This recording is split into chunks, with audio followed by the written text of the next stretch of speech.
What if you woke up one day to find yourself an extra in a world of your own creation? This is precisely what happened to our protagonist, a novelist. The world he had created was destined for apocalypse. Towers and dungeons that appeared out of thin air spawned monsters which attacked humanity and drove the world to ruin. The Korean peninsula in particular was notorious for the constant appearance of these towers and dungeons. The monsters here were more brutal than in any other country, earning it the name Hell, and their merciless attacks claimed countless innocent lives. But it is in darkness that light is born to shine ever brighter. In this world, these lights were called heroes. Thanks to their power, South Korea was able to fight back against the monsters and gradually bring the towers and dungeons under control.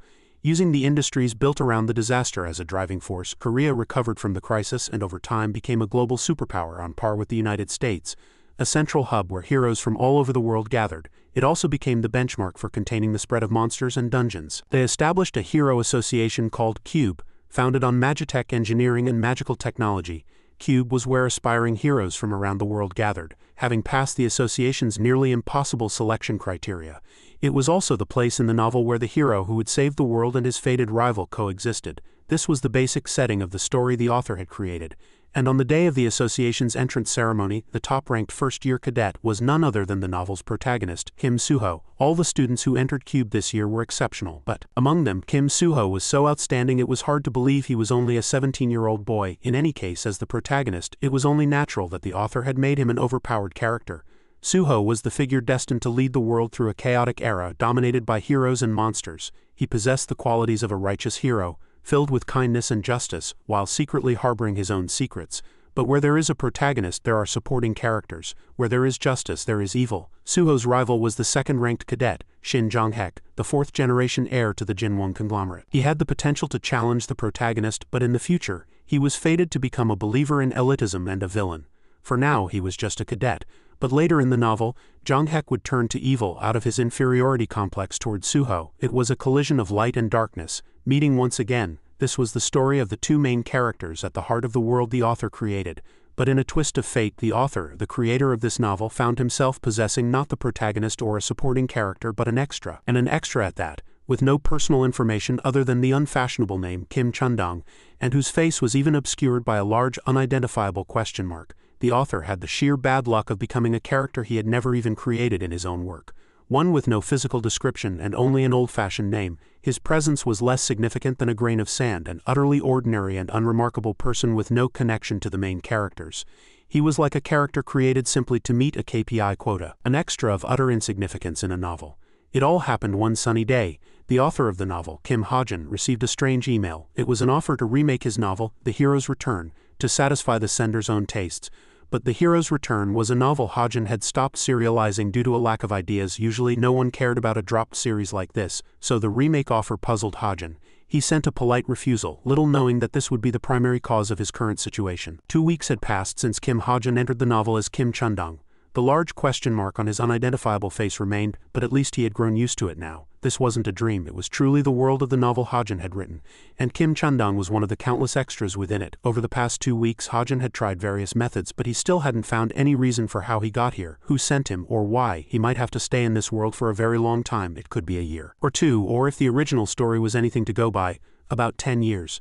Just the thought of having to live for 10 years in this novel with a question mark for a face sent a shiver down his spine and made his vision go dark. How enjoyable, happy and beautiful was the real world outside with all its modern conveniences. Ha-jun didn't want to waste his life living day to day as a makeshift character in this discontinued novel. The more he thought about it, the more helpless he felt, but he had no choice.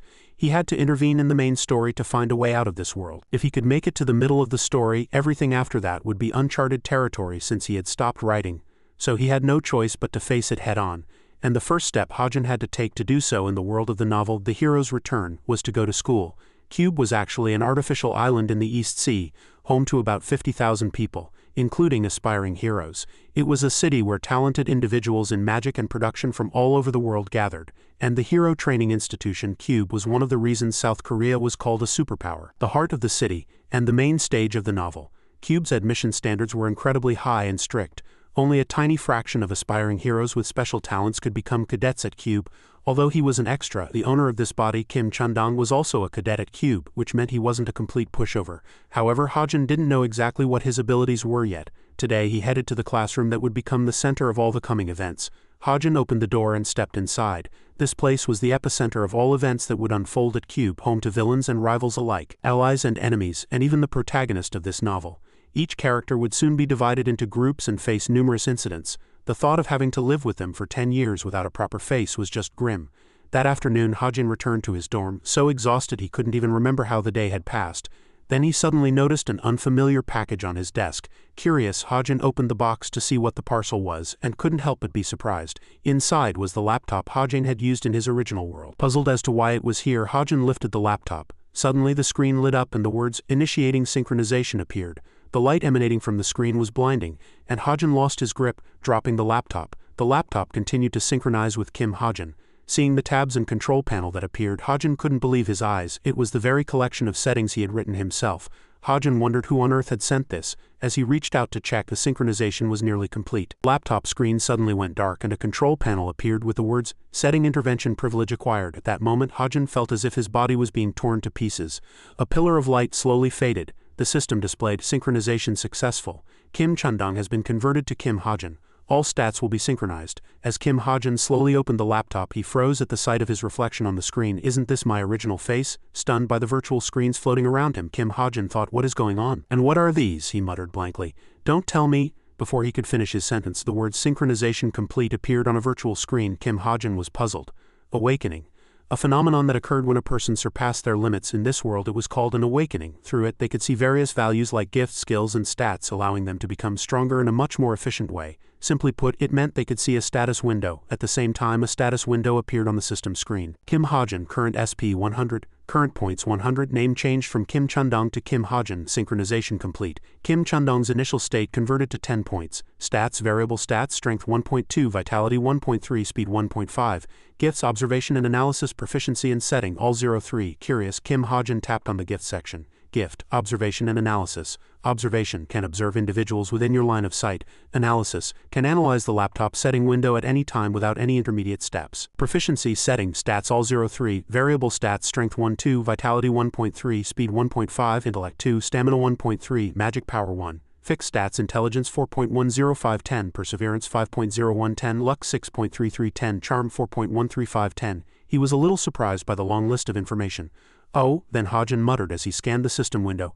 I should check this often for now. The information stating that Kim Chandong was synchronized into Kim Hajin and the line Kim Chandong's initial state converted to 10 points intrigued him.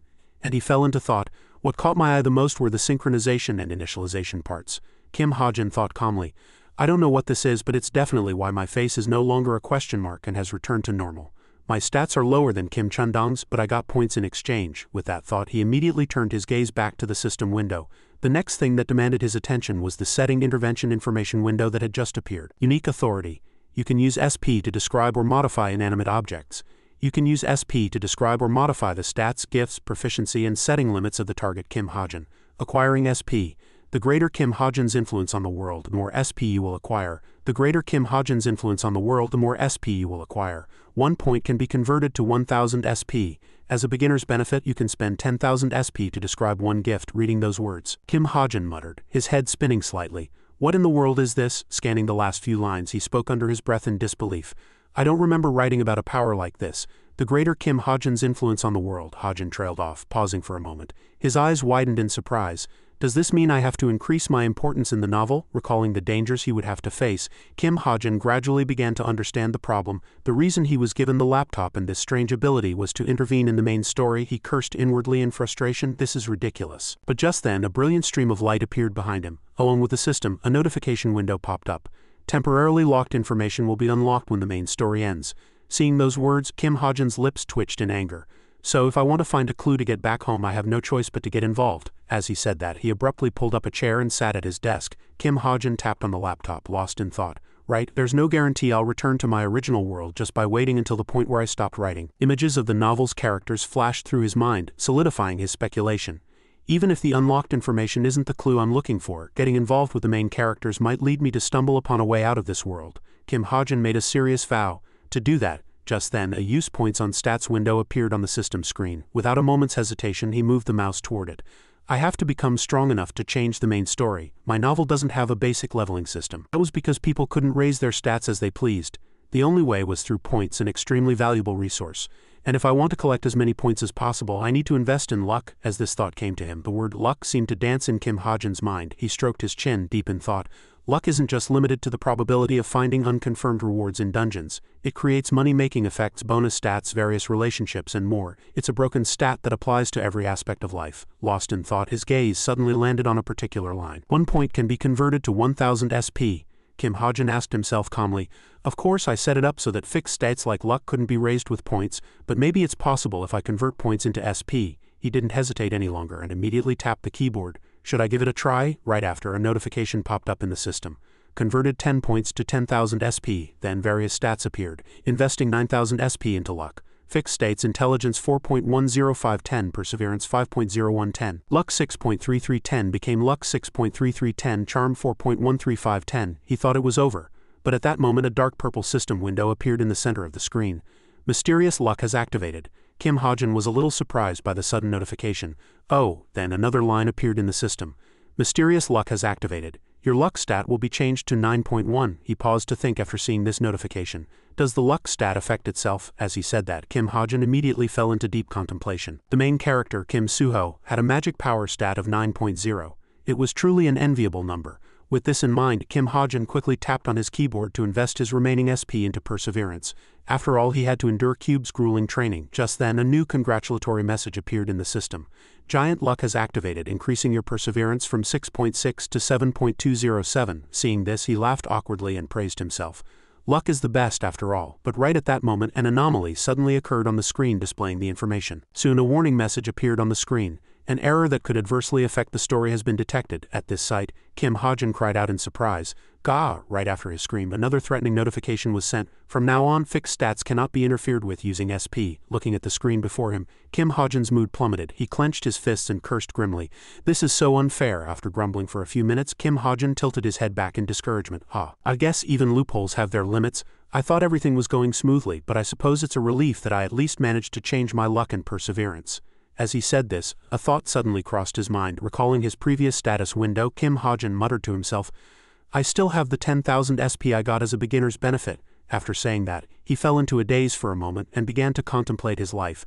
After much deliberation, Kim Ha-jun finally let out a helpless sigh and said quietly, I'll have to think carefully before I use it. The next morning, a booming voice echoed through the classroom. Good work, everyone, on this morning's training. Kim Ha-jun sat with his chin propped up, looking bored as he listened to someone else's introduction. Now allow me to introduce myself. The professor began to briefly explain his background. My name is Kim Soo-hyuk. I will be your homeroom teacher for the next year. Kim Soo-hyuk's monotonous voice continued to ring out. Points ranking 3,850. World ranking 9,737. The students sitting below murmured amongst themselves at this information. Rank 9,000 out of 2 million, he must be incredible. I've never seen him before. Ignoring the noisy atmosphere, the professor slowly continued. My overall grade is high grade 5. After briefly introducing himself, Kim Soo-hyuk scanned the classroom before opening his mouth. That's enough about me. Now let's get to the matter at hand. The professor began his explanation. Cube is not the miraculous place you expect it to be. You will be evaluated strictly by points, and if you fail to show your skills properly, you will be held back. In fact, less than half of the cadets graduate without being held back. Down below, Rachel Elizabeth Louise listened intently. This place is a factory for nurturing heroes. You will be evaluated according to precise and harsh standards. Having said this much, Kim Soo-hyuk seemed more excited than ever. The professor commanded loudly, Everyone stand up immediately and follow me. And so the first event, the selection of a main weapon, began. A moment later, in a dimly lit room, the only light came from a hand recognition control panel. After a few seconds, the door in front of them suddenly opened, and the students, including Kim Ha-jun, couldn't help but be a little surprised. In that instant, what came into their sight was a huge room filled with all kinds of weapons. From shining sharp swords neatly placed in display cases to weapons like spears that required the user's strength. Witnessing this scene, low murmurs of admiration continued to escape. The admiration for the armory's scale was short-lived, as everyone was startled by the professor's loud shout. I didn't give you time to admire. Choose your weapons quickly. Everyone hurried to pick a weapon that interested them. In the meantime, Kim Soo-hyuk continued to speak. Once you choose your main weapon, you cannot change it for at least 6 months. So think wisely. While everyone was struggling, Kim Soo-ho quickly picked up the jet black sword he had seen earlier. He seemed very satisfied with this main weapon. In another part of the room, a bow laid on red velvet was being drawn ready to be aimed. It seemed she was very interested in this long-range weapon. At the same time, Rachel also chose a weapon she liked. She was intently looking at the sword in her hand. The students around them also all chose weapons they liked. Yoo Yun-ha picked up a set of leather whips. Kim Ha-jun watched all of this from the side, thinking calmly. The main characters have chosen their weapons smoothly. Then he immediately lowered his head to look at the weapon display case below his hands. Is it my turn now? Kim Hajin repeatedly moved between countless weapons, reminding himself to be careful. Seeing 2 sharp weapons, he felt a little regret in his heart. My stats are too low to handle the weapons used by the cadets. Kim Hajin's gaze shifted elsewhere again. He lamented softly. Even if I raise my stats and try to use them, the results will be far less than the effort I put in. So my weapon choice has a few fixed conditions, he thought as he walked, examining the weapons. A weapon I've used in my original world, and a weapon that takes less time to get used to. Then Kim Hajin's footsteps suddenly stopped. He rejoiced inwardly. Found it. Just then another student noticed his actions. After a few seconds of surprise, he turned his head to the side and whispered, "Hey, look at that guy," following his gaze. Everyone whispered in surprise. What, is he kidding? This commotion soon caught Kim Soo-hyuk's attention. When the professor witnessed the scene himself, a few glimmers of astonishment flashed in his eyes. After a moment he opened his mouth hesitantly. Cadet Kim Hajin. Seeing the gun in his hand and his innocent face, Kim Soo-hyuk asked, at a loss for words, "Is that the weapon you've chosen?" After everyone had chosen their weapons, they gathered, waiting for their names to be called. The instructor glanced at the submitted documents and then suddenly called out loudly, "Cadet Kim Hajin, I remember you used a sword at the military academy." He clenched the gun in his hand and replied casually, "I've made my decision." The instructor asked again, still doubtful. After coming to Cube, he replied with a confident voice, "Yes." Despite his many doubts, Professor Kim Soo-hyuk had no choice but to respect his wishes. "Fine, all decisions at Cube are made by the cadets themselves." Suddenly he shouted, "Whether that decision is right or wrong, all responsibility lies with the cadet. Never forget that fact." Hajin seemed to listen to every word very carefully. Suddenly the clamor of the other cadets caught his attention. The group began to whisper about the weapon he had chosen. "Is he crazy? Why come to Cube if you're going to pick a gun? I don't get it. Should we spar with him during practical training? Isn't he just full of vanity?" Nevertheless, their words didn't have much of an impact on his decision. He muttered to himself, "Magic guns are still a good weapon in this world. Especially for ordinary people who can't resist magic." The most commonly used bullets were magic bullets. They were filled with mana, giving them relatively greater destructive power compared to ordinary metal bullets. Despite its strengths, the reason magic guns were shunned here was that bullets with formidable destructive power were immediately blocked as soon as they were fired. A red-haired cadet rushed in like a beast and shattered the bullet that had just been fired. Its limitations were clear. After completing the series of actions, the instructor on the other side shouted, "Cadet Kim Horik, pass." The professor continued to explain the difficulties. "The first and biggest reason is that no matter how strong the user is, the gun's destructive power is limited. And the second reason is the gun's short history. In this world, myths and legends become reality. Relics from myths and legends are used as weapons in reality. And the more illustrious and deep-rooted the origin of the mentioned item, the higher the weapon's grade becomes. Because of this, cadets tend to choose older weapons over modern ones. They believe not only in magic bullets but also in their own skills. Even if they reach their limit, they can use weapon enhancement to go one step further." After briefly reviewing the explanation about guns, Hajin, with dead eyes, thought it was really a pain and shook off all responsibility from himself. "Of course this has nothing to do with me," he calculated in his head as he crossed the hallway. "They're acting like I'm some kind of manga protagonist. I've never even held a sword before, so how can I compare myself to other cadets?" Looking at the bag in his hand, he couldn't help but have many thoughts. A gun might not be a bad choice. It's something I can use immediately. And if I stand out while using it, I might get SP. Hajin's face suddenly turned serious. He seemed to be facing a new battle. Hajin thought to himself, "I've chosen my weapon. Now it's time to choose a gift." To explain, a gift is an ability that can be considered special. Thanks to a gift, one could easily cut a huge rock with a single sword, he continued to explain. A person can usually only have one gift. There are exceptions. Both passive and active gifts exist. The owner of the holy sword. The next name was called out loudly.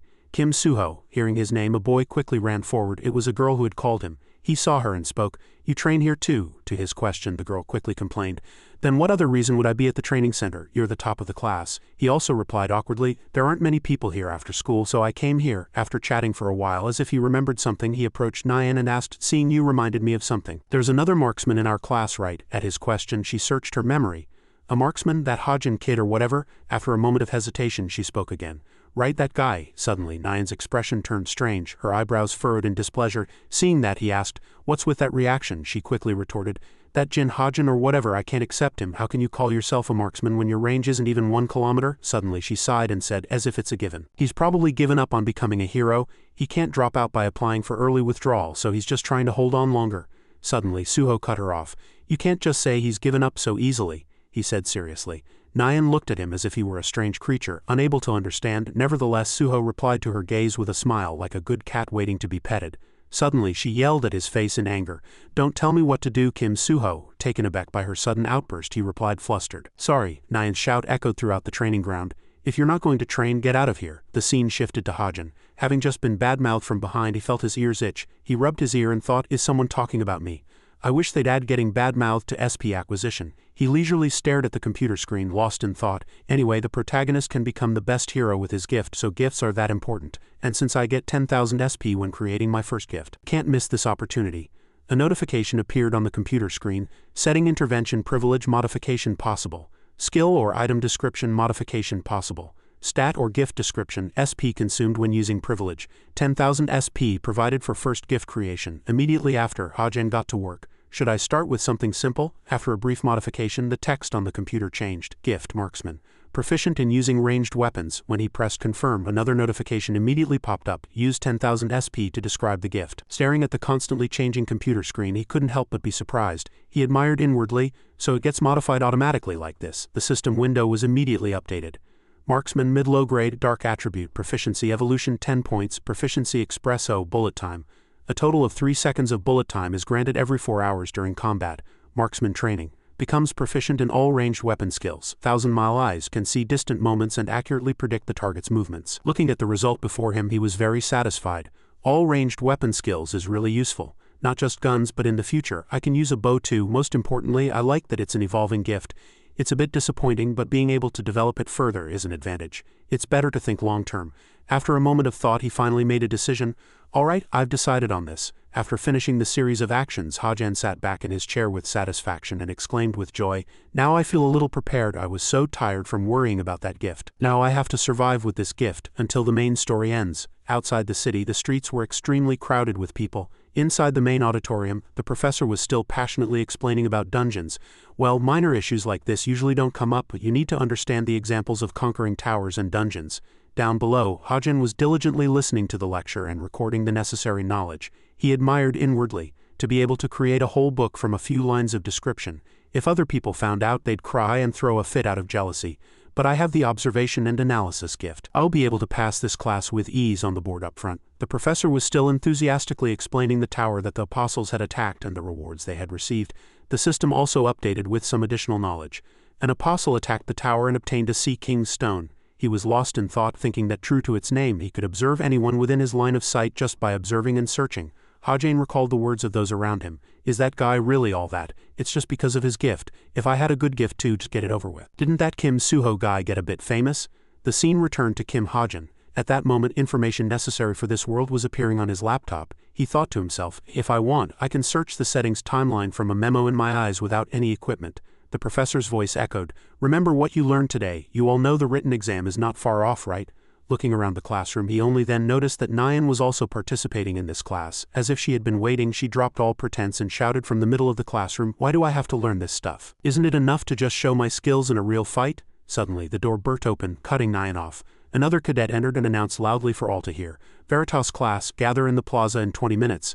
As soon as she heard this, Nyan's face lit up like a cat that had spotted its prey. In another corner of the classroom, Jonghek and Yunha also took note of the announcement. A voice rang out, it's combat training. Unlike the excited expressions of the others, Hajin's face seemed to darken. He thought, looking bored, it's finally here. A clear voice echoed across the plaza. I trust you all know what this class is about. Without further ado, I will now announce the teams. Each team will consist of 4 members, 2 warriors, 1 marksman, and 1 support. Barring any special circumstances, these teams will be maintained until the midterm exams. The distribution will be fair, with high-ranking and low-ranking cadets placed in the same team. To avoid confusion, remember my words carefully. Go and check your respective teams. On one side, Kim Suyik loudly explained the rules of this test. Everyone looked up to see the team assignments. Hajin's pupils suddenly constricted. He was surprised by the team assignment notice. A notice board for 2 teams was posted. He cried out inwardly, no way, I'm in the same team as her. Hajin's brow furrowed. He couldn't believe this could happen. The notice board appeared. Team 5, Kim Hajin, Yu Yunha. He stared blankly up at the board at a loss for words. Yu Yunha is in my team. He recalled that in all novels, there were always characters around the protagonist who interacted or clashed with him to advance the plot quickly. The protagonist team had many members, but among them, Yu Yunha was by far the most special. She was the heiress to South Korea's #1 guild, an upright elite, and the successor to a flourishing family. In the early part of the novel, she played the role of an antagonist to Kim Suho, but she was gradually influenced by him and became his steadfast companion. Hajin thought to himself, not taking his eyes off Yunha, but connecting with Yunha is crucial. The more involved I get in the story, the more help I can get.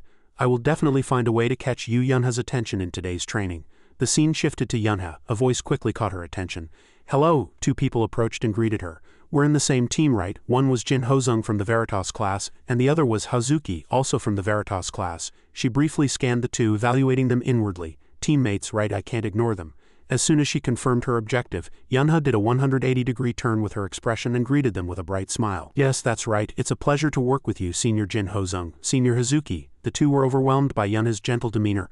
Hozung thought to himself, we're the same age, yet she's using such formal language. After a quick look around to confirm there were only 3 of them, Yunha opened her mouth to ask, where's the last member of our team? Hajan appeared out of nowhere and cut her off. That would be me. She looked closely at the scruffy man before her and asked back doubtfully, you're faced with someone like Yunha, he repeated to himself very carefully, don't stutter. Yunha hates guys with no confidence the most. Before he could open his mouth, the other two chimed in, acting like they knew him. You're the one who picked a gun during weapon selection, right? You're pretty famous among the first years. While they were talking, they didn't notice the shadow of instructor Kim Suyik approaching. Do you have time to chat? The instructor's sudden appearance nearly made the 3 of them jump out of their skin. He shouted, hurrying them along. I've sent the location of the monster each team has to face. Get going. They didn't dare delay and hurriedly replied. The scene shifted to a blue beach. 3 figures shot across the beach like arrows. They headed straight for the location marked in the middle of the open sea. Yunha spoke to the other 3, we should be arriving soon, so get ready. We'll be able to find information on the monster when we get there. In the distance, Hajan seemed to be falling behind. He struggled forward step by step, thinking to himself, I feel like I'm going to die. My vitality stat is lower than an average person's. It's all I can do to keep up this close. Watching the others run forward without hesitation, he marveled inwardly. Is this standard for cube cadets? Suddenly, Yunha stopped and told those around her, we're here. Beach Training Area 8, a single boat was floating far out at sea. Suddenly a tentacle shot up from under the sea, followed by a giant marine creature. It was a black nodule octopus monster. It smashed the drifting boat to pieces. The 4 of them could only watch the horrifying scene helplessly. Yunha broke the silence and spoke. Let's begin mission planning. A low-grade monster, the black nodule octopus. The main body's attack power isn't that high, but the problem is the nodules on its head. When it feels threatened, the black nodule octopus releases baby octopuses from those nodules to attack its enemies. Not only does it spit out dozens of bloody baby octopuses at once, but each one is extremely dangerous, enough to turn an ordinary person into a dried-up corpse in a second. Hozung cut Yunha off and said, then when the battle starts we should focus on dealing with the baby octopuses first. Hazuki, who was next to him, added, if we take them out quickly the marksman can. Before she could finish her sentence, Yunha said, no, I will fight the octopus head-on. The warriors will stay in the rear and conserve their magic power. The black nodule octopus's recovery speed is very fast, so we need to tear off the nodule in one go. The people around her were dumbfounded by her words. Hajan was horrified, unable to believe his ears. Did she just try to cut me out of the training? Yunha stepped forward and commanded the others. Is everyone ready? Her face hardened as she shouted, mission start. Watching her, he thought to himself with a very bored expression, this girl really. The boat on the sea was breaking apart more and more, instantly shattered by the tentacle's attacks. A loud noise echoed, drawing its attention. On the shore, Hozung was continuously striking a rock with his axe, trying to get the octopus's attention. His face gradually filled with worry. He thought to himself, first, I need to lure it above the sea's surface. The monster's pupils wavered and then it went underwater and made a loud noise. A pillar of water shot up, obscuring their vision. It rushed toward him like an arrow and then suddenly burst out of the water. It immediately lunged at Hozung. Team 5 Monster Subjugation Training. Each member performs their duty. Hozung is the lure. Hazuki attacks with her sword. Hajan provides ranged attacks. Yunha is the main damage dealer. Begin. This black nodule octopus was indeed a formidable opponent. It was still standing and continued to throw nodules at them. In a brief moment a violent explosion rang out from above its head. Even Hozung, who was far away, was startled, but instead of being afraid he felt a strange sense of excitement welling up. Did it explode? Hozung fell back to create distance, his hand already ready to grab the axe on his back. Before long the black nodule octopus once again sent out smaller clones to attack him. Faced with the overwhelming number of octopuses, Hozung didn't charge in recklessly and immediately turned to flee, but as they pursued him relentlessly, his face turned pale, devoid of any color, just as it looked like Hozung was about to die on the spot. Suddenly, a powerful whip attack from Yunha saved him from danger. Yunha was truly amazing. Her magic circle-like whip strikes opened up a path for him to live. Under her terrifying destructive power, the baby octopuses exploded like fireworks, not even leaving a speck of dust behind. After dealing with all of them, Yunha stood proudly before the black nodule octopus, not the least bit shaken. At this scene of a beauty saving a hero, even Hozung couldn't help but admire her. What incredible power! In his eyes, Yunha's figure was strong and brave. Ranked 7th among cube cadets, Yunha. Having been saved by her from the brink of death, he was extremely grateful. Thanks. The black nodule octopus seemed to be defeated, but it was still stubbornly preparing to deliver a final blow. But dream on. Yunha wouldn't give it another chance and swung her whip forward. Her gaze was sharp and the monster's body tensed, revealing its murderous intent. The black nodule octopus had clearly decided to fight Yunha to the end. neither side showed any sign of backing down. In an instant, its flexible tentacles slammed into the ground, writhing rhythmically like snakes as they fiercely attacked her. In that urgent moment, Yunha barely managed to jump high into the air, avoiding its dangerous tentacle branches, but it didn't stop there. The black nodule octopus launched a part of its body at her, trying to attack Yunha with its sharp teeth. Hazuki saw the danger she was in and shouted a warning, "You Yunha, watch out!" At that moment, Yunha was startled and turned around only after hearing her urgent voice. But everything seemed to be too late. It was at a very close distance to her. Surprisingly, in that hair-raising moment, a bullet flew in from somewhere and took it out in the blink of an eye. It seemed someone had been covering Yunha with a gun from below. And that person was none other than Hajin. Although he hadn't contributed much power, he was always there at the crucial moments. Thanks to Hajin's swift and timely action, everyone was able to stop the black nodule octopus. Yunha couldn't help but be surprised that it was him who had just made a move. Kim Hajin, he was very satisfied after collaborating with everyone to deal with the monster. A product that can be exchanged for points. The value increases as Kim Hajin's role in this world becomes more important. It sounds easy, but the start to achieving that is a long road. But for a genuine extra like me, it's quite difficult. To get a big role from the start, my only option is to jump into the incidents the protagonist is supposed to experience, and his action just now was also part of his plan. Just like now, Hazuki's jaw dropped when she saw Hajin appear here. Hozun was no exception, staring at him with surprised eyes. Kim Hajin, only you, Yunha, uniquely was annoyed by his presence. "I told you to get out of the way."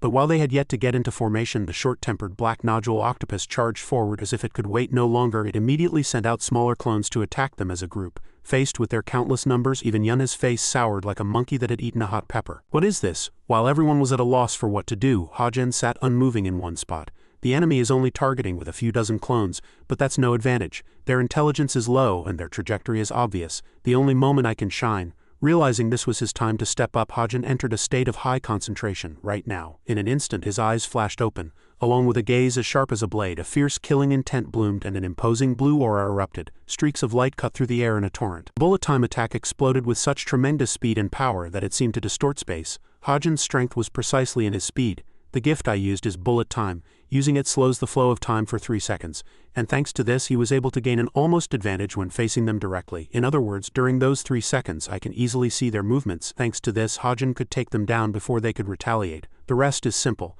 I just have to shoot bullets at them." In this moment he could dominate the situation on an almost overwhelming level. During the remaining 1 second, Hajin quickly gifted each monster with a bullet, logging them out instantly. All of their movements stopped, and this was the best chance for him to take them all on by himself. With only the last 27 seconds left, with no time to hesitate, he went all out to fire his remaining bullets at them. For the remaining time, Hajin continued to reload at an extremely fast pace. Since there were no more chances to fix a mistake, he aimed precisely ahead. During the final 2 seconds that were left, even the ones near Yunha began to be eliminated by him. When the 3-second countdown ended, the slow-motion state was released and time returned to normal. Before they could even touch a single strand of their hair, all of them were obliterated without a trace by Hajin's bullets. Even before Yunha could swing her whip, every single baby octopus had exploded, leaving none behind. With quick reflexes, she realized this was the perfect opportunity to take down the black nodule octopus. The nodules on its head hadn't recovered yet, making this its weakest moment. Yunha didn't miss the chance and immediately swung her whip at the octopus. Now the nodule on the octopus's head was entangled in her whip, completely immobilized. Clutching the whip tightly, Yunha shouted for everyone to attack while they had the chance. As if they had been waiting for this moment, everyone immediately leaped into the air and charged at the octopus. Hozun grinned with joy, thinking he could finally end this fight. Alongside him, Hazuki was also mustering all her strength for the final blow. With magic-infused weapons in hand, they no longer hesitated and rushed toward the octopus's head. To ensure they could dispatch the monster quickly, Yunha tried to hold the octopus for as long as possible. And finally a clean strike landed. In an instant the black nodule octopus fell, and at the same time seawater shot up violently in all directions.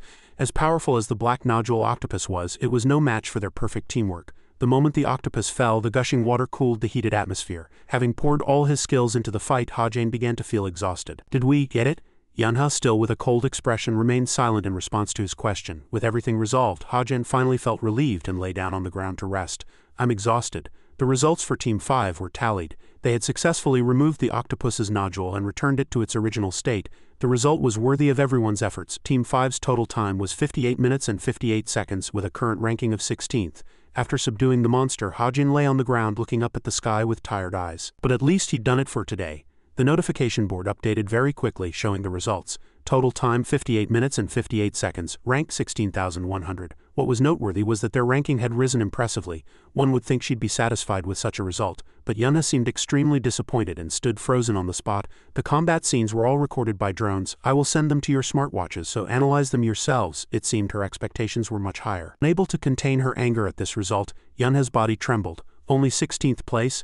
I know individual performance is evaluated separately, but the person she was glaring at with eyes like bullets filled with jealousy was none other than Nyan. To be ranked lower than Nyan, Team 2 with Nyan and 3 others had taken 4th place. She felt helpless, as if all her efforts had gone to waste. I was determined to widen the gap with Nyan's team, to try so hard to win and only get this result. Meanwhile, Jong-hek sitting next to her was hitting on Nyan. Even though the two of them were sandwiching Yunha, he still stared at her, mesmerized. The more she thought about it, the more dissatisfied Yunha became, and an unpleasant feeling welled up inside her. Unable to bear this anger any longer, she slammed her hand on the desk. Then, with a murderous look, she strode toward Nyan. She stopped right behind her. The atmosphere instantly became heavy. Just when everyone thought Yunha was about to lay a hand on Nyan, she suddenly did a 180-degree turn and spoke to her in a friendly tone. Nyan. Oh Yunha. The two started talking about each other's training. How was your training? Did you do well? As you can see, I'm embarrassed to have only gotten 6th place. How about you? Although Yunha wanted to eat her alive, she managed to maintain her composure on the outside. I got 16th. Nyan wasn't disappointed. Instead, she was impressed with Yunha. You got 16th with a gunman on your team? That's amazing. You would have done much better if it weren't for that guy. When Nyan suddenly mentioned Hajan, she had a sudden realization. He held us back. Right, because of him, a 10-minute journey took 50 minutes, but on the other hand, his contribution in the battle against the pursuing monsters was high. He was terrible at the beginning, but not bad in the latter half. Yunha couldn't forget that surreal moment. The dozens of baby octopuses shot by the monster were completely annihilated by his bullets before they even touched the ground. After this joint mission, she saw Hajan in a new light. How could he do something like that with ordinary magic bullets? A question began to sprout in her mind. What was that guy's name? After the life-and-death battle with the black nodule octopus, Hajan needed to recover his strength. After the intense training, he collapsed on the ground, panting heavily. It was the training area. Then Hajan suddenly remembered something very important. I forgot to check my watch. I was too focused on training. How much did it go up? Luck has activated. Accuracy against low-grade monsters has greatly increased. All attacks have hit. Proficiency increased by 20. Knowledge increased by 0.03. Luck has activated.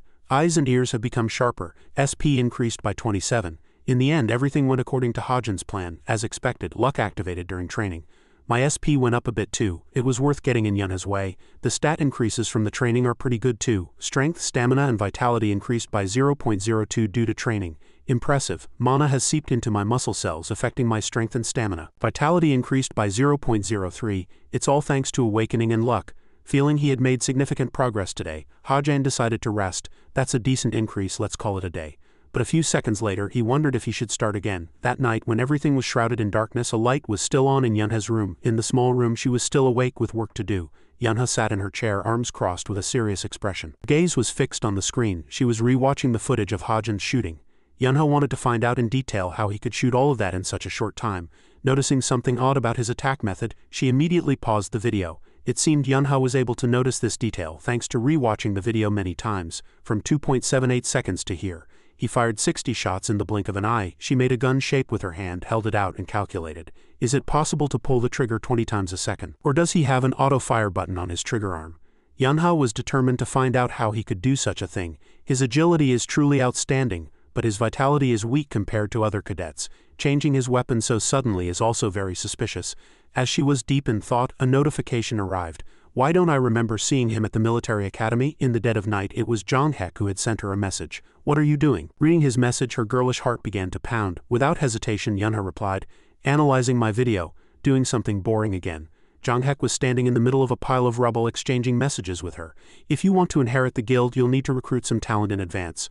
Are there any talents in your team? They're all trash. What about that gunman? Reading this part, Yunha smiled faintly. She couldn't tell if he was being serious or not, but she smiled and praised Hajan. He pretends not to care about anything, but he's more meticulous than he seems. Sometimes he's even cute. Jong-hek also rated his abilities quite highly. That guy seems okay too. He's ranked 934th. Wasn't he just lucky to get into that team? After finishing her conversation with Jong-hek, Yunha's expression turned serious again. One sunny morning at the guild headquarters, Sungda's secretary was once again reminding her of her schedule. Deputy Guildmaster, the guild visit is scheduled for Friday, 2 weeks from today. But at that moment, another matter caught her attention more. Oh right, there's something more important than this. Look at this. The video displayed on Sungda's large screen was of Suho.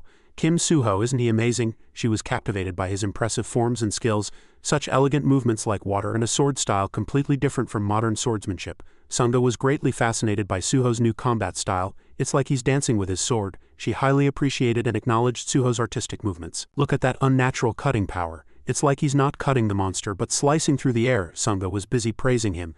The essence of the sea, the desolate moon, the silence of the submissive. I think I understand a little why all the major guilds in Seoul are after him. Unable to contain her admiration for Suho's talent, Sunga decided she had to recruit him. I have to get him on our side no matter what. Alright, the next cadet is. The names of other promising cadets appeared on her screen. As she scrolled through the screen, her gaze landed on one person. Wait, the next person to newly surprise Sunga was none other than Hajin. A cadet who uses a gun, the secretary reported the information she had found. Yes, he's become quite a topic of conversation in the guild community.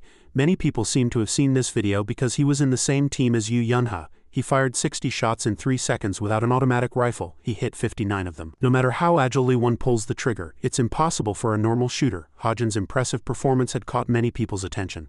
I thought he was an unnoticed name, but things have changed now. To achieve such results with low-grade equipment, Kim Hajin's skill is worthy of being called a heresy internally. Moreover, he switched from a sword to a gun after entering Cube. Hearing this, Sunga grasped the situation to some extent. In that case, he must have had an awakening. Awakening is a phenomenon where a person realizes their talent. Before awakening, one cannot know the talent they possess. That's why there are often cases where people change their main weapon after awakening because their talent and the weapon they were using don't match.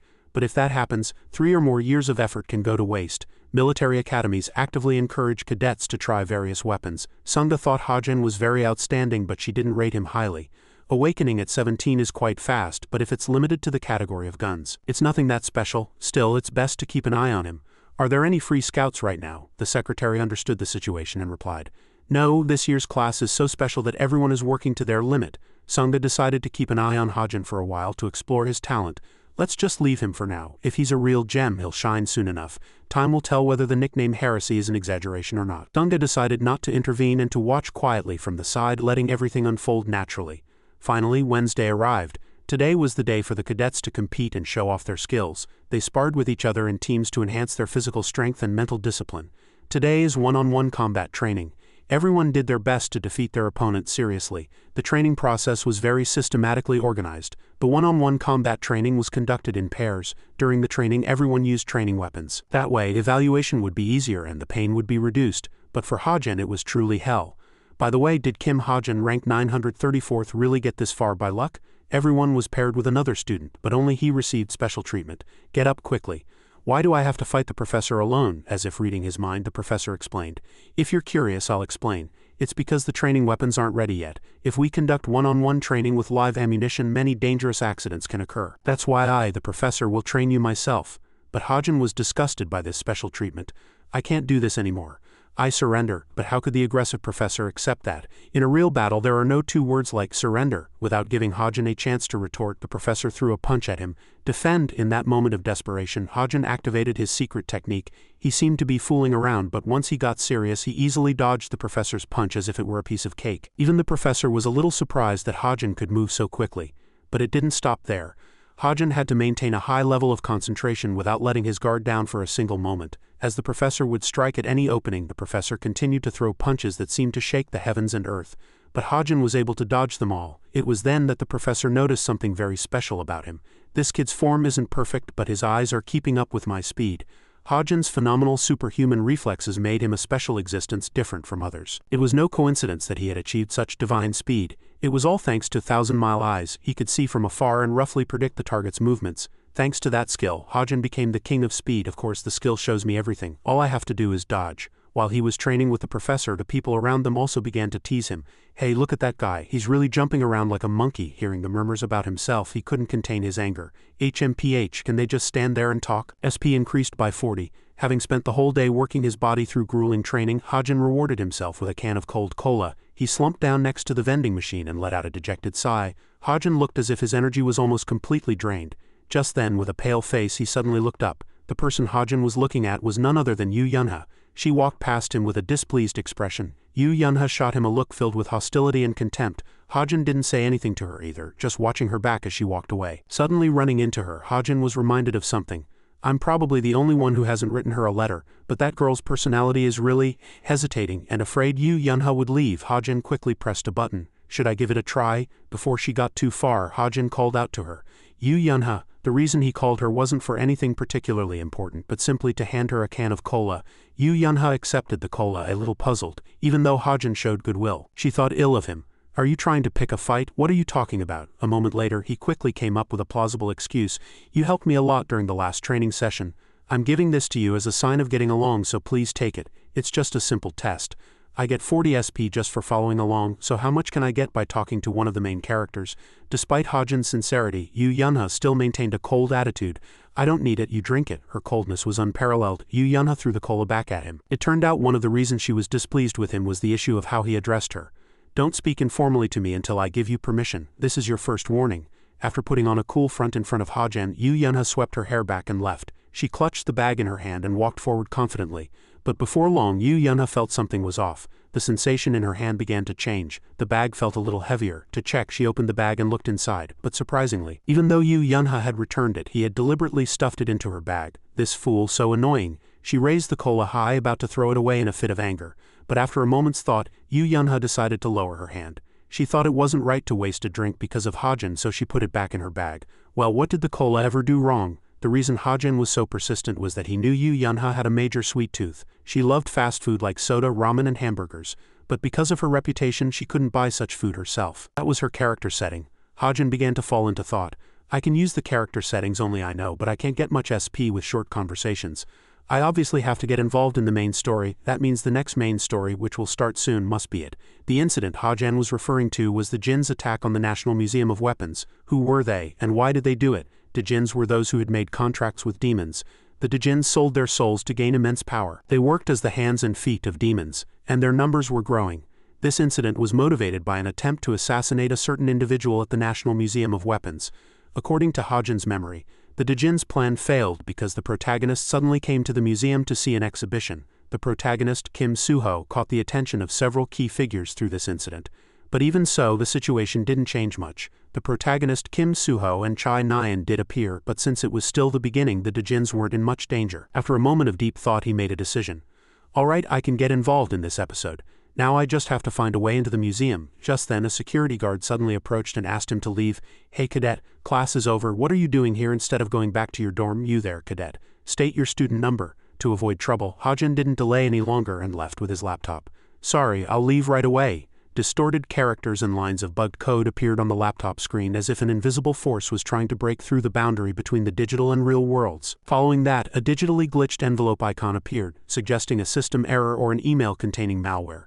Cube had extracurricular activities, which could be seen as small organizations founded by cadets, martial arts training, first experiences, hobbies, and so on. About 100 clubs covering all fields were set up at Cube. Besides, clubs also serve as a social foundation for cadets beyond self-development. It was Kim Ha-jin's voice. The club I joined today is one of those. Cube main gate. Another voice suddenly rang out. Hello, thank you for joining the travel club today. It was the voice of Oh Han-hyun, the president of the Healing Rain Travel Club. He continued, saying there were many amazing new members this year. Suddenly, Oh Han-hyun became depressed. I received the application and doubted if it was real. The students behind him saw this and encouraged him. Senior Han-hyun took a deep breath, then he continued. Anyway, I'll give you a brief explanation of our travel club. Healing Rain.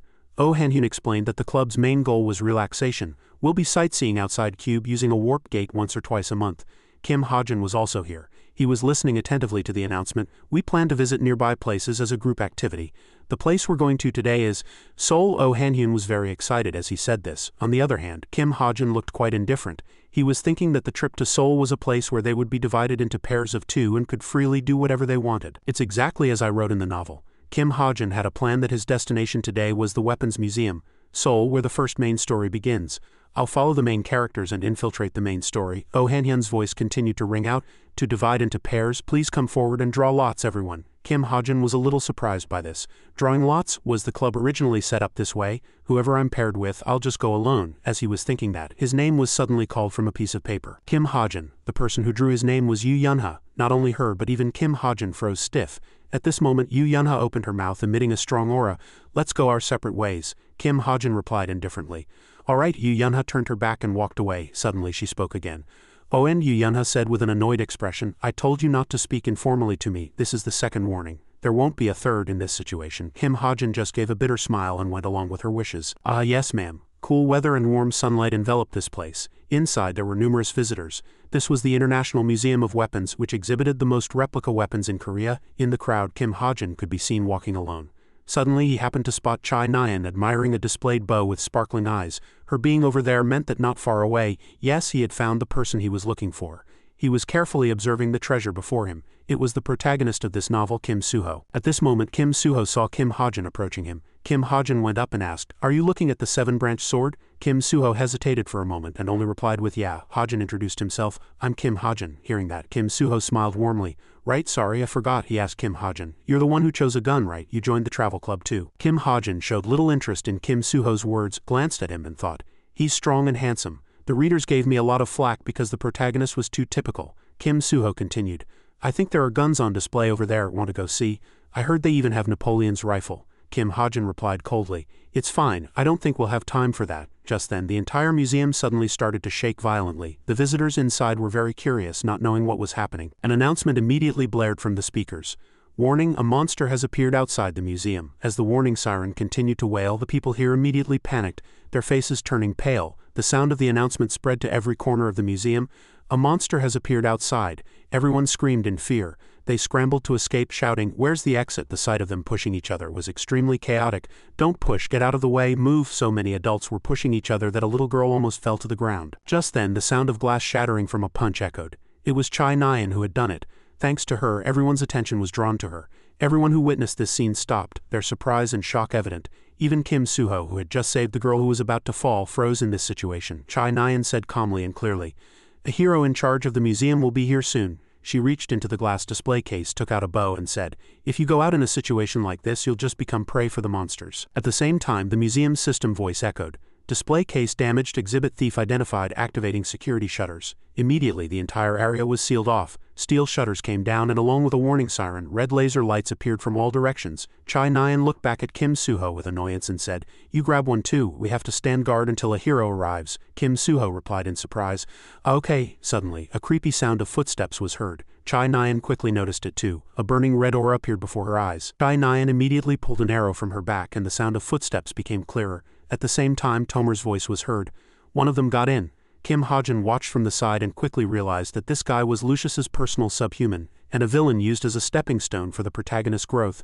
At this moment Tomer brandished his hand with sharp claws, preparing to use his power to charge at Chai Nyan. Just as Tomer was about to attack, Kim Suho suddenly appeared behind him with a giant sword. He was about to deliver a fatal blow to Tomer without hesitation. Watching this scene, Kim Ha-jin thought to himself, just like in the novel, Suho will easily defeat him. But contrary to Ha-jin's thoughts, Tomer sent Kim Suho flying with one hand. His terrifying strength sent Kim Suho crashing into a wall.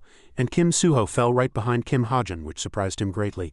A light blow from Tomer sent Kim Suho to the floor, leaving a large mark on the wall. The laser system immediately activated, setting traps throughout the room. Kim Ha-jin was momentarily terrified, his face pale, and he asked himself in shock with wide eyes, "Something's wrong. The story I wrote didn't unfold like this." He struggled a little at first, but then it became a battle where Kim Suho revealed his power and overwhelmed his opponent. Chai Nyan was also flustered and muttered in confusion, "Hey Kim Suho," she shouted loudly. "Kim Suho," this powerful voice woke him up. Suho woke up with a start and coughed up a mouthful of blood. Ha-jin hurried over and asked worriedly, "Hey, are you okay?" Suho shivered all over and struggled to stand up, replying, I'm not okay." Chai Nyan took a step forward and thought, "He's not in good shape, he needs time to recover." But just as she was about to charge, she had a premonition and looked back to see the murderous Tomer rushing towards her with magic power gathered in his hand. She reacted quickly to the situation, pulling 2 arrows from her back and watching her opponent tensely. Following that, Chai Nyan launched an attack without hesitation. 3 arrows flew toward the approaching enemy at once, but he didn't dodge. A disdainful smile played on his lips as he let the numerous sharp arrows pierce his body. Nyan was horrified, but she had no choice but to keep shooting. Once again the arrows struck Tomer squarely. He still stood there nonchalantly as if feeling no pain, and the smile on his lips grew even more arrogant. At this, Nyan was frightened. Her face turned pale and her body froze, her expression unable to hide her shock and confusion. She gripped her bow tightly, her whole body trembling with rage. Nyan didn't give up and continued to draw and shoot arrows, but her mind was in utter turmoil. It's not a special ability or healing. That bastard this time. The arrow she shot broke in midair. Tomer, who had been blocking the incoming arrows with a contemptuous expression, lightly flicked away all the arrows stuck in his body with his own power, neutralizing the enemy's attack. His face unable to hide his arrogant pleasure, he narrowed his eyes. And suddenly a wicked smile appeared on his face. Hajin glanced back and cried out in shock. He yelled with all his might, "Nyan, get out of the way!" But at that moment Tomer was charging toward Nyan at lightning speed. He aimed his demonic claws straight at her. Nyan could only watch in alarm as the sharp objects came toward her face. At that crucial moment, Kim Hajin rushed in. He leapt into the air and threw a punch at Tomer, knocking him away from his companion. Then he quickly turned to Nyan and asked urgently, "Nyan, are you okay?" Nyan quickly drew an arrow and reminded him, "Worry about yourself." Before she could finish her sentence, the enemy once again charged fiercely at the two of them in the blink of an eye. Kim Suho tried to block his giant demonic arm with his sword, but he struggled immensely, his body trembling. Suddenly, a large mouth appeared in the black smoke and opened wide in front of his sword, its eyes flashing sharply. Under Tomer's control, the beast that had turned into black smoke flashed with killing intent and savagely bit Hajin's holy sword. Its master bared his teeth and laughed with delight. Kim Hajin was shocked by the spiritual beast before him and judged inwardly. Did his body transform? The monster began to attack fiercely, and he couldn't hold on, forced to retreat. Tomer pressed his advantage, charging in and slamming Hajin to the ground, then swung his fist. He pinned Hajin down with the monster. Sharp fangs sank into his neck and blood immediately flowed out as he let out a pained groan. Just then, countless magic-infused arrows pierced Tomer's back, making him grimace in pain. He immediately stopped his cruel actions. It was Nyan, with an extremely tense expression, who had saved her companion from the crisis. Tomer turned his head to glare at her, and his wounds healed in an instant. The next moment he unhesitatingly unleashed his giant demonic claws surrounding Nyan. She had no time to react and only snapped back to reality when it was right in front of her, crying out in surprise, "Ah!" In the blink of an eye she was sent flying into a wall, the impact sound incredibly intense. Kim Hajin couldn't hide his anxiety as he watched Nyan suffer the same fate as Suho. "Damn it," he thought, "someone's going to die at this rate." Hajin's expression darkened in an instant, and he shouted urgently to those around him, "Everyone run!" Remembering Nyan still struggling and resisting fiercely, he himself was also struggling against Tomer's pressure. His mind was in utter chaos. "This is clearly the novel I wrote, so why is the content so different?" Hajin tried to calm himself down and took out his laptop with trembling hands. "Calm down, I have to do what I can right now." His whole body wouldn't stop shaking as he poured a few silver bullets from a box with an extremely tense expression. Looking at the bullets in his hand, Hajin cursed, even more frustrated. Damn it, attribute less mana bullets, destructive power 2.510, bullets concentrated with mana. With bullets like these I can't even scratch that monster bastard. Even if I increase the destructive power, I won't be able to inflict a fatal wound. But if this is the world of my novel, the basic settings shouldn't have changed. In that case, having thought this far, Kim Hajin didn't hesitate and started typing frantically on his keyboard. The ordinary bullets from just a moment ago were instantly transformed. A notification appeared on the system. Changing mana bullet settings. Mana bullet attribute has been changed. Destructive power changed to 6, 104 SP required. Do you wish to change? Hajin immediately took out his gun, thinking, it works. He skillfully loaded the bullets into the magazine. The reason this world needs so many heroes is that attributes and affinities allow individuals to exert greater power, surpassing the gap in strength. Before his eyes, Tomer and Kim Suho were fighting fiercely. Hajin raised his gun and aimed. He thought to himself, that demon is definitely a dark attribute. His finger slowly moved to the trigger. And what drives out darkness is light. Without needing to think, Hajin suddenly shouted, "Kim Suho!" As if he had made up his mind, he fired a powerful mana blast along with a dazzling light. Hajin yelled, "Die!" The system displayed white light bullet, light attribute, destructive power 610. Concentrated with the essence of light, it usually causes a secondary explosion inside the body. The bullet Hajin fired flew quickly and hit Tomer squarely in the shoulder. While he was bewildered, not knowing what was happening, bang, the bullet instantly exploded, emitting an extremely intense light. One of Tomer's arms was instantly shattered, and the fierce shockwave forced everyone around to retreat. The explosion of the white light bullet emitted a very dazzling light, making everyone wary of the shockwave. One of Tomer's arms, which had been hit by the attack, was immediately severed, to its owner's horror. Realizing the situation, he screamed in anger and pain. Nyan, who had been pinned to the wall, had already lost consciousness. When he let his guard down, she slowly fell. Kim Hajin stood right there, trembling with fear that he might have taken too long. The heavily injured Tomer trembled, clutching one shoulder. Kim Suho took the opportunity to aim his sword. Hajin collapsed to the floor, breathing heavily with an extremely confused look, and the gun in his hand was also shattered. When he regained some of his senses, he inadvertently looked up. Kim Suho was releasing a fierce mana, a very determined expression, his eyes flashing with killing intent as he glared at the enemy. The next moment, his holy sword, surrounded by powerful magic, was slowly swung. Only then did Tomer realize his situation. But he could only stare blankly at the fantastic light with a shocked expression. Kim Suho leisurely stroked his sword, and the mana gushing out grew stronger and stronger. With the power of the holy sword that can cut through anything, I'll end it now. Without hesitation, Kim Suho cut Tomer's body in two with a single blow. At the last moment, could only let out a few pained groans before his life force was completely depleted, and he collapsed to the floor. Suho also slowly landed, driving his holy sword firmly into the ground. After finishing his attack, his sweat continued to flow and his breathing became rapid and ragged. Nyan's situation over here wasn't much different. She lay on the ground, her whole body trembling uncontrollably with extreme fear. Kim Suho quickly approached and held out his hand to comfort her, asking gently, "Are you okay?" Nyan immediately slapped his hand away coldly. Kim Suho stared blankly at his rejected hand, at a loss for words. Just then, Kim Hajin casually walked over and said calmly, "Just leave her alone, her brother will be here soon to comfort her." He thought to himself, that's how it was in the novel. When no one answered, Hajin inadvertently looked up. Both Kim Suho and Nyan were staring at him with expressions full of shock and surprise. She looked at him with a tense and confused expression and asked back in a trembling voice, What did you just say?" As she finished speaking, she collapsed again, exhausted, and Suho cried out in surprise, "Nyan?" Outside, thorn lizards were charging fiercely, breathing fire from their mouths. Suddenly a dazzling light flashed in the air, and the next moment several thorn lizards fell to the ground in agony as numerous blades pierced their skin. As they all fell, a pair of feet in red shoes casually approached. It was Yun Sunga. She walked into the middle of the battlefield with twin swords and asked calmly, "Is it over?" An ambulance arrived quickly, and the person inside rushed over and shouted loudly, "Deputy Guildmaster, the emergency outside the museum has been resolved." Sunga breathed a sigh of relief. Thank goodness. What about inside the museum? A demon appeared, but it was dealt with immediately. There were 3 hero cadets from Cube at the time. Yun Sunga was a little impressed and asked curiously, "Haha, that's commendable. Who were they?" The subordinate replied thoughtfully, "Chai Nyan, Kim Suho," and hearing this name her eyes lit up. Sunga rushed over looking excited, leaving behind her subordinate who was calling her in a fluster. "What, Deputy Guildmaster?" Yun Sunga couldn't hide her joy and admired inwardly. "Thank goodness, I didn't expect to have a chance to contact Kim Suho in a place like this." She quickly ran to the museum entrance, still hesitating in her mind about what to say first. Suddenly, Kim Hajin came into her sight. Sunga looked as if she had discovered gold. Ah, perfect timing. Ignoring his surprise, she approached without hesitation. Yun Sunga suddenly appeared right in front of Hajin at a very close distance, and said excitedly, "Hello," she asked quickly. "You're a hero cadet from Cube, right? Do you know?" Before she could finish, Hajin immediately cut her off. He stepped aside and continued calmly, "Kim Suho is in there." Sunga also moved aside politely and answered courteously, "Oh, thank you." She walked inside cheerfully without a second thought, but after a few steps she came to her senses and cried out in confusion, "Wait a minute, how did you know I was looking for Mr. Kim Suho?" At this moment, Hajin was sitting tiredly, leaning against a bench outside the plaza. He sighed, opened his laptop and fell into thought. I was surprised when Yun Sunga suddenly spoke to me.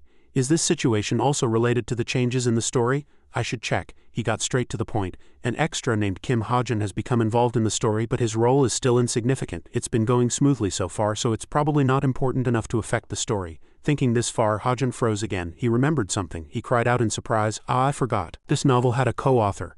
This world is a remake of the novel I wrote. If this world is based on what the person who sent that email wrote, it's only natural that things I didn't expect are happening. In that case, my predictions based on my novel might be useless now." This hypothesis was a huge shock to Kim Hajin, and he froze completely on the spot. A sudden sound made his stiff body flinch. Hajin stared at the glowing laptop screen in a fluster. There was a new notification in his inbox. He thought to himself, a message. Opening it, it was a system notification. Flaw. The protagonist and those around him are never in danger. If there is a possibility that they will continue to be in danger, readers will get tired of this boring repetition. TCH, the protagonist will come and save them. Therefore, Hajin's finger moved slightly. He looked at the screen with a darkened face and uttered in bewilderment, What? There is an alternative. From now on the enemy's grade will be upgraded, and the same goes for any confusion that may arise from this." As the sky turned red and dusk fell, Suyik approached, waved his hand and called his disciples. Kim Suho, Kim Hajin. He approached the two and carefully instructed them. "I heard what happened. I'll ask for details later. For now, go back first." Suddenly, Kim Suho opened his mouth and asked, "What about Nyan?" Suyik replied calmly, "She's on sick leave and went back to her family. You two should hurry back to Cube 2. After he finished speaking, he turned and left, and the two stared blankly at his back. At this moment, Kim Suho suddenly called Hajin, and he turned around in surprise. He looked at Hajin with a puzzled expression and said hesitantly, "About what happened earlier, why did you say that?" Hajin put on an innocent and bewildered expression and asked back, "Say what?" Suho answered frankly, "About her brother." Kim Hajin seemed to remember then and answered seriously, "Well, that's because her brother is quite," but at that moment he remembered the message from before. Criticism, he snapped out of it and asked Kim Suho in a fluster, "What about her brother?" Suho looked at him suspiciously and asked pressingly, "Are you pretending you don't know?" Hajin explained in a fluster, "What? No, I really—" Just then a stabbing pain shot through Suho's head and his expression darkened, so he decided to drop the matter. "Forget it, let's talk later." Chai Nyan. 4th place at the former Special Service Military Academy, currently attending the Hero Training Institution, Cube. Family relations, father Chai Jin-hyuk, older brother Chai Jin-woon. Kim Ha-jin sat in front of the screen feeling confused even after reading it several times and muttered in bewilderment, "It's exactly the same as my setting." What's with that reaction? Just then, Ha-jin spotted something and cried out before he knew it. Huh? What caught Ha-jin's eye was a breaking news article as big as a gate. Chai Jin-hyun, son of the Jin-hyuk group, in critical condition after a subhuman attack. Below it were countless articles about the incident. Operation Flash a success. Newly joined hero Chai Jin-hyun currently in a coma. Hero Chai Jin-hyun announced to have fallen into a coma after rescuing 3 colleagues during a subhuman attack. Ha-jin muttered, dumbfounded. What is this? The subhuman subjugation Operation Flash was the first victory for the protagonist's ally, Chai Jin-hyun. Nyan was 13 at the time, and she was so proud of her brother for becoming a hero, at least, that's how I set it up. While Ha-jin was confused, a computer screen lit up again and a new message arrived. Ha-jin thought to himself, that message again. He clicked on the chat window, and a notification immediately appeared in the system. This message will be sent after the target. Kim Ha-jin recognizes that the setting has been changed for the first time. During Operation Flash, a person lay in a pool of blood and his colleagues around him cried out desperately, "Jin-hyun, wake up, Jin-hyun." His eyes fluttered open faintly, but they were soon blurred by tears. There was criticism that the protagonist has too many allies. The setting was changed as follows. Change. 4 years ago, Chai Jin-hyun, appointed as a hero, had an accident during his first mission. He obtained the seed of a Jin and became a Jin. Reading this, Kim Ha-jin completely froze. He stared with wide eyes and uttered in confusion, "What?" In a hospital room, the news was playing. Around 1 p.m. this afternoon, a horde of monsters appeared in downtown Seoul. This sudden appearance of monsters has resulted in about 50 civilian injuries and 7 deaths. At the center of the subjugation operation were Yun Sunga, the deputy guild master of the Essence of the Straight Guild, and others. Suddenly, a hand reached out and turned off the speaker. The hospital room was quite dark, and a person sat in the middle of the room, hugging themselves, looking lonely. In the gloomy atmosphere, she hugged herself tightly and burrowed into her blankets. As she hung her head in despair, Chai Jin-hyuk suddenly rushed in from outside with a doctor and called out urgently, "Nyan?" Only then did Chai Nyan raise her head, startled, and cried out in surprise. "Dad?" she asked her father worriedly. "What happened? What about your work?" He gently reassured her. "Do you think work is important right now? Are you okay? Are you feeling better?" "Yes, I'm fine." Still unable to shake off his worry, Chai Jin-hyuk carefully asked again, "Are you really okay? How about getting a detailed checkup? Dad can ask the doctor." But Nyan quickly cut him off and said brightly, "Oh, I'm fine. I'm really okay. Why did you come all the way here, Dad?" He hesitated and replied, "I came because I was worried about you." "Nyan?" She sighed as if feeling a pang of guilt and replied, "I'm really okay." Suddenly, Chai Nyan called out again, "Dad?" She curled up and asked sorrowfully, "Before I get discharged, can I go see my brother?" Chai Jin-hyuk was momentarily stunned and could only look at his daughter with a heartbroken expression. Unable to say anything, he gently took Nyan's hand, and immediately agreed, "Of course you can. A Jin, a higher form of a subhuman, can turn a human into a Jin and take over their body. The human who becomes a Jin enters an incubation period, sprouting a seed and hatching into a powerful monster." Kim Ha-jin was lost in deep thought. According to my setting, the incubation period is about 5 to 6 years, so it's about halfway through. Meanwhile, Nyan had already changed into her regular clothes and was standing in front of someone's hospital room. The nameplate clearly read Room 803, Chai Jin-hyun. There was only one way to solve this complicated situation. "Before the Jin in Chai Jin-hyun's body hatches, I have to kill him as quickly as possible." Ha-jin was in turmoil again. "But how? No, who's going to do it? I can't entrust this to just anyone. No mercenary would accept a request to kill the 4th-generation heir of a prestigious family, and since there's no way to measure the hatching point, I can't even make a proposal to prevent it. Kim Soo-ho can't defeat a fully hatched Jin. Even if all the current heroes are mobilized, some sacrifices will be unavoidable. Can't let that happen. They're all people who should become his allies in the latter half of the story." At that moment, Chai Nyan sat by the bedside and opened her mouth. "Brother, over here." Kim Ha-jin trembled all over, extremely tense. In the end, Nyan looked at her brother with a heartbroken expression and said tearfully, "I'm here." Ha-jin had only one choice left. He clutched his head and looked at the laptop. "I have to kill him myself." Meanwhile, Nyan was talking to Jin-hyun. "This is the first time I've seen a subhuman. I almost died. You know, I mean, how can an ordinary trainee defeat a subhuman? But that gunman..." At this point, she suddenly stopped. Nyan clamped her mouth shut and didn't continue, muttering softly, "No, let's not talk about this." A knock came from outside. "Visiting hours are over." Nyan replied without thinking, "Ah yes." She covered her brother with his blanket and said a reluctant farewell. "I'll come again later, brother." Nyan closed the door to the hospital room, came out into the hallway and walked in silence with her head bowed quietly. But after a few steps she suddenly stopped and thought about something, dazed. The memory of the previous day came to mind. Hajin had said indifferently, "Just leave her alone." He had looked at her with cold eyes and his words were very difficult to understand. Her brother will be here soon to comfort her. At this thought, Nyan bit her lip without realizing it. Her face turned frighteningly dark and a flash of killing intent appeared in her eyes. She growled under her breath, "Kim Hajin, Tower of Heroes." The lights on each floor were still on. A voice echoed from the archives. "Deputy Guildmaster." Jerome stood guard at the door worriedly and warned, "Accessing the records of a state institution without permission is illegal. What are you going to do if you get caught?" Yun Sunga continued to search through the files and casually reassured him, "It's fine, I'm just going to take a quick look at today's museum attack incident." Jerome began to get frustrated. "But that's exactly the problem." Yun Sunga began her analysis. "According to this photo, traces of light attribute mana were found on the subhuman's body. That means one of the people who took down the subhuman can use this attribute." A fiery passion burned throughout her body. Yun Sunga clenched her fists in excitement and continued joyfully, "Someone who can use the light attribute is a great threat to subhumans. We have to find that person and recruit them no matter what." Jerome. Hearing that, he thought helplessly, "She's obsessing over recruiting talent again." Suddenly, Sunga asked, "The subhuman was defeated by 3 cadets who happened to be at the exhibition, right?" "One of them must be," Jerome said with certainty. "Yes, it must be the person who can use the light attribute." She started listing the names one by one. "Kim Suho, Chai Nyan. We've been keeping an eye on these people for a while now." A question popped into Yun Sunga's mind. She voiced her doubt, "But I've never heard of the third person's name."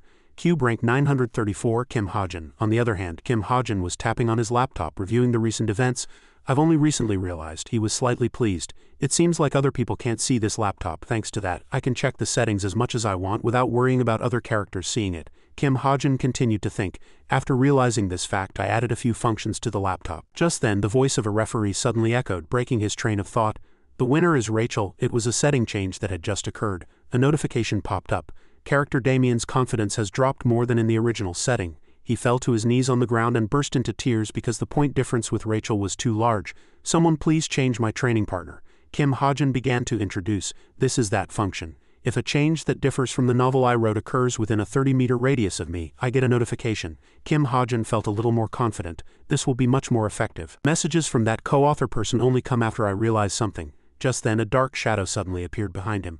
Nyan, with eyes full of killing intent, opened her mouth and asked, "Why aren't you sparring with me?" Kim Hajin looked at her without a word. After a moment he firmly refused. "I don't want to." Nyan asked back, "Why are you scared?" After saying something like that about someone's family, the other cadets who were training were flustered to see the fight. "Are they fighting?" Kim Hajin didn't get angry at the mocking words and replied calmly, "This is live combat training, so I have to be careful. I don't want to get into trouble by hurting a classmate." Seeing him ignore her, Nyan got angry, gritted her teeth and cursed, "You son of a bitch." Just then the professor approached and scolded them. "What are you two doing?" he reminded them. "Cadet Hajin hasn't received weapon training yet, so he can't spar with other cadets. Go back to your seat, Cadet Nyan." She turned away in annoyance at his words. Nyan left without paying any more attention to Kim Hajin. Only then did he glance at her and suddenly realize, "Did I not apologize?" But Kim Hajin quickly shook off the thought, "I have a fundamental goal. I'm working myself to death to get stronger right now." He was moving toward a single goal, to kill her brother. Kim Hajin reminded himself, "Even if I improve our relationship now, she'll only feel a greater sense of betrayal in the future." In another building, many people were gathered in room 305. A voice rang out, "Everyone is here." Yun Yun introduced himself. "Welcome to the Truth Club's orientation. I am Yun Yun, the president of the academic club Truth." He continued to explain the main points. "Our club's main activity is monster research and conquest strategy research, so we will gather every week to discuss." Yun Yun continued his presentation. The male and female cadets who read the handout he distributed all blushed in front of him. Kim Hajin analyzed. "Good looks, the ability to charm listeners," he asserted with confidence. "It's all a demon's power." Kim Hajin recalled the plot of Cube. In the important stages of the early part of the novel, quite a few incidents like cadet kidnappings and monster invasions happened. Yun Yun is the villain who led those incidents. He recalled Yun Yun's true identity. He is the one who obtained the charming ability from the demon Lilith. Kim Hajin guessed his main goal. He was certain of his guess. "This is why I joined this academic club." At this time, Yu Yunha was also listening to the orientation. She crossed her arms coldly and looked ahead. Yun Yun gently turned on the screen. "Since this is an orientation, shall we start with something light?" A 3D image of a monster appeared. He immediately introduced it.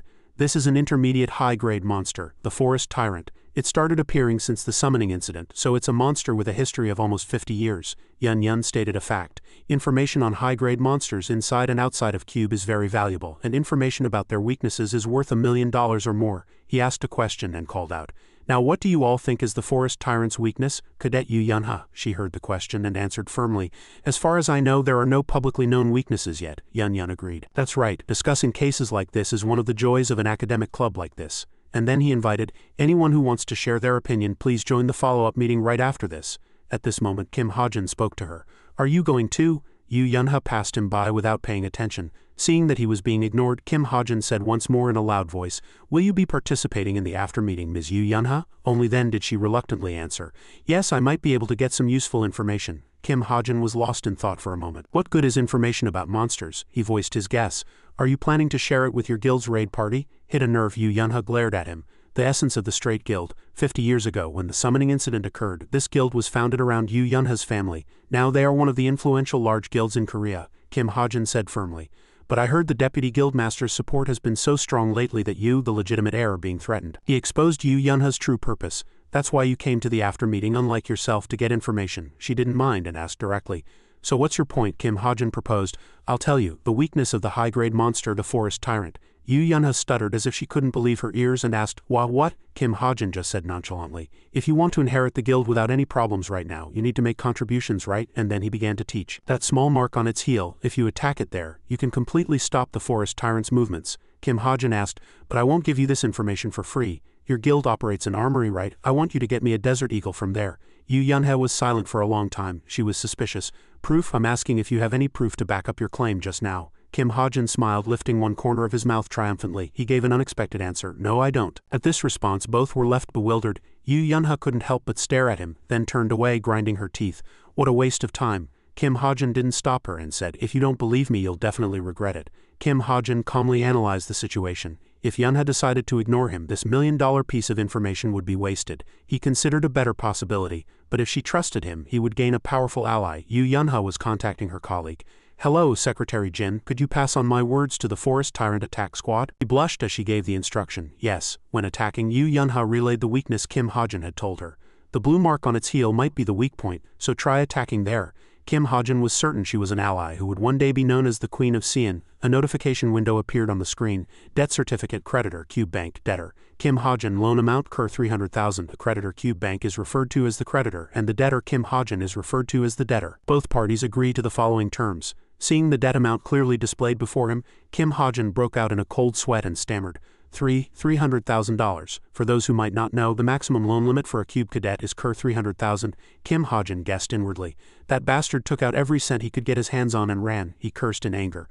That Kim Chundong bastard, what the hell has he been up to? Suddenly, as if remembering something, Kim Ha-jin quickly opened his electronic watch to check. What about my bank account? The number Kur 3000 appeared on the watch screen. Kim Ha-jin despaired. No, at this rate I won't be able to return to my original world. He thought of the creditors chasing him with a physical waiver form in hand. Sir, are you unable to repay your debt any longer? Don't worry. And he imagined a life of struggling to repay his debt while drifting on the sea. Kim Ha-jin speculated on the worst-case scenario. I might have to spend my whole life paying off this debt, he cursed and muttered to himself.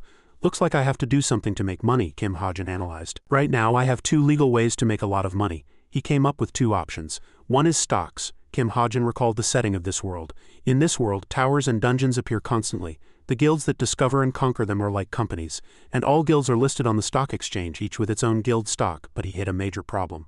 I know which guilds will be successfully listed, but I don't have a single penny to invest right now, so I'll have to put stocks on hold. Kim Ha-jin decided to choose the remaining option. Then I should go to the hunting ground first. The second option was the hunting grounds. To briefly introduce, hunting grounds are dangerous areas occupied by monsters. There are several differences.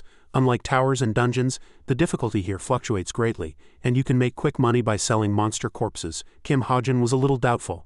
But I've only recently surpassed the average male stat standard by a little bit. Can I go to a hunting ground at this level? He looked at the stats displayed on the screen. Stats: Strength 1.5, Vitality 1.745, Speed 2.15, Intellect 2.65, Stamina 1.65, Magic Power 1.3. Kim Ha-jin thought of a solution.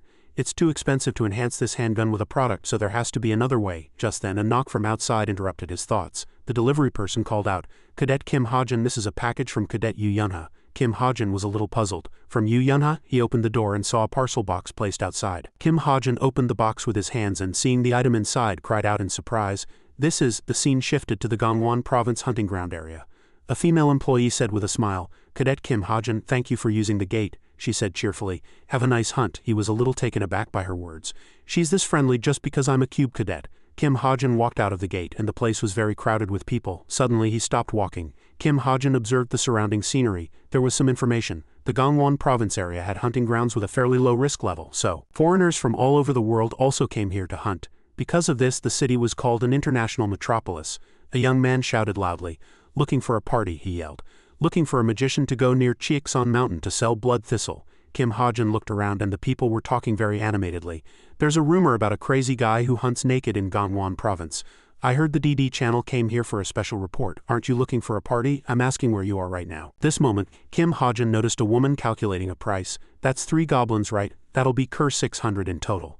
Seeing that, he suddenly realized, "Now that I think about it, I'll need to find an agent later to sell monster parts for a good price." Kim Ha-jin hesitated about whether he should just find any nearby agent. Suddenly a person came up behind him. He greeted politely. "Excuse me." Kim Ha-jin turned his head. It was Park Suik. He approached with disheveled hair and asked, "Are you here to hunt monsters?" Kim Ha-jin asked. "Are you an agent?" Park Suik stammered. Yes, where's my business card?" He was so clumsy that he dropped all the papers on the floor and Park Suik handed him a business card. Here's my business card." Kim Ha-jin took the business card and evaluated him inwardly. This guy is a bit clumsy, but seeing the words written on the card he was immediately shocked. It repeated in Kim Ha-jin's head, "SH Agent Park Suik." That's what was written on the business card. He recalled his image sitting at the top. This man is not only Korea's top agent but he also becomes Kim Suho's exclusive agent. Kim Ha-jin was a little dumbfounded. "To think I'd meet him here at this time," Park Suik said with some embarrassment. "You've probably never heard of my name, right?" I only started recently." Kim Ha-jin muttered under his breath. He held out his hand and said cheerfully, "Great, let's make a contract." Park Suik was a little taken aback by his quick agreement and asked back, "Really?" Kim Ha-jin guessed that since this world was still in the early stages of the novel, there were probably many people who, like in the novel, hadn't yet found their true worth. Park Suik, overjoyed, took his hand and shook it. "To thank you, I will provide the best service." Kim Ha-jin decided it wouldn't be bad to form a relationship in advance. Suddenly he remembered something. "Wait, is it okay for me to steal Kim Suho's agent?" A moment later a voice rang out. But Kim Ha-jin asked worriedly, "Is it okay for you to keep following me like that?" Park Suik was out of breath from walking but he still reassured him. Don't worry. If a dangerous situation arises, it's okay to leave me behind." Kim Ha-jin was a little suspicious. Most agents without cars wait outside the hunting ground. Is he that desperate to make a deal? Then suddenly, Park Suik saw a footprint on the ground and said, "There's a goblin footprint here. This one has a low difficulty and costs around Cur 300 to Cur 400 per kill. How about it?" Kim Ha-jin answered noncommittally. "I don't know," he calculated in his head. "A single magic bullet costs Cur 200, so to make a profit it's better to catch a more expensive monster." And Kim Ha-jin pointed in one direction with his hand and asked, "How about that one?" Looking at the huge monster below, Park Suik answered, "That's." He struggled to see clearly and then shouted in surprise, "Isn't that an Iron Mountain pig?" Park Suik smiled awkwardly and warned Kim Ha-jin, "You can't catch that with a gun, you can't pierce its hide." But he answered confidently, "Whether I can pierce its hide or not we won't know until we try." Park Suik froze at his words. Kim Ha-jin reassured him, "My gun is pretty good," and he remembered the weapon he received for providing Yu Yunha with information about the forest tyrant. Kim Ha-jin took out the Desert Eagle he had prepared. Its stats were as follows. High-grade Desert Eagle, steel attribute, destructive power amplification, low-grade weight reduction magic, high-grade recoil control technique. At the same time, Kim Ha-jin upgraded it and used a product to add a special setting to this item. Park Suik tried to stop him saying, "Excuse me, but you'll just make it angry." Mr. Kim Ha-jin, he didn't care and focused only on aiming. Park Suik still called out helplessly, "Mr. Kim Ha-jin." He fired a single bullet straight at the Iron Mountain pig. The bullet flew and instantly pierced its body. The Iron Mountain pig fell in pain. Park Suik's jaw dropped in shock as well. Kim Ha-jin had brought down the Iron Mountain pig with a single bullet. In an instant, Park Suik also sat down on the ground in surprise. It turned out that the Desert Eagle's special setting, in addition to its other stats, was that destructive power amplification increased every time an enemy was killed in one shot. Kim Ha-jin approached the edge of the cliff, looked at his accomplishment and said proudly, "A good technique." Park Suik next to him was still in great shock. The gun in Kim Ha-jin's hand had a very beautiful golden and black color, and its destructive power was also very great. Park Suik looked closely at the gun and praised it. "That's a really cool gun and your shooting skills are excellent," Kim Ha-jin said modestly. "It's nothing special." Suddenly he noticed another direction. Kim Ha-jin fired another shot. Park Suik covered his ears and screamed in fear. He asked puzzled, What is it?" "Something else," Kim Ha-jin explained calmly. "There was a black pelican next to the cliff over there," Park Suik said in admiration.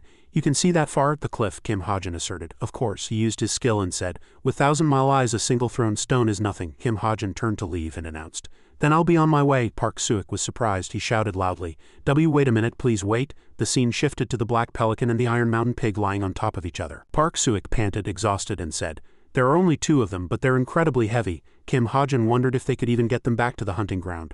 Park Suik muttered several options. "Maybe it's better to call an ambulance and pay for it. The payment will be deposited tomorrow. Let's calculate." After taxes, what's left is. Kim Ha-jin saw this and praised him inwardly. As expected of Park Soo-ik, he's good at his job. He shook hands with him and agreed. Yes, let's do that. I look forward to working with you in the future, Park Soo-ik said politely. The pleasure is all mine, he asked, slightly puzzled. You said this was your first hunt, right?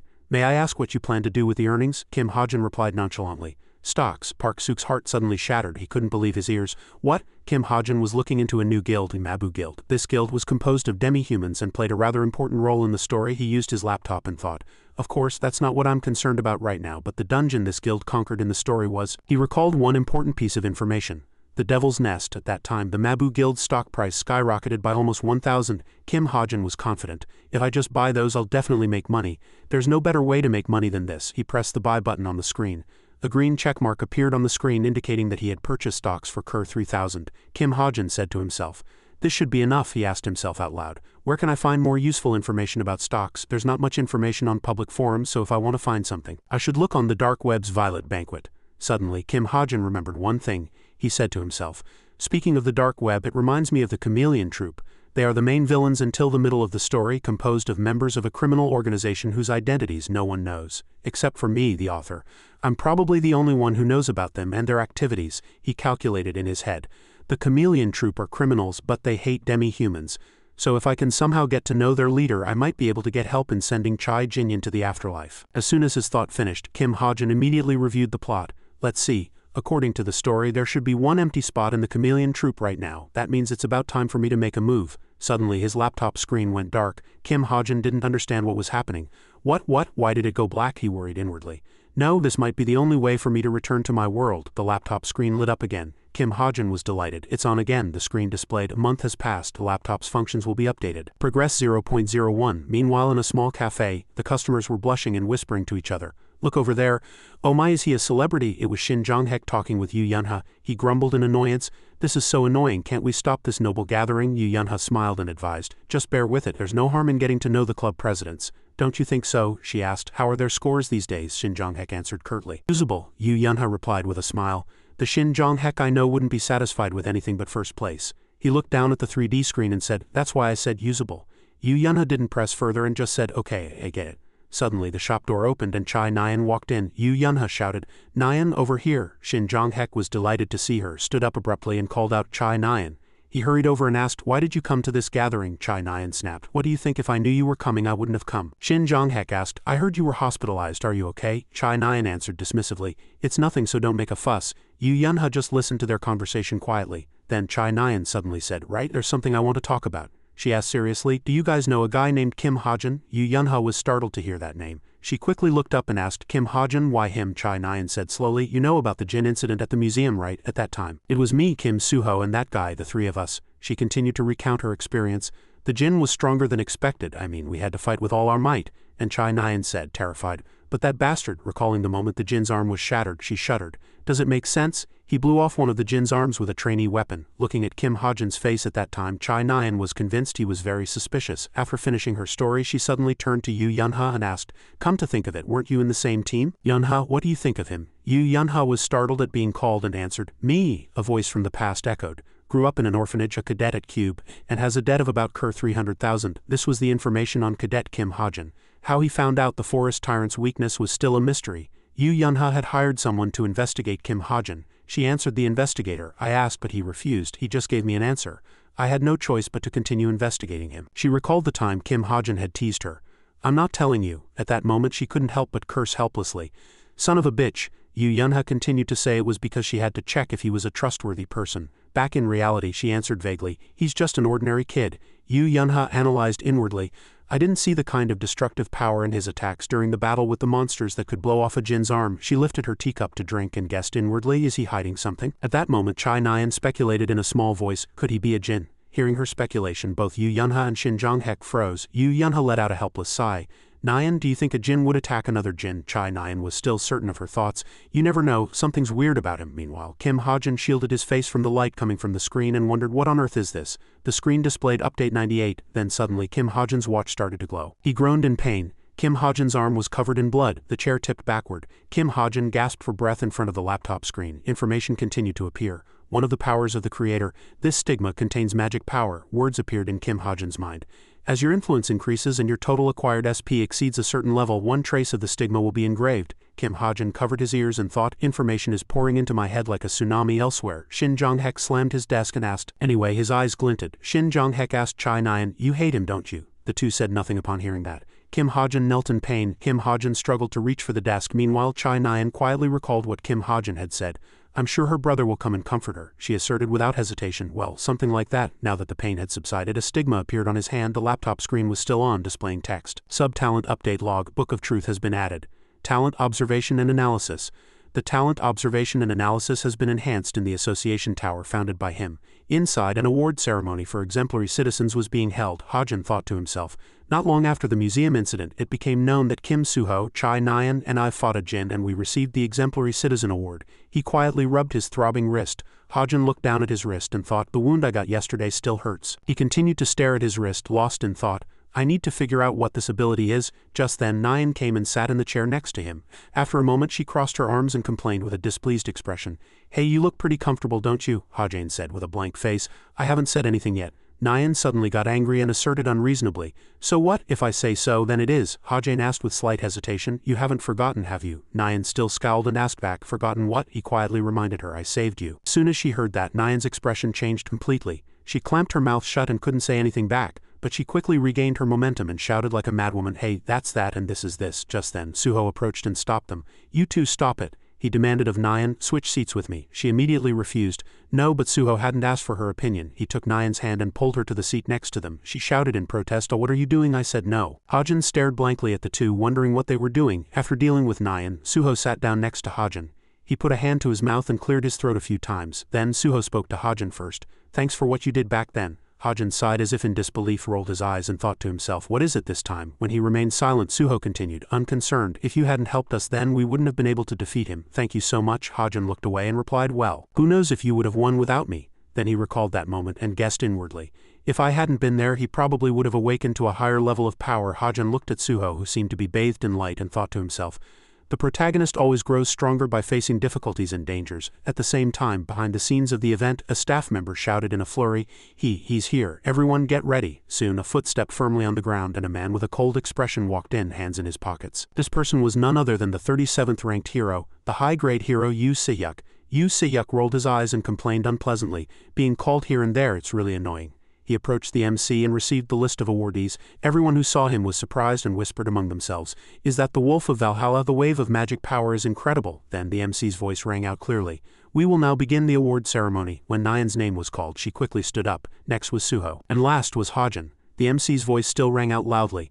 Will the awardees please come up to the stage? Soon the three of them were standing side by side on the stage waiting for Yu Se-hyuk to present the awards. The MC's grand introduction continued. The awards will be presented by the 37th ranked hero, Mr. Yu Se-hyuk. The following individuals risked their lives to defeat a Jin and acted as exemplary citizens of society. The first awardee was Suho. Yu Se-hyuk handed him the award and asked, are you Kim Suho? Suho replied politely, yes. Yu Se-hyuk continued. I see why everyone wants you. Suho said, a little puzzled. Pardon? His award presentation suddenly slowed. Yu Se-hyuk took the opportunity to lean in close to Suho and reminded him in a dangerous tone, never join a guild. It would be better to enter the infinite battlefield and become a hunter. If you become a hero, you'll just be piled with responsibilities, and it's not fun at all. Suho was silent for a moment, then smiled and replied, still, I think being a hero suits my personality better. Hearing that, Yu Se-hyuk straightened up. He picked his ear with his hand and replied with a bored expression, really? Then fine. In fact, he was thinking to himself, this guy is so boring. Then Yu Se-hyuk glanced at Nyan and said, next is, long time no see. Nyan knew it was her turn, so she straightened her back and tried to suppress her nervousness. She was so nervous that she stuttered, Master, it's been a while. Yu Se-hyuk was surprised that she called him master and asked, you're an archer, so why am I your master? He said firmly, your father asked me to look after you, but I have no intention of doing so. As soon as he finished speaking, Nyan's expression immediately became dejected. In contrast to her, Ha-jin couldn't hide a pleased smile at her expression. After the two were done, it was finally Ha-jin's turn. Yu Se-hyuk and he suddenly made eye contact. He found Ha-jin unfamiliar and asked, who are you? Ha-jin answered simply, I'm Cadet Kim Ha-jin. Yu Se-hyuk didn't ask further and replied, okay. After that, both of them fell silent, creating an awkward atmosphere. A thought popped into Ha-jin's head. They say that what's worse than being hated is being pitied. This situation fit that saying perfectly. Under the dazzling stage lights and the MC's powerful voice, this concludes today's award ceremony. Cadet Chai Nyan, would you like to say a few words? A while later, in a cafe, Ha-jin held the food he had just bought for Cur 15 and thought with a satisfied expression, The reward for defeating the Jinn is quite good. He sat at a table, took out his laptop and muttered to himself, I should buy more Mabu Guild stock with this money. Right now, Hajin opened his laptop and asked himself, should I take a look at the newly updated features on the laptop? At that moment a few lines of text appeared on the laptop screen announcing the updated features. Stigma laptop internet activated low-grade talent book of truth added to observation and analysis talent. Hajin raised his hand to look. Sure enough, a strange mark had appeared on his wrist. First Stigma, the name of the wound engraved on his arm yesterday. He touched it and thought to himself, the explanation of how to use it is a bit vague. It can be activated according to Kim Hajin's will. It said that over time he would be able to use it at will. But Hajin stared at his bandaged wrist, still not clearly understanding how to use the stigma and could only slowly guess. Activated by my will. As soon as he thought that, the stigma seemed to awaken and for a moment it tried to fly off his wrist. But Hajin quickly pressed it down with his other hand and, surprised by the unexpected shock, hid his arm under the desk. Hajin gave up on finding out about the stigma. I'll have to check it out when I get to the dorm. He decided to look at the next thing. Next was laptop internet activated. Hajin quickly clicked on the words laptop internet activated. What appeared on the screen made his eyes suddenly widen. After a moment of thought he slowly uttered, I see. A list of currently accessible websites appeared on the laptop screen, among which were 6 options: Justice for All, Violet Banquet, Jeremy's Sword, Message, CubeNet, Armory. Hajin finally realized, so this was the real reward. He touched his chin and looked at the websites, lost in thought. There are not only ordinary websites but also sites that require payment to access. What he was most focused on now was a website called Violet Banquet. Hajin was already guessing. Among these, Violet Banquet is the most important site. As far as he knew, Violet Banquet was the most famous private website for exchanging information, weapons, bounties, and requests. There was no hero who did not interact with Violet Banquet. Because of this, the government turned a blind eye even though they knew it was a black market. At least, that's how I set it up. Usually you have to pay a huge registration fee to become a member of this site. Now I can easily create an account by paying only 200 SP. At the same time, the question, do you wish to create a Violet Banquet account?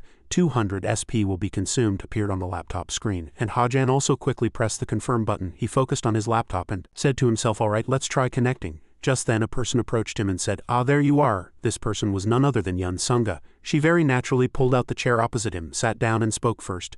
You know me, right, Mr. Kim Hajin? Hajin looked at her with a blank face. Sunga rummaged through her jacket pocket and continued, I was surprised you disappeared so quickly after the award ceremony. She said, I have something to give you, and Sunga put down a business card with writing on it. Yun Sunga, the president of the Essence of the Straight Guild, placed a business card on the table. Outwardly, Hajin stared at the card in silence, but inwardly he was deliberating on how to respond to her actions. Yun Sunga handing him a business card carried significant meaning. Sunga sat opposite him, rested her chin on her hand and spoke softly, there's something I'm curious about. Hajin, still calculating inwardly, quietly observed her plan. She smiled brightly and continued, may I ask you a question? Is this the first step of Yun Sunga's talent recruitment method? Sunga clasped her hands together, smiled brightly, and asked, there's something I'm curious about. May I ask you a question? Hajin remained silent for a moment, quietly assessing the woman before him. Yun Sunga had a friendly public image, but her true personality was a bit different. She was the type of person who would cast anyone aside no matter how much effort she had invested in recruiting them if they didn't meet her standards. A mindset focused solely on power and acquiring the best, contrary to the information he knew about her. Seeing Sunga smiling with good intentions convinced Hajin, that person is Yun Sunga, the leader of this country's top guild. If he maintained a good relationship with Yun Sunga, it would surely be helpful in future incidents. With that thought, Hajin placed one hand on the table. Sunga narrowed the distance with a very friendly demeanor. Could it be that you're? But just then Hajin suddenly cut her off. No, he flatly refused to talk. I have nothing to say to you. The moment those words were spoken, the atmosphere instantly grew quiet. Sunga looked as if cold water had been thrown on her. A few seconds later, she composed herself, laughed awkwardly, and explained, I think there's been a misunderstanding. As the representative of Korea's #1 guild, I'm expressing my interest in you.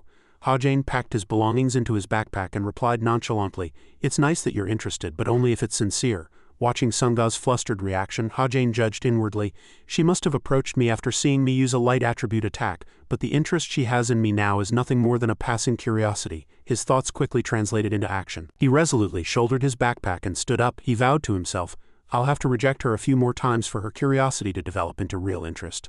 A moment later, Hajin left with just one sentence, well then, and he quickly left the place. Left alone, Sunga, with her mouth agape, couldn't believe she had been rejected so easily.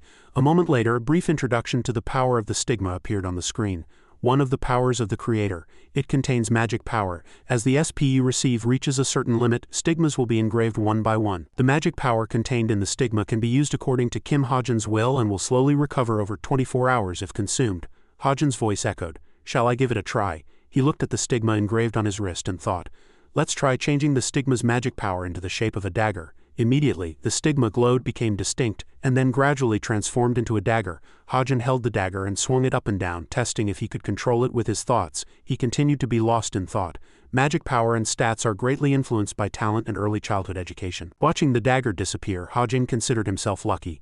There's no way someone who just fell into this world like me can use magic. It's a relief that I now have a way to use it. After checking the stigma, he decided to test the second thing. The next thing to check is, just then, two brief pieces of information about the observation ability appeared on the system screen. Observation, can observe individuals within your line of sight. Access, can access the laptop setting window at any time without any medium. Hajin touched his chin, thought of something, and then began to summon. Book of Truth. Hajin stretched his hand high to receive it. Soon a book appeared in midair. He observed the book and heard its introduction. This book contains all truth. It will answer any question as long as your magic power allows. Hajin asked back in disbelief. It answers any question. He immediately asked a question. Book of Truth, what is my height? A voice echoed from the book. Your height is 174 centimeters, and a notification that 1 SP had been used popped up. Hajin, understanding how it worked, said, "Ah, so this is how you use it." Just then, Hajin's wristwatch suddenly started ringing. The sound grew louder and he was startled as well. Hajin, flustered, asked himself, "Is it an emergency alert?" The words "emergency alert" were displayed on the watch screen. The next moment, a group message appeared on the screen. Looking for anyone who last saw world class's Ms. Ha. Hajin was so surprised he was speechless, and after a moment he slowly opened his mouth. It's finally started. What Hajin referred to as it was the second main story, the cube disappearance incident. As the title suggests, a total of 6 cadets went missing in this episode. With no clues at all, the investigation made no progress, and the number of missing people only continued to increase. This episode was all the more important because the culprit's final target was Yu Yunha. Hajin touched his chin, recalling the story's development, and began to form a hypothesis. If the co-author makes the protagonist lose a colleague again, like at the museum, the situation will be very bad. If that's the case, I'll find the culprit myself. But after a moment's thought, he suddenly lowered his arm and refuted his previous thought. No, if I intervene too early, I might mess up the story. In the end, Hajin decided to continue watching. A short while later, in the joint training room, Suho was drinking deliciously from a water bottle turned upside down. Suddenly, the class president approached, put his arm around his shoulder and said, "Hey Kim Suho, look at that guy." Suho also followed his gaze. Over there, a foot was fiercely stomping on a dumbbell. An orange-haired student had his foot on a dumbbell and was picking a fight with Hajin. He sneered and taunted, "What are you trying to do, you piece of trash?" The orange-haired guy lowered his foot and asked with contempt, "Are you even a cadet? You can't even lift this one dumbbell. You're a disgrace to Cube. Did you pay your way in?" Suho, watching from this side, was indignant and was about to charge in. "Hey you guys," but the class president grabbed his shoulder and stopped him. "It's fine, don't get involved." Suho, still with a displeased expression, turned back to him and argued, "As the class president, shouldn't you be the one to step in?" The class president replied nonchalantly, as if it were not his business, "Just leave them be. That guy seems to be angry because of Shin Jonghek, so it'll be a hassle if you get involved." He laughed with interest and said, "Maybe he's just acting." Suho was startled and shouted, "What?" The class president, confident in his thoughts, said firmly, "You said it yourself that he blew off one of the Jin's arms. Do you think a guy like that would struggle with those idiots?" Suho, realizing the meaning of the class president's words, was surprised. Is Kim Hajin hiding his strength? Over there, Hajin was struggling to lift the dumbbell onto his shoulder, his body trembling. Seeing him struggle, the orange-haired guy also began to doubt. Is he acting? From this side, the class president was still confident in his thoughts.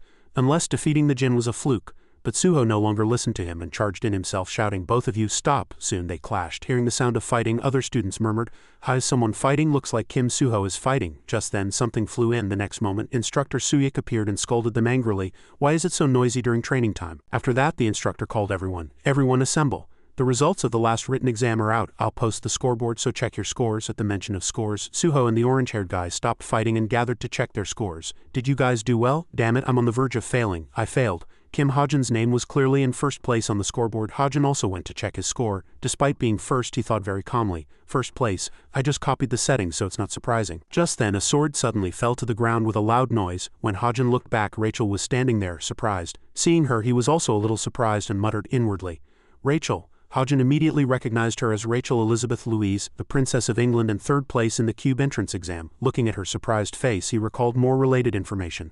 Moreover, she has never once missed first place in any written exam, big or small. As he was thinking that, Rachel suddenly turned her gaze and looked at Hajin. When their eyes met, he didn't know how to react and his face froze. In a small palace, a proud voice echoed, "Princess Rachel, congratulations on your admission to Cube." A butler with a worried face offered words of encouragement.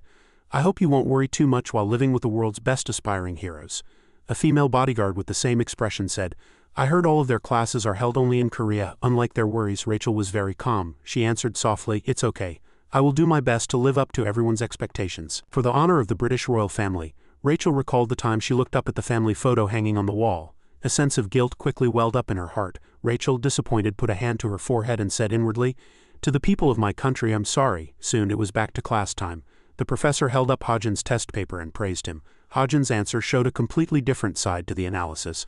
"I hope other cadets will learn from Hajin and improve further." Rachel put a pen to her mouth and thought, "Phenomenon analysis is a very academic field. It will be very difficult to close this gap by the midterm exams." She called his name, Kim Hajin, inwardly.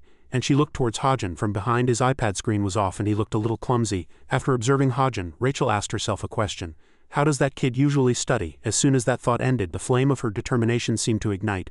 The scene shifted to the laptop screen. The words "Truth, Information, Disclosure. I will answer all questions. Please present the problem" were displayed. Hajin typed on his keyboard, calculating inwardly that he should use a convenient ability like the Book of Truth more to earn some pocket money. He touched his chin and thought of the Book of Truth. The Book of Truth allows me to know any information in the world as long as I have enough SP. I don't have a lot of funds, so I can't make big money, but if word gets out, the number of customers will explode. Soon, Hajin decided to press the business registration button. He said, "All right." As a few fluctuating lines appeared on the laptop screen, Hajin said slowly, "Next is," and he waved his hand to create 3 virtual screens in front of him, saying, "The SP investment I've been putting off." Hajin analyzed inwardly. The start of the second main story means that Cube is no longer safe from Djinns. He looked at the handgun in his hand and thought seriously. Setting intervention, marksman. With my current abilities, it's not enough to face a Djinn. Having thought that far, Hajin suddenly smiled with satisfaction.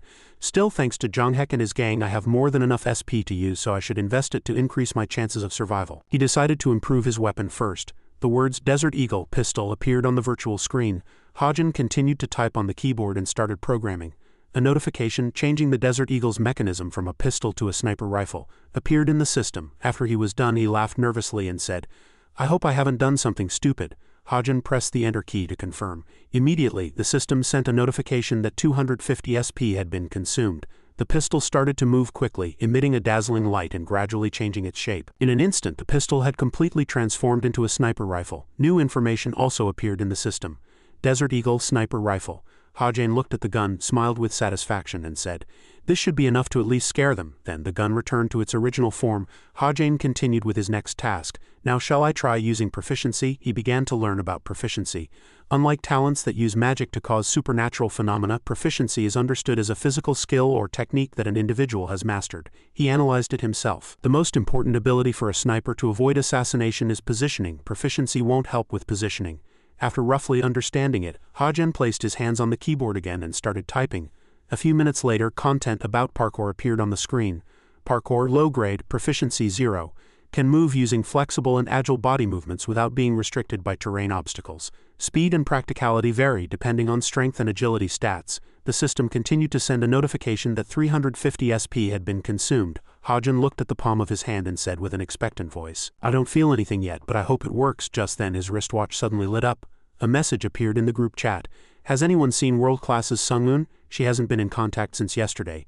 Hajin's heart suddenly grew heavy. He said to himself, "The second victim. All the cadets who were kidnapped before Yunha were killed by the culprit." At that moment he began to hesitate about his decision.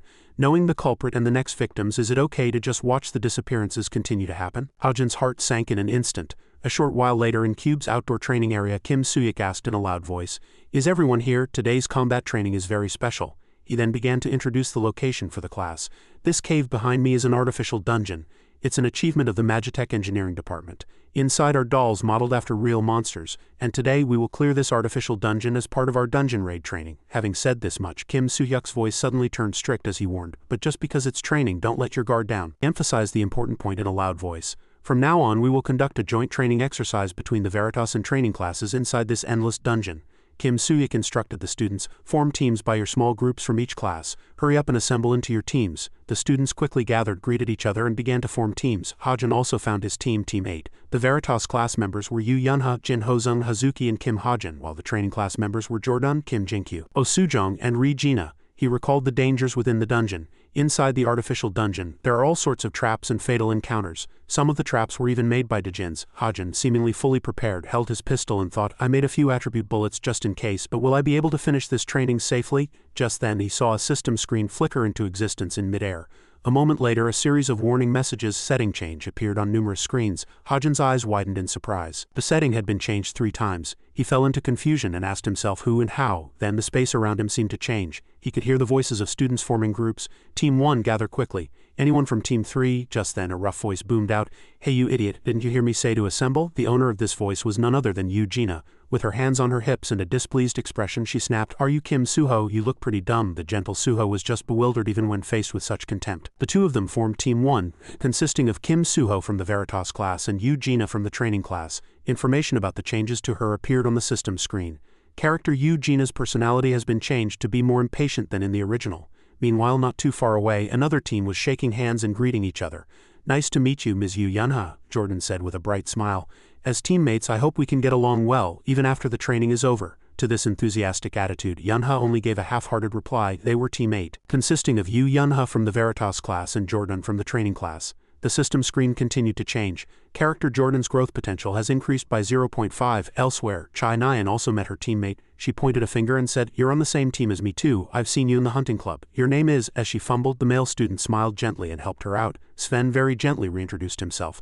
"My name is Sven." They were Team 3, consisting of Chai Nyan from the Veritas class and Sven from the training class. The system reported the change information for Sven. Character Sven's willpower has decreased. There is a very high possibility he will be corrupted by a demon. Hajin read the notification and stared at him with his mouth agape. His mind was in shock. What? That's too big of a change. Kim Hajin looked across with a worried expression. Should I take a closer look? Over there were the 2 people he needed to pay attention to. Jordan was smiling happily and talking to Yu Yunha. The first was Jordan from Team 8. That guy is a typical scumbag who always looks down on those weaker than him. He's strong enough for the essence of the Straight Guild to send a scout though. Along with a green card, the text, "Character Jordan's potential has increased by 0.5, appeared. His potential suddenly went up. Jordan introduced himself and then the friends who came with him.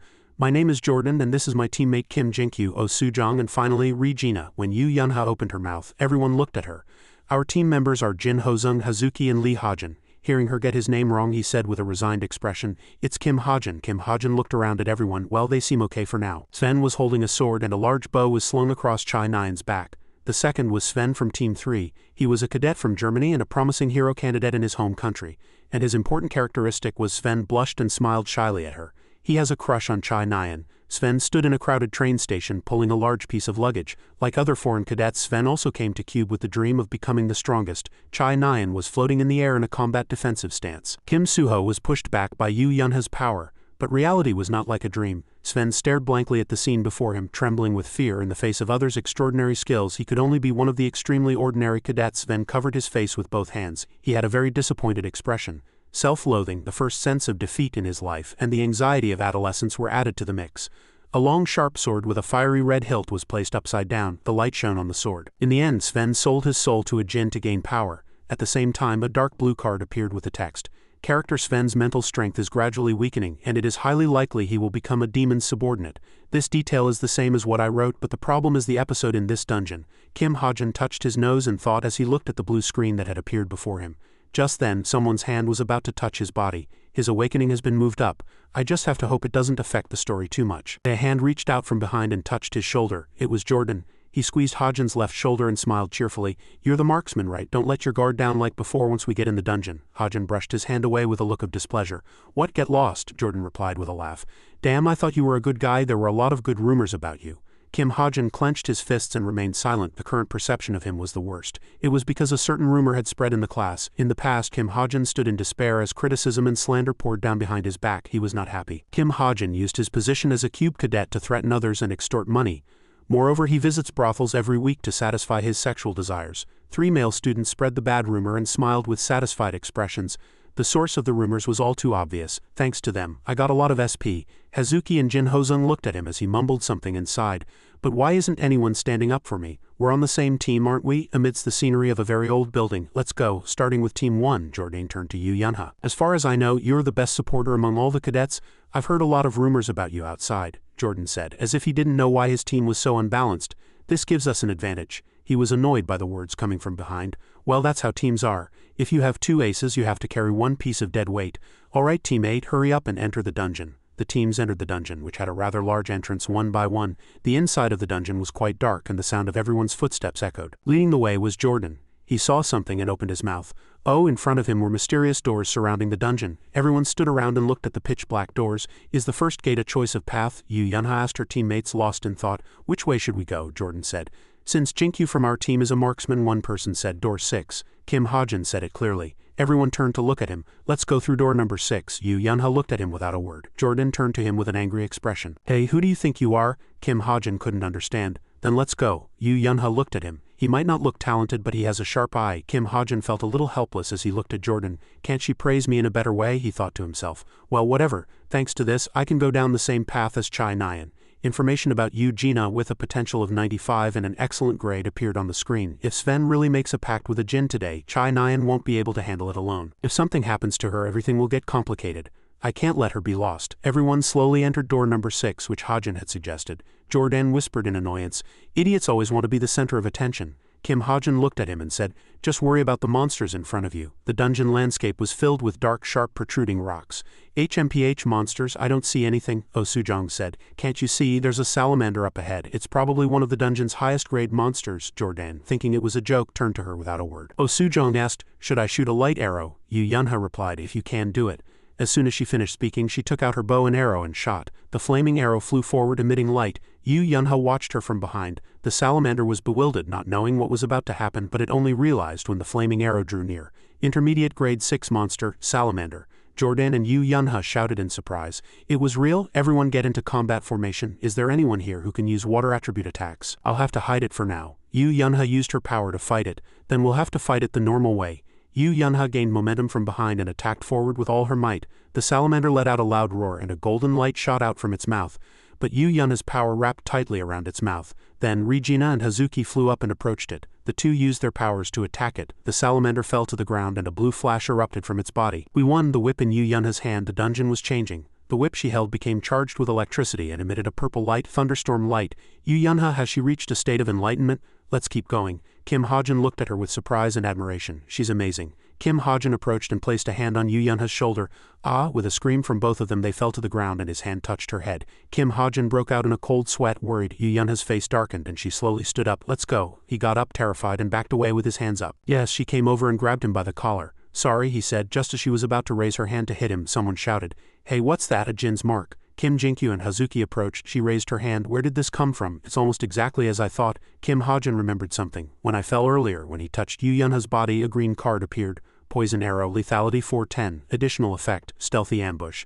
The arrowhead is coated with a neurotoxin. Slowly the sound of footsteps and breathing approached. Pant, pant. Sven knelt down and fell forward, breathing heavily. Sven said in a weak voice, sorry, leave me behind. Chai Nyan shouted angrily. Shut up. If you have the strength to talk, then run. While the two were arguing, a poison arrow lodged in Sven's shoulder and he collapsed in pain.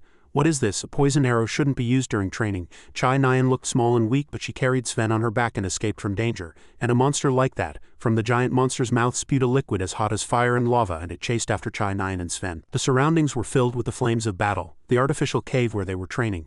Is it over here? Kim Jinkyu held a large shield and blocked the flames shot by the monster. The others were all shooting arrows from behind or fighting the surrounding monsters. Two monsters spewed fire from their mouths.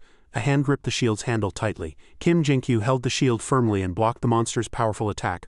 Oh Soo-jong held her bow and aimed at the target, waiting with some nervousness. When she released her hand, the arrow flew fiercely towards the target she had aimed at. Yu Yunha used her power to deliver a powerful blow to the monster. Kim Ha-jin held his pistol and attacked the monsters that were surrounding them. Jordan held his sword and swung down with all his might, fighting the monster. Around him, an arrow also glowed and fell to the ground. Jordan slung his sword over his shoulder and sighed in relief. Is it over here? Everyone gathered, and the bodies of dead monsters were scattered around them. It was too easy since it was mostly just flame lizards and salamanders. There were no real traps besides that poison arrow earlier. I think we can keep going. While everyone was actively discussing, only Kim Ha-jin stood behind and watched everything. He stood blankly thinking of that arrow and the previous green card. Even cadets with excellent intuition didn't notice that arrow earlier. A light flashed before their eyes and everyone looked in that direction. What on earth is that? Flames began to appear one by one and its eyes were blue and fierce. A dazzling light shot out from behind Oh Soo-jong along with a dark shadow. He was startled and looked back. A giant beast roared, its mouth full of lava, ready to attack. He turned back with wide, surprised eyes. A salamander. Was it still alive? The giant salamander spewed a huge amount of fire towards where they were standing. Kim Jinkyu looked back. When Kim Jinkyu shouted the lizard's name, everyone turned around in surprise.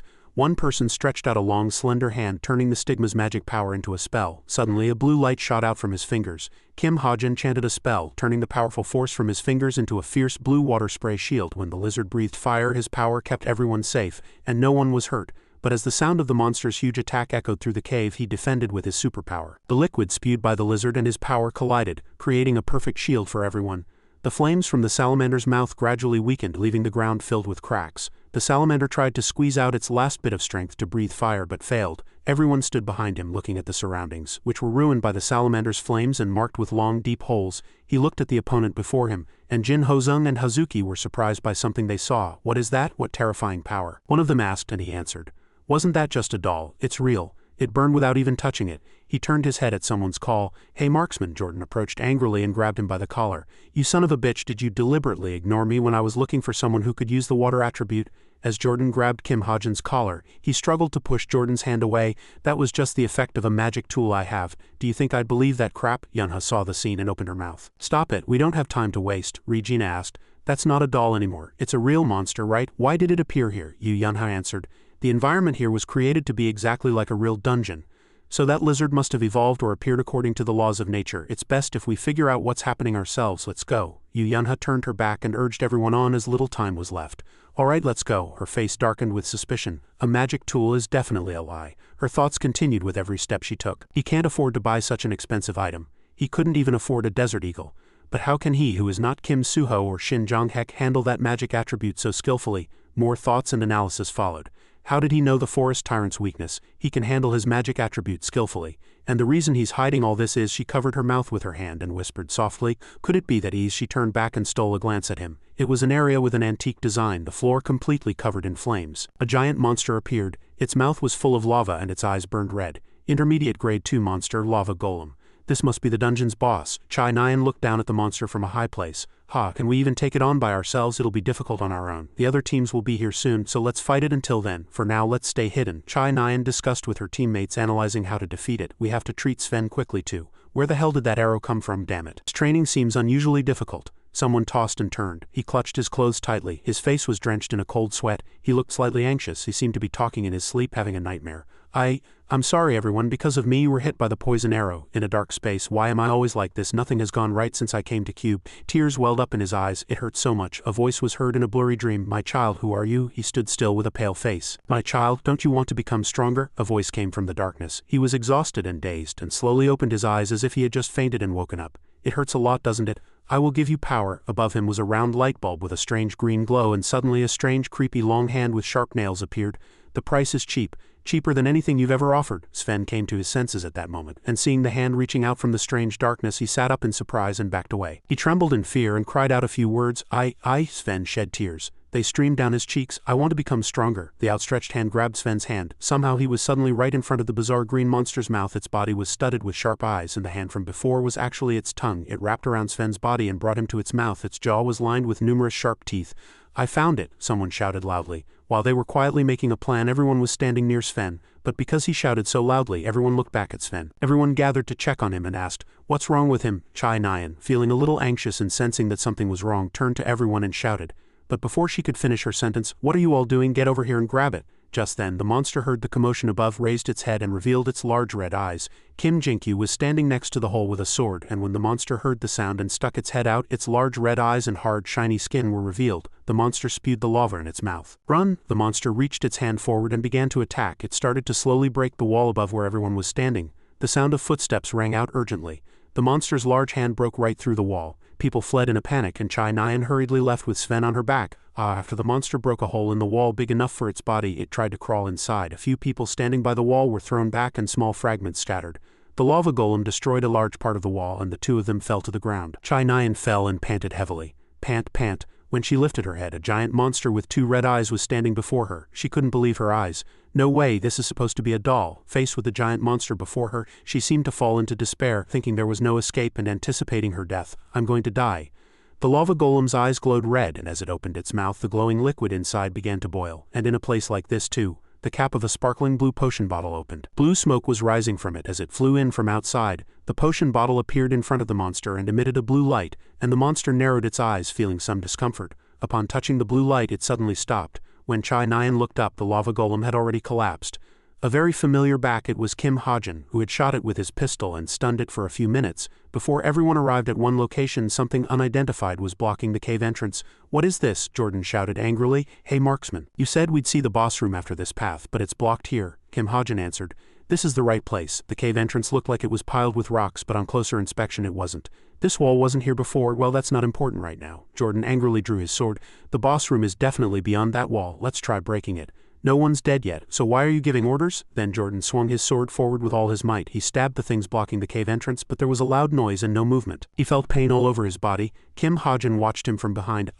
See, of course you can't break this. It can't even be broken by a magic attack, can it?" Hazuki saw something and pointed forward. "Everyone." Kim Hajin looked up and saw a small cave opening above. "Oh, there's a hole over there." Kim Hajin started rolling up his sleeves. "We can probably get in through there." Jordan looked at him angrily. "What nonsense are you talking about? That wall is at least 10 meters high. How do you plan on climbing it?" Kim Hajin reached his hand high, preparing to climb. "You can't climb? Then I'll go first." A blue light swirled around his hand and he grabbed the wall with all his might and began to climb with willpower. He was already climbing, but everyone below just stared at him, no one daring to climb. He struggled to climb, looking up at the cave entrance as if he had reached the finish line. Finally he made it up. As he climbed over the cave entrance, everyone looked up with some admiration. "Is that guy a cat?" Slowly, a strange sound began to be heard. The people standing below grew anxious, and soon rock fragments began to fall from the top of the cave. Jordan shouted, "Damn it." After arriving there, he was startled to see the giant lava golem that appeared before him. It was the giant back that looked like a rock which he had just climbed. "What is this?" Just then, a man appeared from behind the monster with a pistol in his hand. The lava golem's head shook slightly from the impact. How did it regain consciousness so quickly? Kim Jinkyu shouted loudly toward the other side, telling Chai Nyan to run. Chai Nyan came to her senses and moved. A huge shadow was cast before him. He stood blankly. "Save me too." With a loud shout, a battle formation was set. Then everyone's swords and abilities were unleashed on the monster. The sound and light of swords flashed continuously, and a man leapt high to fight it with a sword. "Damn it, it won't budge."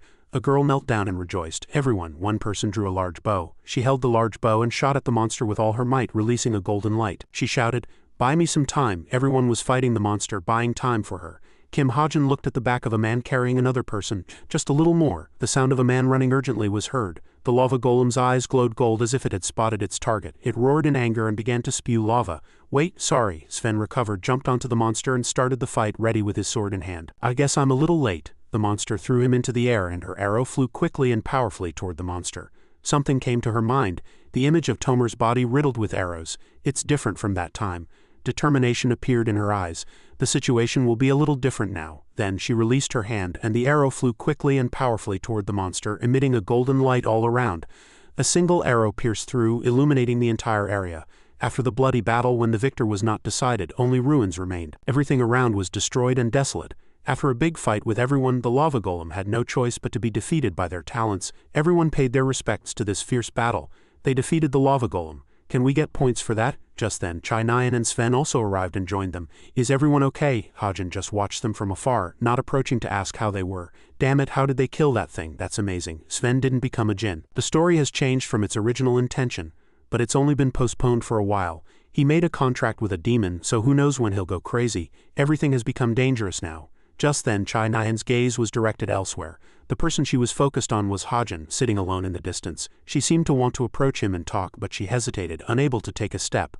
After a moment of deliberation, Chai Nyan finally started walking toward Hajin. "Hey." As the two looked at each other, an awkward silence suddenly fell, and no one spoke. He also looked back at her with a blank expression.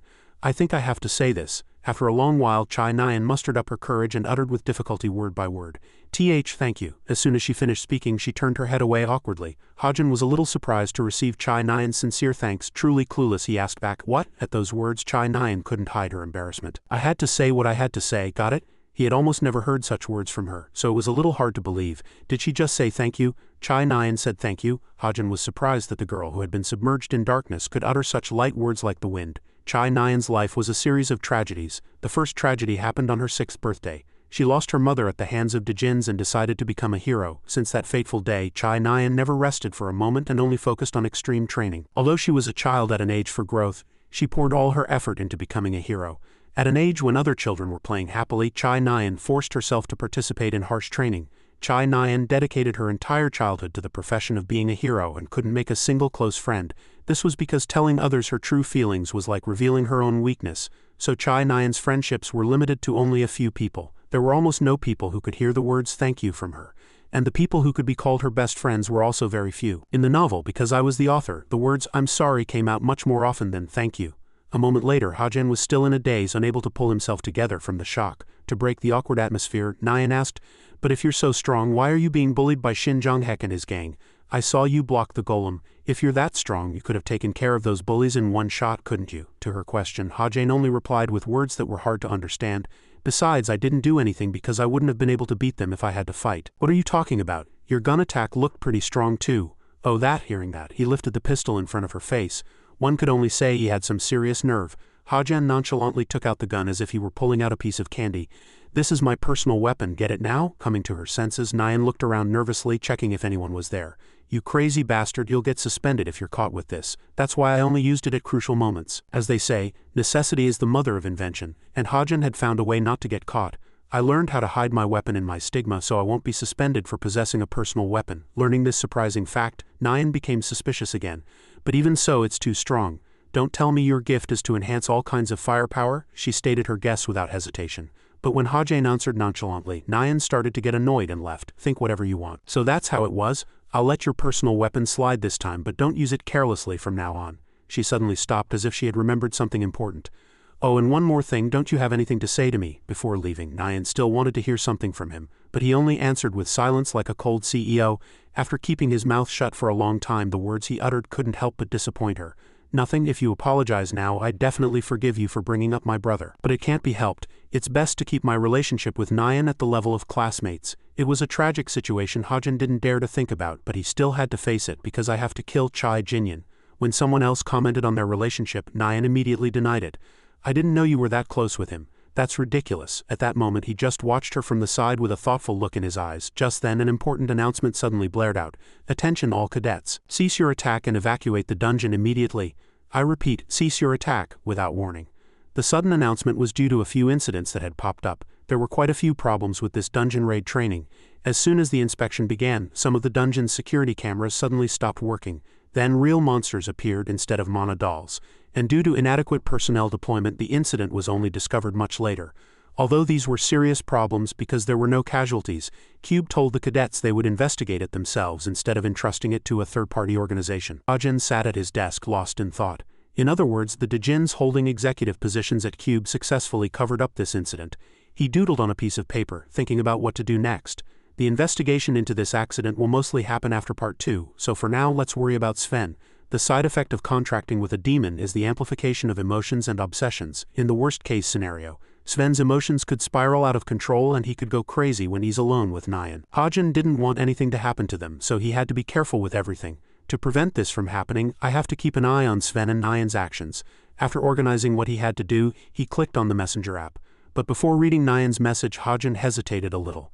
"My conscience is bothering me a bit." Checking Nyan's messages, the first message that caught Hajan's eye was from Sven. He clicked on it and read, "I heard the hunting club is going to Gangwon province this week, want to go together." As Hajan recalled, this week's hunting club activity was the day Sven went berserk in the original story. To prevent this trip from turning into a disaster, Hajan also had to be careful. "It would be good to go together, but I need to make some preparations just in case." There was no time to hesitate, so Hajan had to decide quickly. "I've improved quite a bit myself. I think it's time to go to Gari Cave." Suddenly, the black watch on his wrist made a sound. Hajan answered the call to see what Suho wanted from him. "Why is this guy?" Just as he answered the call, the other person replied. "Hello." It seemed Suho had something important calling Hajan at this hour.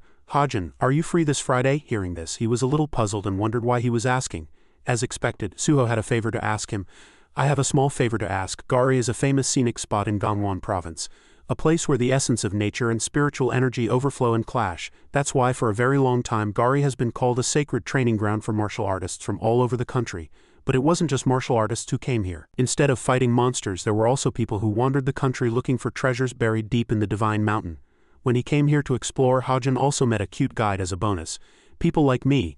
Wild ginseng digger Kim Yoonjun. In contrast to his enthusiastic introduction, his expression was emotionless. Hajan replied nonchalantly, as if he wasn't very interested.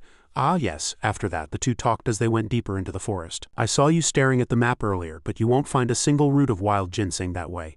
"I'm not a ginseng digger, I'm looking for a place." Seeing that he had no interest in wild ginseng, Yoonjun's attitude completely changed. "HMPH, all the rookies trying to get into this business say that, But remember, getting into this business to get rich is. He stopped, thinking he was talking too much. Well then, good luck, kid. Yes, thank you. And the two went their separate ways, because their purposes were different. Still young and green, so much to learn. Just as Yunjun said, Hajin didn't get far before he tripped and fell to the ground. I tripped on a tree root. But when he turned around, what had slammed him to the ground was a wild ginseng. He couldn't take his eyes off the mystical light emanating from it for a single moment.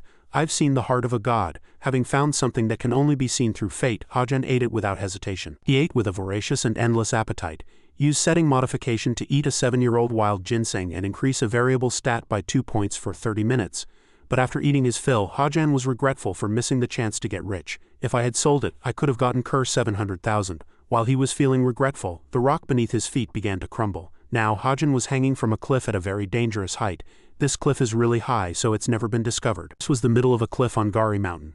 Pushing through moss and lichen, Hajin held on tightly to the cliff to stay alive until he reached his destination, and finally, after all sorts of effort and hardship, he stood before that strange cave. This was the hidden undead dungeon. It was clear at a glance that this was a place full of danger. The boss of this dungeon is an intermediate high-grade 1 monster. A Lich Knight. My stats went up thanks to the ginseng, but it's nothing compared to that thing. But it didn't matter. Hajin, who had never feared anyone in his life, bravely entered. The moment he set foot in this place, he was prepared to face terrible things.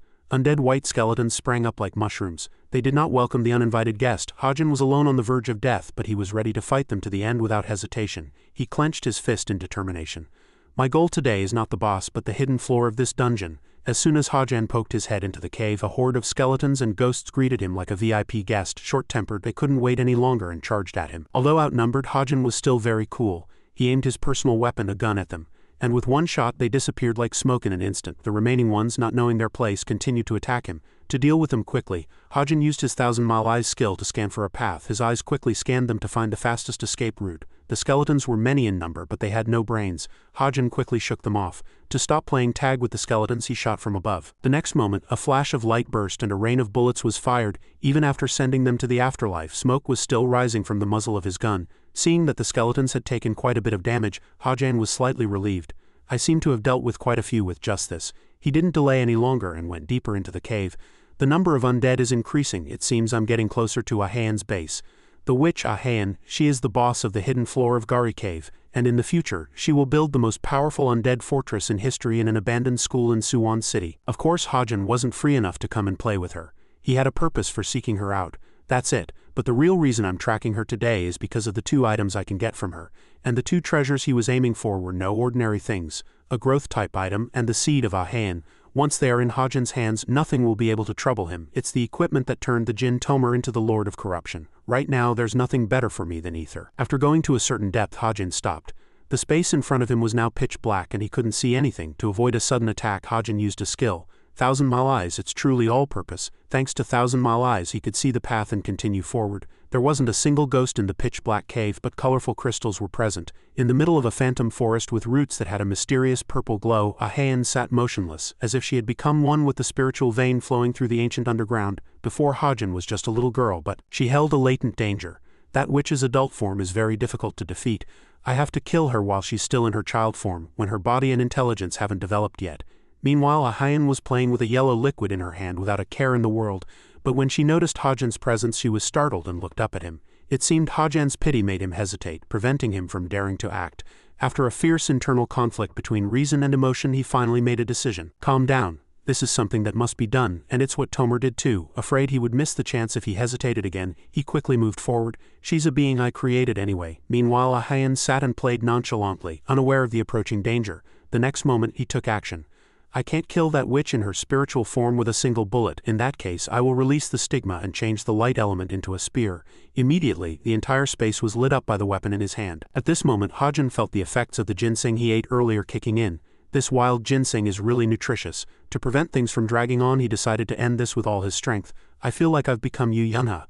As Hajin delivered a powerful blow towards Ahayan, an energy explosion dyed the entire space blue, and at this time he stood still, waiting for the smoke to clear and watched for the result. But surprisingly, even after that world-shaking blow, she was still alive. She's still alive? Ahayan's body was very severely damaged, but her will to survive kept her in existence. A purple dark aura immediately appeared around Ahayan, like a defense mechanism activated to protect herself. but she was still too young to control her own power. The next moment, a blue light covered the entire space. Ah-Haen then disappeared into thin air. Ha-Jen stared blankly ahead for 5 seconds. It must just be an afterimage from before she died. The seed of Ah-Haen is a vessel containing the soul of the witch Ah-Haen. When it hatches, it will bring despair, and this witch will be reborn. Ether is an item with no fixed form, existing in a liquid state, and has the ability to combine with its master to become a weapon and strengthen that person's weaknesses obtained. At the end of a journey where he gained a lot from Gari Cave, Ha-Jin returned to his home. That night he checked his information again to see how much he had progressed. After linking with Ether, the user's all stats increased by 0.6. However, once a master is set, it can no longer be changed. His stats after the changes were Strength 2.455, Stamina 2.545, Speed 2.85, Intellect 3.705, Vitality 2.465, and Magic Power 1.925. Glancing them over, Ha-Jin was very satisfied with the incredible performance. This effect is pretty good. After considerable effort, he could now hold his head high without fear. This will definitely get even better as it grows. I can finally stand shoulder to shoulder with the other cadets at Cube, but this was just the beginning. The most important thing he was only taking out now. I found 47 roots of spiritual ginseng too, and I listed all the remaining ones on Violet Banquet. They'll sell out in no time, but the biggest prize is this, the seed of the Avenger, the seed containing the soul of the Witch Avenger. When this seed hatches, the Witch of Despair Avenger will also be born. Ha-Jin believed that Avenger wasn't evil but rather possessed a pure soul, even though the name Witch of Despair made her sound like a villain. But if I raise her well, she'll become a reliable ally. This was an extremely rare item, but using it was as easy as pie. Raising this seed of the Avenger is very simple. You just need to give it a little blood instead of water. However, the witch's disposition and growth depend on the person who provides the blood, so one must think carefully. A few capable candidates already came to his mind, but no matter how he thought about it, Ha-Jin felt that asking someone else for their blood was an incredibly bizarre thing to do, and while he knew what needed to be done, he didn't dare to act on it. I'll put it aside for now. Thinking he had worked too hard, he didn't force himself to stay awake any longer. I should go to bed early today. He needed to save his strength for the upcoming activity. Tomorrow is going to be a really tiring day. And finally, the next morning arrived. Spring at Mount Beba in Gangwon Province. As the brilliant morning sunlight streamed down, the regular hunting club meeting began. "Is everyone here?" a guide announced enthusiastically from a high platform. "I'm so happy to see everyone sitting so orderly. This is probably the first time we've all gathered since orientation. For those who missed it, I'll explain our club's mission. Our hunting club, Leonidas, holds regular gatherings. By hunting harmful wild animals, you can enjoy a hobby and help the community. It's killing 2 birds with 1 stone. Ha-Jin was so anxious about what was to come that he gulped nervously. I don't know the exact details of what will happen today. I just wrote this part vaguely in the novel. As Ha-Jin vaguely recalled, as a result of the Jin going berserk, Nyan was seriously injured and Sven was framed as the culprit and lost his life. This incident only served as a catalyst for Suho to care more for Nyan. And that was precisely Ha-Jin's goal, to make everyone think the Jin's target was Nyan. If the search team focused all their attention on Nyan while Ha-Jin held all the details, there would have been nothing to worry about. But the situation was different now. The worrying part was that the details related to Sven had changed from the original novel. He had never once gone berserk. Everything was starting to unfold differently from what he had created. And though very faintly he was using a demon's power, now Ha-Jin was torn between 2 options, unsure of the right choice. If I deal with him now, I won't have to worry about him anymore. But if I pick a fight right now, I'll be punished immediately. He was looking in Sven's direction, but Nyan, lost in her delusions, shot him a displeased look. He keeps staring only at me. Her delusions continue to run wild, reaching their peak. Why does he keep hovering around me, pretending not to be interested? Could it be him? Just then, Sven noticed Nyan glaring at Ha-Jin with eyes like bullets and warned her. Be careful. Of who, you mean him? A lot of disappearance cases have been happening lately.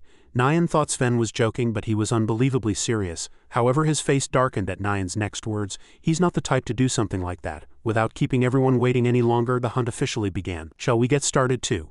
At that, Sven and Nyan as a team went deep into the forest together. Since Ha-Jin was alone, he stood silently for a moment, watching their retreating figures. Far off in the woods, a deer was leisurely grazing, unaware that it was about to meet its end. Suddenly, in the next instant, several dark purple tentacles appeared, shot out and pierced the deer before them quickly and cleanly. The tentacles didn't release the deer, continuing to constrict its neck, causing its body to tremble violently. Sven, who was nearby, quickly became the tentacles' next target. They slowly approached him, but he stood motionless in one spot with an ice-cold expression, showing no reaction. Sven, where are you? At the crucial moment, Nyan's voice made the tentacles retreat. After being separated for a while, she returned with a deer on her back.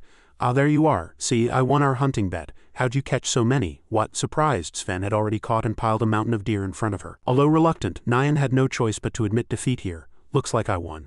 Then you have to grant me one wish, right? Fine, what do you want? Sven hesitated, then shyly stated his wish. His face turned red as a tomato as he gazed at Nyan with gentle eyes. Will you with me? However, they had no idea that their every move was being watched by Hajin. He was hiding behind a bush waiting for the right moment to intervene. Sven made a contract with Asmodeus, the demon of lust. Hajin watched Sven without taking his eyes off him for a moment. As Sven's desires were amplified beyond that of a normal jinn, the word self-control was no longer in his vocabulary. After a moment of hesitation, Sven finally confessed his true feelings. Will you go out with me? Hearing this, Nyan froze, taken aback by the sudden confession. What? Seeing her surprise, Sven asked again. You don't want to? Nyan then skillfully rejected him with a reason. Of course that's not it. But would you accept a confession from someone you've known for less than a week? After hearing Nyan's response, Sven didn't push her any further.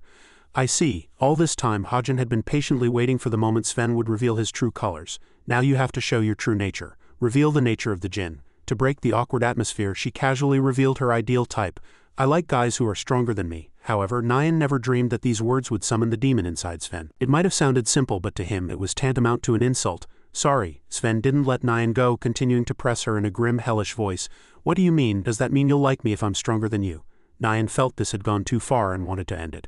Stop it now. Finally, the moment of corruption Hajin had been waiting for arrived. From where Sven stood, the same tentacles from before shot out and attacked her violently. After committing such a horrendous act, he stood silently in place. Because of that dark magic, Sven made a scapegoat of both himself and her. His eyes turned white, as if he had lost his soul. Sven seemed to have lost control of his actions, but things didn't go his way. A shield appeared. Hajin was truly cool. With lightning-fast reflexes, he protected Nyan just in time. He had formed a shield with ether. He was very worried about her and urgently asked if she was okay. Hey Nyan, are you okay? However, Sven seized the moment Hajin let his guard down to attack him. Nyan wanted to do something to save herself and Hajin, but unfortunately at that very moment her bow broke.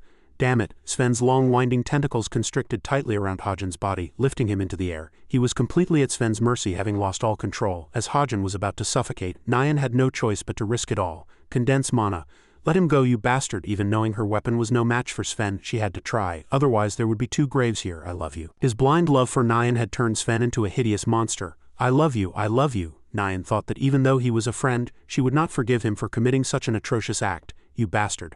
Hajin's face was completely drained of color, and it looked like he couldn't hold on any longer. In that desperate situation, a blue light suddenly flashed. Just when he thought it was all over, Hajin seemed to see a glimmer of hope. Sometimes in the world of this story, characters with great talent wasted their time without achieving their ultimate purpose because they chose a weapon that didn't suit them and never doubted their choice. She was the first person on that list. Just when you thought the hero would save the damsel in distress, it turned out Nyan awakened on her own, saving both Hajin and herself. In an instant, a colossal holy sword materialized under Nyan's control. She wasn't playing around. She was dead serious. Her eyes now looked as if she could devour Sven alive.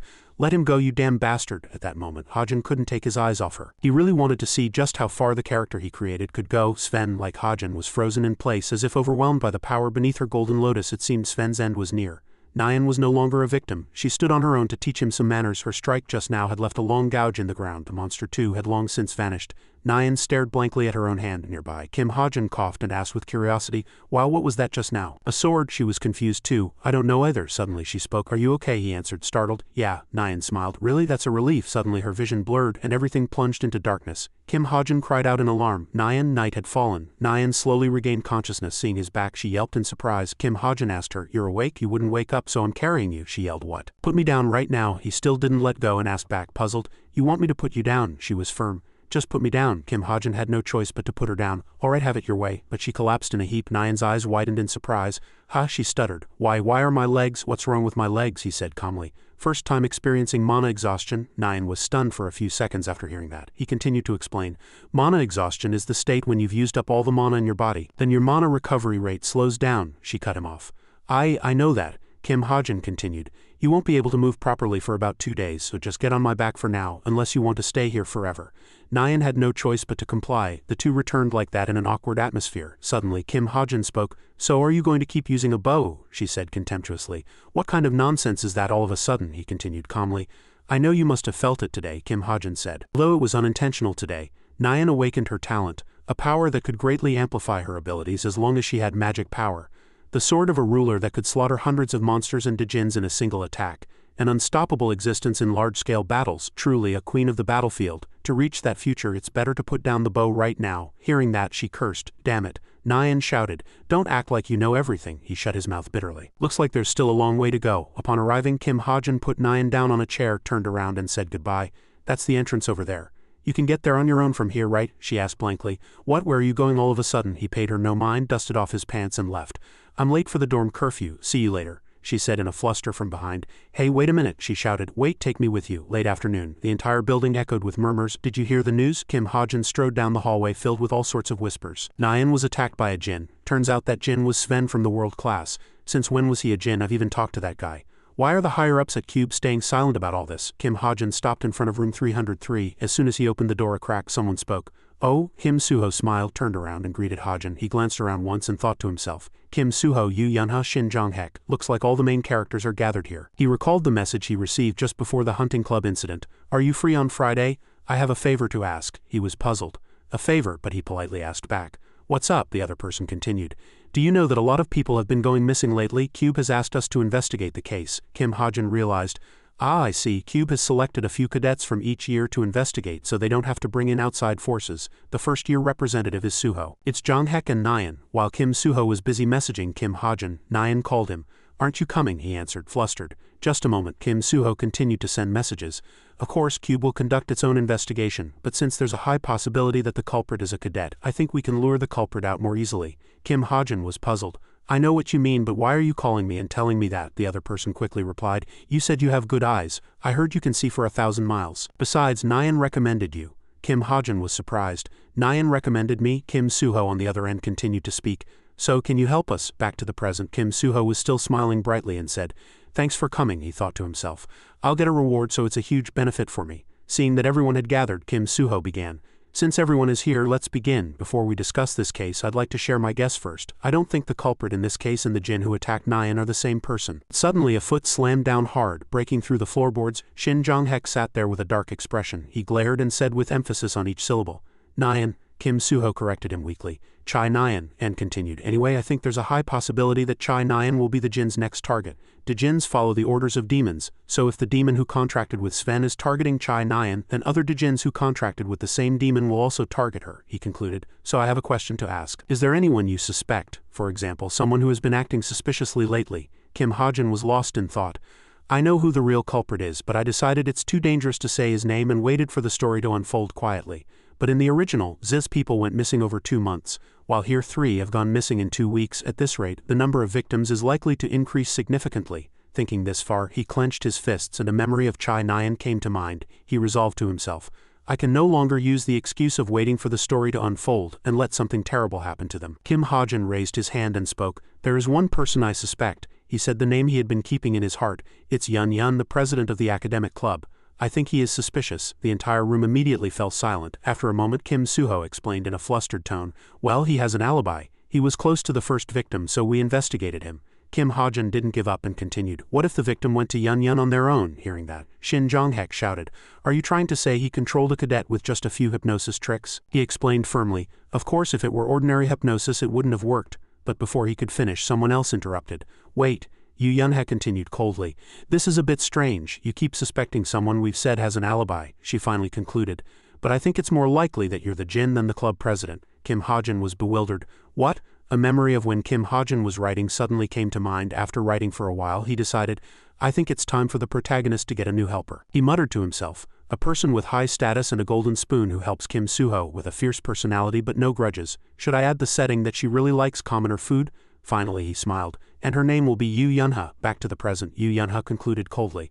I think it's more likely that you're the djinn than the club president who has an alibi. Kim Hajin was bewildered. What? Kim Suho stepped in. Yunha Hajin has an alibi too. When the incident happened, he used the warp gate, she replied nonchalantly.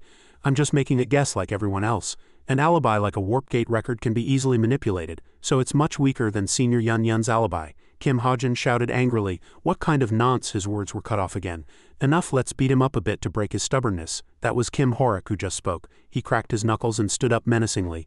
After taking a hit, he'll either start telling the truth or reveal his true identity. Don't you all think so? Shin Jonghek sneered triumphantly. Yi Yin had also been smiling quietly from the beginning. Kim Hajin froze upon seeing all this. He laughed self-deprecatingly.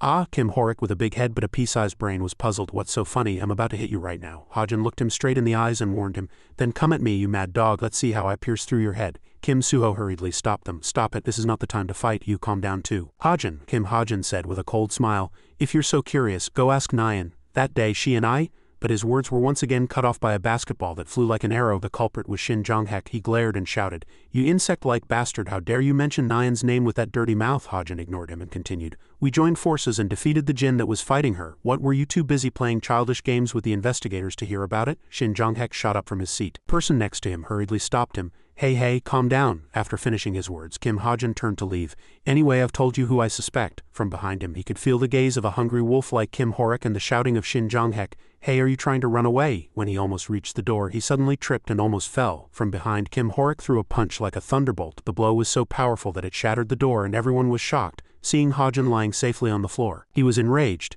You dodged it. Kim Hajin was not to be trifled with either. He took out a gun and threatened him back. Looks like you really need a beating. Just as the two were about to have a proper fight, a gentle sword strike swept past and separated the two clashing auras. Kim Suho blocked the sword between the two. He looked at Kim Horik coldly. Stop it, Kim Horik. And he turned to Yu Yunha. You too, Yunha. If you're so suspicious and want to know, go ask Nyan. She immediately opened her communication device. Wait a minute, the room became quiet again. A moment later, despite Kim Suho calling Hajin loudly, Kim Hajin went outside. On the other end, Nyan said firmly, I told you that bastard Kim Hajin can't be a jinn. Hey Yunha, are you listening to me? Then everyone fell silent again. Outside, Kim Hajin ran out of the building. It was already pitch black night. In the quiet night he sat down and sighed. Kim Hajin was lost in all sorts of chaotic thoughts. What on earth is happening to me? Not only did I come into the book I wrote, I'm fighting and arguing with the characters I created with all my love and affection, he muttered. I'm so sick of this now. I want to see my family and friends.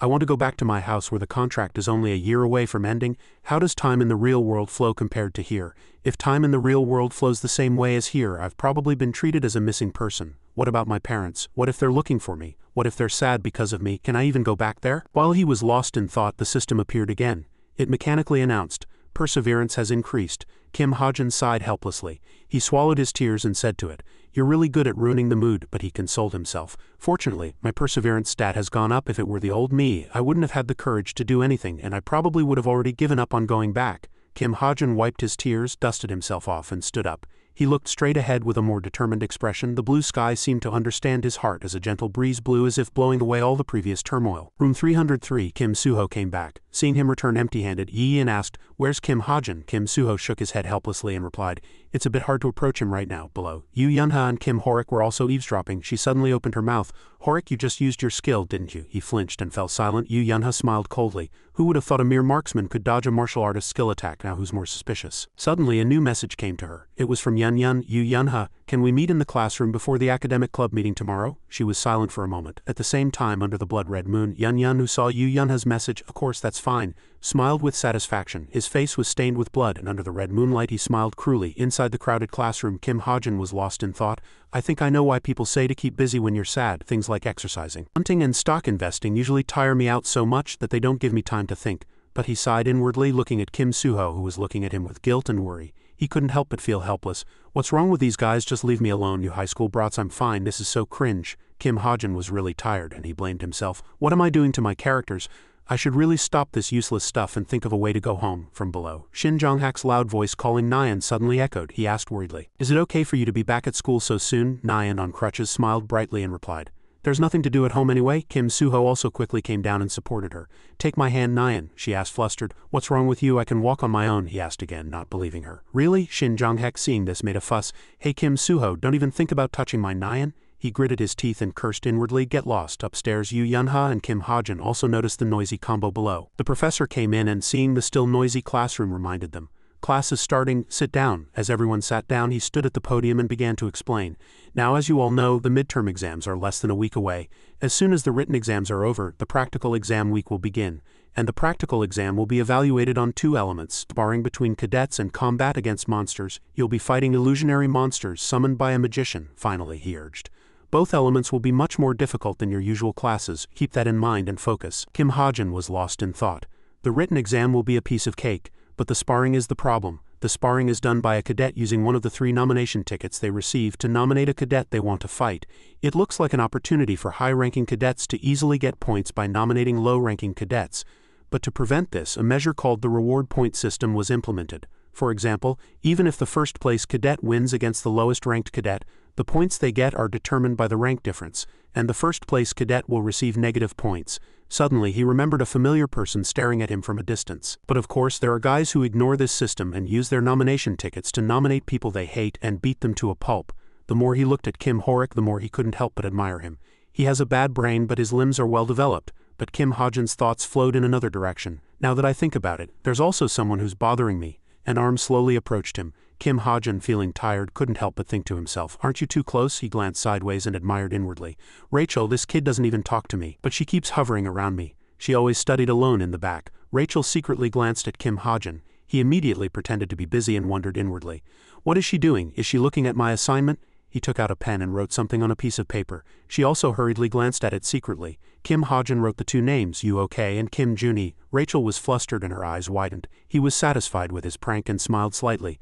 "They're my parents' names." As late afternoon came, Yu Yunha received a message from Yun Yun. "I'm in the classroom. Take your time, Yunha." After seeing the message, she silently headed to the meeting place. Soon, Yu Yunha arrived at the meeting place. As she carefully pushed open the door and looked inside, Yun Yun noticed her. He was half sitting on a desk and smiling.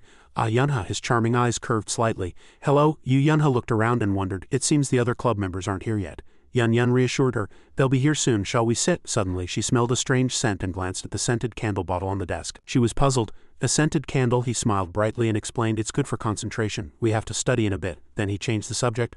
"Oh, I heard you joined the Jin search team." "Me too. I'm the second-year representative." Yu Yunha was surprised. "Oh really?" Yun Yun sighed. "But we've made no progress. How about you guys? Anything, for example, someone on the suspect list? Can you tell me honestly?" "Not yet." Then Yu Yunha remembered something. "Oh, there was one person who said something stupid." He still smiled and asked, "Something stupid?" Yun Yun's fingers lightly tapped on the desk. "What did he say?" She became increasingly dazed and replied, "He just said that you, Senior Yun Yun, are a Jin." But in her heart, she began to feel a strange sensation. "What's happening? My mind feels so at ease." She didn't pay it much mind. He continued to speak. "Did he say I used some kind of mind magic? Isn't he crazy?" Yun Yun burst out laughing. "Ha ha, does that guy have any proof?" Yu Yunha shrugged. "Of course." Suddenly she grasped the key point. To be sure, she asked again about the proof. He quickly mumbled an excuse. "Oops, I misspoke. I mean, on what basis did that guy say that?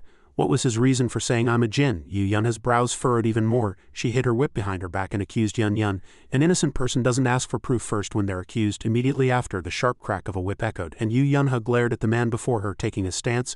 "Who are you?" Yun Yun chuckled softly. He slowly approached her and said strangely, "What's wrong, Yunha?" His eyes held the girl before him like a wolf observing its plump prey with interest, and his mouth still made an eerie threat. "Is it not your turn yet?" On a dark night in Cube Dorm 52, Yu Yunha slowly opened her eyes and was surprised to find herself tied up tightly. Looking around, the streetlights of a bustling street shone through the window and she saw an old phonograph. A moment later, she realized this was a second-year dormitory. Suddenly, she noticed someone still standing there smiling. Yun Yun. Yu Yunha was confused. So was Yun Yun really the culprit in the disappearance cases? A Jin. That guy wasn't just talking nonsense, but the qualities of an excellent heir didn't let her panic for too long, and she quickly calmed herself down. "Calm down, I have to ask someone for help first." But her hands were tied tightly, and the more she tried to untie them, the tighter they got.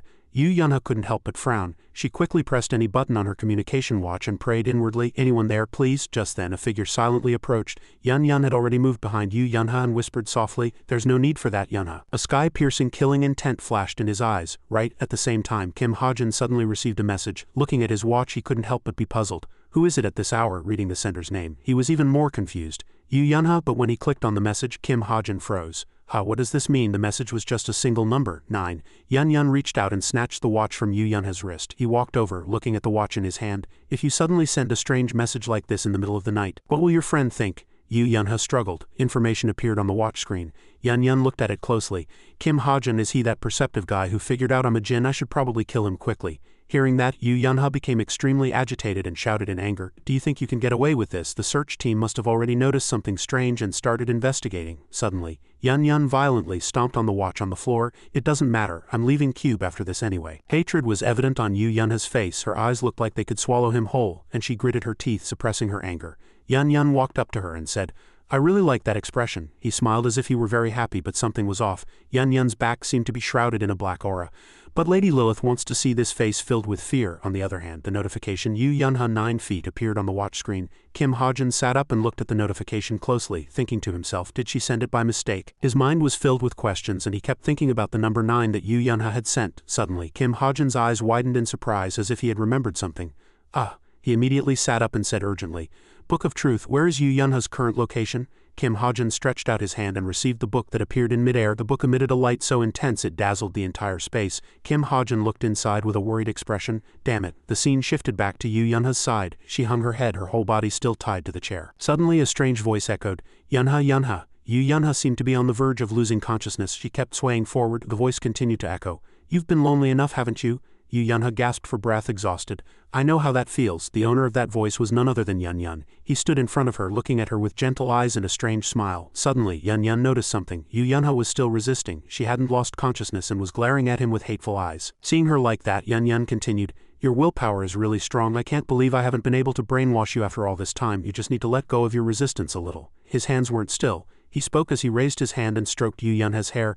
There's nothing to be afraid of. Lady Lilith only gave me today. Yun Yun brought his face close to hers and in that same whispering voice said, She wants you too. Yu Yunha gritted her teeth and stared at Yun Yun with rage. Suddenly she screamed and struggled with all her might trying to break free. But it was no use. Yun Yun's voice became more and more strange. It's no use even if it gets loose. His two eyes were now pitch black. Black nails also grew long from his fingers. He smiled and said, Lady Lilith's magic power is… Before Yun Yun could finish his sentence, something flew by very quickly and pierced straight through his head. Yun Yun couldn't defend and was hit directly and blood splattered everywhere.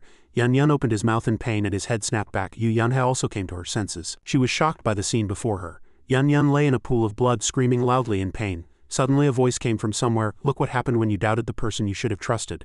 Yu Yunha was a little surprised to hear that voice. Yun Yun, lying on the floor in pain, still had a mouth and shouted, What? Who are you? The voice echoed again. Don't bother trying to heal. That's a special bullet, so unless it's surgically removed… Yun Yun angrily grabbed his bleeding side and got up. He swung his hand full of sharp claws forward in a rage. You son of a bitch. Yun Yun moved his hand so fast it seemed to tear through the air as if trying to find the speaker. Where are you? Come out right now. Suddenly the glass window shattered and a large black shadow entered. The unidentified thing brushed past where Yu Yunha was. She squeezed her eyes shut and glass shards scattered into the air. Yu Yunha, still tied to the chair, fell to the floor. The mysterious person spoke again. Don't struggle. You're just wasting your strength. Yun Yun, with a bloody face, wailed loudly. You bastard, where are you? The mysterious person was holding a gun in his hand, his finger on the trigger. Right now, I'm very, very far away from you. As soon as the words were finished, a bullet flew from a distance and lodged right in the middle of Yun Yun's chest. He still had a bewildered expression. As the bullet lodged in his body, Yun Yun painfully spat out a mouthful of blood, and just like that, Yun Yun slowly fell backward. In the distance, something could be seen hiding in a bush. Looking closer, something was shining in the bushes. It was none other than Kim Ha-jin's gun barrel. He was hiding in the bushes at this time, still gripping his gun tightly, continuously aiming at Yun Yun's trembling body. Kim Ha-jin said with a very excited expression, This is why long-range sniping is the best. Yu Yunha, it looks like I'll have to use up all the bullets you gave me today. Yu Yunha lay on the floor in a daze hearing his voice. If you have a conscience, you'll definitely give me something better. Right? Yun Yun, now with a bloody body, struggled to escape. He still looked back in fear as he crawled away. Damn it. Seeing that, Kim Ha-jin immediately aimed again. Just like that, the third bullet lodged right in Yun Yun's back. His whole body jumped in pain and blood gushed out without stopping. Yun Yun's whole body was now trembling in fear and he struggled to look back. Kim Ha-jin was still observing the situation with concentration, his face very serious. When he judged it was okay, he immediately lowered his body. He continued to speak to Yu Yunha with a slightly thoughtful look. It seems you've seen something you shouldn't have. Are you okay? Yu Yunha was carefully watching the still trembling Yun Yun. I'm fine, Kim Ha-jin continued. Get some sleep for a while. The search team will be here soon. Hearing his words, Yu Yunha slowly closed her eyes. Okay, she said to herself, thank you. Somewhere the lights on the ceiling were shining. Yu Yunha, wearing a hospital gown, lay in bed and slowly woke up. Suddenly a voice came from the side. You're awake. Yu Yunha, not yet fully awake, glanced towards the source of the sound. Next to her was none other than Kim Suho, sitting and peeling an apple. She asked him blankly as if she couldn't understand. Why are you here? Kim Suho showed his concern gently. Are you hurt anywhere? The doctor said there's nothing wrong with you. Yu Yunha opened her mouth in shock and sat up abruptly. I'm fine, but wait, what I'm asking is why you're here. Kim Suho finally answered, we're taking turns to visit you. Mihoric, Yu Yunha still looked at him with suspicion and continued to ask. Why? Kim Suho answered seriously. We're also partially responsible for what happened. Outside, someone was stomping their foot on the ground. In front of the hospital room door were none other than Kim Horik and Shin Jong-hek. Both stood outside with gloomy faces. Kim Suho's voice continued to echo. As a member of the search team, I should have paid more attention instead of focusing on other things. Back in the hospital room, Kim Suho's face grew darker as he spoke. Anyway, I'm really sorry. Yu Yunha listened quietly. After a moment of silence, she opened her mouth coldly. Do other people also tell you that you're very stubborn? Hearing that question, Kim Suho was slightly bewildered and froze. Yu Yunha looked at Kim Suho closely and thought to herself, before I just thought he was a bit of a show-off. I guess I misunderstood. Kim Suho held out a slice of apple and asked her, want some apple? Yu Yunha remembered what had happened before. Her face darkened slightly, misunderstanding. Suddenly Yu Yunha asked, did that person not come? He didn't quite understand what she was asking and asked back blankly, that person who? Yu Yunha didn't answer and suddenly became shy, unable to look Kim Suho straight in the eye.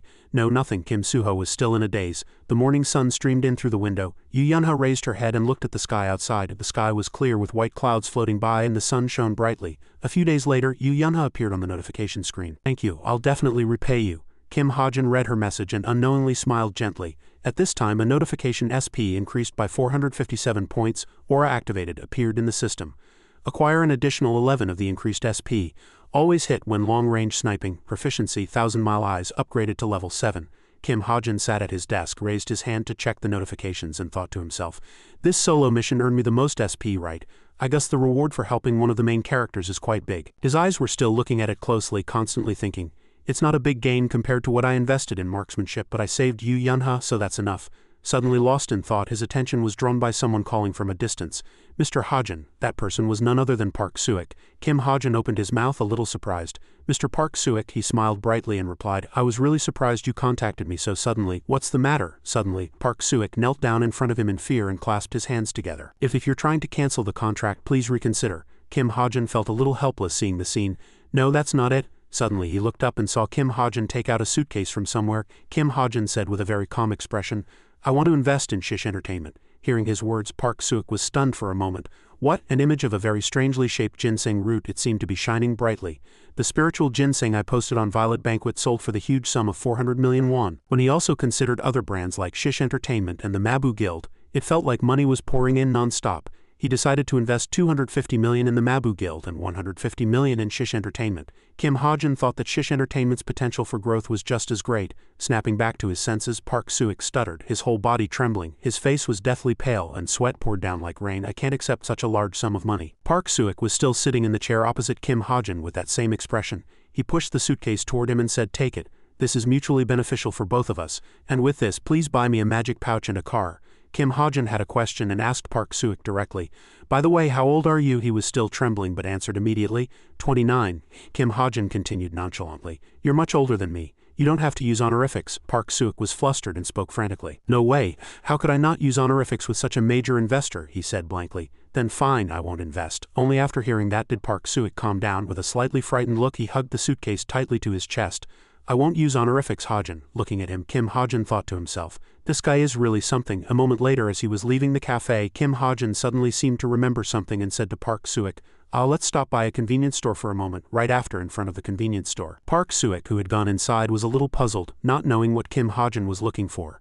Why is he suddenly buying and scratching a lottery ticket? He scratched diligently and answered, "I'm still a minor, so I can't receive the money without a guardian." Kim Hajin added, "I can't just let my luck go to waste." Just then, Suik asked out of curiosity, "How much did you win?" Kim Hajin answered very calmly, 2 billion won. Park Suik didn't quite catch it and laughed along foolishly. 2 billion won, only after he fully understood what he had said did he momentarily freeze like a stone at a loss for what to do. Soon Park Suik's loud voice echoed throughout the convenience store. 2 billion won? Kim Hajin handed the shiny lottery ticket to Park Suik. "I'll invest this too. Please make a new contract and send it to me." It'll be a little less than 2 billion won after taxes." Still not out of shock, Park Suik fearfully received the lottery ticket with both hands. When Kim Hajin turned his head blankly, Park Suik still had a scared expression. He clutched the lottery ticket to his chest, afraid it would fly away. Before he knew it, the sun had set and the twilight covered the entire space. Kim Hajin asked, puzzled, "What's wrong?" Park Suik still stuttered as he replied, "I'm afraid someone will steal it." The evening sky today was turning redder and redder, and the space was extremely quiet. The golden light of the sunset shone on an old factory, and an unidentified black something slowly began to take shape. It was the energy absorbed from the ground, gradually changing into a human form. The energy transformed into a boy who was not very big. That boy was Drun. He approached and said cheerfully, "Master, they have begun to move." Drun spoke, looked up and pointed with his finger. "The Mabu Guild is on the list too. Now what should we do next?" Riavan answered the boy from above.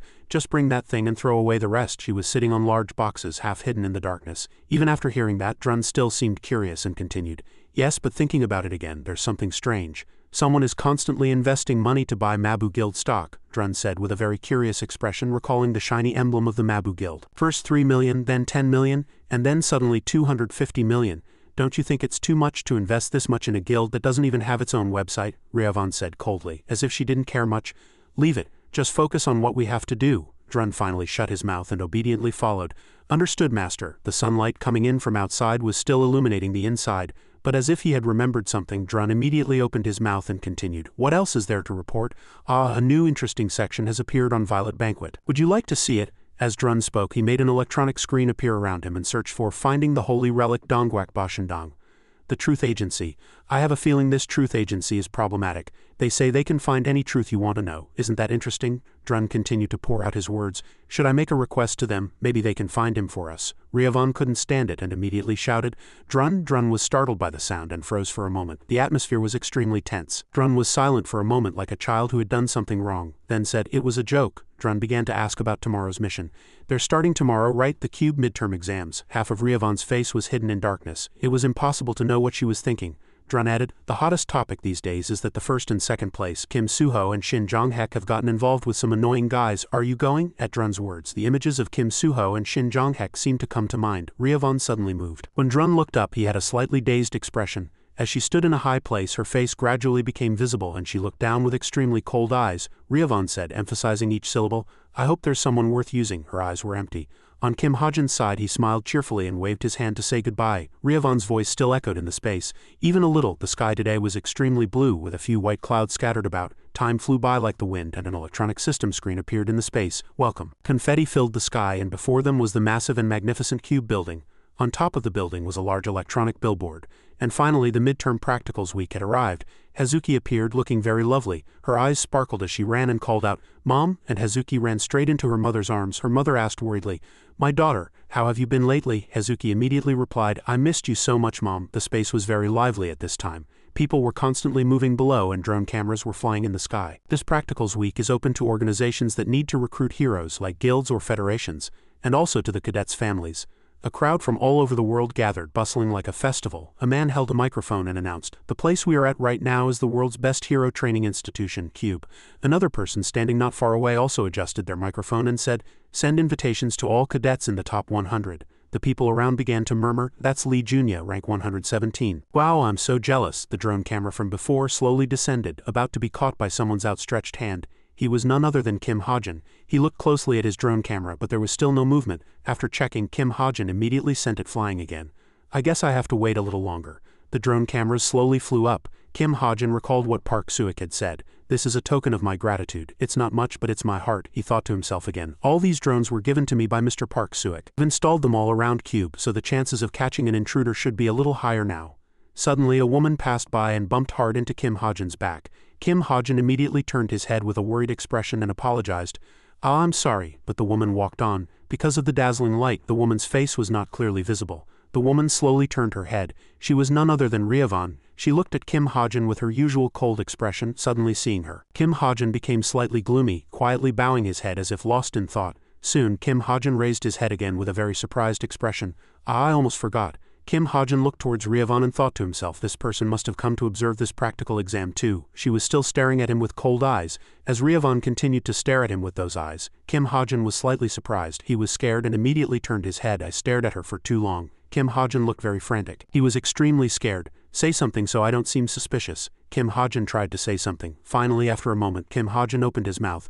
"You're very beautiful." As he said that, the space became even more awkward, as if it had frozen over. Riavon's expression became even more rigid. It was a face full of contempt, as if he had been poisoned. Kim Hajin's face turned frighteningly pale. The space unfroze as Riavon turned and walked away, and Kim Hajin remained frozen, still grimacing. She walked on and gradually disappeared into the crowd. As she walked, Riavon called Drun. Drun did not appear, but his answering voice was heard. "Yes, master." Around Riavon's neck was a necklace with a sparkling gem. She continued, "The guy who bumped into me just now, he saw through my stealth item." Riavon's eyes were frighteningly empty, and she coldly ordered Drun to investigate him. Elsewhere, Kim Hajin was walking. Not only hero organizations but the Chameleon Troop also came to Cube to recruit talent. The images of Shin Jong-hek walking with a confident smile and Kim Suho laughing with a bright smile came to mind. Their targets were Kim Suho or Shin Jong-hek. Kim Suho was eliminated because he didn't fit their ideology, and they began to show more interest in Shin Jong-hek. That was the plot of the original story. Kim Hajin walked and thought worriedly, "It's fine if they just blend in, but if the plot starts to change and they start attacking the heroes in charge of security for this exam," Kim Hajin thought of the huge casualties that would occur. "It won't end with just 1 or 2 deaths." Suddenly someone's loud voice boomed, making even the people standing around turn to look in surprise. "None at all," a man with blue eyes said with an interesting smile.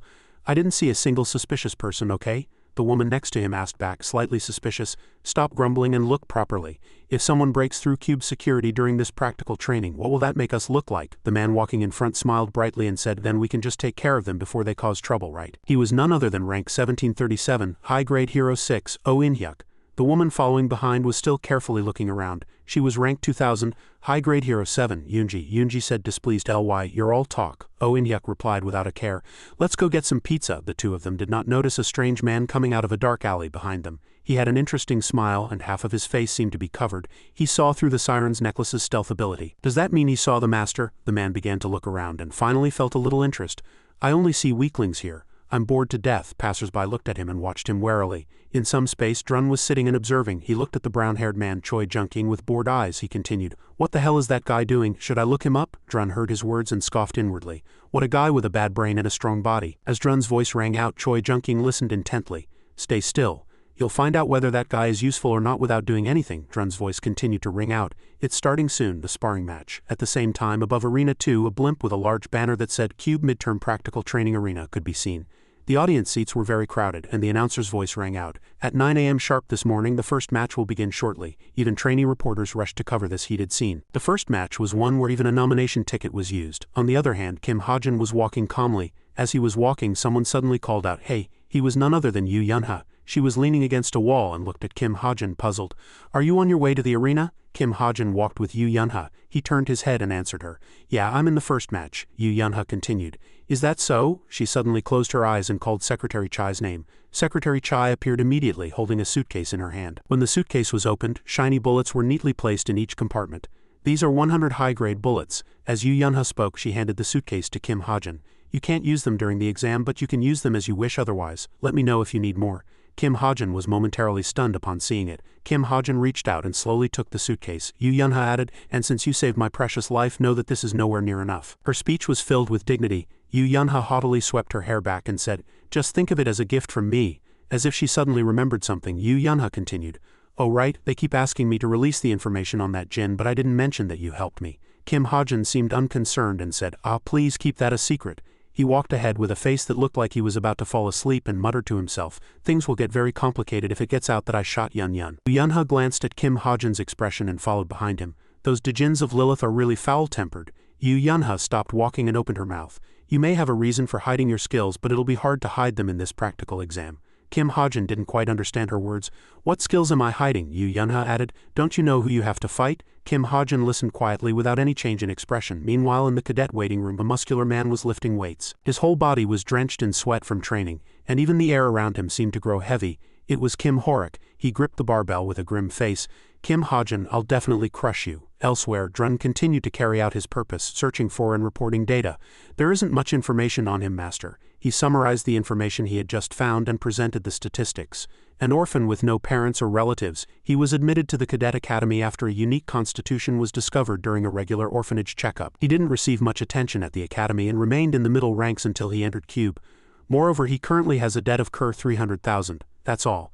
Hearing from Drun that there was nothing particularly strange about Kim Chundong, Riavon crossed her arms and fell into thought without answering. She recalled Kim Chundong's flustered and foolish expression from this morning and asked, "How could a person like that see through my stealth item?" Drun answered that question firmly. "I really don't know." Just then, a man suddenly pushed through the bushes and said in a loud voice, "Oh, there you are." He smiled slyly and greeted her. "It's been a while, Master." He was Choi Junking, a member of the Chameleon Troop. Seeing him, Riavon opened her mouth. "You're too late. Did you get sidetracked by something on your way here?" Choi Junking answered, "You underestimate me. I was just diligently carrying out my orders to find young talent," she asked him. "Then report." He made an okay sign with his hand and answered, "There's nothing to report yet. They're all weaklings who would fly 1,000 leagues with a single flick of my finger." Meanwhile, Drun opened his mouth, sending a communication signal through space. "That's a given. I'm asking if there are any promising cadets." "Nothing special. I went to see the first and second place.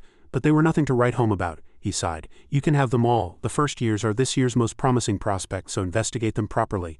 Oh, and that guy named Kim Ha-jin will be on the sparring stage soon." Choi Junking was surprised by the name Kim Ha-jin but soon remembered. You mean the guy who saw through the Master's stealth item and figured out her identity?" Hearing that he was right, Riavon remained silent.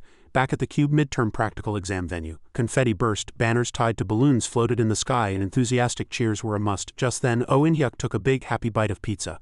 Seo Youngji, sitting next to him, smiled happily and looked around, saying, "This really brings back memories." She listened to him while handling her work and asked, "Weren't they nightmares, not memories? You were beaten so badly back then, you said you never wanted to look at boxing again."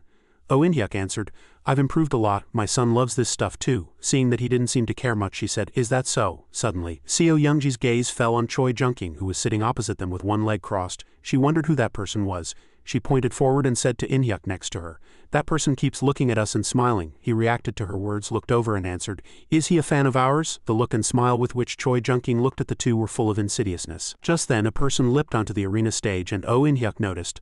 "Oh, looks like the match is about to start." The person who had just come up was well built and full of spirit. The judge introduced him, rank 19 martial artist cadet Kim Horik. Although he's not in the top 6, he is a formidable opponent. The two reflexively looked at the players opposite side. Seo Youngji wondered, his opponent is. Seeing the opponent, she trailed off. The judge introduced the next player, rank 934 cadet Kim Hajin. As both players stood on the stage, Hajin spoke first. "How did you do on the written exam?" he asked with a smile. "Why are you so nervous? Just relax." As soon as those words were spoken, Kim Horik's face hardened as he gritted his teeth in anger. Kim Horik clenched his fists and began to channel his magic power. Seeing that, Kim Hajin analyzed. Horik's special ability is to turn mana into an invisible barrier around his body. It's called chi armor. Let alone taking him down with a training gun, I'll be lucky not to get caught and torn in half. I can't let him close the distance. This time the organizer spoke. "We will now begin the first-year midterm sparring match." Hearing that, both Kim Horik and Kim Hajin took their combat stances. The signal sounded, and the announcer's voice echoed long as the first match began. As soon as the two words "begin" were spoken, Kim Horik sprang forward and charged at Kim Hajin, aiming a fistful of magic power forward. Kim Hajin stood without any movement, holding his gun, and looked at the chi armor emitting a dazzling light that was about to attack him. Suddenly his movements became incredibly fast. He used bull time, which made him like a meteor charging rapidly towards the earth. Kim Hajin also noticed and thought to himself, "The duration of bull time has gotten much longer." He slowed down everything before his eyes and observed the numbers of time appearing around him. A thought came to him. I can keep up with Horik's movements for the next minute. At the crucial moment he successfully dodged the opponent's earth-shattering attack. He was shocked to see the ground crack from a single punch. Is that guy the Hulk or something? After that, Horik's murderous eyes quickly scanned him, and immediately, a series of attacks rained down on him, forcing Hajin to run while dodging. Watching his back as he ran ahead, he gritted his teeth in anger. Suddenly, Kim Hajin aimed his gun and fired at the same time Horik attacked. The bullet hit Horik's chest but couldn't pierce through and was blocked, sticking to his body. He sneered and thought, "Stupid fool, doesn't he know I have chi armor?" At that moment he was complacent. "I can easily deflect bullets like this." But unexpectedly, the bullet suddenly exploded, giving him no time to react. Only then did Kim Horik carefully observe that the bullet from before had pierced a hole in the chi armor he was wearing. Everyone in the arena was shocked and couldn't believe their eyes. Seo Youngji shouted, "He pierced the chi armor." Horik stood there, touching the spot he was just hit. While Hajin still aimed his gun at the opponent, he clutched the hole in his armor and froze with wide eyes. "What the hell is this guy? There's no way a single bullet can pierce my chi armor." But Kim Hajin reloaded his gun coolly, without a change in expression. Seeing that, Horik, who hadn't yet come to his senses, finally reacted. As the continuously fired bullets flew at him, he reflexively ducked and crossed his arms to block his body. Each shot felt like a slap to the cheek and he was shocked and couldn't believe it. Kim Hajin continued to reload and laughed inwardly. "Sorry, but you're mistaken if you thought it would bounce off. I integrated the power of the stigma into the bullet and even gave it magic resistance." After finishing his thought, he didn't hesitate and fired his gun again, destroying the opponent's chi armor. At this point the crowd erupted in cheers. Kim Horik struggled to block those bullets. Suddenly he shot up and shouted in anger, "You son of a bitch!" He gathered almost all his magic power and slammed his fist hard into the ground. This time it was much more powerful than before and the ground cracked and spread out. He roared, "You damn bastard!" A huge crater was formed. It shattered all the way to where Hajin was standing, but fortunately he dodged it. Suddenly Hajin took something out, threw it towards Horik and said, "Throwing a dagger, be careful." Horik immediately reacted and looked at the blade. He quickly dodged and thought, "Is there something special about that dagger too?" But the truth is always mischievous. Hajin raised his gun, smiled and fired. It was actually just a bait, as if mocking his suspicion. This bullet aimed straight at the spot where the chi armor was first pierced and sent Horik flying far away. Only then did Kim Hajin land on the ground and look straight at Kim Horik, who was trembling with difficulty on the ground. He walked step by step toward where Kim Horik was. Suddenly the gun was raised once again. At his action the entire audience held their breath and gaped. His finger pulled the trigger. But nothing happened. Kim Hajin was still standing with his gun raised. Horik was still on the ground. He looked at him with a surprised expression and the audience also gaped silently, confused and unable to believe what had just happened. Suddenly Oh In-hyuk opened his mouth and asked, "Is he out of bullets?" Seo Youngji, who was next to him, answered, "But it looks like Kim Horik has run out of strength too." Kim Horik trembled and pushed himself up, breathing heavily. His face turned red with anger as he gritted his teeth. Meanwhile, Kim Hajin stood quietly as if frozen, holding his gun without blinking. Suddenly, Kim Hajin smiled, lowered his gun, raised both hands and laughed cheerfully. "I surrender." At his action, Kim Horik froze like a stone. Not only him but Seo Youngji and Oh In-hyuk were also frozen in disbelief. At that moment, the organizer's voice echoed. "The first match is over. The winner is Cadet Kim Horik." Kim Horik trembled, gritting his teeth in anger. Finally, the winner was announced, Cadet Kim Horik. When the result was announced, Kim Horik was so angry he could have coughed up blood. He was clearly the loser, but he never expected Kim Hajin to declare surrender at the end. He struggled. Fortunately, 2 people held him back. He shouted in anger, "You bastard, get back here right now!" But Kim Hajin ignored him and left the arena. Kim Horik, with his wounds bandaged, couldn't suppress his anger as he leaned on both hands, and a staff member next to him tried to calm him down. Seeing that, Oh In-hyuk opened his mouth. Was he really hit by live ammunition? Is he okay because he's a martial artist? He rested his arm on the chair, smiled, and asked, "What do you think, Ms. Seo Youngji?" Hearing that, she answered, "Kim Hajin did very well. Kim Horik was a bit lacking. He should have pressured Hajin slowly. Using chi armor like this is too risky." It seems he was embarrassed for some reason and wanted to end it quickly. Suddenly, she said seriously, "Anyway, Kim Hajin is really more interesting." She recalled the scene where he was firing his gun non-stop and the scene where he sent his opponent flying far away with a single shot, and analyzed. Amazing firing speed and a flexible vision that can keep up with a martial arts genius. But at some point, when Kim Horik's speed decreased, Kim Hajin also slowed down. Maybe he has a special talent that enhances his physical abilities. Recalling how the bullet was surrounded by magic when it was fired, she added, "He used a fusion bullet." Oh In-hyuk gave a wry smile and said, "Does that mean the density of the compressed mana in the bullet is strong enough to break chi armor? He's just a cadet." Seo Youngji crossed her arms and answered, "We still don't know what Cadet Kim Hajin's gift is." Suddenly, a spectator shouted in disbelief, "Are you serious? Did he really break the chi armor with just one gun?" She continued to speculate. "There's also the possibility of a mixed attribute." A roar echoed. "Contact the commander quickly," someone answered. "Yes, Kim Horik's chi armor. He has a high potential to become a great figure of the era." After that, the two continued to talk. She opened her mouth. "Anyway, Kim Hajin, I'll remember this name." Oh In-hyuk continued, Right. The next match is starting." At that time, Choi Junking picked his ear with his hand and said with a bored expression, "Kim Hajin or whatever, I don't like him." As soon as the first match was over, he moved to another place and contacted Drun through space. "He's just a kid who shoots a small gun randomly. Why did the boss send me to check on a guy like this?" Hearing that, Drun replied, "Didn't you watch the match? He's the one with the power of a demon hunter." Choi Junking answered nonchalantly, "Whatever, demon hunter or not, what does that have to do with being strong?" At this time, Drun rested his chin on his hand from the other side of the space and asked, "Junking, you just don't like him because he's a fledgling, right?" He confirmed. "Ah, of course." Suddenly, Choi Junking's attitude changed. He smiled wickedly and said sarcastically, "Extreme effort, piercing the heart with killing intent as if to kill the opponent, that's what's needed for a real fight." Hearing that, Drun couldn't help but say, Right, go watch those murderously strong cadets then. Don't forget why the boss sent you. Have you met Kim Suho and Shin Jong-hek?" He stroked his chin and answered, "Both of them have pretty good bodies." Choi Junking recalled the match and evaluated that Shin Jong-hak's destructive style, which immediately dug into the opponent's weakness, was impressive. He thought with amusement, "I like the way he makes cowards who only like to defend panic." Drun couldn't persuade him anymore. "If you like him that much, I guess we don't need to expect much from his personality." At this point, Choi Junking turned his gaze to another target. "Kim Suho, this guy is a bit unique." Drun was puzzled. "Unique?" Then he started talking about Kim Suho's match. "People say he uses the sword dance of sword arts." The image of Kim Suho blowing away his opponent with a sword came to mind. Choi Junking continued, "His movements are clearly the result of long guidance and training, but somehow the image of Kim Suho holding a sword, knocking down his opponent and pointing the tip of the sword at the face of the terrified opponent who had collapsed to the ground came to mind. He was none other than the protagonist of this story. He maintained a cold, expressionless face from beginning to end." At this time, Choi Junking felt that he was hiding his true power. Seeing that, Drun opened his mouth. "Oh, so he's different from the others," he answered. "I don't know, there hasn't been a guy among them who makes me want to fight right away." Suddenly, Drun teased, "Then what about Kim Hajin?" Hearing this name, Choi Junking couldn't hide his annoyance and shouted, "Why are you bringing up that kid?" Even sensing his strong reaction, Drun did not back down from his question. "Of course, the power of a demon hunter is what the boss is looking for." Choi Junking shouted in rebuttal, "Hey, I told you I don't like that guy." Suddenly, a patrolman shone a flashlight and interrupted their conversation. "Who's there?" the patrolman warned.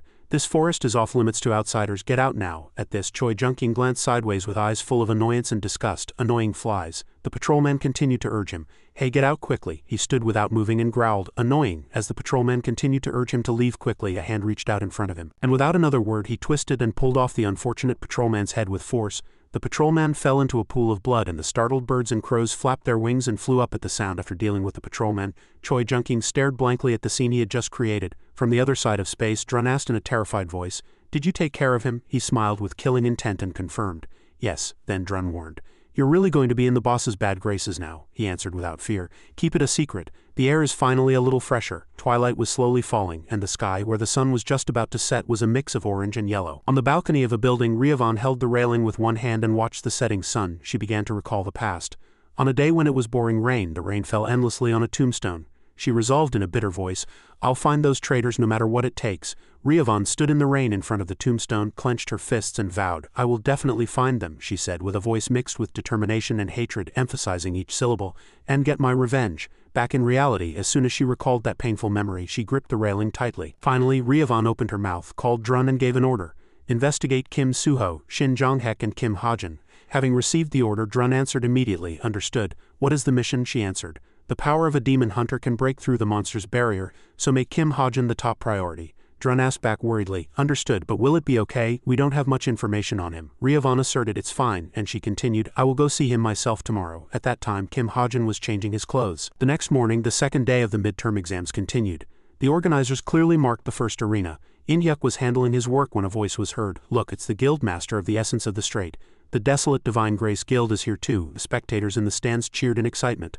A person saw that and said, the level of the audience is completely different from the first day. The man next to him agreed, of course, today's matches are. The three words Cube Ranker match appeared in the sky. The first group was Rank 1 Kim Suho versus Rank 8 Johan. The second group was Rank 3 Rachel versus Rank 4 Chai Nyan. When the matchups appeared on the screen, the audience was extremely excited. A match between Cube Rankers, I'm really looking forward to this, another person asked. It's Chai Nyan versus Johan, right? Then Chai Nyan the archer is at a disadvantage. Today, Kim Hajin watched the match from the audience seats, he thought to himself. Thanks for the explanation. Looking at the situation before him, he fell into thought. In today's match, Chai Nyan will lose to Rachel. She can't beat Rachel with a bow without talent. The organizer's voice echoed. We will now begin the 8th match of the first year. Both players took their ready stances and finally a roar erupted. Begin. Soon, Chai Nyan smiled confidently, raised her bow and said, Our ranks might change today, you know, Princess Rachel said, and immediately drew her bow, aiming at the sky. As she released her hand, a golden arrow flew. As soon as it was fired, the arrow split into multiple arrows and turned back towards the ground. Rachel stood looking up at the arrows falling from the sky. She reacted quickly and dodged all the arrow attacks with nimble and flexible movements. Suddenly, an arrow appeared right in front of Rachel, but she was not flustered at all and quickly cut it down. Chai Nyan was very surprised by the scene before her, and the hand that was drawing the arrow also stopped. Seizing that opportunity, Rachel charged. The audience in the stand, seeing that, sent heated cheers and support. Suddenly, someone came down the stairs one by one. That person was none other than Riavan. She stopped for a moment and turned her gaze toward where Kim Hajin was sitting. Suddenly, Kim Hajin noticed someone approaching and sitting next to him. Realizing that Riavan was the woman he had met by chance yesterday, he was quite surprised. Not only that, but she was also someone he knew from before. As he looked straight at her face, a line of information came to his mind. A wanted person on the Hero Association's blacklist, the leader of the infamous Chameleon Troupe, a powerful being who hides herself with multiple pseudonyms and identities. Looking at half of her face, Kim Hajin knew well that he was the only person in this world who knew her real name.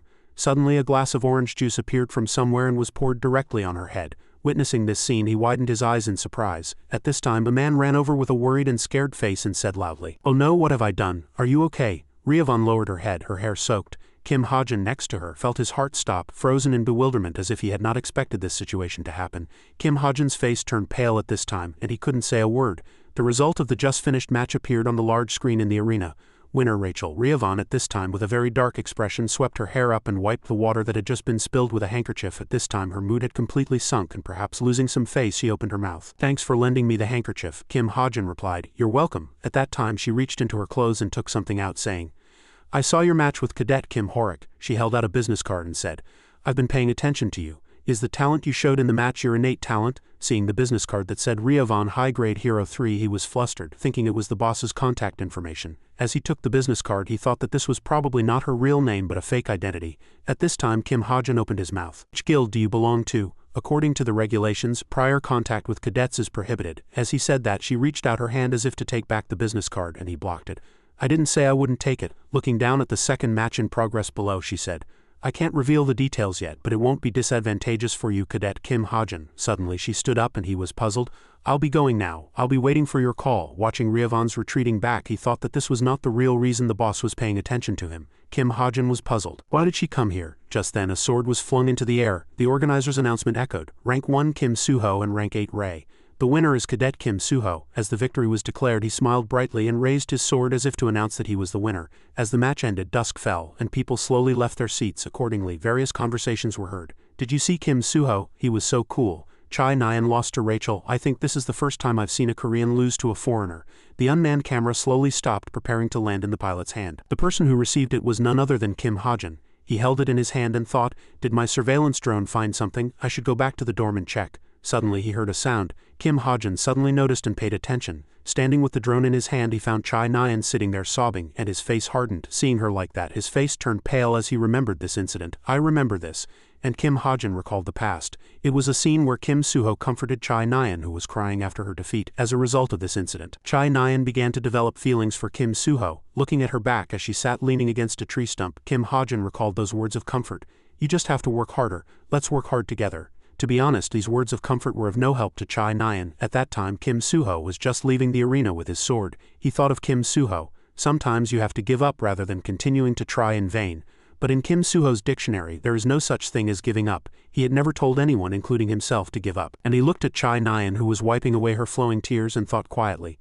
Maybe because of Kim Suho, Chai Nyan did not give up on shooting the bow. Suddenly, an idea came to Kim Hajin's mind. At that moment, Chai Nyan's bracelet suddenly lit up. The sender's information appeared on the screen. Kim Hajin, I saw your match. Seeing that, she was puzzled. What is it this time? Suddenly, Chai Nyan looked at the screen with an incomprehensible expression. Kim Hajin's messages arrived one after another. See, I was right. The sword suits you much better than the bow. You still have a chance to become like me. Kim Hajin's next message arrived. I think you should switch majors. Looking at the messages arriving one by one, Chai Nyan was so shocked that she couldn't cry anymore and froze. At that moment, Kim Suho and Oh Han-hyun ran over excitedly and called out, Found you, Chai Nyan, where have you been? At this time, Kim Suho came up next to her, panting and smiling, and said, We've been looking for you. Why did you run here alone? As soon as he finished speaking, Chai Nyan immediately turned around with a crazy, angry face, and she shouted, HMPH, you son of a bitch. I'm going to kill you. Witnessing her angry appearance, Kim Suho called out in a small voice, Nyan, finally, the first semester's practical combat midterm exam was over. Two men appeared on the screen. The man standing in front turned around and snapped his fingers, and the neck of the man behind him immediately flew off, and something like strawberry syrup spewed out from the spot. The screen stopped at the scene where the man was mercilessly snapping his fingers. The hand that pressed the pause button hesitated slightly. Kim Hajin, with his eyes fixed on the recorded scene, was at a loss for words. How cruel, looking at the smile on the man's face in the screen. He suddenly felt a sense of familiarity. Is this guy also a member of the Chameleon Troupe? A person came to his mind. A person who kills without batting an eye. A person who kills just because they want to and enjoys murder. There are such people in this world. Thanks to science and magic, many things in the world have become much easier to solve. As a result, behind-the-scenes villains who don't care about laws and regulations at all have appeared. They are also human, but they deny the existence of heroes, and they cannot be equated with ordinary criminals. Because they, like heroes, have supernatural powers. People call them none other than villains. Hajin's eyes were firm. I can no longer focus only on the villains who appear in the original novel. According to that co-author, there's no telling what kind of villain will appear in this changed novel. Time passed, and in the blink of an eye, the midterm practical exam began at the Monster Battle Central Exam Hall. Jinjun KWA raised her voice and introduced, I would like to extend a warm welcome to all cadets. I am Jinjun KWA. I will be the magician supervising you during this exam period. Before we begin, I will explain the format of this exam. Her voice echoed throughout the center. This place in front of you is where you will participate in the monster battle and fight the monsters summoned by the magicians. Before the match began, Jun KWA reminded the examinees, this exam is much more dangerous than any training you've experienced so far. The summoned monsters have the same killing power as real monsters, and even if the magicians stop the summoning, they will not disappear immediately. Having said this much, she did not forget to add, if you don't call for rescue because of your pride, you could lose your life. So if you feel the exam is too difficult, surrender immediately. At these words, two female students broke out in a cold sweat just listening and looked at each other worriedly.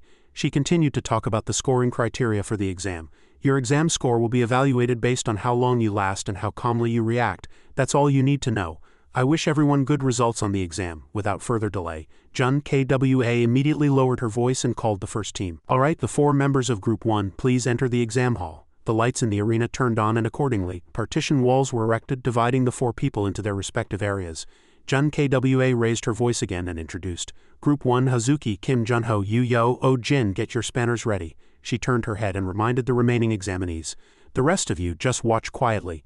Analyze the other cadets' battles until your turn comes. The other examinees were staring intently at the screen in front of them, and the announcement continued to play. See how they fight the monster and what can be improved.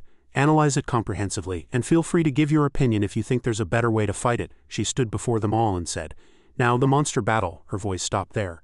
Seeing that the surrounding cadets were quiet as if they didn't care about what she had just said, Jun Kwa cleared her throat to get their attention and then reminded them one last time, "Everyone, please turn off your smartwatches." As some cadets turned off their watches in a fluster, Jun Kwa explained, "Your presentations will also affect your written exam results, so please prepare them carefully." As if she had hit a nerve, some were at a loss for words and gritted their teeth. Finally, Jun Kwa opened her mouth. "Now let's begin the monster battle." She raised her hand and created a round flow of light to summon a monster. The light burned brightly. She introduced the Group 1 cadet Hazuki, the summoned monster, the high-grade Shima. As soon as she finished speaking, a huge, extremely ferocious-looking monster suddenly appeared in the arena. Something flew by like an arrow. Hazuki struggled to block the monster's attack. With a loud bang, a not-so-small impact occurred. Yu Yunha looked in that direction, lost in thought, and a familiar voice echoed again. "Next Group 2, please enter." The evil snake flicked its tongue without hesitation. Johan raised his fist and summoned. The magic armor immediately flew and hit the snake's body squarely, making it bend in pain. As soon as that attack ended, the battle was over. Jun Kwa announced, "Cadet Johan, you have completed the exam." A light flashed, and suddenly a rain of daggers poured out from the light beam and flew towards the monsters below. Each dagger lodged in the monsters' bodies without the slightest error. The announcement echoed, "Cadet Chai Nyan, you have completed the exam." Yu Yunha tied up the monster with her weapon and then struck it down with all her might. At the same time, another person excitedly swung their weapon and cut, splashing water everywhere. The sound of a fierce battle echoed continuously from below. A voice was heard. "Next Group 10, prepare to enter." Jun Kwa introduced. Cadet Kim Hajin, the summoned monster, is the Frost Wolf. Hajin knelt beside a rock, aimed squarely at the wolf's head, and fired the first shot. The injured wolf howled in pain. Hajin, with indifferent eyes, leaned his body against the rock and thought to himself, "At this rate, it'll end smoothly." Suddenly, all the lights around went out. The cadets sitting in the waiting room were flustered. "What's going on?" Kim Hajin looked up, but the flustered voices didn't stop. "What's happening?" Suddenly his headset rang. Oh In-hyuk touched his headset and asked with a puzzled voice, "Is there something wrong with the exam hall?" Suddenly, a rebuking voice came from the headset. "Mr. Oh In-hyuk, just focus on your security duty," he answered awkwardly.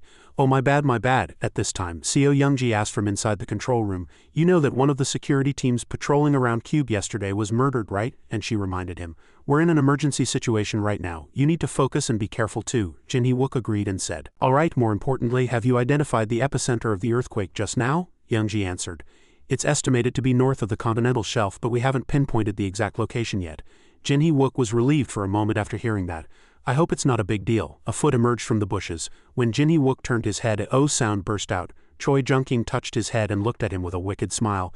"There's a person here." Jin Hee-wook didn't understand and reminded him, "Outsiders are not allowed in this area. Are you lost?" he asked back. "Then why are you here?" Jin Hee-wook was flustered by this question but still answered politely, "Because I'm not an outsider." Choi Junking rubbed his forearm and said impatiently, "All right, that's enough." His eyes were filled with killing intent and he smiled threateningly. "Get out of my way, unless you want to be beaten to death." Jin Hee-wook immediately went on high alert and prepared to draw his sword. Suddenly the ground shook. The two were startled and looked towards the sea. The waves were starting to rise. Someone stuttered, "What on earth? What's happening?" Before their eyes, a huge water tornado was now swirling violently. The inside of the affected building shook. An urgent voice was heard.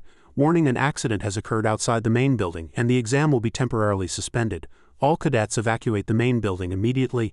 A person in the waiting room looked at the arena area and shouted, "Group 10, stop the exam and evacuate outside immediately." Hajin looked at the chaotic surrounding scenery and cursed inwardly.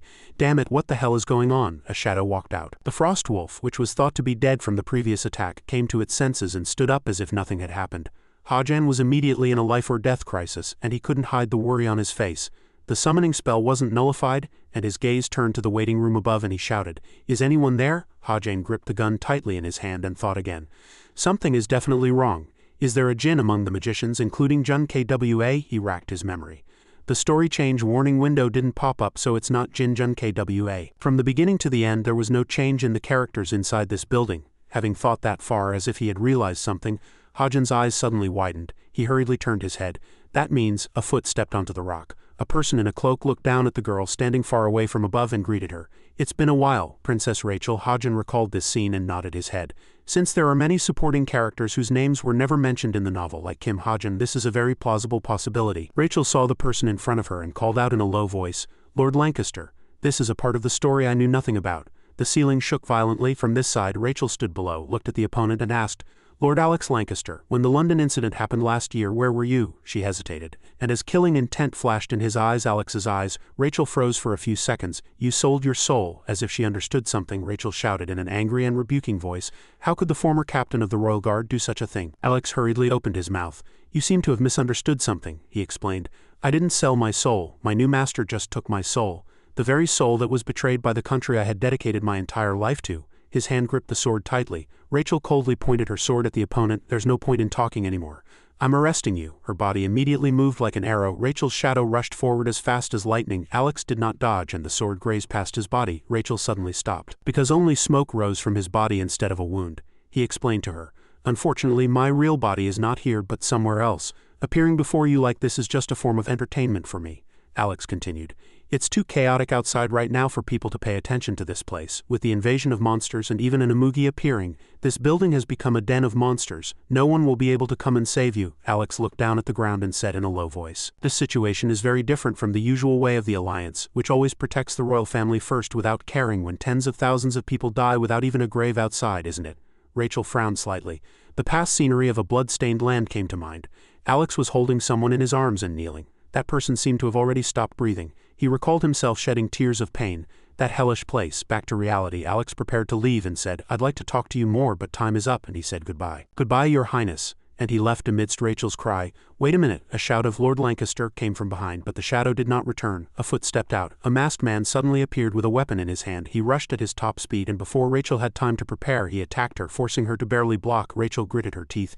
It's too powerful an attack. Rachel couldn't hold on any longer and was pushed back by his weapon. A wound appeared on her arm and blood splattered. Driven into a difficult situation, Rachel calculated worriedly. I can't win in a frontal fight. I have to find a weakness and attack even if it's risky. Something flashed by at the speed of light. The masked man's weapon struck the sword in Rachel's hand and a beam of light shot out from her hand. The sword was mercilessly sent flying far away. He stopped and looked down with a dark expression. A thread of light shone from Rachel's wrist. That thread was connected to the sword that was rolling far away. A light flashed. The masked man quickly turned his head. He saw the sword flying towards him with a halo. As the light flashed, the wall behind was suddenly broken by someone. With a bang sound, the two looked in that direction in surprise. A human figure appeared from the crack. The masked man saw someone appear and rushed to attack that person. A gun barrel was aimed. The Desert Eagle changed its form. The pistol changed into the form of a sniper rifle. Kim Ha-jin coldly held it and aimed, taking down the masked man with one shot. After being knocked down, the masked man disappeared without a trace. Ha-jin paused and looked at the gun in his hand. It ended with one shot. Well, it's not surprising.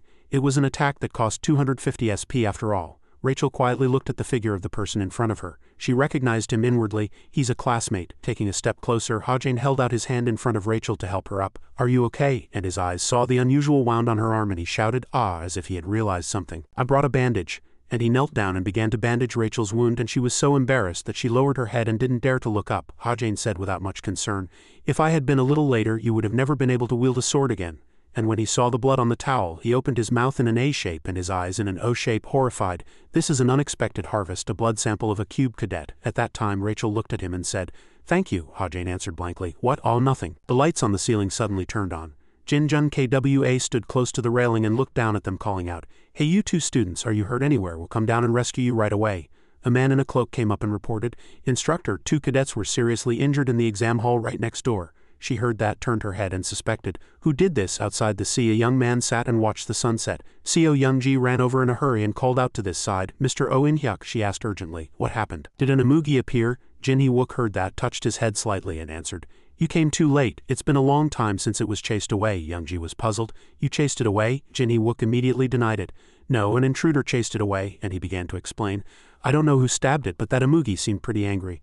But he was still able to chase it away with overwhelming power. Recalling that fist and fierce gaze, Jin Hee-wook was sure, that guy is definitely strong. Youngji thought the story was too vague and said, yes, do you think I'll believe that?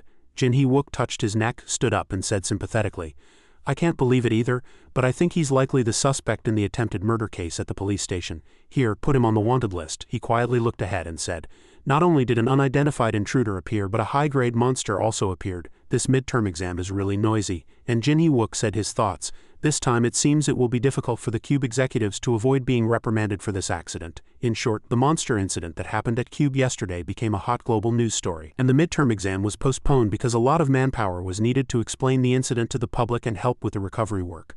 After that, both exams and classes were temporarily suspended, and the cadets enjoyed an unprecedented 10-day vacation in the school's history. Behind Hajan, the cadets were cheering with joy at the news of the just-announced vacation. The professor stood at the podium, his face flushed, and shouted at them, "You wicked brats, a cadet was injured. How can you be so happy?"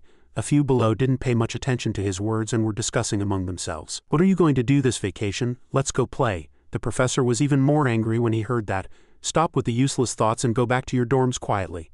The bag next to Hajan suddenly vibrated. He took out his laptop from his bag and turned it on. Finally, a story change notification popped up. That damn co-author. On the screen, the name Alex Lancaster appeared, and below it, his history was displayed. He has a very deep affection for his deceased family. His anger is growing, and if he sees a good opportunity, he is highly likely to attack Rachel without waiting for reinforcements. His danger rating was raised from 7.5 to 8.5. Hajan recalled the character's appearance. This guy, Lancaster, wasn't he one of the characters related to the British storyline I created? His goal would be to conquer England. He's a pretty formidable villain, and not only has he become stronger than in the original novel, but he has also appeared much earlier. Thinking this far, Hajan felt a twinge of regret. Damn it, if I had known this would happen, I would have created more characters on the side of good. He rested his chin on his hand. But this isn't so bad. I got Rachel's blood sample after all. Suddenly, Hajan's head was shoved hard by an elbow. When he turned his head slightly, Chai Nyan was looking down at him with a murderous expression. Then, as if nothing had happened, she stuck out her tongue and said, "What are you looking at?" Just as Hajan was about to erupt in anger, a message appeared on his computer. "Hey, leave that young lady alone." Yi Yohan, seeing the two together from a short distance, said, "They're fighting again." The person next to him didn't think so, but don't you think they've gotten closer than before? Watching Chai Nyan's back as she walked away alone, Yi Yohan said mercilessly to the person next to him, "Is there something wrong with your eyes?"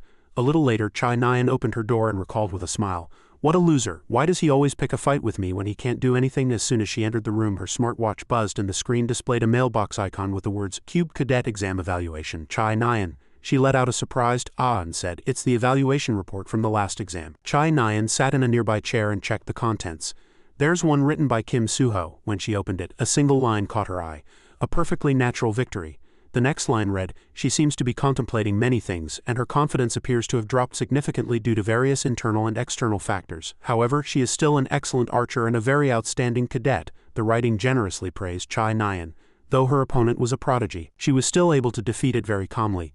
Thanks to her diligent training and outstanding talent, she had a nearly perfect exam. The next part was no different from a self-help book. Some people might feel that she lacks talent, but that is not true at all. What she lacks is not talent, but faith in herself. If she continues to develop on the path she is currently walking, I am confident that she will become the greatest of heroes. At the end of the text was Evaluating Cadet Kim Suho. Reading these comforting words, Chai Nyan couldn't help but be moved and lowered her head. "This is so embarrassing." Then she raised her head, her eyes welling with tears as she looked at the screen. "But he's right. No matter what anyone says, I'll definitely choose to be an archer." Chai Nyan continued to scroll down and saw another letter. "The next one is anonymous. I don't know who it is, but this evaluation is really long." Chai Nyan, a little excited, tapped the letter to check its contents, and she sat down and began to read. After reading for a moment, her body trembled and veins popped on her face. She screamed in anger, and a person passing by her room was startled and frightened. Chai Nyan's voice echoed throughout the entire dormitory. "You damn bastard, I won't let you get away with this." In front of Hajan's eyes now was the blood-stained seed of the Avenger, lying on a white towel, but the strange thing was that the blood around the towel was slowly being absorbed into it. At this time, Hajan stood with his arms crossed, staring intently at the seed of the Avenger's every move, not taking his eyes off it. "Oh, did it just absorb the blood? If you feed the seed of the Avenger I got from the mountain with blood, you can create the Witch Avenger." He was confident about the quality of the blood he had obtained. "This is Rachel's blood, who has a prestigious lineage, so there's no way something evil will suddenly appear." Hajan eagerly hoped the process would proceed quickly so he could get some help. "Hurry up and grow." Not long after that wish passed through his mind, a sudden chill ran down his spine and his whole body was drenched in a cold sweat as if an anomaly had seeped into him. Hajan's face immediately turned pale. It can't be. On his palm, an unfamiliar imprint, a second stigma, suddenly began to glow brightly. It emitted a strange light, not of this world. A second stigma, really? In the darkness of the quiet night, a sharp scream suddenly erupted from Hajan's apartment, breaking the silence. He was horrified as he realized the bizarre change. The next morning, as the morning sun seeped into every corner of the city, Hajan went about his day as usual. However, the spot of the mysterious stigma engraved yesterday was still throbbing faintly. Because of that, he couldn't hide his gloomy and frowning expression, as if he were carrying an invisible fatigue. Seeing his pale complexion, Park Suik asked with good intentions, "What's wrong, Hajan?" He didn't say clearly and just brushed it off. "It's nothing, I'm just a little tired today." At the same time, Hajan also asked about Park Suk's current situation. He seemed to be doing better than before. Thanks to you, business has gotten easier, and I have more customers. I'm much less busy than when I worked alone. Park Suk was very grateful to Ha-jin, saying he could finally breathe a little. It's all thanks to you, Ha-jin, but he humbly changed the subject. While sitting in the car, the people gathered like a swarm of ants outside caught his attention. Why are there so many people in front of the door? But upon closer look, Ha-jin realized they were people from a guild. People were very surprised, their mouths agape as they watched the special people pass by. Oh, look over there, those are members of the Essence of the Straight. Famous people are really different. Wherever Yu Yunha went, people surrounded her. The people around her were very enthusiastic and noisy, but she still maintained a cold expression like an emotionless CEO. Ha-jin saw the noisy scene outside and rolled down the car window. Yu Yunha, did she come with her teammates? Just then, Yu Yunha also noticed his presence and turned her gaze toward him. Kim Ha-jin? She seemed very curious about why he was here and approached his car. Yu Yunha tapped on Ha-jin's car window and asked, "What are you doing here?" Caught off guard by the sudden meeting, he hadn't prepared an answer and just stammered, "To earn money." Hearing that, she became even more curious. Alone? Surprisingly, Kim Ha-jin dragged Park Suk into this as well. "No, with my manager, Mr. Park Suk." While he was inwardly cursing, Yu Yunha peered carefully into the car. Although Kim Ha-jin himself had created this situation, experiencing it firsthand made him reconsider. Come to think of it, the combination of Yu Yunha and Park Suk is really strange. According to the original story, Park Suk would become Kim Suho's manager, and Yu Yunha, knowing that Kim Suho had signed with him, invested a huge sum in Shish. The two's cooperation, while seemingly mismatched, worked out better than imagined. As a result, Yu Yunha, Park Suk, and everyone involved became successful enough to be sitting on piles of money. That was in the original story. But the problem is, without Kim Suho at Shish, is it worth it for Yu Yunha to invest? And that was the dilemma in Ha-jin's mind. Back in reality, Park Suk was not Yu Yunha's ally but just someone who was very afraid in front of her. The atmosphere between them suddenly became heavy and tense.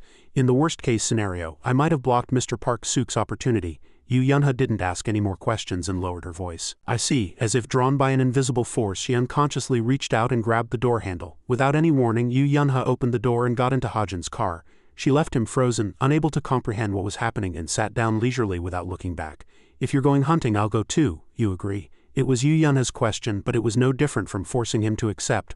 While Ha-jin was still dumbfounded, Park Suk drove the car, taking the two deep into the forest. The atmosphere in the car was a bit awkward. Both of them sat in their respective seats without saying anything. While Ha-jin was wondering to himself, she called out to him, "What is Yu Yunha thinking?" The next moment, she asked him an out-of-the-blue question, "Have you thought about the future?" Hearing that, Ha-jin was stunned for 5 seconds. Why is she suddenly asking something like that? Yu Yunha was a person who looked far ahead, while he was someone who lived in the moment. "What are you going to do after graduation? There's still a lot of time. Have you already thought about that?" Ha-jin thought this way because of his laid-back personality. Yu Yunha was the complete opposite.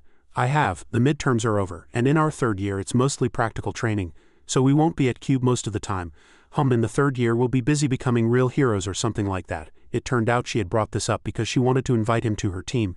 "If you don't have any specific plans, how about joining the Essence of the Straight?" To make the invitation more appealing, Yu Yunha added about its potential. "We're currently ranked second right after Creator's Grace, but when I become the guild master, I'll make the Essence of the Straight the best guild in Korea. We can provide support for many things from the latest weapons to famous managers." Hearing that he could be replaced, Park Suk couldn't help but flinch. After advertising all sorts of great benefits, Yu Yunha looked at Ha-jin with expectant eyes. An offer like this should be appealing enough for a cadet like you, right? But the only thing Kim Ha-jin was interested in was her carelessness. "It's illegal to make prior contact with cadets. You could be fined 500 million won. Hearing that, she snapped back. "I can afford that much. Anyway, you..." But before Yu Yunha could finish her sentence, the car hit a rock, and she was suddenly thrown forward, hitting her face hard on the seat. It was unclear whether Park Suk did it intentionally or by accident, but this incident turned Yu Yunha into a lioness. "What is this? Why did you suddenly hit the brakes?" After a long journey, they stopped at a cliff amidst a magnificent mountain range. "We've arrived at the monster point." Hearing that, she wondered inwardly, "What do you mean? How did an ordinary manager like you find a monster point?" Park Suk hesitated for a moment before answering. "Late April is when the monsters in the fields finish growing. During this time, many people flock to the fields. There are still quite a few spots left, but it's quite famous, so it gets very crowded. This is also a hunting ground I chose considering Mr. Ha-jin's marksman characteristics. This is information I've thoroughly researched, so please trust me for now." Ha-jin was very satisfied with the way he handled his work. "My manager, pretty good, right?" After gathering all his equipment, he informed Park Suk and continued his journey. "I'll be back after hunting. All right, be careful." Not only the two of them were left in the car. Ms. Yu Yunha, my guild members will arrive soon." Feeling completely ignored, Park Suk had nothing more to say than, yes." Suddenly, she, who had just gotten out of the car, tapped on the window the next moment. He thought it was something important, but what Yu Yunha wanted was something he found completely baffling. "Give me your business card." 10 days later, classes which had been suspended after the midterm exam incident finally resumed and the cadets returned to Cube. At this time, everyone was gathered at the bulletin board checking their grades. "What's your rank?" "I'm screwed," as expected. Thanks to his infinite IQ, Hajane still took the top spot. "And of course I ranked first in these midterms too." Now, everything was starting to fall into place, not as complicated as before, and after Kim Horek was taught a lesson in the exam, his underlings who used to bother me also left me alone. With nothing more to bother Hajane, he could yawn leisurely. This must be the most peaceful time since I entered Cube, but life was not like a dream. Just when he thought things had become peaceful, he received a warning fist from Chai Nyan. It was truly one thing after another. Hajin once again faced her murderous glare. "You're the one who wrote that evaluation, aren't you?" As a tense conflict broke out between the two, everyone surrounded them out of curiosity. "What's this? Looks like a fight is breaking out." Before Hajin could answer, her fierce face stopped his reply. "Don't even think about denying it. This annoying tone, it's totally you." But surprisingly, he admitted it very calmly. "So what? I wrote it to help you." At his shamelessness, Chai Nyan couldn't contain her anger. "Who asked you? You're a gunslinger, but you have no observation skills or sense. Who are you to judge me? Do you think you're everything just because you're good at studying? Want to make a bet? I'll personally teach you how hard it is to wield a bow." Chai Nyan's loud voice drew everyone's attention. Without any fear, Hajin agreed to her demand. "Fine, let's make a bet. Everything comes with a price," and he also set a condition for Chai Nyan. "But if you lose, don't ever touch a bow and arrow again." She stood stunned for a long time, not expecting Hajin to be so demanding. Realizing she was in a tough spot, Chai Nyan summoned her inner monster. "This bastard." After arguing for a while, the two decided. "I'll use a bow instead of a gun, but can you give me some time for special training?" "You think a little special training will let you win? Do whatever you want." As Chai Nyan stormed off, Hajin inwardly calculated that his current marksmanship was at level 7. "If I just get to level 6 in this time, I'll win this bet, no question. Not to mention my luck stat." Nyan was clearly in denial. She mistakenly thinks her talent with the bow is as good as her swordsmanship, and praise and encouragement won't solve that problem. That morning, as the morning sun shone through every window, everyone gathered in the grand auditorium. "It's a pleasure to see you all again." The person speaking on the podium was none other than Kim Ha-jung. "I'm so glad that we're all able to sit here together safely. After enduring the tumultuous midterms together, there have been a few changes due to the impact of the last exam.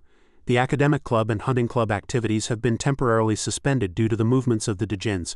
All the incidents at Cube have followed the original novel, which means there's still one more incident left, and that's the reason." At this time, Kim Ha-jung briefly introduced their next destination.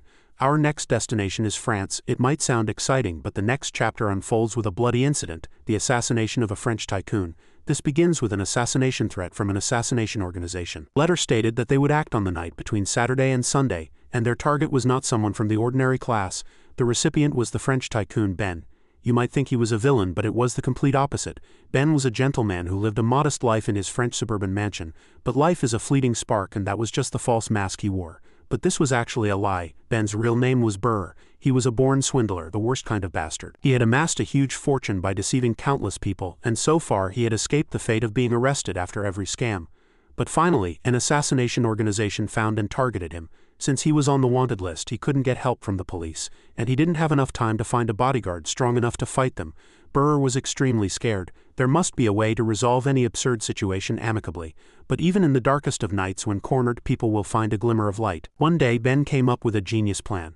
After meeting a Cube cadet during his vacation in France, that innocent cadet happened to catch Burr's eye. "You're the president of the French Travel Club. That's amazing. It's nothing special, but thank you. We're thinking of Paris for our next destination, but we're having a lot of trouble finding good accommodation for all the cadets." The man listened to his problem with every word, thinking this was the perfect opportunity to escape the assassin's clutches. Burr immediately made an offer. "In that case, how about you come to my mansion, you and all your cadet friends?" The general situation was like this. Hajin had the whole development in the palm of his hand. He planned to use the cadets as guards for his mansion. Suddenly, a notification appeared on Hajin's laptop screen. "Truth Seeker, I need your help." It seems he had found his first client. Hajin was a little flustered, not expecting things to come so quickly. "My first request." The anonymous person immediately revealed their request to him. "Please find the swindler who cheated my family and ran away. I've attached all the detailed information about the person I want to find." But after a quick glance at the provided information, Hajin immediately recognized the target's identity. This person is, meanwhile, in a dark, deserted place. The chameleon troupe was holding a meeting. Everyone stood in a circle watching what was happening through a sphere of light. One of them spoke first. "My God, that's scary. So that's the power of the anti-magic." Others began to chime in. "This year's first-year cadets at Cube are on a high level. That kid seems quite useful. I don't really care if he's useful or not, but Jane couldn't stand having mediocrities on her team and spoke up. Since when did our chameleon troupe become some detective agency trying to recruit newbies like him? But her opinion was met with opposition. He seems to have quite a bit of potential, not to mention he has no parents or lovers. What does that have to do with us? When you have no one by your side, you're more easily weakened by temptation. We can't give him honor, but we can give him a lot of money. It seemed Ha-Jen was a very valuable gem in their eyes. Our top priority is to find and eliminate the traitor. If his talent is useful to us, we should recruit him. Knowing she couldn't win the argument, Jane didn't waste any more energy.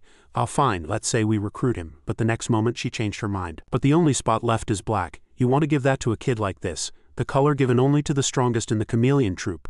The color of the one who had betrayed his master before. Suddenly, as the two argued heatedly, Gung stepped forward. It seems there's no other way. Then I'll take the black position and he can have my spot, he demanded without any shame. At his overconfidence, the others began to murmur, I refuse, you're too stupid to take that spot. I agree. Then what should we do? While everyone was divided into factions and bickering, Drun came up with an idea. Then I guess voting is the answer, master. The boss, who had been silent all this time and paid no attention to their argument, confirmed the voting plan and proceeded immediately. Those who agree to recruit Kim Ha-Jen into the chameleon troupe, raise your hand. After a moment of consideration, some raised their hands but some refused. Jane and Gung both did not raise their hands in agreement. The final result was very clear. More people supported than refused, 8 votes in favor, 2 abstentions. So the recruitment of Kim Ha-Jen is passed, right? Jane and Gung, who disliked Ha-Jen, both gritted their teeth in resentment upon hearing this news. But they had no choice but to comply. Suddenly the boss gave her a mission. Jane, take this. This is an invitation to a VIP party in Paris. Jane seemed very excited. Is this where the mission is? Jane received the invitation in her hand and smiled bizarrely. The one who holds the yellow of the chameleon troupe. Carry out a simple mission to steal this ring for me. After the decision to go to France was made, the cadets gathered at the airport early in the morning to prepare. After checking the attendance, Kim Ha-Jung moved on to the next task. All right, check complete. Everyone is here, including Ha-Jen. Before we warp, we'll draw lots for groups. This was his first time setting foot on European soil, so it felt a little strange. I've never been to Europe in the real world, but here it only takes 10 seconds to get there. According to the original novel, Yu Yunha and Suho would be in the same group. Anyway, Ha-Jen was at a loss in this part, so he just put the papers in a container to see who his fate would be tied to. The rest was up to fate. In an instant, the poetic Eiffel Tower, as if from a romance novel, appeared romantically before their eyes.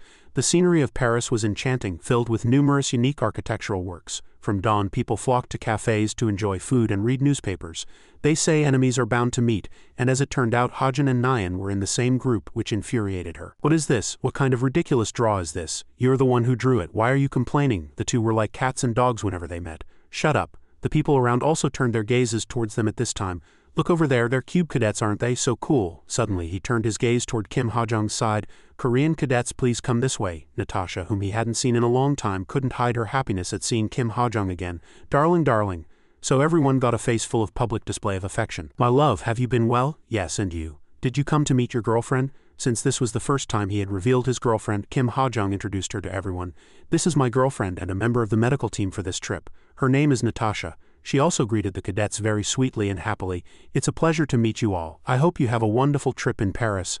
Only Ha-Jen wondered how Kim Ha-Jung could have a girlfriend like Natasha. To let everyone explore every corner of this poetic city, Kim Ha-Jung made an announcement. All right, from now on it's free time. But I've planned a party for tonight, so everyone needs to gather here by 7 p.m. Since Nyan was in the same group as Ha-Jen, she asked him, Hey, where are you going? With his bottomless stomach, he immediately replied, First I have to get something to eat. But are you really going to come with me? Although she had a grudge against Ha-Jen, she couldn't leave her teammate alone. We've already formed a group. What do you expect me to do? Just abandon you and go? Not that, it's just that you seem very different from someone I used to know. Ha-Jen didn't let Nyan decide the destination, turned his back and told her to follow. Then follow me. She was a little surprised to hear that and looked around. Wait, do you know the way here? It was Ha-Jen after all. He was a cautious person, so he had already prepared a map in his head. You think this watch is just for decoration? Of course, I looked everything up before coming. Just follow me. Since Nyan knew nothing about France, she had no choice but to follow guide Ha-Jen. He had no idea where to eat, but she played hard to get to make things difficult for him. Fine, but I have a picky palate. I know, what could you possibly know? And as expected, Ha-Jen did not disappoint us, taking Nyan to a very luxurious French restaurant.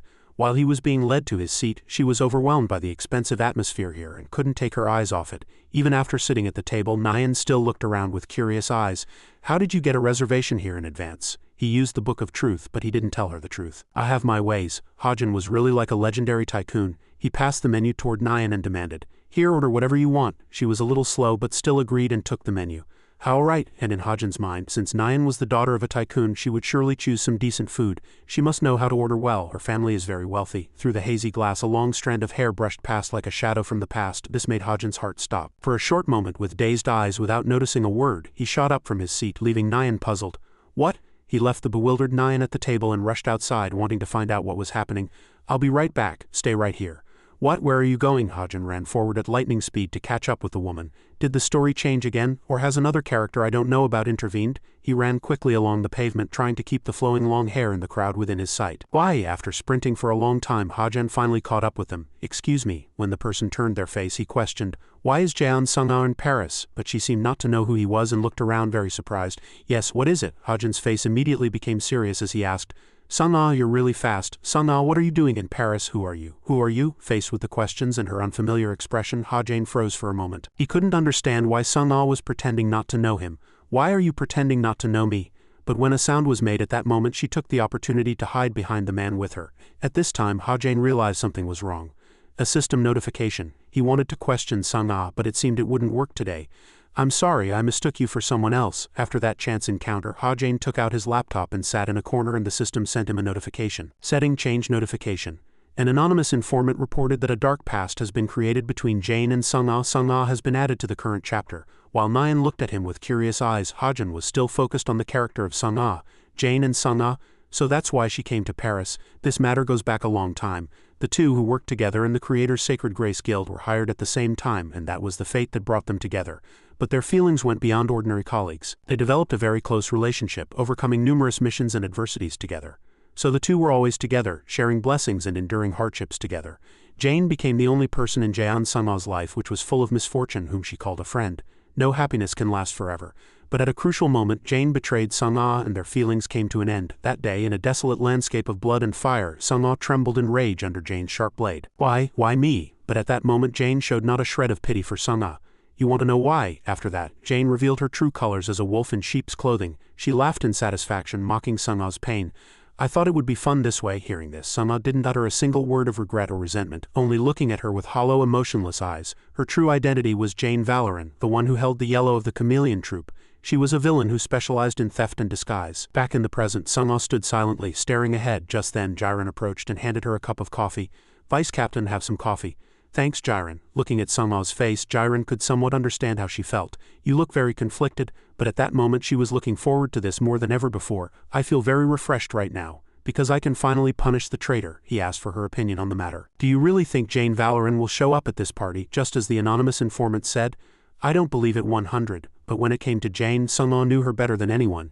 She loves these kinds of parties, especially if there's something to steal. It's killing two birds with one stone for her. And the once-in-a-lifetime treasure Jane was after was the artifact set to appear at the party, stored in the Homeric Ring exhibition hall. Sung-ah knew her like the back of her hand. She knew exactly what Jane was thinking. Tonight, Jane Valoran will definitely come to steal it herself.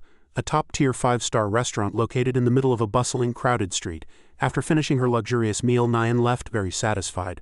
I'm so full I could burst. Seeing her delight, Hajin thought it was time to part ways and suggested, shall we go our separate ways now? You must have places you want to go to, right? As he spoke, he mentally calculated his plan for the ball that night.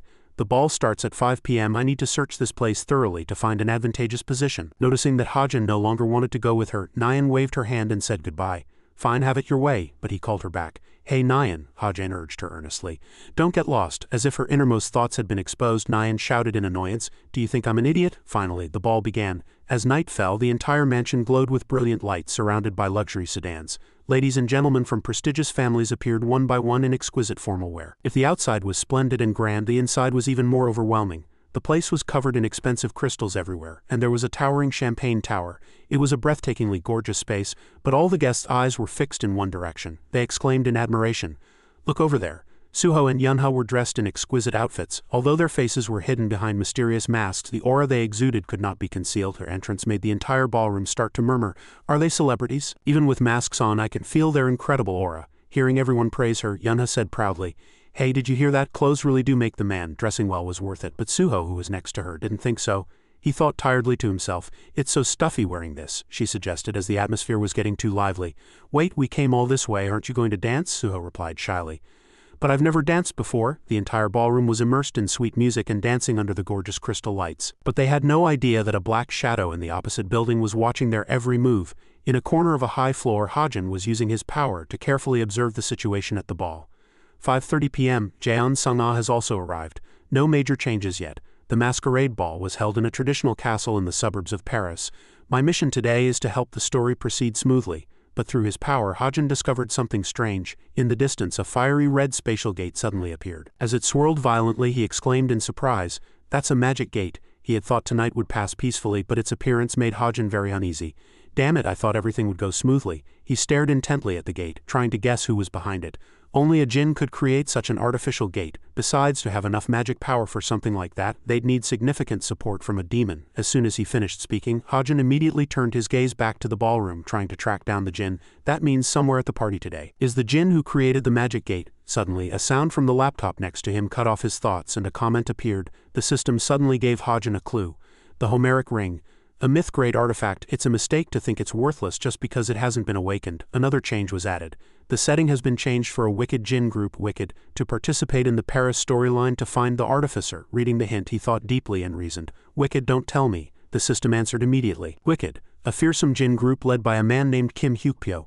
Artifact looting, riot attacks, inciting wars. The djinns belonging to Wicked have participated in numerous atrocities in this world. Hearing that, Hajin shouted in anger, "Thanks for letting me run into such dangerous guys." He couldn't waste any more time. He immediately activated his power and quickly sprang into action. Ether. As soon as the words were spoken, a black mask covered Hajin's face, and a thick killing intent emanated from his entire body, ready to hunt. This time not everything will go your way. Finally, Hajin finished his preparations and set off immediately. Now shall we go find that demon? Inside the ballroom, in an empty corner, a man was being choked. He resisted for a moment, but it was useless, and the man died on the spot from lack of oxygen. The culprit disguised himself as the same waiter and quietly took them out one by one. After taking them all down, he quickly carried out his plan. The waiter bent down and placed his eye on the scanner. The system quickly passed the verification. The door in front slowly opened. As everything went so smoothly, he said with satisfaction, "A piece of cake." The waiter quickly went inside, and upon seeing the only object emitting light in the dark room, his eyes lit up with excitement. So this is a myth-grade artifact. Inside a strictly protected glass box was a sparkling gold ring with a shining diamond in the center, making anyone who saw it want to possess it. He exclaimed in surprise, "The Homeric ring," but just as he was about to reach for the ring, a cold voice came from behind him. A woman's shadow stepped inside one step at a time. "What are you doing?" With his plan exposed, Jiren's face immediately turned pale. Jiren, his identity revealed, was filled with fear as he slowly turned his head and said in a trembling voice, "Vice Captain, what are you doing here?" In contrast to Jiren's terrified look, Sung-ah smiled lightly and replied, "I came looking for you. I can't leave my secretary's position empty, can I?" As she spoke, she walked toward Jiren one step at a time. Suddenly, Sung-ah hugged him from behind. Jiren was very surprised, not knowing what she was trying to do. His face turned pale and he was startled by Sung-ah's action. Jiren was at a loss for what to do in this situation. He was so surprised he couldn't speak.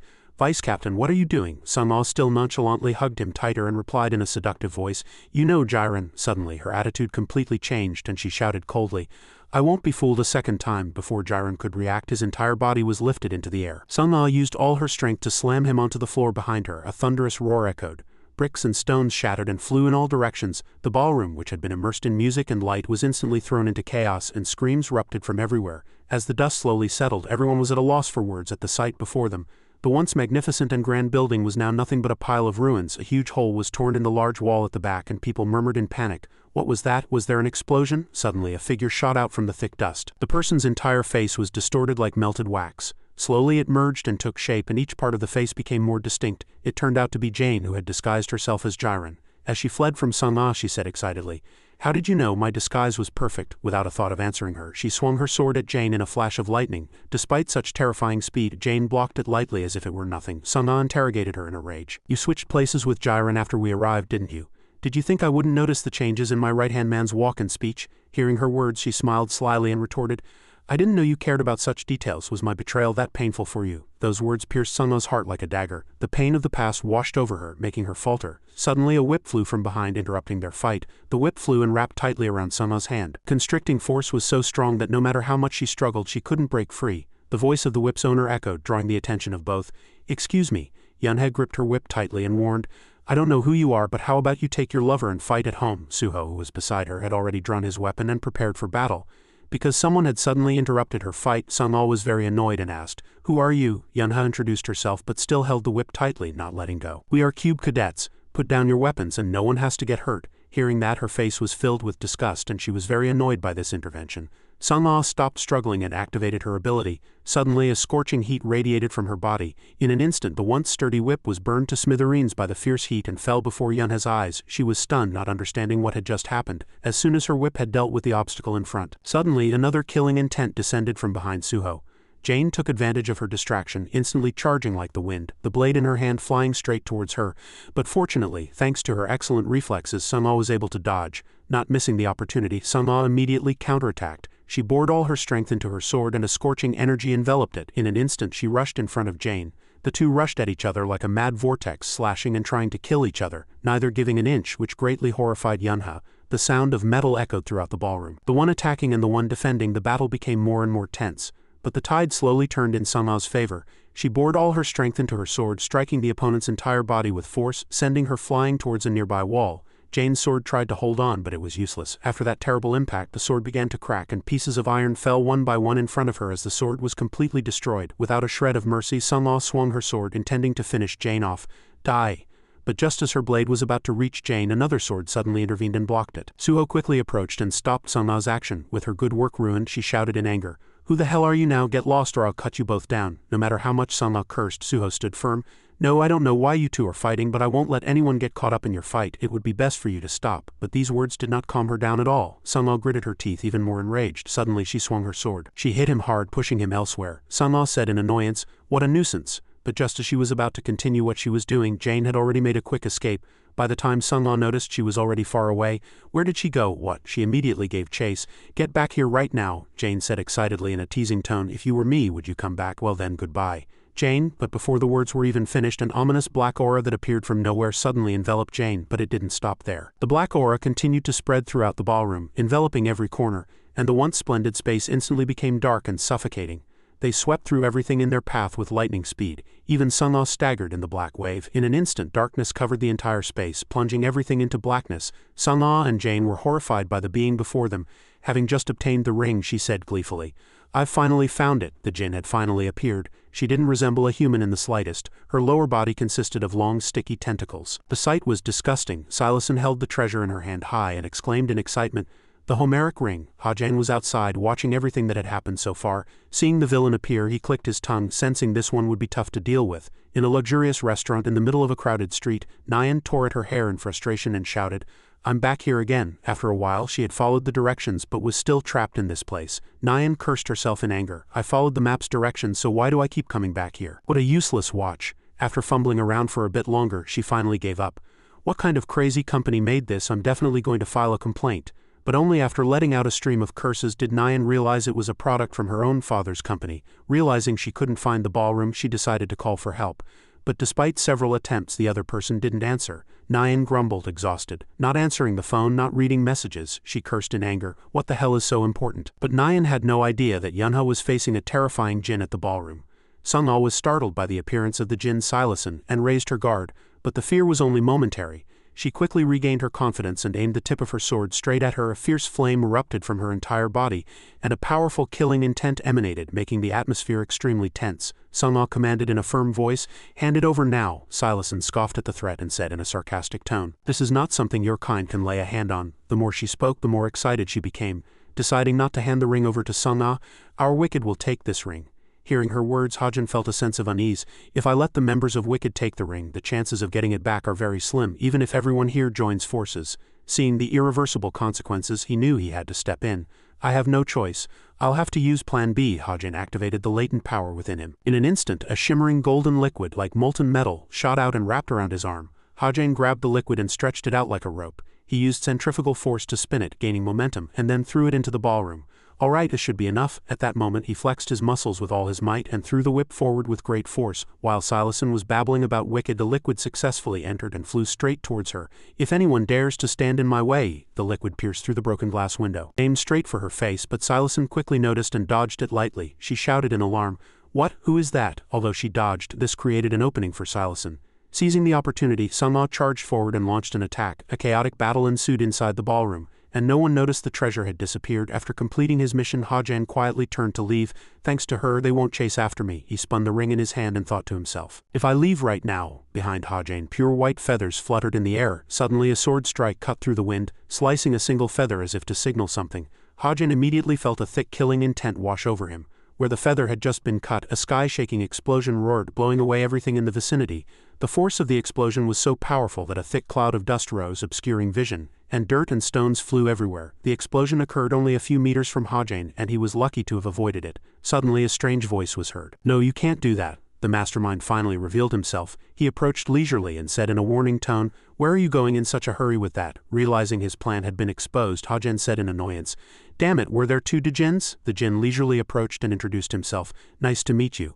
My name is Sidious." His orange hair and matching outfit made him stand out in the pitch-black night. Sidious continued, "Would it be easier to understand if I said I'm a member of Wicked?" Without giving Ha-Jan a chance to reply, he continued to babble on about his technique. "The technique you used to steal that ring, it was pretty good." Silason was completely helpless. Ha-Jan didn't expect him to be so talkative and just replied helplessly, "It wasn't that great." A moment later, Sidious's attitude completely changed. He emanated a thick killing intent and uttered a threat. "A cunning and sly guy like you must know what I want, right? Hand over the ring." Ha-Jan felt a bit of fear, quickly hid the ring in his clothes and replied firmly, "But I can't do that." His stubbornness enraged Sidious, who spewed curses. "I was right, there are always guys like this. Guys who try to interfere with our perfect plans." Sidious, thinking words were useless, drew his weapon and growled, "I have no choice." Small electric sparks suddenly shot from the hilt of his sword, and in an instant a dazzlingly bright blade formed.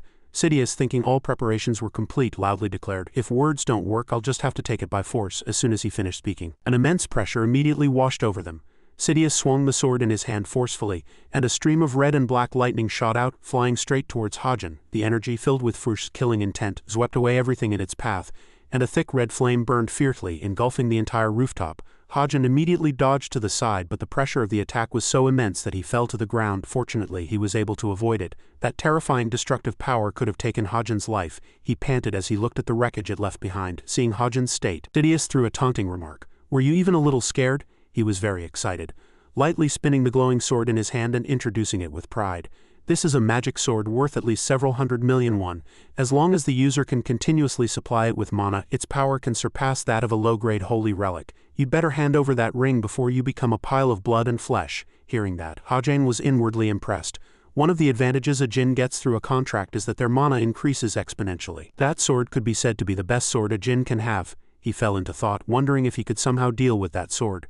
But Sidious had no intention of letting Ha-Jan get his way and immediately launched his next attack. He raised the sword high and brought it straight down with all his might. The dark energy shot out again, sweeping away everything in its path, but he reacted in time and quickly dodged. Although he dodged, the force almost blew Ha-Jan off the rooftop. Seeing how terrifying his power was, he proposed, "Hey, let's talk for a minute. If you agree, I'll give you this." But Sidious firmly refused. "Why should I? I can just kill you and take it." Ha-Jan didn't give up and argued with him. "Weren't you trying to negotiate with me just now?" Sidious remained resolute. He frowned and replied, "You're really annoying with all your mumbling. No matter how much time you stall, you can't beat me." He observed him for a moment, then continued with contempt, "I can tell just by looking, you're much weaker than the guys fighting inside." The more Sidious spoke, the more excited he became, emanating a thick killing intent as he prepared to finish him off. "Your only weapon is a single gun, and your stamina is barely enough to dodge my attacks. What gives you the confidence to stand before a Djinn?" Thinking he had stalled enough, he immediately activated his sword to prepare the next attack. "This is really the end." Sidious put all his strength into this final blow. He shouted triumphantly, "Goodbye." He thought he could finish Ha-Jan off with this final blow, but the moment he swung his sword, nothing happened. Only an awkward silence followed. This left both of them stunned, unable to understand what had happened. Sidious's sword blade had suddenly disappeared. He panicked and tried to start it again. "What? Why is this happening?" Ha-Jan silently watched him struggle without saying a word. After a moment, as if he had realized something, he said, "I don't think you'll be able to use that sword today." Sidious was stunned, not knowing what he was talking about. "What?" Ha-Jan replied in a low voice. "Because I'm a lucky person." As he spoke, he showed him the system information window. "Your immense luck has activated, weakening the magic sword's effect." Sidious absolutely refused to believe it and threw a sarcastic remark. "What a bluff. It's common for equipment to malfunction sometimes, but I can easily kill you even without a weapon." Seeing that he still didn't believe it, Ha-Jan didn't argue further. "Really?" He quietly gripped the gun in his hand and thought of a countermeasure. "I'll use all the power of the stigma." As Ha-Jan spoke, he transformed his ability, and in an instant the gun morphed into a more advanced weapon, converting to a magic power beam. Sidious, as if sensing something, immediately charged towards Ha-Jan. He lowered his center of gravity and poured all his strength into his legs, aiming straight for his head. "What are you doing?" but just as Sidious was about to reach him, Hajin quickly dodged backward and hurriedly drew his gun. Suddenly, a sky-shaking explosion roared as if to tear space apart, and a dazzling light burst out in the pitch-black darkness. After that terrifying explosion, everything became quiet again. On the other hand, far from the chaos on a game screen, zombies were falling one after another. That player was none other than Nyan. After getting lost, she had completely given up on finding the party venue. But the sound of a siren from a police car up ahead caught her attention. Those police cars have been making a racket around here for a while. Where on earth are they trying to go? Nyan looked down at her watch again and said sadly, "No one at the party is contacting me." She stared at it intently, waiting for someone to remember her. When nothing happened for a moment, Nyan thought angrily to herself, "Why is this so disappointing?" She was lost in thought about her own attitude, completely unaware of the shadow that appeared beside her. "I must have eaten something strange." Exhausted after the battle, Hajin collapsed into a chair. Only then did Nyan recognize him and shout in surprise, "Kim Hajin, what is this? Why are you here?" He had a few scratches on his face, his hair was disheveled, and he said tiredly, "I'm so tired." She heard him muttering and asked, not understanding, what did you say?" Before he could answer, Hajin suddenly collapsed, startling Nyan. "Oh my god, what?" Seeing him lying motionless, she panicked, not knowing what to do. "What's wrong? Are you hurt?" But no matter how much Nyan shouted, Hajin didn't answer. Kim Hajin, hey. In his dream, a light bulb kept appearing before him. But as Hajin gradually regained consciousness, he saw a bustling crowd. "Where am I?" After observing for a moment, he gradually realized that he was at the place where he had just finished the assassin license exam. Suddenly, someone called his name from a distance. "Hajin." Hearing that gentle voice, he turned around in surprise. Hajin's family was standing there. With bright smiles on their faces, they congratulated him on just finishing his exam. He exclaimed in surprise, "Mom, Dad," Hajin warned them worriedly. "How did you two get here? It's cold today." But as he was speaking, tears suddenly blurred his vision. Hajin said, sobbing, "I messed everything up." Tears continued to stream down his face. Hajin said in disappointment, "My exam." Having said this much, he was overcome with emotion and cried even harder, and his mother quickly came over to comfort him. "Son, you don't need to cry over something like that." His mother hugged Hajin tightly, and his father also stood there. Both of them gently reassured him, "It's okay, Hajin, it's okay. But no matter how beautiful a dream is, it must come to an end." Hajin woke up, but the tears were still streaming down his face. He was lying alone in a spacious room. Hajin looked around for a moment and wondered, "Where am I?" Suho, Nyan and Natasha suddenly appeared outside the door. Nyan came inside and asked about Hajin's condition. "Ah, you're awake?" Seeing the three of them appear, Hajin was also surprised. "Everyone," Nyan put her hands on her hips and scolded Hajin. "Do you know how hard it was to bring you here? Take care of yourself." Seeing Hajin's face turn red, Nyan teased him. "What, were you just crying? Did it hurt that much?" Hearing her words, Hajin was embarrassed and raised his hand to wipe his tears. "No, this is." Suho turned to Nyan and scolded her. "Nyan, you can wait outside." She was angry at his words and retorted, "What, did I say something wrong?" Leaving the two to bicker loudly, Natasha brought a food tray to Hajin and asked about his condition. "Are you feeling a little better?" "Ah, yes." Natasha didn't forget to remind him. "You're getting weaker. Don't overdo it and get more rest." "Yes." Night fell on the mansion and only one room inside was lit. Hajin wondered where he was. "Where is this?" Natasha brought the food tray to him and explained, "You're at the mansion. This room is for you and Kim Suho." "So I'm home?" The clock at this time just pointed to 10:30. "It's already 10:30. Want something to eat?" "No, I'm not hungry yet." Kim Hajin recalled a note someone had left behind. "I will take your life before this week is over." The assassination incident was about to begin. Kim Hajin thought it was a relief he woke up before it started. Before Natasha left the room, she smiled and urged him, "Then get some good rest. I'll be going with Miss Nyan." "What?" Natasha led Nyan out of the room. She seemed angry. "What is it? Why is everyone picking on me? It's late at night." Suho waved goodbye to the two. "See you tomorrow." Kim Suho slowly peeled the apple in his hand, not forgetting to ask about Kim Hajin's health. "Are you really okay? Can you walk?" Kim Hajin touched his watch and answered, "I'm really fine." He seemed to be manipulating something on the screen. "That's good," the system announced. The Jin appearance incident in the suburbs of Paris showed progress towards a resolution with the help of Cube cadets. Around 7 p.m. on February 20th, a Jin appeared at the palace, and the Cube cadets resolved the matter. According to witnesses, the Jin attacked the palace ballroom, but fortunately there were no serious injuries or deaths. A few ballroom attendees suffered abrasions, but no one was dangerously injured or killed. Meanwhile, the authorities have not yet identified the mastermind behind this incident. The case is currently being investigated in cooperation between the Paris police and those who were at the scene. From this information, Kim Hajin guessed that Jane had escaped. Seems like there's nothing else besides this. Jane must have escaped safely. Suho. Kim Hajin wanted to ask something about this incident but stopped. Oh that. Suho handed Kim Hajin a slice of apple and explained, "I can't tell you the details, but nothing too bad happened. The Jin ran away before the heroes arrived." "Ah, that's a relief then. Eat the apple." "Thanks." Kim Hajin put the apple in his mouth and ate it slowly. Suho continued to peel the apple for him. Suho's fingers were almost all injured, but he was still peeling the apple leisurely. Kim Hajin advised him, "You need to take care of your own body too." Hearing Kim Hajin's words, Kim Suho looked at him in surprise. Ha, Kim Ha-jin added. You're the protagonist, you can't get hurt. Kim Ha-jin recalled the confrontation between Kim Soo-ho and Jaeon Sung-ah that morning. Today he rushed at Jaeon Sung-ah without fear. Jaeon Sung-ah's killing intent was real. If the Jin had appeared just a little later, he would have been more seriously injured. Of course, I know he has his own principles. Kim Soo-ho stood before a giant pillar of light, because Kim Soo-ho is the only protagonist who walks the path of justice. But Kim Ha-jin was worried about Soo-ho. Can a protagonist who only wants to do good and act righteously overcome the difficult situations created by an unknown entity? Kim Ha-jin lowered his head with unfocused eyes. Then he recalled the scene where he had reunited with his family earlier. Can he really send me back home? At this time, Kim Ha-jin looked at Kim Soo-ho with a blank expression. Protagonist, my ass. Where in the world is such a thing? He smiled gently and teased Kim Ha-jin. If I'm a protagonist, so are you. Kim Ha-jin's eyes widened as if surprised by Kim Soo-ho's words. No, isn't everyone in this world the protagonist of their own life? Hearing Kim Soo-ho's words, Kim Ha-jin was silent for a moment and then quietly replied. Really? He reached out and picked up a slice of apple. Ha-jin. Just as Kim Ha-jin put the apple in his mouth, he heard Soo-ho speak. I read the report you wrote about Chai Nyan. Soo-ho thought it was a bit harsh, too strict. It was a bit much, it's not strict. Chai Nyan really isn't a natural archer. Now Soo-ho understood why Kim Ha-jin had made a bet with Nyan. So that's why you made a bet with Nyan. Ah, right. If I win, she has to quit being an archer. But Kim Soo-ho thought that was a path she had chosen. But that's the path she chose. I don't think it's right to advise someone to give up. Kim Ha-jin lowered the arm holding the fork and asked Soo-ho back. So you're saying I should keep encouraging her, even though I know it's a dead end? A single bow broke and 1,000 arrows broke with it. Just saying nice things like you do isn't always the right way. No matter how hard she tries, only failure and disappointment await her. Are you going to take responsibility then? At Kim Ha-jin's question, he was lost in thought for a long time. Soo-ho still firmly believed that Nyan's archery was a natural talent. How can you be so sure Nyan has no talent for archery? Can you take responsibility for saying that? The numerous pieces Kim Ha-jin had written about Nyan.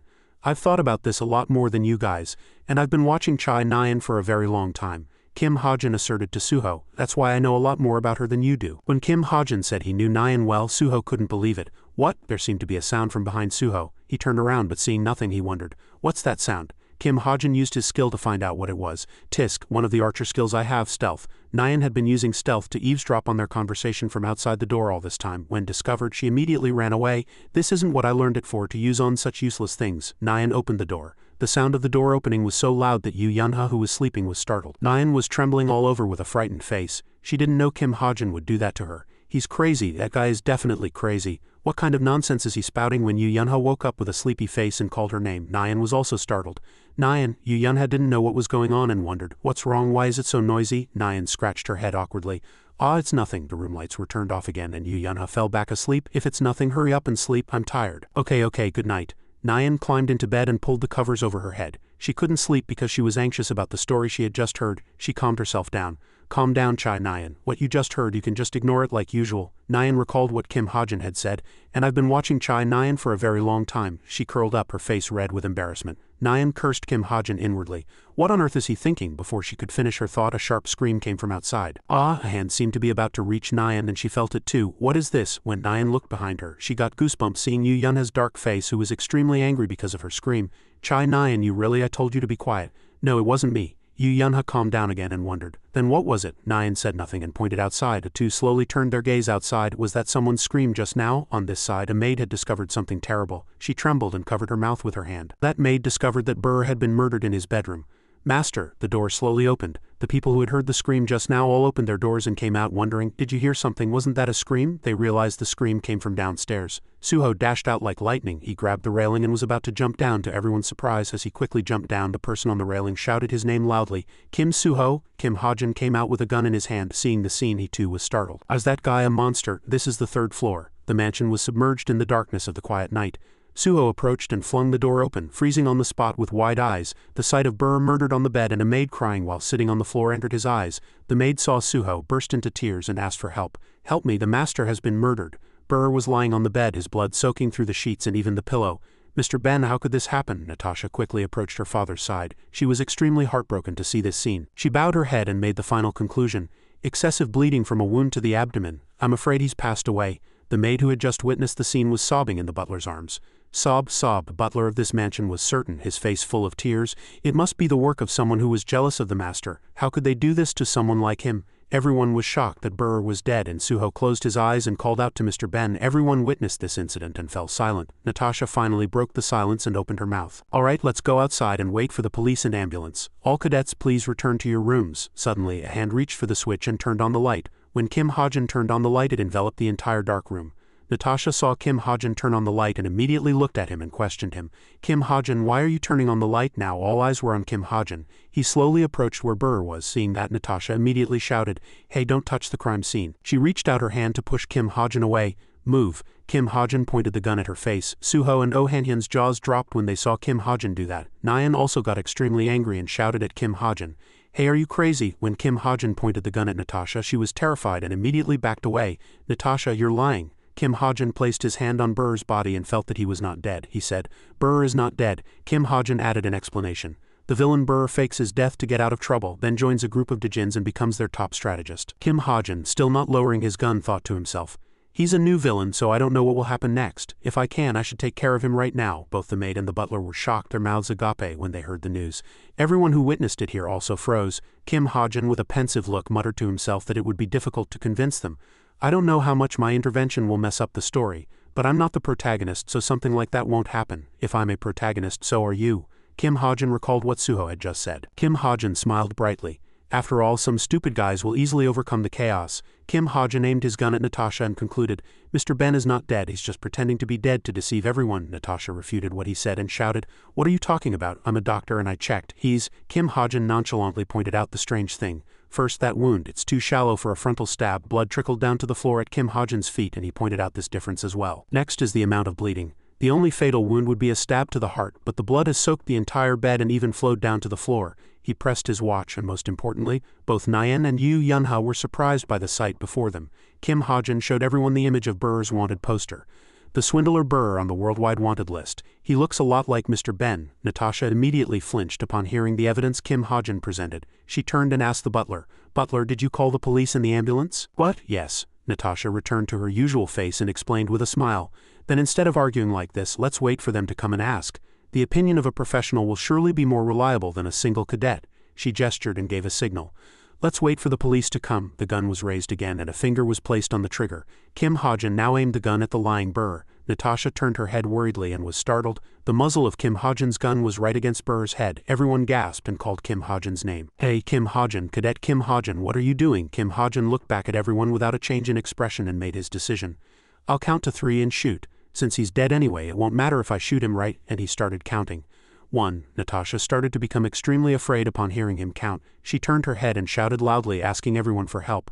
"Someone stop him, why is he doing that to a corpse?" Kim Ha-jin slowly brought the gun to Burr's temple and continued to count. 2. Natasha turned around and shouted, hoping Kim Ha-jin would stop. "We called the police. What more do you want? Put the gun down right now." Those words didn't shake Kim Ha-jin and he counted the final number. Natasha was extremely scared, her face full of tears, and she shouted loudly. She lifted her feet and walked out. Natasha ran and shielded Burr with her body, pleading, "No, don't shoot, don't shoot." She couldn't hold back her tears and told the truth. "He's my father, don't shoot him." Everyone was extremely surprised to hear that he was Natasha's father. Natasha, the butler, who heard that fact, was also shocked. A bullet flew towards the butler. He screamed loudly in fear. The butler was so scared he collapsed to the floor. Kim Ha-jin, still not lowering his gun, said to the butler, "Don't call the police, call the heroes." He ordered with a stern face, "Tell them we've captured a wanted criminal." As the sun had just risen over the mansion, the dazzling sunlight of a new day began. Someone's 2 hands were put in police handcuffs. Natasha was arrested and taken away by the police with her hands in cuffs. Burr was carried away by the paramedics. The truth was finally revealed. This murder was in fact a self-staged act orchestrated by Burr and Natasha.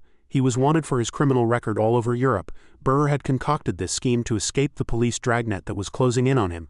The foolish act of his daughter Natasha, who coincidentally brought in the Cube cadets, made his plan run even more smoothly. The name of this plan was rebirth after apparent death. The herbs needed to put a person into a state of apparent death were very expensive, but Natasha, being a doctor at Cube, could easily obtain them. The next step was very simple. After Burr fell into a state of apparent death with the help of an illegal magician, Natasha just had to make a fake wound on Burr's body and sprinkle a few drops of blood around the scene. She used blood bags to create a fake scene, sprinkling them on the blankets, pillows, and floor. The paramedics who appeared on the scene would not be able to discover that he was pretending to be dead, and all the police in the Paris area had already been bribed by Burr. Thanks to that, a corpse of a similar build was ready to be swapped with him on the street. They would find a way to switch Burr with another corpse to deceive everyone. Natasha used the Cube cadets to complete her plan. Then those foolish cube cadets would testify. The words of a cube cadet would of course be 100 credible. That way, on paper, Burr would be officially declared dead, but in reality he would be reborn with a new name. But now the story was different, as Hajin had seen through their plan and exposed it immediately. At the same time, a website appeared on the computer. Truth Information Center. We answer any of your questions. Please enter your question. Someone's two hands quickly typed in their question, and the website responded immediately. Burr, about whom you requested information, has been arrested by the heroes of the French branch and is currently being transferred. You have been chosen, as you are the first member to ask a question today. There is no fee for this answer. Ha-Jane, with a joyful face, hummed a tune and couldn't help but marvel inwardly. Who would have thought the first question I'd ask would be about Burr? But thanks to that, my reputation is growing, so it's a good thing. Yu Yunha appeared at some point and leaned against Ha-Jin's doorway. Hey, are you Sherlock Holmes or something? Yu Yunha couldn't help but admire his reasoning skills. First that small incident with Yun Yun and now today's event. You could open your own private detective agency. A marksman should naturally have a keen eye. Ha-Jin glanced at Yu Yunha as he answered her question. But how did you know the culprits' faces? He was startled and replied. This is a family secret. Why are you suddenly speaking so formally? Ha-Jin fell silent after mentioning the two words family. He thought, recalling the back of the man who had been staring intently at the fish tank.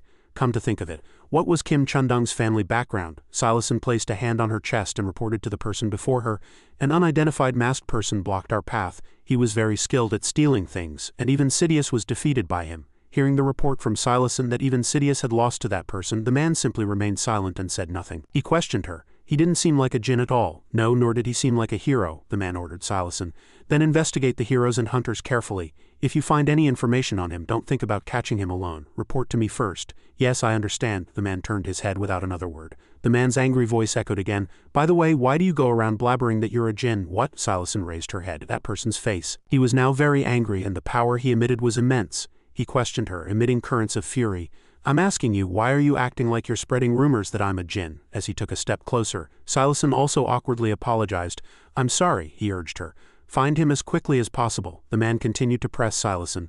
By the way, did you retrieve the magic sword, the one Sidious used? As he mentioned Sidious, she immediately trembled in fear. Well, Sidious has fallen into someone else's hands now. Ha-Jane lifted Sirius to the sky, trying to figure out how to use it. How am I supposed to use this? In truth, this weapon is fundamentally useless to me. That's because I can't handle magic power that isn't infused with holy power. I feel like I could get a pretty penny for selling this, but something feels off about that. I should just leave it for now. Ha-Jane placed Sirius on his desk and continued his work. There was another ring on the desk. Next up is this item. The Homeric Ring. Myth-grade artifact. Unidentifiable. A ring once worn by Homer, its abilities are hidden. The ring emitted a strange energy. The Homeric Ring. According to the original novel, one must infuse a certain amount of magic power to confirm its abilities. But for me, it's not that troublesome. Ha-Jin intended to modify a few words to obtain the ring. I just need to use a little SP to modify a few words. Change Homeric Ring settings. Unidentifiable. Identification complete. 49 SP was consumed and Ha-Jin clicked the confirm button to complete it. An energy burst out from the cracks in the ring. The Homeric Ring, an ancient divine object. Identification complete. Intelligence increase. The wearer's intelligence increases by 0.001 points every 24 hours, up to a maximum of 0.365 points. High-grade magic power increase. A ring once worn by Homer, the system informed him that it could resonate with the natural environment and supply the wearer with clear energy. Also, the wearer will obtain a portion of Homer's wisdom. Ha-Jin put the ring on his hand. An artifact that permanently increases magic power and intelligence. And an item that doesn't choose its owner, so it could be passed on to someone else later. Seeing the huge sword someone had made, Ha-Jin also felt that his own magic power was lacking. Someone like Kim Suho or Chai Nyan would be able to use this much better than someone like me who lacks magic power. Especially Chai Nyan, who has more magic power. Looking at the ring on his hand, Ha-Jin also became curious.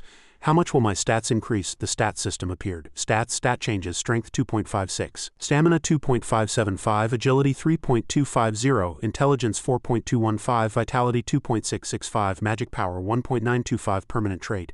Intermediate marksman. Continuing to level up to level 6. Proficiency EXP 0.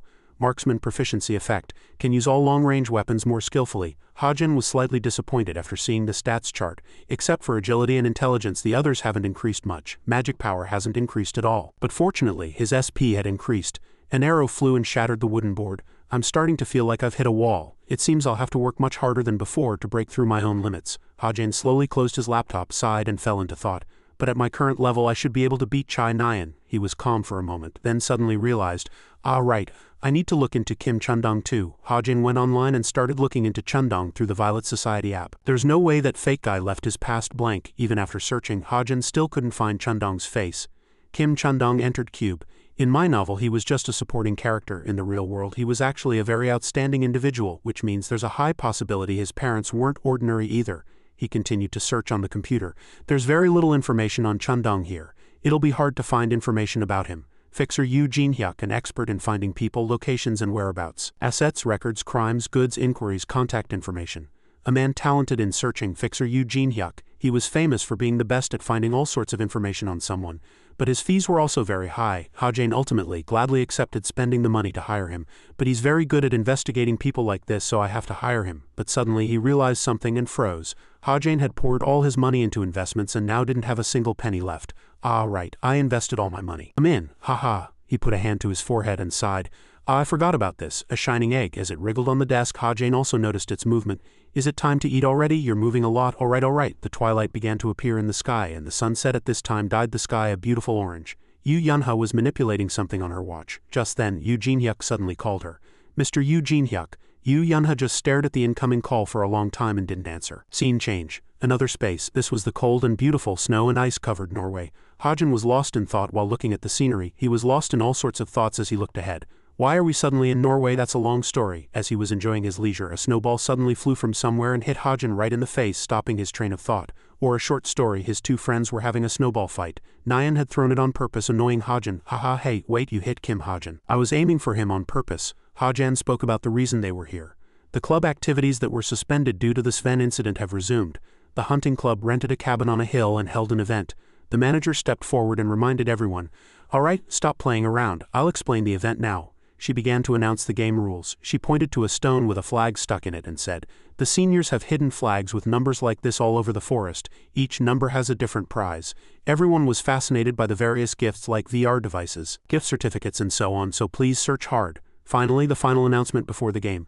Everyone draw lots to form teams. Nyan tightly clenched the small piece of paper in her hand, expressing her dissatisfaction. She was quite displeased to be on the same team as Ha-jin. She questioned him. You did that on purpose, didn't you? Nyan got angry and left first, warning Ha-jin. Just don't drag me down. Ha-jin paid her no mind and raised his voice to warn her. You worry about yourself. Don't forget there are traps under your feet. As soon as he finished speaking, Nyan immediately stepped into a trap and fell. Ha-jin couldn't hold back his laughter and burst out. The two continued to walk together. Nyan saw that Ha-jin was wearing thin clothes and asked worriedly, by the way, aren't you cold wearing just one layer of clothes? Do you want to freeze to death? Ha-jin answered with a short phrase. This outfit has many functions. He seemed to like this outfit a lot, and perhaps it was the perfect one for him. This jacket is really cool. Royal black coat, part of a holy relic. High-grade temperature control, intermediate durability, equipped with silencer technology. Length is adjustable, made by a British royal tailor, with a part of a holy relic added. Moreover, this was a very meaningful gift that Ha-jin had received. He recalled when Rachel had gifted this to him when he was struggling and couldn't afford clothes. She said it was a gift to thank me for the midterms. Ha-jin's heart was very touched, and he was grateful to Rachel. She's such a kind kid. I should have created 100 characters like Rachel. Suddenly, Nyan pointed to a flag on the mountaintop. She turned to him and said, hey, look over there, that's a flag, right? Ha-jin also confirmed. Yeah, it's number 1. Nyan was excited. Oh cool, but Ha-jin realized something was strange. He said, but why is it in such a high place? What kind of idiot would have climbed up there? The funny thing was that the idiot was Nyan. She was in a great hurry and urged him on. Hey, what are you muttering about? Hurry. He was about to take something out of his pocket. Ha-jin took a dagger from his pocket. Nyan couldn't understand his action at all. She asked strangely, what are you doing? What are you going to do with that dagger with a string attached? But Ha-jin was very confident. He answered, of course not just any string will do. This string has a little of my mana in it. He immediately threw the dagger towards the towering mountaintop. As expected, the dagger accurately followed the trajectory controlled by Ha-jin. Wherever it flies, if I control the mana in the dagger began to take effect. It emitted a powerful force. It hit the target, successfully retrieving the number 1 flag. Nyan, who witnessed this scene, couldn't help but admire it. Wow, it really works. The number 1 flag fell right in front of them. Ha-jin picked up the flag. Nyan followed excitedly. She asked hastily, what's the prize? Ha-jin answered. There's a piece of paper here. On the paper, along with a phone number, the following was written. The prize for number 1 is my phone number. Jun-sung, you know who I am, right? Give me a call once if you need help. I'll do my best to help you. Nyan was very pleased with this gift. Wow, cool. But in contrast, Ha-jin didn't seem to like it very much. He handed the paper to her and said, you take it. Nyan couldn't believe it. She asked again, what? You're giving it to me? This is the phone number of the vice captain of the number 1 guild. Ha-jin still placed the paper in Nyan's hand. He replied very calmly, I don't need it. I already have his number. Nyan, holding the paper in her hand, was a bit flustered. After a moment of thought, she decided to return it. No thanks, you found it, so why are you giving it to me? Ha-Jane was also puzzled. Oh, if you don't need it, then never mind. We found number 1, so let's go back to the cabin. Alright, scene changed to a different location. There were very modern high-rise buildings. Yu Yunha was working, but she couldn't concentrate on writing. It was because she was recalling a conversation she had with Ha-Jin and mulling over his words. How did you recognize the criminal's face? It's a family matter. Yu Yunha rested her chin on her hand with a pained expression. She wrote on a piece of paper, trying to find a commonality in Ha-Jin. The wanted criminal Burr mostly committed his crimes in Europe. He shouldn't have any connection with Kim Ha-Jin. In that case, the only explanation is that he has memorized the faces of all internationally wanted criminals. However, Yu Yunha was very suspicious of this point. She thought to herself, but why would he do something like that? But no matter how much she thought about it, it seemed to be the most plausible. This was the only logical hypothesis. Yu Yunha had no choice but to speculate. No one knows who did something bad to Kim Ha-Jin in the past. So he is memorizing all the international wanted criminals to find the culprit. Unconsciously, she wrote the word murder on the paper as she guessed. Kim Ha-Jin is also an orphan. This hypothesis is even more plausible. Maybe his parents were murdered. Yu Yunha was even more convinced that her speculation was accurate. That's why he's memorizing the criminals' faces and hiding his strength to find the culprit, intending to kill them when they let their guard down. She was overwhelmed with an indescribable emotion, and the paper was scribbled on even more messily. She muttered, but this is just a hypothesis. There's no way Kim Ha-Jin's past is really like this. Ha-Jin's image floated in her mind like an opportunity. If Kim Ha-Jin really has such a past and I find it out, this will be an opportunity. A plan was already forming in her head, so that I can have the upper hand when I recruit him into the guild later. She suddenly froze for a few seconds, then sighed and lamented again. But I don't want to contact him. Scene changed to a large corporation. The phone rang loudly in an office. Yu Jin-hyuk came in and shouted at the secretary. Why aren't you answering the phone? But when the secretary didn't answer, he reluctantly answered the phone himself while grumbling. Then what's the point of having a secretary? She's just a drain on the salary. He immediately recited the slogan for when he meets a client. We find anything, whether it's goods, people, or information. This is Yu Jin-hyuk's office, but he recognized a familiar voice. Hello, mister. Yu Jin-hyuk immediately put on a cheerful attitude. He asked about her. Who is this? It's my niece, Yunha. What brings you to call your uncle? Yu Yunha immediately got to the point. Actually, I want to ask you to investigate someone for me. She immediately provided information about the target and made her request. His name is Kim Ha-Jin, 17 years old, a cube cadet. I want to know everything from his past to every place he's been. With your ability to see the past, this should be easy, right? Everyone was shocked to see Ha-Jin come back with 2 flags, number 1 and number 4. What, you got first place? I'm jealous. I wish I had been a little faster back then. But he didn't seem to care much about the special prize. He said, but the prize for 4th place seems better than the one for 1st place. After a day of playing games, everyone gathered for a barbecue party. Everyone worked hard, so let's go have a drink. Delicious grilled meat was served on the table. Ha-Jin volunteered to grill the meat. He said, I'll grill the meat and other side dishes. You guys rest. What? Okay. The young man who had been helped also became more fond of him. He's really different from the rumors. Ha-Jin seemed to have a natural talent for grilling meat and was very proud. If I were to open a Korean barbecue restaurant, I'd be absolutely confident in my grilling skills. Suddenly, the manager mentioned one thing. By the way, it's almost time for your final exams, isn't it? And she reminded them of an important point. You guys have to be careful. You should absolutely not trust anyone during the exam, one of them also said in surprise. Is it that terrible? She gave an example to warn them of this seriousness. Yeah, it's not like usual. I've seen many friendships break because of this exam. Because it directly affects the final result, everyone becomes extremely sensitive, and she warned them, which also made Ha-Jin pay attention. And have you guys heard about the retention class? Kids in that class are dangerous, so you have to be vigilant. Hearing this, he also recalled some facts about this class. The retention class is just as its name suggests. It's a class for cadets who don't have enough points to advance. There are about 200 cadets in this class. About 20 of them have made contracts with demons or belong to high-risk groups, and the source of the final exam questions comes from them. While cutting the meat, Ha-Jin was still lost in thought, especially now that the co-author has started messing with things. The probability of danger occurring has increased. This is evidence of how corrupt Cube is right now, she proactively invited him. Kim Ha-Jin, you're really good at grilling meat, take a break and come eat some. But Ha-Jin refused. It's okay, I'm eating while I grill. Really? Okay then. People tasted the grilled meat and found it very delicious. They exclaimed, it's really delicious. Ha-Jin's mood also became joyful. He thought to himself, just because I grilled the meat well, their attitudes have all become very friendly. Was I that good at grilling? After eating and drinking to their fill, everyone made a decision. Everyone had a wonderful dinner and is full, so let's stay at the house. Let's not go out for a night hunt. They talked and played games happily.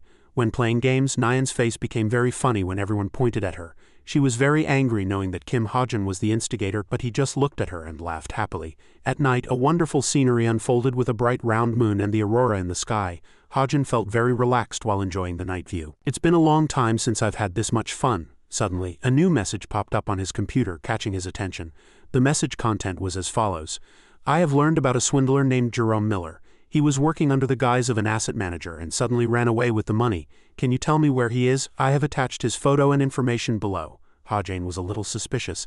The name sounds German. This request must have been introduced by a previous client. He had no choice but to use the convenient book on his watch to look up the information. Book of Truth. The book opened and started searching for information. From yesterday until now, Jerome Miller has been wandering the streets. After changing his disguise, he left the hotel and headed for a government agency. He changed his disguise again and went to the city center. Currently he is. As he found the information one by one, Ha-jin felt very troubled and tired from the numerous tasks. He lamented. It's dizzying. Making money is really enjoyable, but I really hate the feeling I get every time information pops up on the computer after using my power. Jerome Miller is at a cafe in the suburbs of BL. An account notification immediately arrived. You have received 500,000 points. He was delighted. Nice. The payment is fast too. Ha-jin closed his computer after finishing his work. For the remaining time he enjoyed the beautiful night view of Norway. The scenery is nice. His hand unconsciously went up to his mouth as if to smoke a cigarette, an old habit. Ha-jin immediately noticed. I quit smoking. His hand still twitched as if enjoying a real cigarette. Last year I think I smoked at least half a pack a day. After coming to this world I completely forgot about smoking. Chai Nyan had been watching his every move. She immediately questioned him. You used to smoke, didn't you? A new footprint was made on the ground. Ha-jin asked in surprise. You startled me. When did you get here? She replied. I've been standing here for a while, you idiot. For some reason Nyan was angry and scolded him. You used to smoke, right? What a real delinquent. You probably have tattoos too, right? These questions made him freeze. There was no answer. Nyan asked pressingly. What? Did you really get a tattoo? Ha-jin denied it. No, I didn't. Nyan was silent, staring at him with judging eyes. Ha-jin was fed up with her. What delinquent? Suddenly she threw a question at him. By the way, are you confident you can beat me? Ha-jin also threw a question back at Nyan, flustering her. Then are you confident you'll give up the bow if you lose? This made her think, but she had to pretend she wasn't scared at all. She said confidently, the word defeat doesn't exist in my dictionary. So there's no need to think about what to do if I lose. Ha-jin deliberately brought up the game to tease her. You're going to cry if you lose, right? You almost cried today too. Chai Nyan answered angrily. That's because you guys kept picking on me. Nyan took out a new newspaper article and showed it to him, saying, let's stop talking about that. Do you know there was an article about you in the French newspaper today? Ha-jin was surprised. An article, Nyan said. Yunha showed it to me. Korea's Sherlock, seized through infamous swindler was written. The article contained information. A Korean cadet apprehends the infamous swindler Burr. Burr was recently arrested at a mansion in the suburbs of Paris. This individual is an infamous swindler who has committed thousands of scams over 20 years. Although Burr tried to bury everything including his identity by pretending to be dead, a Korean cube cadet with outstanding observation and reasoning skills discovered and apprehended him. Ha-jin was dumbfounded after reading it. I can't believe they dared to write all this. Nyan couldn't believe this at all. She criticized, what I can't believe is that they're calling a delinquent like you who fights with me all the time and is even suspected of being an addict Sherlock. Ha-jin was also at a loss for words. Are you kidding me? Just go to sleep. Nyan ran off. She didn't forget to raise her middle finger and tease him. You don't have to tell me. Ha-jin was fed up. She's really like a child. Nyan didn't go all the way and came back. She came back and asked Ha-jin curiously. What does it feel like to smoke? I'm suddenly curious. Scene changed to another space, a snowy winter, a church. Yoo Jin-hyuk finally arrived here. He seemed to be waiting for something. How much longer do I have to wait? I'm reaching my limit. While waiting, he lamented. A little more and my magic power will run out. A woman approached the church door and he looked at her curiously. She was holding a baby wrapped in a blanket and quietly placed it in front of the church door. Yoo Jin-hyuk was very surprised. It's just a child. Suddenly, a pressure of dark energy flowed out, freezing him in place. Damn it. The pressure is too great. He immediately stepped back in fear and asked himself, how do I know who that child is? Scene changed to an institution that looked quite old. The dark-colored floor tiles added to the old feeling. Yoo Jin-hyuk walked quickly towards the office. His shoes had new snow marks on them as if he had just returned from somewhere. The assistant was checking data on the system, and seeing his boss return, he casually looked back. Oh, when Yoo Jin-hyuk took off his hat, some unmelted snow was visible on his clothes. The assistant greeted him. You're back. He replied, yeah. The assistant seriously asked about his boss's reconnaissance results. What were the target's movements this time? It was a bit strange, but before he could explain the situation in detail, Yoo Jin-hyuk rushed to the bathroom. Before we discuss this matter in detail, I need to go to the bathroom. Yoo Jin-hyuk explained in detail.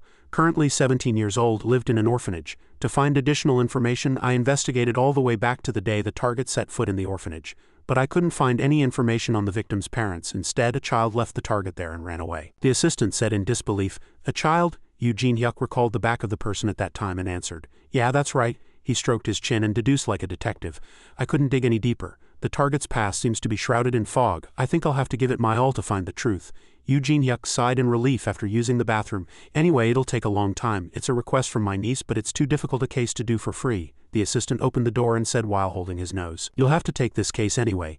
Eugene Hyuk had a blank expression, not understanding what he meant. The assistant handed him a piece of paper and explained. Just now another person requested a background check on Kim Ha-jin. Eugene Hyuk immediately had a look of disbelief. "What did you say?" he continued. "What's worse is that this request came from a top-tier Violet Banquet member, a Ruby-grade client." Eugene Hyuk was surprised. "The same grade as me?" He picked up the paper and started to look at it carefully. "Oh," Eugene Hyuk evaluated. "The person who wrote this letter is very polite. Such a groundbreaking fee." The letter contained a request to find information on someone's past, offering 100 million points upfront upon acceptance, and an additional 500 million points upon completion. The condition was that the contract would be voided if the target found out or if any problems arose. Eugene Hyuk immediately guessed that this request came from Chai Jinyun. His eyes were filled with greed. "Look at this." Looking at Ha-jin's photo, he couldn't help but think that Kim Ha-jin was a really suspicious fellow. The scene changed to Friday morning. The professor informed all the cadets that the final exams were in 4 weeks. He reminded them of a few precautions and exam regulations. "This practical exam will be much more difficult than the midterms. It will evaluate what you have learned this semester, so prepare thoroughly." Ha-jin listened carefully to every word the professor said. While the midterms had a strong element of entertainment, the finals had no spectator seats, no arena. This final exam was scheduled to be held on a remote island in Korea. An illustration of the island appeared to help the cadets visualize it easily. A survival test would unfold on an island filled with monsters and beasts.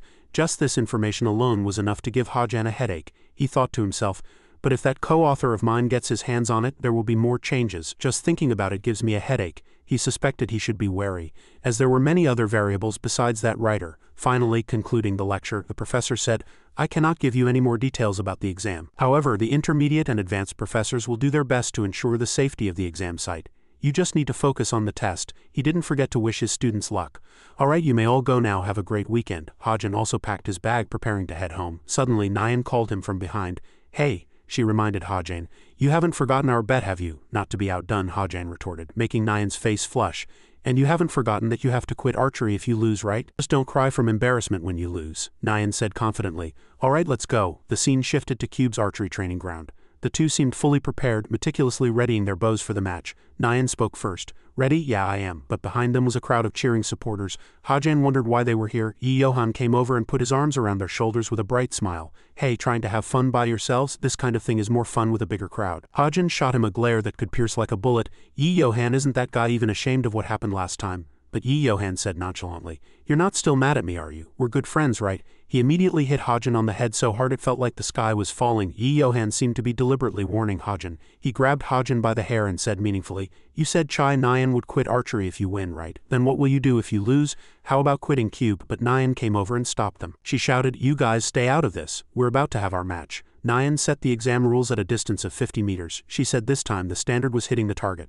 She explained in detail, "See that target launcher? The targets will fly out from there." She started to set the game rules. "We'll start at 100 meters and every time we hit a target we'll move back 50 meters. We'll keep doing that."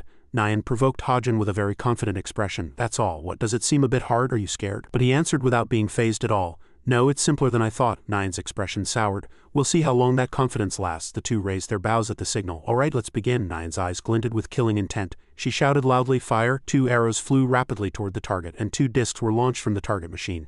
Nyan's arrow was aimed precisely. It hit the bullseye and the disc shattered into pieces. Seeing her perfect result, she laughed with great delight. Hee. Nyan turned to Ha-jin and boasted, 100 meters is too easy, but he was very calm. "Ah, sorry, I was so surprised I forgot to shoot. Let me try again." When Ha-jin showed his skill, Nyan's eyes widened in shock. Everyone in the audience was also too surprised to hide their astonishment. Some were even dumbfounded. Peeved, it was because they couldn't hold back their laughter at Ha-jin's skill, which seemed to dig into the ground. "Haha, someone dragged that idiot away." Nyan was also so dumbfounded she froze. She scoffed at Ha-jin. "Your form is a mess. It'll be the same no matter how many times you shoot." The ridicule from the audience still didn't stop, and one student cautioned, "Stop laughing." Ha-jin got into position and raised his bow. His eyes were filled with determination. "Good form or bad, it doesn't affect me at all." A brilliant light emanated from his arrow. He was very confident. Having the correct form doesn't make you the best, it's just a basic condition for becoming the best. In this world, the power called talent decides who becomes the best. Ha-jin shouted with a firm gaze, "Fire!" A target was launched from the machine. Ha-jin, feeling very proud of his talent, released the arrow in his hand. The arrow flew as if splitting the sky and hit the bullseye, shattering the target. the system announced that the marksman talent had helped hit the target. This time, everyone was surprised. Nyan was also too surprised to speak. Hajin said as if it were his first time. "I think I'm getting the hang of it," he suggested with a joyful expression. "Let's go again." Back in the past at a dojo, trainees gathered to see one person. "Hey, don't push," they murmured with curiosity. "Look there, is that her? A hero trainee?" The group gathered around a small crack in the door looking at the child prodigy Chai Nyan and talking among themselves. But what's going on? At that moment inside the room, Yu Se-yuk was at a loss, looking at his disciple sitting properly in front of his sword. He questioned her as if he truly couldn't understand. "Are you serious? You want to change your weapon to a bow?" Despite that, her gaze remained firm towards her master. At that moment he suddenly remembered something and asked, "Is it because of your mother?" But before he could finish she was startled and cut him off. "There's no reason." Then Chai Nyan awkwardly scratched her head, smiled brightly and answered honestly, "I just felt like changing. A prodigy like me can become the best archer even with a bow." Hearing that, he struggled to point at the sword in front of him and said, "But I even gave you a sword," she said at a loss. "I'm sorry, master." But as soon as he heard that title, Yu Se-yuk became extremely furious and shouted, "Who's your master? I've never had a fickle disciple like you." But in the blink of an eye he calmed down and let out a long sigh. In the end, Yu Se-yuk had no choice but to accept it with regret. "If that's what you really want, I won't stop you." But he looked at his young disciple and urged her, "Is this truly what you want? If you don't think carefully, don't do something you'll regret." Back in the present, Chai Nyan blankly watched the target shatter as the arrow pierced its center.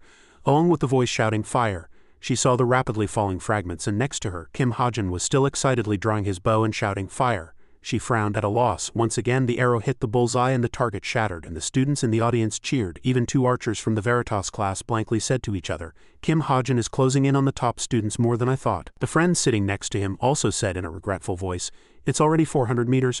My personal record is 450 meters. Suddenly a friend sitting behind them couldn't hold back and retorted, "It's not just about closing in, he's shooting right after Chai Nyan does. It's been like this for a while." He pointed to the two below who were competing with intense focus and said with admiration, "1 or 2 shots might be understandable, but don't people usually get shaken psychologically under the constant pressure of a match? But in this mental battle." Kim Hajin looks completely unfazed. After a moment of analysis he suddenly made a guess. Could it be? Is Kim Hajin actually going to win this bet? As soon as he heard this, Shin Jong-hek, who was sitting in front of them, became so enraged his eyes turned red. He also clicked his tongue with a tisk and muttered a curse, and the group, terrified, turned pale and shut their mouths. Then he quickly focused on the match. Seeing her draw her bow again, he couldn't help but worry. Chai Nyan, but this time her arrow only broke the disc and didn't hit the center. Finally, Chai Nyan lost her composure and cursed. "Damn it." She felt a sense of regret inwardly. It missed the center. At this moment, Kim Hajin, who was next to her, opened his mouth and drew her attention. "I told you, didn't I? The bow doesn't suit you." Hearing that, she became even more displeased and retorted stubbornly, "What, are you scared? Why are you stooping to such cheap provocations? Shut up and just shoot." Seeing her angry expression, he thought to himself, Chai Nyan isn't calm enough. She gets easily shaken or angered by trivial provocations. So of course the path of an archer doesn't suit her. The arrow that just missed proves it. Yet why does she still choose to be an archer? Suddenly at that moment he thought of an issue and voiced it himself.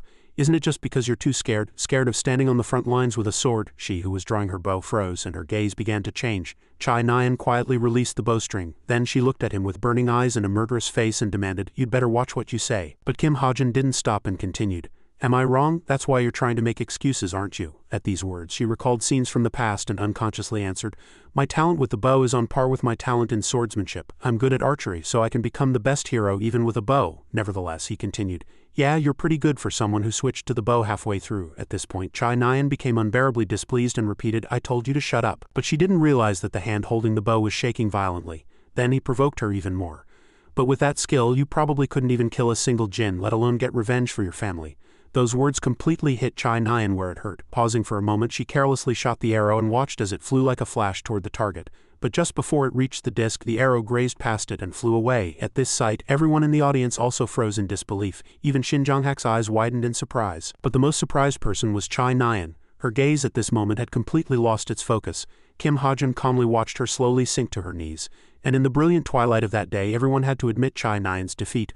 A short while later, in a quiet and secluded part of the academy, Yu Yunha looked around, slowly searching for someone. Finally, she found Chai Nyan sitting on a bench with her head bowed listlessly. She let out a sigh of relief, quickly approached, and asked, "What are you doing here, Nyan? Everyone's looking for you." Even so, she didn't raise her head and answered listlessly, "Did you hear too? That bastard dared to bring up my family." At this, Yu Yunha also noticed her trembling voice. It was because her face was soaked with tears. She poured out her heart in sorrow. "Why does he act like that? He even helped me before. I thought he wasn't as bad as the rumors said, but why on earth is he acting this way?" At these words she asked inwardly, unable to understand, what does Kim Hajin gain by saying that?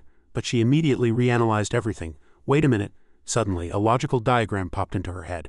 Didn't I need both Chai Nyan's and Kim Ha-jun's talents? If their relationship sours, will my recruitment plan be disrupted? Yes, it will. If this continues, I'll be in trouble. Thinking this far, her complexion turned pale. She lamented inwardly with a dark face. Why do I always have to do things like this? Yu Yunha calmly said, he doesn't have a family either. When Chai Nyan looked up at her in surprise, she continued, it's probably for the same reason as you. She looked at her in disbelief as if asking if it was true. At this point, Yu Yunha also shared her thoughts. This is just my guess, but maybe Kim Ha-jun saw himself in you. He wanted you to live well, even if it meant doing that to you, and he hoped you would understand him. These words shone on her like a ray of brilliant sunshine. Seeing her dazed and surprised expression, Yu Yunha knew the matter was settled. She was about to leave but didn't forget to remind her. You'll need a lot of time to think about this, so I'll be going now. Don't stay out for too long. In an instant the surroundings fell silent again. However, Chai Nyan's thoughts were completely different from before. At this moment she recalled a conversation with her brother. That day her brother had asked her, Nyan, why did you suddenly decide to use a bow? In response she said there was no reason. I just got tired of the sword. Although he was very worried about his sister, he smiled brightly and reassured her. Ah, I see. Then he ruffled her hair with all his might and Chai Nyan blushed and shouted. He encouraged her. No matter which path you choose, your brother will always support you, because I know you'll definitely do well on that path. But soon his voice turned serious. But can you promise me one thing? She nodded excitedly as if asking what it was. Yes. Then he held out his pinky finger and said affectionately, later when you're really ready, I want you to think carefully again about what you really want to do. Will you promise? Finally the two hooked their pinkies. Suddenly recalling this promise, a new breeze seemed to blow in Chai Nyan's heart and her gaze also became firmer.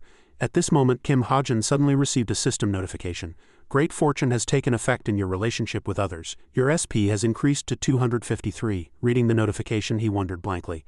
What is this? Meanwhile, Chai Nyan had found her own path. And once again she bravely moved forward. That night, Yu Yunha contacted Yu Jinhyuk and told him everything. He also agreed with her words. That guy Kim Ha-jun really seems suspicious. More investigation is needed. But it seems like he's involved with a criminal organization. This incident solidified his thoughts even more. I don't think it's time to talk about the chameleon troupe yet. At this moment he suddenly asked, Yunha, should I continue to investigate this guy? She said without a moment's hesitation. Of course, I've already decided. I'm going to bring him to the essence of the strait. As soon as he heard that his expression changed and he teased her even more excitedly. Oh, look at our niece, it seems it's time for your uncle to use his secret weapon. At that she became flustered and tried to stop him. Uncle, what are you thinking? A few days later, early in the morning, Kim Ha-jun arrived at the training ground early. Seeing that no one was at the training ground, he finally breathed a sigh of relief. He recalled the person who came to interview him. What talents do you have? For what reason? Did you switch to the bow? Kim Ha-jun broke out in a cold sweat and sighed. There were too many spectators at the archery match. I see why the rumors spread so quickly, but to even get an interview request, now I'm scared to go into the classroom. Should I just do my morning training and skip class? At that moment a sound from the training ground caught his attention. Out of curiosity, Kim Ha-jun secretly hid behind the wall and thought, is there someone who hasn't gone to class yet at this hour? But at the sight before him his eyes widened in surprise. It turned out that Chai Nyan was practicing swordsmanship alone. As if sensing that someone was watching her, she suddenly turned around. As soon as she saw him, Chai Nyan's face turned red and she shouted in embarrassment, immediately hiding the sword behind her back. Kim Ha-jun was puzzled by her actions, but he didn't mention it and cooperated, asking, you must have been training. However, she didn't understand his meaning and shouted in a fluster, yeah, but what? Seeing her confused expression, he could only say that it wasn't his intention. Suddenly he stared at Chai Nyan and said, by the way, your hair. This made her even more displeased and she frowned and asked, why? What about my hair? Kim Ha-jun naively pointed at her and asked again, don't tell me you cut it because of the bet. Hearing that, Chai Nyan became flustered and retorted angrily, I cut it because it was hot. Do you think I'd care about such a trivial thing? But he smiled gently and said, if that's not the case then it suits you well. You look very fresh. At this, Chai Nyan was surprised and stopped arguing. And her anger also disappeared. Moreover, she blushed and mumbled. At this moment he pointed in one direction and announced, then I'm going to train. She agreed absent-mindedly. Okay. Watching him slowly leave, Chai Nyan fell into thought. I heard Kim Ha-jun used to be a swordsman. Seeing him go to the archery training ground, she looked at the sword in her hand and asked herself, to give up what you've pursued for so long and choose another weapon, what does that feel like? Suddenly, her head touched the blade and surprisingly a powerful blue energy enveloped it. Then the energy became more and more explosive and soared upwards. Seeing this scene, Chai Nyan immediately broke out of her thoughts and shouted excitedly, alright, it's reaching the ceiling now. Nevertheless, she remembered his words. But are you going to keep using the bow? You must have felt it today. She looked at the blue sky beyond the window and fell into thought. She really muttered and asked herself, did he know from the beginning? That night Kim Ha-jun was browsing a store to buy some camping supplies. After choosing a few things he said boredly, well, this should be enough, and he pressed the purchase button. In an instant a notification appeared on his bracelet. Your shopping cart payment has been completed. The delivery date is, he read the notification and guessed. I'll check my things before the exam starts, but that's to make them throw away their self-defense weapons. It'll be fine if I say it's for emergencies." At this moment, the Avanzo's egg shouted in protest. Like a puppy begging for food, it got angry and he was at a loss for words and answered, all right. I'll get you some food." Watching it eat, Kim Ha-jin stared at it and suddenly said, "This guy has gotten quite big now. Is it about to hatch?" Imagining a cute loli-like Avanzo clinging to him, he reassured himself. "A newborn Avanzo will look like a baby who has just started walking. As long as I change it into a small witch's power like a puppy or a cat, it'll be fine to raise it in the dorm." Then he caressed the egg with relief, and as if it felt it, it moved excitedly, and he laughed haha, and the two continued to play like that. He looked at it and hoped, "Yes, hurry up and hatch." The scene changed to a high-end hotel room in Seoul. Drun asked back in disbelief, "Master, are you serious? You're going to infiltrate the final exams dressed like that?" Ryovon didn't mind and looked at the splendid city outside the window and answered, "Yes, that's why I need your help, Drun." She asked again, unable to understand, "Do you really have to go this far? Oh, are you caught up in some strange affair again?" She replied coldly, "There's one guy there first want to check out myself, and there's one thing I need to get from there." Hearing that, she couldn't help but sigh and unleashed her ability. She said, "Understood. If you wish for it, who can stop you?" In an instant, her power enveloped her like a mud puddle. Before she left, Drun didn't forget to remind her, "I'll give you information about the person you're disguising yourself as. Write down this person's habits, personality, and way of speaking. You'll have to remember them." Although she said so much, she just answered concisely, "All right." Drun frowned and said suspiciously, "I have a bad feeling about this." Hearing that, Ryovon sneered coldly, "Useless worries, this is basic stuff." A new day began at the academy, and the female students kept shouting, "Lee Yu-jin." At this time, two girls linked their arms with her and asked excitedly, "You don't have a boyfriend yet, right? You didn't answer my message yesterday. I'm so lonely. You don't have a boyfriend yet, right?"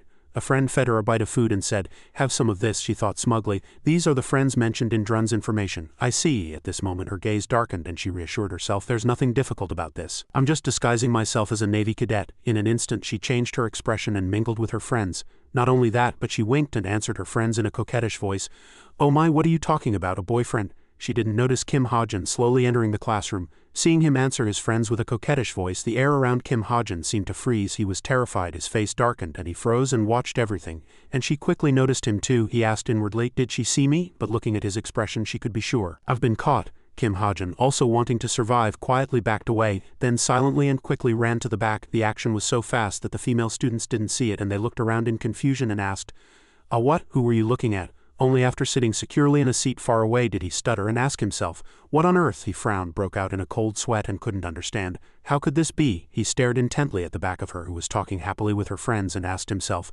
"The boss is here?" A few days later the written exams were over and the final semester began. All the cadets gathered on a state-of-the-art ship, cutting through the waves and sailing on the sea. At this time Ryovon was still in disguise, laughing and chatting happily with her friends. Kim Ha-jin really didn't know what to do. He saw her still comfortable in a different body and thought, "The boss is at Cube in the form of Lee Yu-jin." At the same time he recalled their previous conversation and frowned.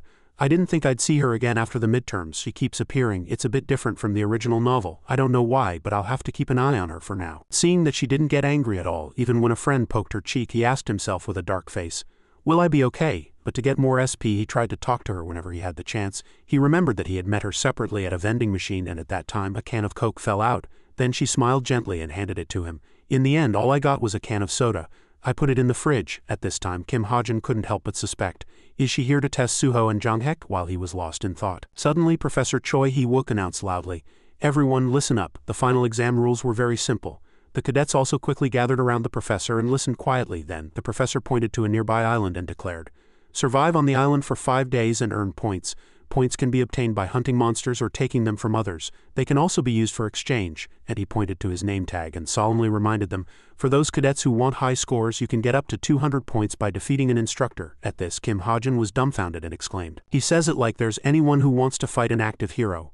Finally, the professor shouted, "I'll drop you off at the designated point, so follow me." Although reluctant, the cadets answered loudly, "Yes." It was only when the sun was setting in the west that everyone set foot on the island. While other friends quickly found their teammates and went together, Kim Ha-jin finally found that person and shouted inwardly, "There you are." He immediately called Rachel, startling her, and then quickly approached and asked, "Do you want to team up with me for this exam?" This surprised her quite a bit, but his thoughts were completely different. "It's no coincidence that I found Rachel instead of the other protagonists. I researched many situations that could be changed by the co-author. With the appearance of a villain who holds a grudge against Rachel, she is most likely to be in danger in this exam." After thinking for a moment, she finally opened her mouth. "Ah, I prefer to be alone." He felt a little sense of failure at her gentle refusal, but this was to be expected.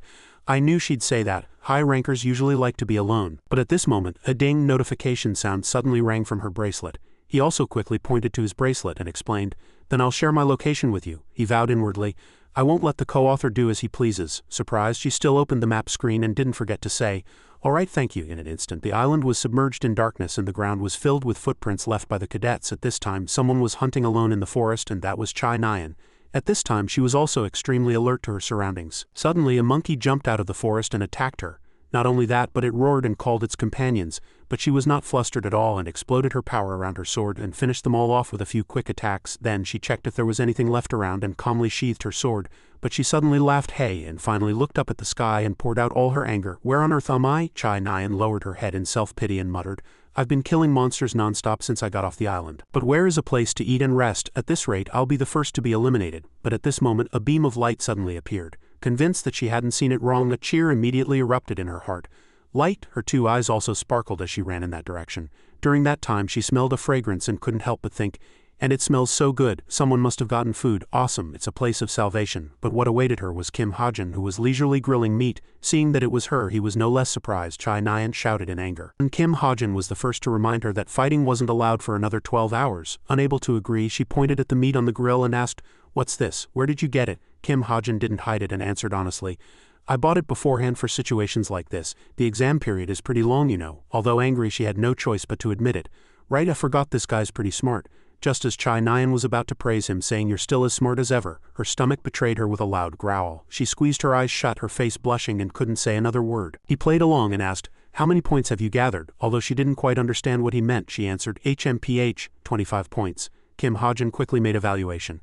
"I'll give you food if you give me half your points." At those words, she frowned in displeasure and asked back, "You want half?" Nevertheless, she thought it over carefully. In the end, she had no choice but to agree, sit down, and reply, "Fine, it's a deal." Seeing that, Kim Hajin also asked, "Do you know how to eat pork belly?" At this point, Chai Nyan didn't dare to be picky and answered, "I'll eat it. Beggars can't be choosers." After that, she quickly and deliciously enjoyed the food. "This is delicious." Meanwhile, he felt a little disappointed.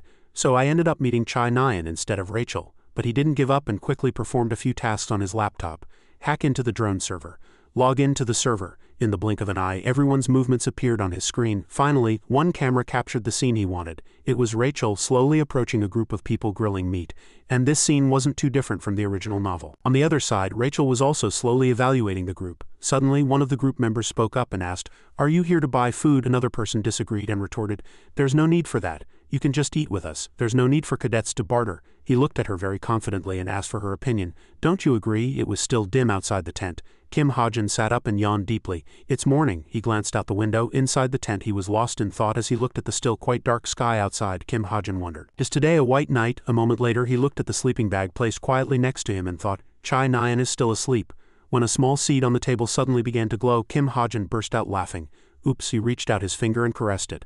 There, you must be hungry." He held it preciously in his palm, narrowed his eyes and smiled. "How can you be so cute?" After speaking, he put the seed directly into his pants pocket. "Stay in my pocket while I go out." Now wide awake, Kim Hajin called out to his side, "Hey Chai Nyan." Still sleeping, he stood up and tested her. "I'm taking down the tent." When Chai Nyan didn't respond, he packed up the tent and thought, "It doesn't matter to me anyway. I'll just take down the tent." As he folded the tent neatly, Kim Hajin thought, "So, fighting among cadets is finally allowed. If possible, I should take down the dangerous ones first. But I can't let anyone get hurt." The image of one person came to his mind. Because a cadet suspected of being a djinn isn't fundamentally a djinn yet.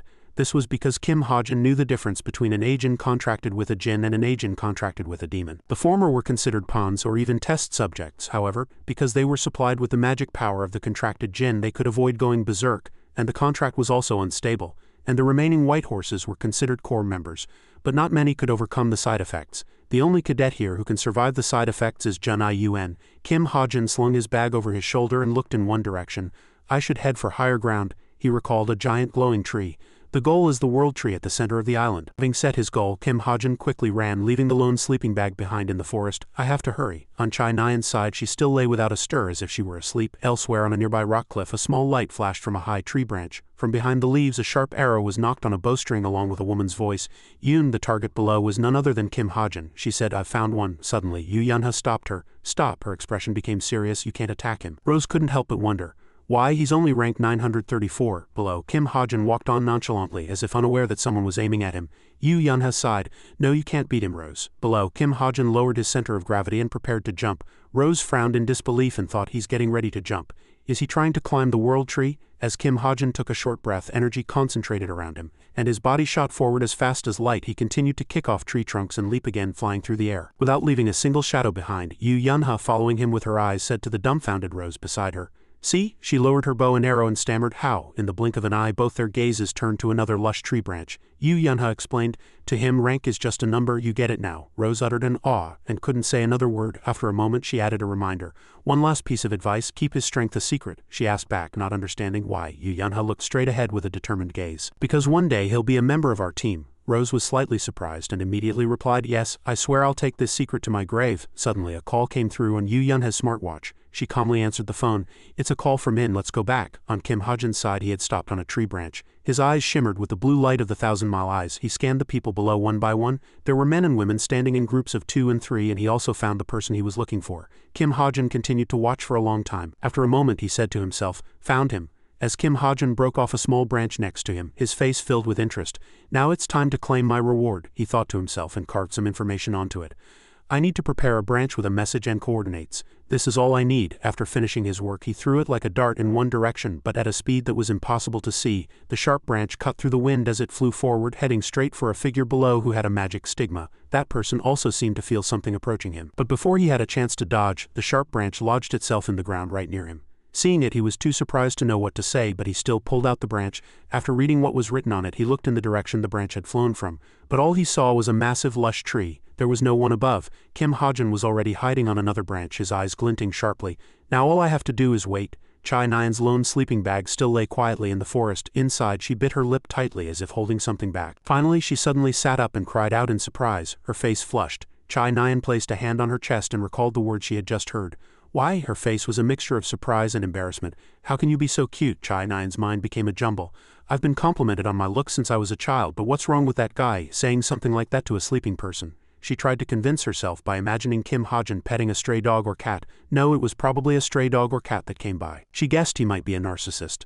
So Kim Ha-jin had looked in a mirror and said to himself, "How can you be so cute?" Chai Nyan clutched the blanket in her hands. If not that, then she placed a hand on her hot face. What if he said that to me? On Kim Ha-jin's side, he felt something, cleaned his ear and muttered to himself, "Is someone talking about me?" At the same time, elsewhere in the dark forest, a group of 5 was walking in a line through the woods. Everyone seemed relaxed, but only Rachel seemed to be worried about something. She recalled the day she had gone to find them. "Since that night, I've been with Jun and his group outside of class hours too." Even when eating, she couldn't help but feel uneasy. "They refused the points I offered and shared their food. They even took care of me, asking if I was uncomfortable." Rachel's lips hardened slightly. "But something feels strange." She observed her teammates and noticed that while other cadets were using all sorts of methods to get good results, they weren't taking any action to gain points. Seeing their relaxed words and actions, she came to a conclusion. They don't seem interested in the points other cadets are collecting. Rachel's gaze darkened. "In that case, with 3 or 4 pairs of eyes on me, their target is me, instead of points." Her footsteps gradually slowed. "It's really suspicious. I can't stay here any longer. I need to join Ha-jin." Suddenly, a voice from a branch behind her startled Rachel. Yoon gave a cunning smile. "I saw a 10-point grizzly bear. Want to hunt it together? I don't think I can do it alone." After a little hesitation, Rachel agreed. "All right," she thought to herself. "I'll leave right after helping them." She left first with the gazes of the remaining members behind her. Yoon was relaxed. "I'll lead the way. Follow me." Rachel looked at the branches above her head and thought, "I hope I can escape." A moment later, both of them stopped. Yoon pointed straight ahead. "There's a big bear over there," but ahead was clearly the figure of a stranger. Looking at him with his hood up, Rachel thought, who is that? He doesn't look like an instructor." As if sensing something, Rachel was startled. She shouted and pushed him away. "Yoon!" The Jin's hands were claws like sharp blades. As he attacked them again, Rachel didn't hesitate and pushed him away with her whole body. "Watch out!" Having escaped the danger for a moment, she turned her head and looked warily at the Jin approaching them directly. She thought desperately, "I didn't expect a Jin to follow me all the way here." She immediately decided to retreat, and Rachel turned around and asked, "Yoon, are you okay?" He clutched his right arm, which had been scratched by the Jin's claw, and stammered, "It's bleeding, it hurts." Rachel's mind was filled with question marks. What, it hurts that much? It doesn't look that bad. Suddenly he shouted, "Oh, it's a Jin," and his figure disappeared, leaving only a voice echoing in her ears. "I have to get out of here right now." Rachel watched him silently and then sighed. What terrible acting. Unburdened, the tip of her sword pointed towards the Jin. I thought something was strange. Her eyes were filled with resolve. "But I didn't know a half-blood cadet would be the Jin's bait." That was my mistake." Without a word, he rushed in and swung his claws as she prepared to fight. The impact from his energy split the ground and the spot where she had been standing exploded from the clash of energy. Rachel had to jump in another direction to dodge. Suddenly the djinn approached and surprised her, and Rachel immediately raised her sword to block his claws. Blocking the attack head-on, she had to use all her strength. "He's too strong." Rachel's hand gripping the sword trembled slightly. A light of energy began to gather on Rachel's sword. She swung it with all her might. "But I can do this." The two fought on even terms, and he blocked every one of her sword strikes without missing. A moment later, Rachel quickly changed the direction of her sword and thrust straight towards an opening. Damn it, the tip of the sword missed its target. As if sensing something was wrong, Rachel paused for a moment. It felt like something was pulling from under her feet. The djinn had retreated behind her with a triumphant smile. "My feet." Rachel's face was filled with terror, and she was horrified as the figure of a djinn appeared both in front and behind her. From both sides, a flow of energy rushed over, as if to end Rachel's life. She realized one thing. "No, I can't dodge this." Suddenly a starlight-like blue energy appeared above the djinn's head. It shot straight down towards the nape of his neck, and he couldn't even scream. Just as Rachel had braced for the end, she saw him collapse. She was so surprised she froze. As if to finish the job, he rushed in again. His claws quickly shot an energy attack towards her, and it seemed to be mixed with something strange. With both her legs bound, she couldn't dodge even if she wanted to. Another person appeared. He drew his sword. Kim Suho's sword strike appeared in front of Rachel, severing the sharp claws along with what had been binding her legs. He shouted, "Rune!" The djinn was startled and looked to the other side. Chai Nyan's arrow was already aimed at him. As she released her hand, the arrow flew towards him with the speed of the wind. It created a flow of energy that pushed him off the cliff. Familiar faces appeared behind Rachel. "Rachel!" She was a little surprised to see them. Chai Nyan approached and asked, "That wasn't an instructor, right? Are you okay?" Rachel hesitated for a moment. "I'm fine, thank you." But Kim Suho, who was observing the cliff below, cut her off. "It looks like he jumped off the cliff before the arrow hit him." Then he turned to Rachel and advised, "We don't know when we'll be ambushed again. It would be best to form a group until we get out of here." Chai Nyan looked at him with an annoyed expression. "Why is he speaking so politely?" Rachel hesitated for a moment and then answered, "All right." She followed Kim Suho's group, and suddenly something shiny on the path caught Rachel's eye. She approached, wondering what it was. A single bullet casing lay on the ground. While Yoon urged her to hurry from the other side, she examined the object in her hand. "It's a bullet casing." Rachel looked at the high branch above her and thought, "There's no way I would have missed a huge scope in a pile of leaves," but she vaguely guessed that the first shot wasn't from a cadet. That person was still aiming at Yoon, who had been desperately fleeing earlier. Hiding in the branches, Kim Hajin pulled the trigger without hesitation, just as he had helped the cadet escape danger just now. In the faintly lit darkness, a voice from the group was heard. "Have you ever thought of using a sword?" Chai Nyan sat silently, as if struck by the question. After hearing the question clearly, she was so flustered that she shouted in anger, "This is just for decoration. I thought it would be too hard to just stick to the bow for the exam." Kim Suho just smiled and said, all right. Beside them, Rachel was still lost in thought, looking at the casing in her hand. "The only person I know who uses a gun is him, but I've never seen him use a sniper rifle." The bullet casing in her hand was as complex as the questions in her mind. How did he know I was in danger, and why did he save me? Why didn't he show himself after saving me? Startled by the sudden call, Rachel clenched her fists. "Rachel," she turned to Chai Nyan and asked, "Why?" Chai Nyan casually suggested, "Let's stick together, like a secret cooperative team. What do you think?" "Kim Suho and I will go with you too." Before she could even finish, Rachel hurriedly answered. "Well," she hesitated for a moment, then stood up and refused. "I'm sorry, but I think I have to go alone." Kim Suho, slightly surprised, reached out to stop her. "It's still dangerous. Let's stay together a little longer." Rachel looked at Kim Suho seriously. "I can't. There's someone I have to meet." Meanwhile, Kim Hajin was looking at his 22 points and calculating. "I got 12 points from Yoon and 10 more from hunting beasts." He slumped down under a tree, feeling gloomy. I still need to collect about 50 more points to be safe." After finishing his calculations, he pushed himself up from his knees. "Right, I'll have to hunt more for that." Just as he stood up, Kim Hajin was startled to see someone approaching. The words continued to flow from his mouth. "A few more monsters." The boss stood silently in front of him, looking at her emotionless face. Kim Hajin couldn't help but think, "Boss, why are you here? Did you come to fight me?" He started to break out in a cold sweat. "There's no way I can win. Should I run now?" But that seemed impossible too. Kim Hajin had no choice but to calm himself down. "Okay, calm down." She must have just come to observe. After thinking that, he hesitated and asked her, "What's up?" In his mind, he was still repeating, "Don't tell me she really wants to fight."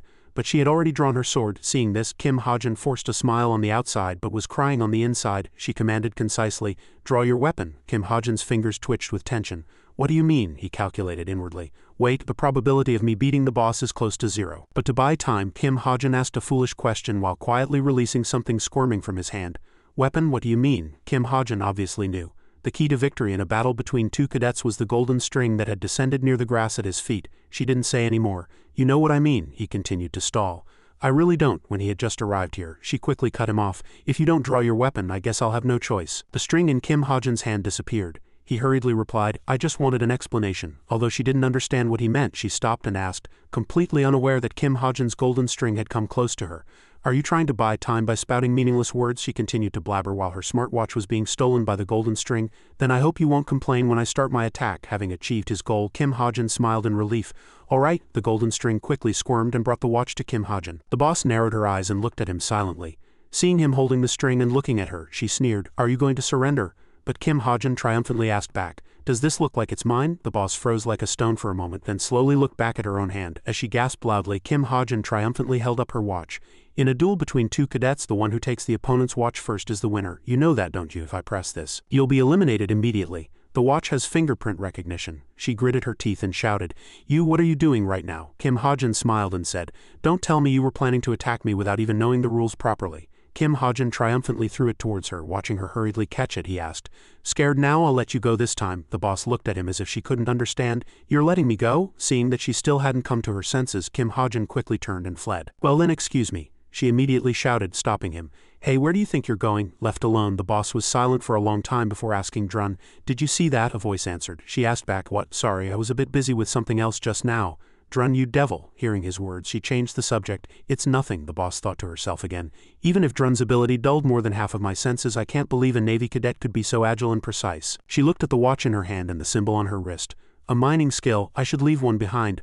A boiling pot. Kim Ha-jun sat blankly, rubbing his shoulders. Dodging that was really scary. If it had been a little longer, I would have lost my life. I guess I should be glad she's still in disguise. Looking at the gun in his hand, he comforted himself. Well, I found a decent spot to set up a tent, so I should be safe for now. First, let's eat and recalculate my points. Kim Ha-jun opened the window again and continued his calculations. The points I got this time are… Suddenly, a rustling sound from the edge of the forest caught his attention. Kim Ha-jun called out to Rachel in surprise, and she was also surprised to see him. Ah, there you are, Ha-jun. Kim Ha-jun stood up and walked towards her. Oh, were you looking for me? Since Rachel was indeed looking for him, she hesitated. Yes, just as she was about to open her mouth to say, actually, her stomach growled. Kim Ha-jun paused for a moment, then suggested, Want something to eat? Rachel stammered in embarrassment. See, can I? I'll give you some of my points. A moment later, the two were sitting together in front of the fire without a word. In the quiet atmosphere, Rachel spoke first. What were you doing alone? Kim Ha-jun also spoke comfortably. Just wandering around trying to get some points. After hearing his answer, Rachel naturally had nothing more to say. Seeing her hesitation, Kim Ha-jun guessed. It seems she wants to ask me something. Should I tell her I'm the one who saved her? No, that would be too direct. After observing for a while, he suddenly noticed a wound on Rachel's neck. Is she hurt? It's not strange to get hurt after fighting with Dejins. Outwardly, Kim Ha-jun quickly suggested, Let's eat something first. Seeing the food, Rachel couldn't help but let out a sound of admiration. Suddenly, the seed in Kim Ha-jun's pocket jumped out. He was startled and shouted, Hey, why are you suddenly getting up? Stay still for a moment. But before Kim Ha-jun could put his hand in his pocket, the seed jumped out. It flew straight towards Rachel, who was asking cheerfully, How did you prepare all this? Kim Ha-jun's mouth fell open in surprise as he reached out his hand, feeling something under her body. Rachel froze and spilled her glass of water. Tears welled up in her eyes, and her face was filled with fear and astonishment. A second later, Rachel's scream echoed sharply through the forest. When she took out the seed, it was still trembling as if it were happy. Kim Ha-jun turned away, covering his embarrassed face. Sorry, it's just an almond seed I'm raising. Rachel's face turned bright red. An almond seed? Kim Ha-jun quickly corrected himself and explained. No, I mean it's like a pet seed. Rachel cut him off in a dark voice. Wouldn't it be better to plant it in the ground? Kim Ha-jun reached out and took the almond seed. Sorry, I'll do it. Give it here. After the awkwardness passed for a moment, Kim Ha-jun pretended nothing had happened and suggested, Let's eat together, but Rachel was still a little embarrassed.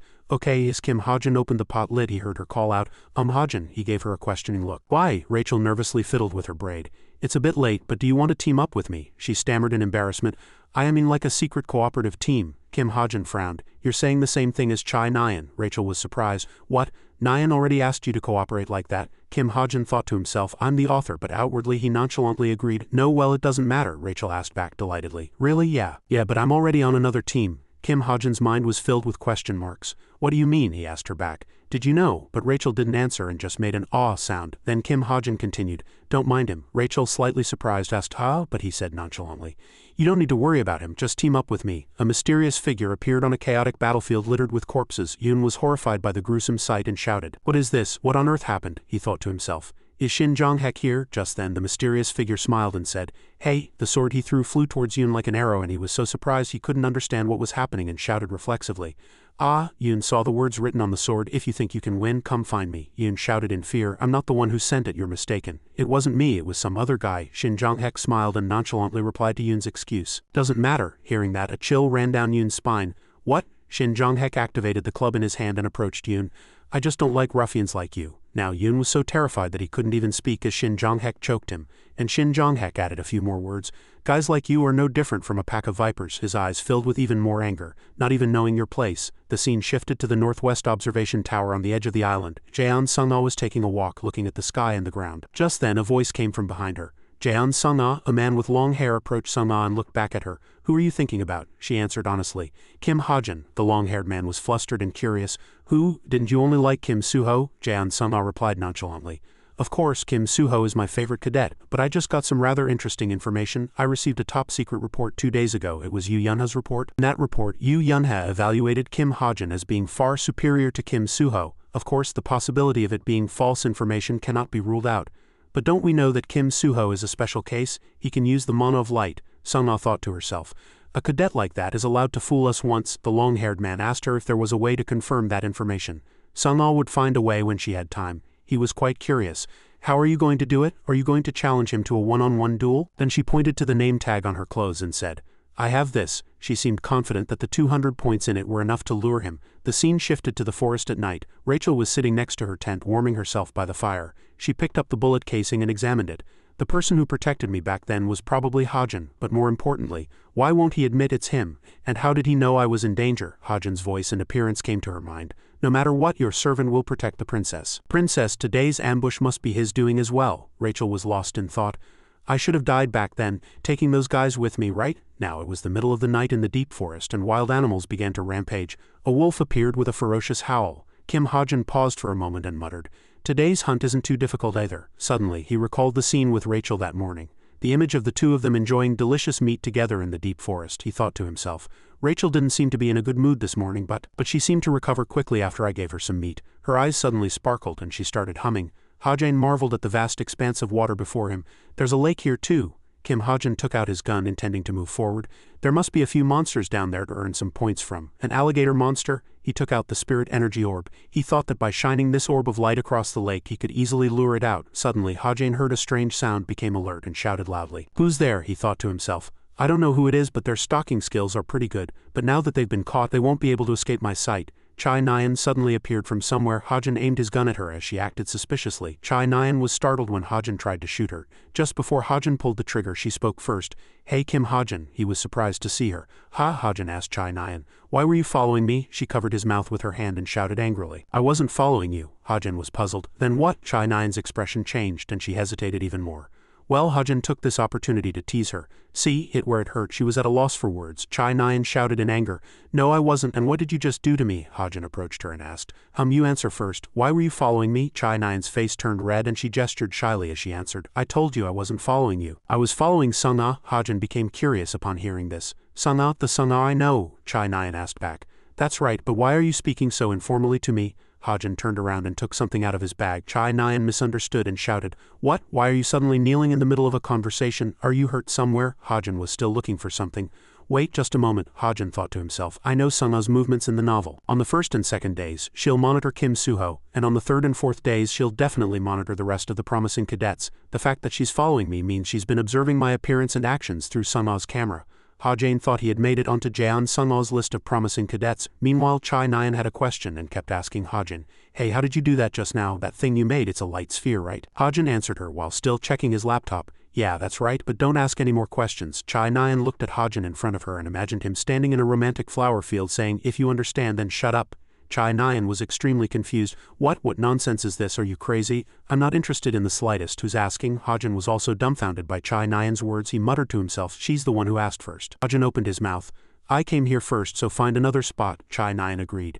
I'll do as you wish. Then Ha-jin made a flustered expression. He thought to himself, Did I seem too arrogant to her? But I can't tell her the truth. To tell her about the mana of the stigma, I'd have to tell her that this world is inside a novel. The deep forest grew even darker. Ha-jin looked at his watch and thought, It's been 2 hours since I parted with Chai Nyan. I diligently caught low and mid-level monsters and quickly gathered 15 points. But the problem is suddenly someone approached and spoke, interrupting Ha-jin's thoughts. Hello, it was Jaeon Sung-ah smiling brightly. This is the first time we've met since I was rejected, isn't it? Ha-Jane stared at her blankly. Is that so? Her smile became even more charming. Oh my, did I appear too suddenly? Relax. I'm actually here to manage an event to check the cadet's abilities. Ha-Jane was slightly puzzled. An event, Sung-Ah said. The rules are very simple. I'll stand still in this spot and only use my left hand. It doesn't matter how you attack. She held up a finger. If you damage any part of my body other than my left hand or make me move even a single step. Sung-Ah pointed to her name tag. I'll give you this name tag. She looked at Ha-Jane. Simple, right? Ha-Jane thought to himself. Instructor's name tag is worth 200 points. If I get that, I'll be in first place right away. It's a really tempting offer. Ha-Jane focused on her name tag. But my opponent is the elite hero Jaeon Sung-Ah. Can I do it? Sung-Ah opened her mouth. What's your decision? Will you give up or take the challenge? Ha-Jane laughed out loud at those words. This is really. He bent down slightly, took out his gun and aimed it straight at Sung-Ah. A surprise event. Sung-Ah remained calm and raised her guard. She thought to herself, let's see how strong you are. Surprisingly, Sung-Ah blocked the bullet. Then a sphere appeared between the two. Sung-Ah channeled her energy and thought to herself, to be able to create a light sphere with just a handgun and produce such power. The report wasn't groundless. Suddenly, Sung-Ah smiled with her eyes. That stung a little. Meanwhile, Ha-Jane was also impressed with Sung-Ah. He thought to himself, to change the trajectory of an enhanced mana bullet so easily without even using mana. A frontal attack won't work. Then Ha-Jane prepared 2 daggers behind his back waiting for an attack. And with those 2 blades he launched a fierce surprise attack on Sung-Ah. Sung-Ah quickly dodged the blades flying towards her. She thought to herself, was he a swordsman before becoming a marksman? Using a sword and a gun at the same time is a good judgment. Meanwhile, Ha-Jane, following the 2 daggers, finished preparing for a continuous attack with his gun. Sung-Ah used her left arm to dodge the bullets. She thought the firepower was much stronger than a training pistol. Sung-Ah still didn't lose her smile. You seem to have quite a talent for handguns. Suddenly, Ha-Jane attacked her with another dagger and she quickly noticed it with her excellent senses. Ha-Jane looked at the dagger, smiled and thought to himself, it's too far for her left hand to reach. This is the end. Now a barrier of immense firepower surrounded Sung-Ah. It bent the blades that were trying to attack her. Ha-Jane stared blankly at this sight and marveled, damn, there's no way I can win this. Sung-Ah said to him, that's amazing. You changed the dagger's trajectory with mana, right?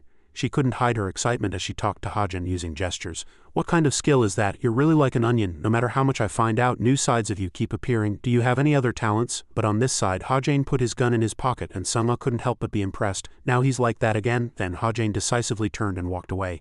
I'll be going now. Sung-Ah stared blankly at his retreating back. She was constantly surprised by Ha-Jane. Sung-Ah shouted, hey Mr. Ha-Jane, where are you going? It was just getting interesting. As if he had been waiting for this chance, Ha-Jane turned his head. You moved. Sung-Ah was extremely surprised. What did you say? Ha-Jane continued. You said you'd only use your left hand but you just used your feet too. Sung-Ah froze for 5 seconds and then opened her mouth. Do you think my offer is a joke? Ha-Jane turned and said to Sung-Ah, I was just trying my luck. The difference in our abilities is too great, it's just a waste of time. Then he turned, waved his hand and said goodbye to her. I'll give up here. But Sung-Ah wanted to hold him back. She shouted, Mr. Ha-Jane. Hearing Sung-Ah's footsteps, Ha-Jane muttered to himself, actually I was going to argue that she lost just now but I was too scared to say anything. Damn it. Now Sung-Ah was chasing after him saying, Kim Ha-Jane, you'll regret this. Meanwhile, a pink-haired girl was communicating with someone through her headset. A voice came from the other side. Boss, you infiltrated successfully, right? She answered.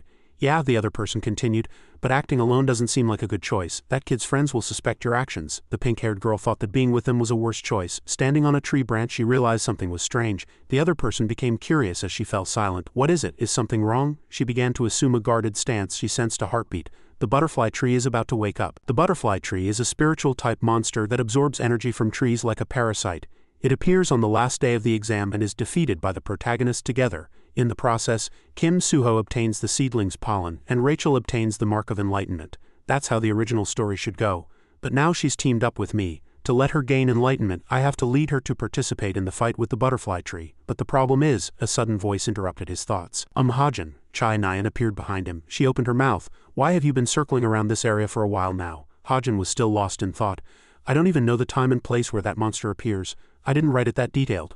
Ha-Jane looked at the monsters he had just defeated and said, this should be enough to get first place, right? Now Kim Suho, Kim Ha-Jane and Yoon were gathered here. Ha-Jane said, there are 20 hours left until the end of the exam. Yoon panted and said, I'm going to get some water. Meanwhile, Suho was looking at something intently when he heard someone call his name.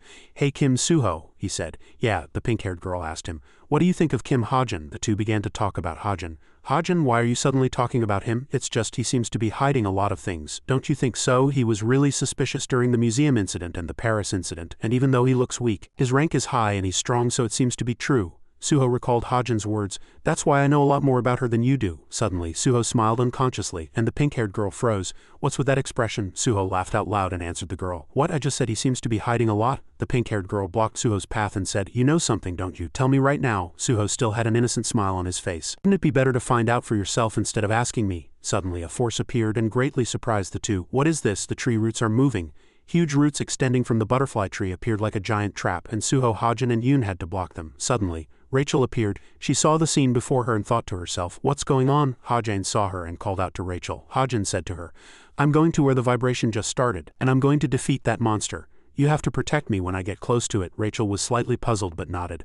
Okay. Hajin took out his gun and said to Rachel, The cadets who felt the vibration just now will be running to where the butterfly tree is. We can't let them get there before us. After finishing his words, he raised his gun and set off. Let's go. The scene shifted to where the butterfly tree was moving, and a voice echoed, A butterfly tree, an unexpected monster has appeared. Should we stop the exam? Sung-ah stood there observing the butterfly tree. It should be fine. With the current cadets' abilities, they should be able to win without any problems. A colleague said, Ms. Sung-ah, that's too harsh. Sung-ah closed her eyes for a moment and thought, Do you really think so? Don't underestimate them. The cadets are the seeds of heroes, and heroes always grow through hardship. Sung-ah imagined the heroic figures of the cadets. A small blonde girl boldly attacked the evil roots and then smiled brightly. How was that? Yoon and Suho were both impressed. Amazing, Suho said with a smile. But if you use your sword key closer to the sword, the power of your slashes will be stronger, the pink-haired girl shouted as Suho smiled foolishly again. Shut up, you can tell me that later. Yoon faced the evil roots and said, But no matter how many we defeat, why do they keep appearing? Suho observed the butterfly tree intently and opened his mouth. If taking down the weaker ones is useless, we have to destroy the main body first, a cadet exclaimed with his mouth agape. Hey, look at that tree, it's really strange. Something is moving inside that cocoon, the central part seems to be swelling, he shouted in surprise. What is a giant butterfly hatching? Giant butterfly wings sprouted from the body of the butterfly tree. The pink-haired girl felt unwell. She gritted her teeth and said, What is this? This pollen is draining my strength. I can't stand anymore. With that change, she fainted and fell backward. Suho then caught the pink-haired girl and Yoon, who was at the base of the tree. He thought to himself, They're just asleep, right? It doesn't seem like they were poisoned. He turned his head to look at the mysterious butterfly before him and thought, I can't keep moving while holding my breath. Can I defeat that thing before I have to breathe again? Suho saw someone in the sky and exclaimed in surprise, Hajin and Rachel. The sound of fast footsteps was heard. As Rachel turned her head, everyone had collapsed from exhaustion, worn out. They were unconscious. Did Kim Hajin anticipate this and prepare for everything? Just then, Hajin called her. Rachel. She was startled and replied, Yes. He pointed to the sky at the purple butterfly flying around. See that butterfly monster? I'll take care of it, so protect me from the tree roots. Understood. Hajin put on his mask, raised his gun and aimed at the target. A single bullet was fired at the giant insect. As it shrieked, tentacles shot up from the ground. As they charged straight for the two, a dazzling beam of light flashed past. Rachel cut them all down with a single sword strike. When she glanced to the side, the ground under one of her feet had caved in deeply. From below, tree roots shot up one after another as it tried a surprise attack. Rachel quickly pushed Hajin, shouting for him to be careful. She pushed him away while holding her sword, and another powerful attack flew from the tree roots. Unfortunately, Rachel was hit.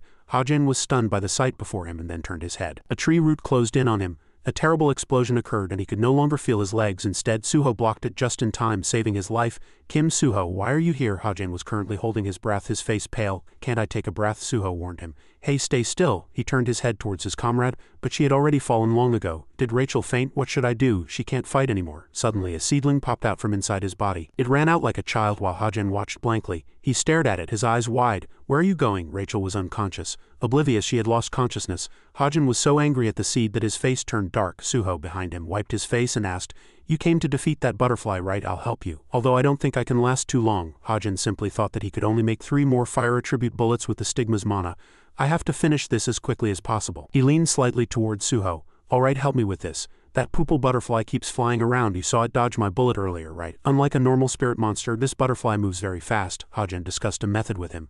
To kill it, I have to aim from the closest possible distance. Distract it until I get close enough. He gripped his sword tightly and agreed. Alright, the two were ready to fight and the sword in his hand glowed. Hajin looked at the glowing sword. The mana of the holy sword seemed stronger than it was at the museum. Suho looked at him and smiled brightly. That's amazing. Hajin, still not quite understanding, asked, What is? The two stared at each other like friends, mesmerized. In Hajin's eyes, Suho's figure looked truly beautiful. No matter what secret weapon I pull out, you're not surprised at all. You were the one who recognized Nyan's talent, right? Suho also confessed his thoughts. Hajin, sometimes when I look at you. He smiled brightly like the morning sun. It's like I'm looking at someone who knows everything in this world. The world in Hajin's eyes stopped for a moment. Immediately, he said resolutely, Then I'll leave the rest to you. At this time, the tree roots went on a rampage again. Suho faced them alone and delivered a resolute sword strike. Hajin was in the position of watching the protagonist Suho in action. He was silent for a few minutes of dramatic moments. Hajin quietly lowered his head. He quickly ran into the deep forest. How do I know about that? Hajin revealed, it's simple because I'm the one who created this world. Me, the author. He grabbed a vine and struggled to climb onto the branch of a giant old tree, and a few problems arose. Hajin leapt lightly onto the tree trunk, and the light gently illuminated a part of his face. The world inside the novel I wrote. Hajin looked at the dreamlike, beautiful and magnificent scenery before him. It's unfolding before my eyes right now. It's like I'm looking at someone who knows everything. At that very moment I realized that he had made many friends. That I, regardless of gender, even the beautiful Rachel, have become a character I had never written before. From a high place Hajin raised his gun and aimed at the target. I am a character from outside the novel. The bullet was fired through multiple layers of air and hit the giant insect in one shot. It burned and fell from the sky. It was a fire-based attack. Suho, who was on a high place, knew who that person was. That it was Hajin. That should be enough. Then the insect burned violently and fell faster and faster. Hajin gritted his teeth and looked at it, shaking the gun in his hand.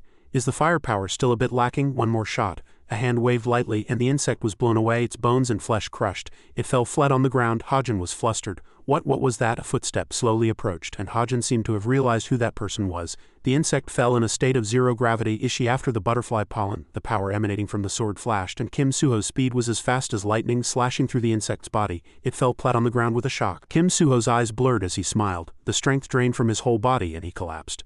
Defeated, a person approached the insect's corpse and stood there for a long time. As she was about to bend down to take something from the insect's body, Hajin suddenly blocked her way and demanded she hand it over. Jane turned her head. Hajin emphasized once more, you can't take this item. He thought she didn't fully know the function of the butterfly pollen. She was just trying to take it because items dropped by spirits were expensive. Hajin had to get his hands on that item. In order to fight the spirits that would appear in the future, Kim Suho had to have the butterfly pollen. Jane said nothing and looked at him with cold eyes. Kim Suho was unconscious. The other comrades were sleeping like the dead under the old tree. And Hajin was facing Jane. Although the butterfly tree was dead and the sleeping effect had weakened, it was surprising that there was a cadet who could still stand. She narrowed her eyes. Kim Hajin is really strange. I need to keep observing him. Just then his face suddenly turned pale. It was as if something was stuck in his throat. Has my patience reached its limit? Using Ether's host defense function is making it hard to breathe. He hurriedly put on his mask. I have to wear the mask. Just then, Jane used an extremely powerful force that made it impossible for her to open her eyes. A circle of black dark space opened.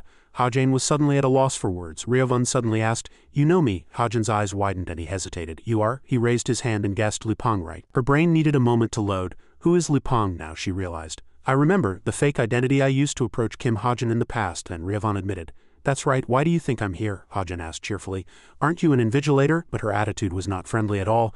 How long have you known I was Lupang? He was still answering excitedly, but before he could finish his sentence a flash of spiritual power grazed his face. Of course I know because Ryovun growled and threatened him with a scary face. If you dare to lie, I'll kill you. No, I'll beat you to a pulp. Hajin cringed at her murderous aura. Since you stole the watch, he regained his composure and said, looking closely, I realized you were a bit different. Ryovun was half convinced. When you saw me, Hajin pointed to his own eyes.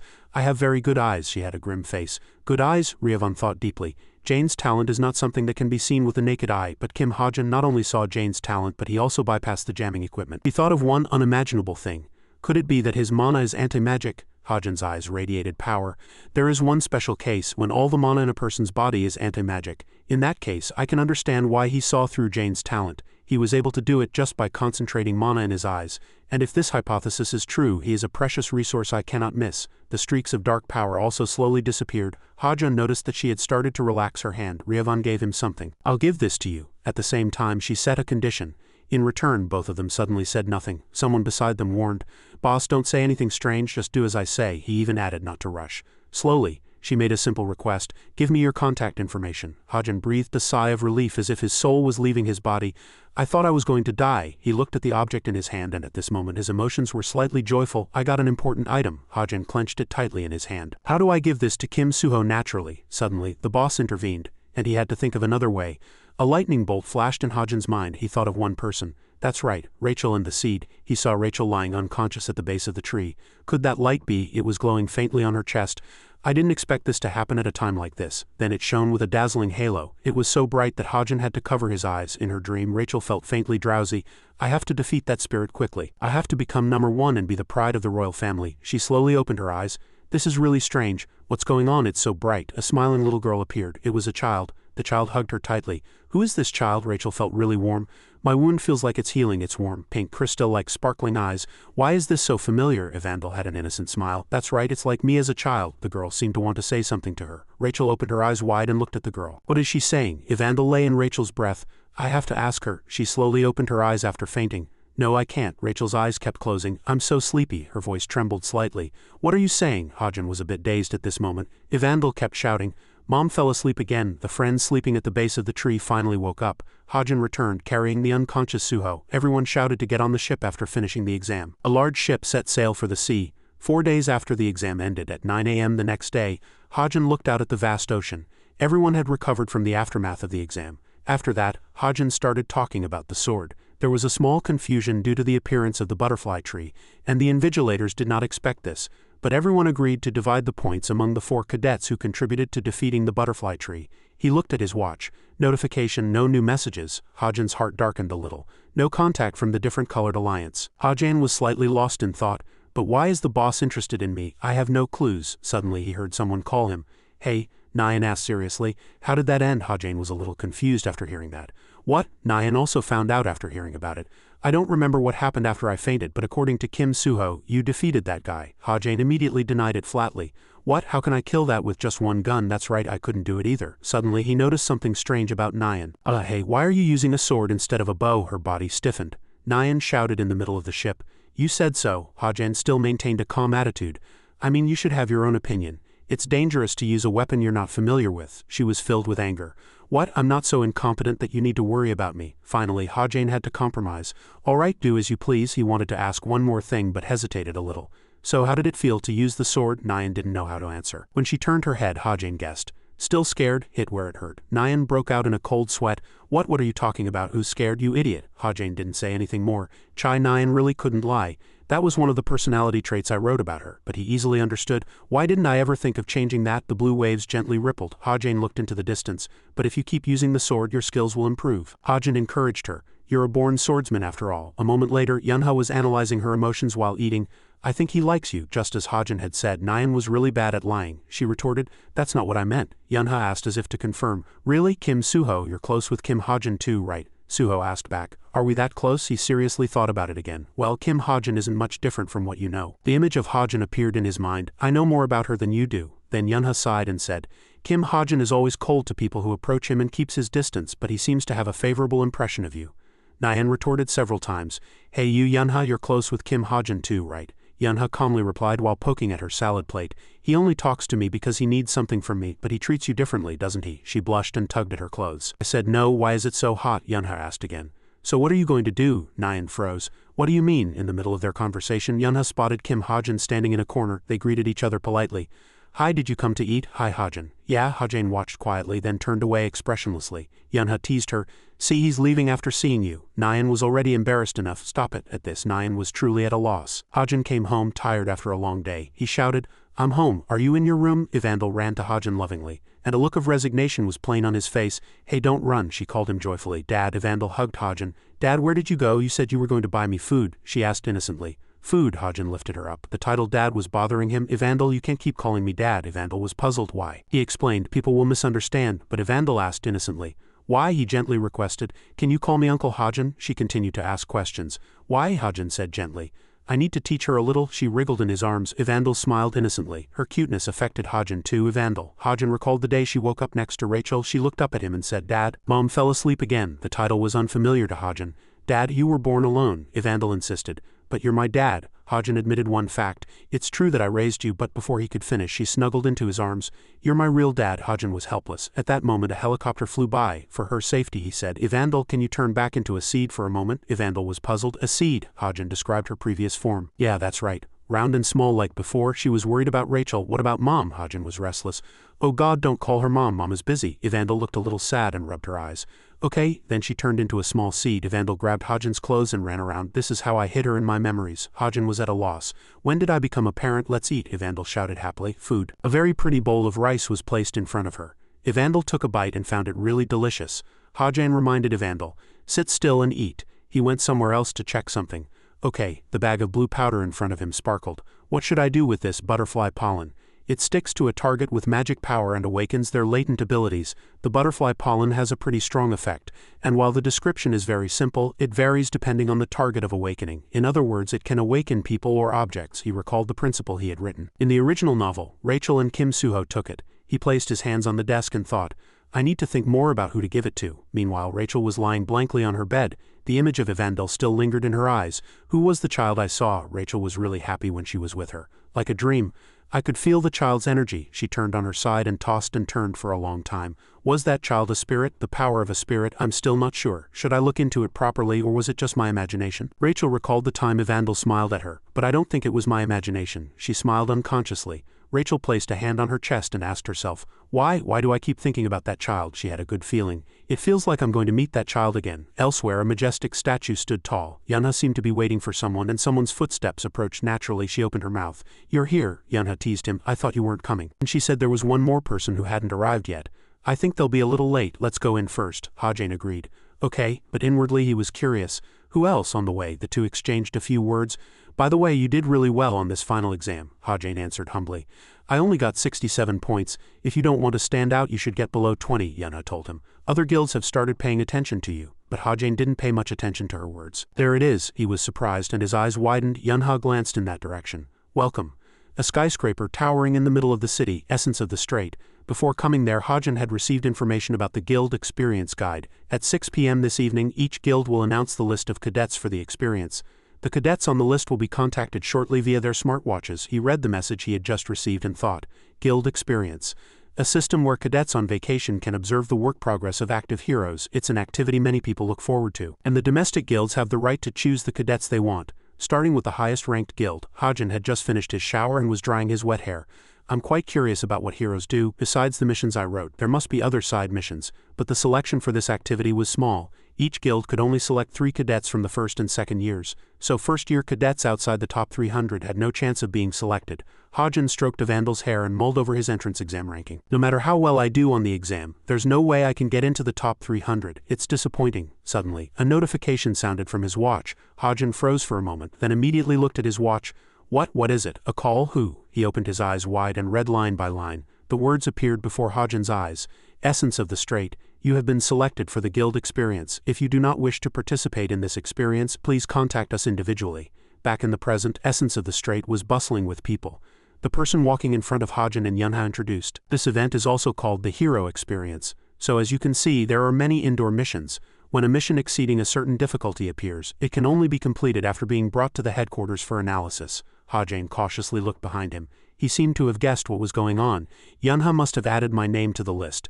As the guildmaster's daughter, she would have the authority to do so, but isn't this an abuse of power? The three stopped in a room. All right, and the automatic door opened. The people inside were working, discussing things eagerly. The analysis room. A voice was heard from the side. I heard you got first place in the theory exam, is that right, Mr. Kim Hajin? Sang-ho pointed to the inside of the room. That's why I wanted to show you this room first. This is Park Hanseo, an intermediate hero and also Yoon's left-hand man. He smiled friendly. I'm the guide in charge of this guild. Sang-ho chatted happily with Yunha. He seems like a good person. They seem quite close. You seem quite familiar with this room, Miss Yu Yunha. But who knows the dark side of this person? If I wasn't the author of this story, I would never have imagined that he's the villain who will later betray Yu Yunha. One person who cannot be left out. The children are here. Where were you, Mr. Sang-ho? Rina approached arrogantly. Are you Cadet Kim Hajin? To introduce briefly, Rina is also an intermediate hero. Hajin couldn't help but admire. This world is pretty great.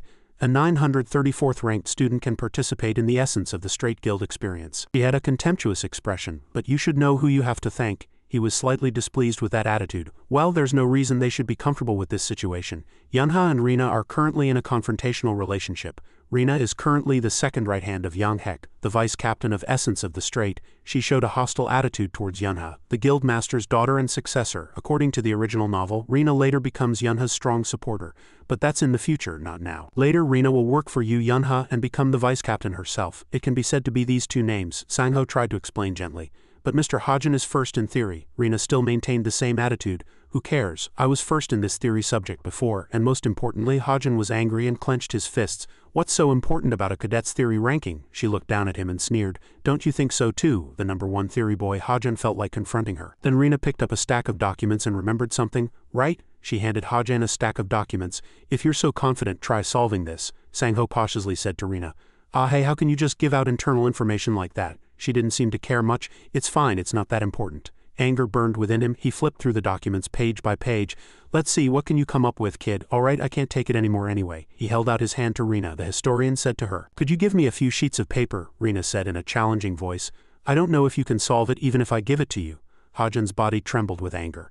"Ah, this woman, really." Yunha looked at her watch and announced, "I think the last person has arrived on the first floor." The two turned to greet the guest. "Really? Let's go meet them together." Only Hajin was left in the room with only a data screen in front of him. He looked at the pile of letters on the desk. This must be data measuring the variables that can appear when clearing a dungeon. An ordinary cadet would never be able to solve this. Hajin calmly solved the numbers one by one.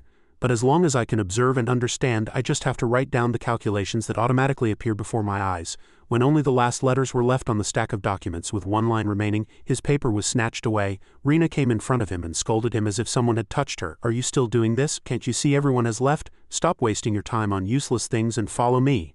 Hajin gripped his pen tightly. He was furious but couldn't say a word. A moment later he stood in a corner of the wall and guessed, "I couldn't finish it. Just try asking me next time." The more he thought, the angrier he got. The elevator arrived. The door opened. Hajin bumped into Nyan. She could hardly believe her eyes. "What?" Nyan got angry again and questioned Yunha. "What is this? Why is he here?" Yunha didn't know how to answer. Ah well, she was very pleased with Nyan's expression. Turns out the last person was Chai Nyan. This matter made Hajin troubled and unable to understand. "But why didn't you, Yunha, tell me from the beginning?" Twilight was falling. Elsewhere, Yu Jin-hyuk sat alone in the middle of a room. The result of a month of digging into his past was just a few pieces of paper. On the desk was a pile of investigation materials. Kim Hajin, he's a really mysterious person. Kim Hajin, no matter how much he searched, he had almost no information in his hands. "How many people did you have as parents in your past and why did you become an orphan? No matter how much I investigate, I can barely find any information." Yu Jin-hyuk leaned back and sighed. "My niece really threw a troublesome case at me." His eyes gleamed strangely, but Kim Hajin had piqued Yu Jin-hyuk's intense curiosity. "The more thoroughly you hide yourself, the more interested I become." Wangmo Shelter Massacre Incident Report. 96 deaths, exception 1 pregnant woman and her unborn child. Could this newspaper article be related to Kim Hajin? Sang-ho announced the day's schedule. "Today's activity will be a mission, so you must be ready when the order is given." He turned to her and asked, "Miss Nyan, why were you late?" Nyan couldn't hide her feelings and scratched her head. "I went to see my grandfather before coming here." Hearing this, Sang-ho showed interest in her grandfather. "Really? You mean the great hero Chai Juchul?" Just then, something came up for Yunha. "You guys go on ahead, I need to make a call." She went into another room and closed the door. "Hello, this is Yunha." Yunha was calling Yu Jin-hyuk. "Yes, uncle, what happened with the matter I asked you about?" He feigned ignorance and said, "Oh that, I've been so busy lately I haven't gotten to it yet." Yunha was furious. "What are you talking about? You're not kidding, are you?" Yu Jin-hyuk still replied calmly, "Why do you want to investigate his parents? I mean, does he even want to find his parents in the first place?" Yunha was growing suspicious of Kim Hajin. Definitely. He remembers all the names on the wanted list, so she thought. "I think his parents are related to that incident." Yu Jin-hyuk's gaze shifted to the side. "An incident," she says. "The Wangmo Underground Massacre." Then Yunha called out, "Uncle." She pressed him for a deadline. "So when are you going to do it?" Yu Jin-hyuk then made an excuse and hung up. "Sorry, another client just came in. Let's talk later." He hung up immediately. "Wait." Yu Jin-hyuk was lost in thought. Kim Hajin, could he really be related to that incident? The murder case from that year was truly horrific. The Wangmo Underground Massacre 16 years ago. An accident occurred at the shelter when monsters poured into the Wangmo region. 18 civilians and the 9 heroes guarding the place were massacred. He leaned back. He lit a cigarette and exhaled smoke. "I've tried to investigate this case for over 10 years, but everything pointed to the Yu family. The government and the association concluded it was the work of Dejins, but it's not that simple. The masterminds could have been numerous high-ranking officials. Kim Soko, the president of Korea at the time, Chai Juchul, the chairman of the Daehyun Group, and Yu Jin-hong, Yunha's father's brother." Yu Jin-hyuk clenched his fist. The worst part is that they might have actually hired assassins to cause that incident. It was no big deal to them. He thought of the most impossible thing. But what if there was a survivor from that incident? What if Kim Hajin's parents were really victims of the incident 16 years ago? He raised a question about Kim Hajin. And is he trying to get revenge now? Everything was getting more and more complicated. Yu Jin-hyuk's clenched fist trembled. "This is dangerous. If I keep digging deeper, this matter won't end easily." He was afraid to face a life-threatening situation. That maniac Chai Juchul. "The moment he finds out what I'm doing, I'll be killed without a trace." Again, Hajin with his tired body was chasing after the group ahead. A group of giant stone golems had appeared, which the 20 intermediate heroes present had left for him to handle. Sang-ho asked Nyan worriedly, "Where's Hajin?" But she was already used to this. "It's fine, he'll catch up soon." Meanwhile, Yunha's expression darkened. "By the way, Yunha, why the long face?" she said with a growl. "It's nothing." She was angry because of Yu Jin-hyuk. What a despicable uncle. Nyan broke out in a cold sweat. Yeah, okay. Just then, Yun had detected movement. The monster that appeared had spotted the group of golems. A giant monster stood tall before them and then delivered a powerful blow downwards. A rope stopped the golem's movement. Sangho praised her without realizing it. Miss Yunha, well done. He threw his spear at the golem. At this time, Hajane was still running diligently. He arrived just in time, panting. Nyan was aiming her arrow at a golem. It was about 2 meters tall. A thought crossed her mind. I can handle this, if I use my sword. Nyan prepared to leap, and holding her sword she rushed towards the golem like a moth to a flame. She knew that a golem's weak point was usually its ankle. The time had come. Nyan unleashed her swordsmanship. Right here, but the golem noticed and punched Nyan in the center of her abdomen. She was countered and spat blood from her mouth. Then Nyan was struck by the fist and fell to the ground. She struggled to get up, using her sword as a support. She couldn't believe it. What? Why is the golem so fast? It continued to strike at Nyan. Just then, Hajin shouted loudly, "Dodge it, Chai Nyan." Hajin froze slightly at what had just happened. As Nyan fell on top of him, both of them had the same thought. What just happened? Hajin had used his magic to pull her back towards him. My ability activated automatically while I was trying to help her, leading to an unwanted action. I should say something. Oh, he struggled to explain to Nyan. If you're going to keep hesitating or freezing at critical moments, it's better to keep your distance. His next words made her heart flutter. Your sword can attack from a longer range, can't it? She pointed straight at his face, embarrassed to hide her true feelings. That's my business. I just made a mistake because I was careless. Just stand there and watch. She turned the other way and still said, but thanks. The sword in her hand blazed with a golden light. The reason Nyan became a swordsman was because the amount of mana she could use was several times greater than that of an ordinary hero. Her special ability was precisely that. Too much mana. Hajin's words just now made her even more determined. Her mana capacity was even greater than Kim Suho's. When she used her sword ki poured out endlessly. They fought for a long time and the situation was basically resolved. It's finally over. The rescue team will be here soon, so let's go back. Hajin noticed someone watching him and turned his eyes to look down. That person, was staring intently at Kim Hajin. It was definitely her. Nyan called out to him as he stood there blankly. Kim Hajin, what are you doing standing there? Let's go. Hajin hurried after them. But curiosity made him glance back. I feel sorry about what happened with that skill of mine. Killing intent emanated from her body. Meanwhile, Jian was shrugging and stretching her shoulders. My shoulders are so stiff. A colleague stood beside her holding a glass of water and asked, Senior, what are you going to do now? If you tell the admin team, it's their specialty, so it would probably be faster. She pushed up her glasses and said confidently, I'm much smarter than them, don't worry, and I'm almost done. She looked at the pile of documents on her desk. By the way, what are these papers? She thought for a moment and then answered, I used some paper and a pen to do some calculations. There are notes about that brat. As soon as the words were out, Jian picked up the pile of papers. I should organize these, she read carefully, letter by letter. Damn it, what is this? As expected, a series of messages from Jian to Hajin followed. Hello, Cadet Kim Hajin. This is Lee Jian. We've met before. Could we talk for a moment? Please reply as soon as you get this. Right. You're coming to the guild tomorrow, right? Let's talk then, he sneered. As if I'd go there. Hajin, annoyed, kept tapping his watch. I already know how the guild works, so there's no reason for me to go there anymore. Then he sent a notification message. Kim Hajin, Hero Department. I will be absent from tomorrow's guild tour activity. Park Sangho. Sangho couldn't understand. Wait, why? Then he gave a sly grin as if he wanted to play a prank. Should I mess with him a bit? He sent a polite reply. This is Kim Hajin. Someone mentioned that I was chosen to receive support from your network due to my 934th rank. Rather than receiving such preferential treatment, I feel it would be better for other cadets to be given the chance. My apologies. The two people read the message blankly, then stared at each other blankly. Sangho's anger exploded. Miss Jian? She said no, slightly afraid. I didn't know this would happen. Hajin chuckled. This should be enough. I can't imagine how angry Yunha will be. He imagined Yunha tearing her hair out. Why did I bring him there? Hajin yawned long. I must be sleepy. He saw her sprawled out, fast asleep. She must be really tired. Maybe because she had so many places to go. What did she do to be so knocked out? But I have things to do tomorrow. Hajin moved her to the bed. I'd better do this quickly while Evandel is asleep. He was trying to find something. In his hand was a small pouch and inside it was a jade-colored powder, the butterfly tree pollen. No matter how I look at it, it's so sparkly and pretty. There's more than I thought. Hajin thought about how to divide it. With this much I can give some to Kim Suho and Rachel. Hajin carefully put it into 3 different pouches. I can use some too. Let's divide it equally into 3 parts. Hajin thought about the big picture. They are both important characters, but I have to survive too. I should use it when I have the chance. Hajin's hands clenched slightly. Strike while the iron is hot. I should act on my thoughts, he muttered to himself. This butterfly tree pollen. Using it on my body would be a real waste. I only have SP, no latent potential, so the place I should use this pollen is... He created a golden orb and sprinkled the butterfly tree pollen on it. Hajin watched it mix, waiting until it was fully absorbed. Suddenly, a message arrived. Chai Nyan has sent a message. A message from Chai Nyan? Why all of a sudden he opened the message. Hey, thanks for today, but Hajin's mind was filled with question marks. But time passed. 10 minutes later there were only a few words. One way to drive someone crazy during a conversation is to stop mid-sentence after that. A series of nonsensical messages followed between the two. What is it? What do you want from me? She had started this conversation. Just go to sleep, you crazy bastard. Ha-jin endured the pointless exchange for a short time. What is this? She's really crazy, he thought simply. Idiot. Ha-jin began to doubt himself. I can't believe I'm texting like this with Chai Nyan. This feeling is really new, he thought about himself in this world. I started as a character in the novel who was completely unrelated to the original plot. And thanks to the power of possession, somehow I've come this far. He revealed a little of his inner thoughts to the readers. Looking at my role now, I feel like I've become a supporting character. Since nothing is set in stone, I have the ability to change anything. Long, slender fingers were typing on a computer. Yunha took a sip of water. She had quite a few deadlines today. There's a lot to handle. I have to write a new report for the guild, and post a recruitment notice for new personnel for the guild. She planned to hire more staff. The guild has a specialized information processing team, but that's not enough to process this much information. We need more manpower. On the screen was some guild information, a recruitment notice for the Falling Blossom Guild.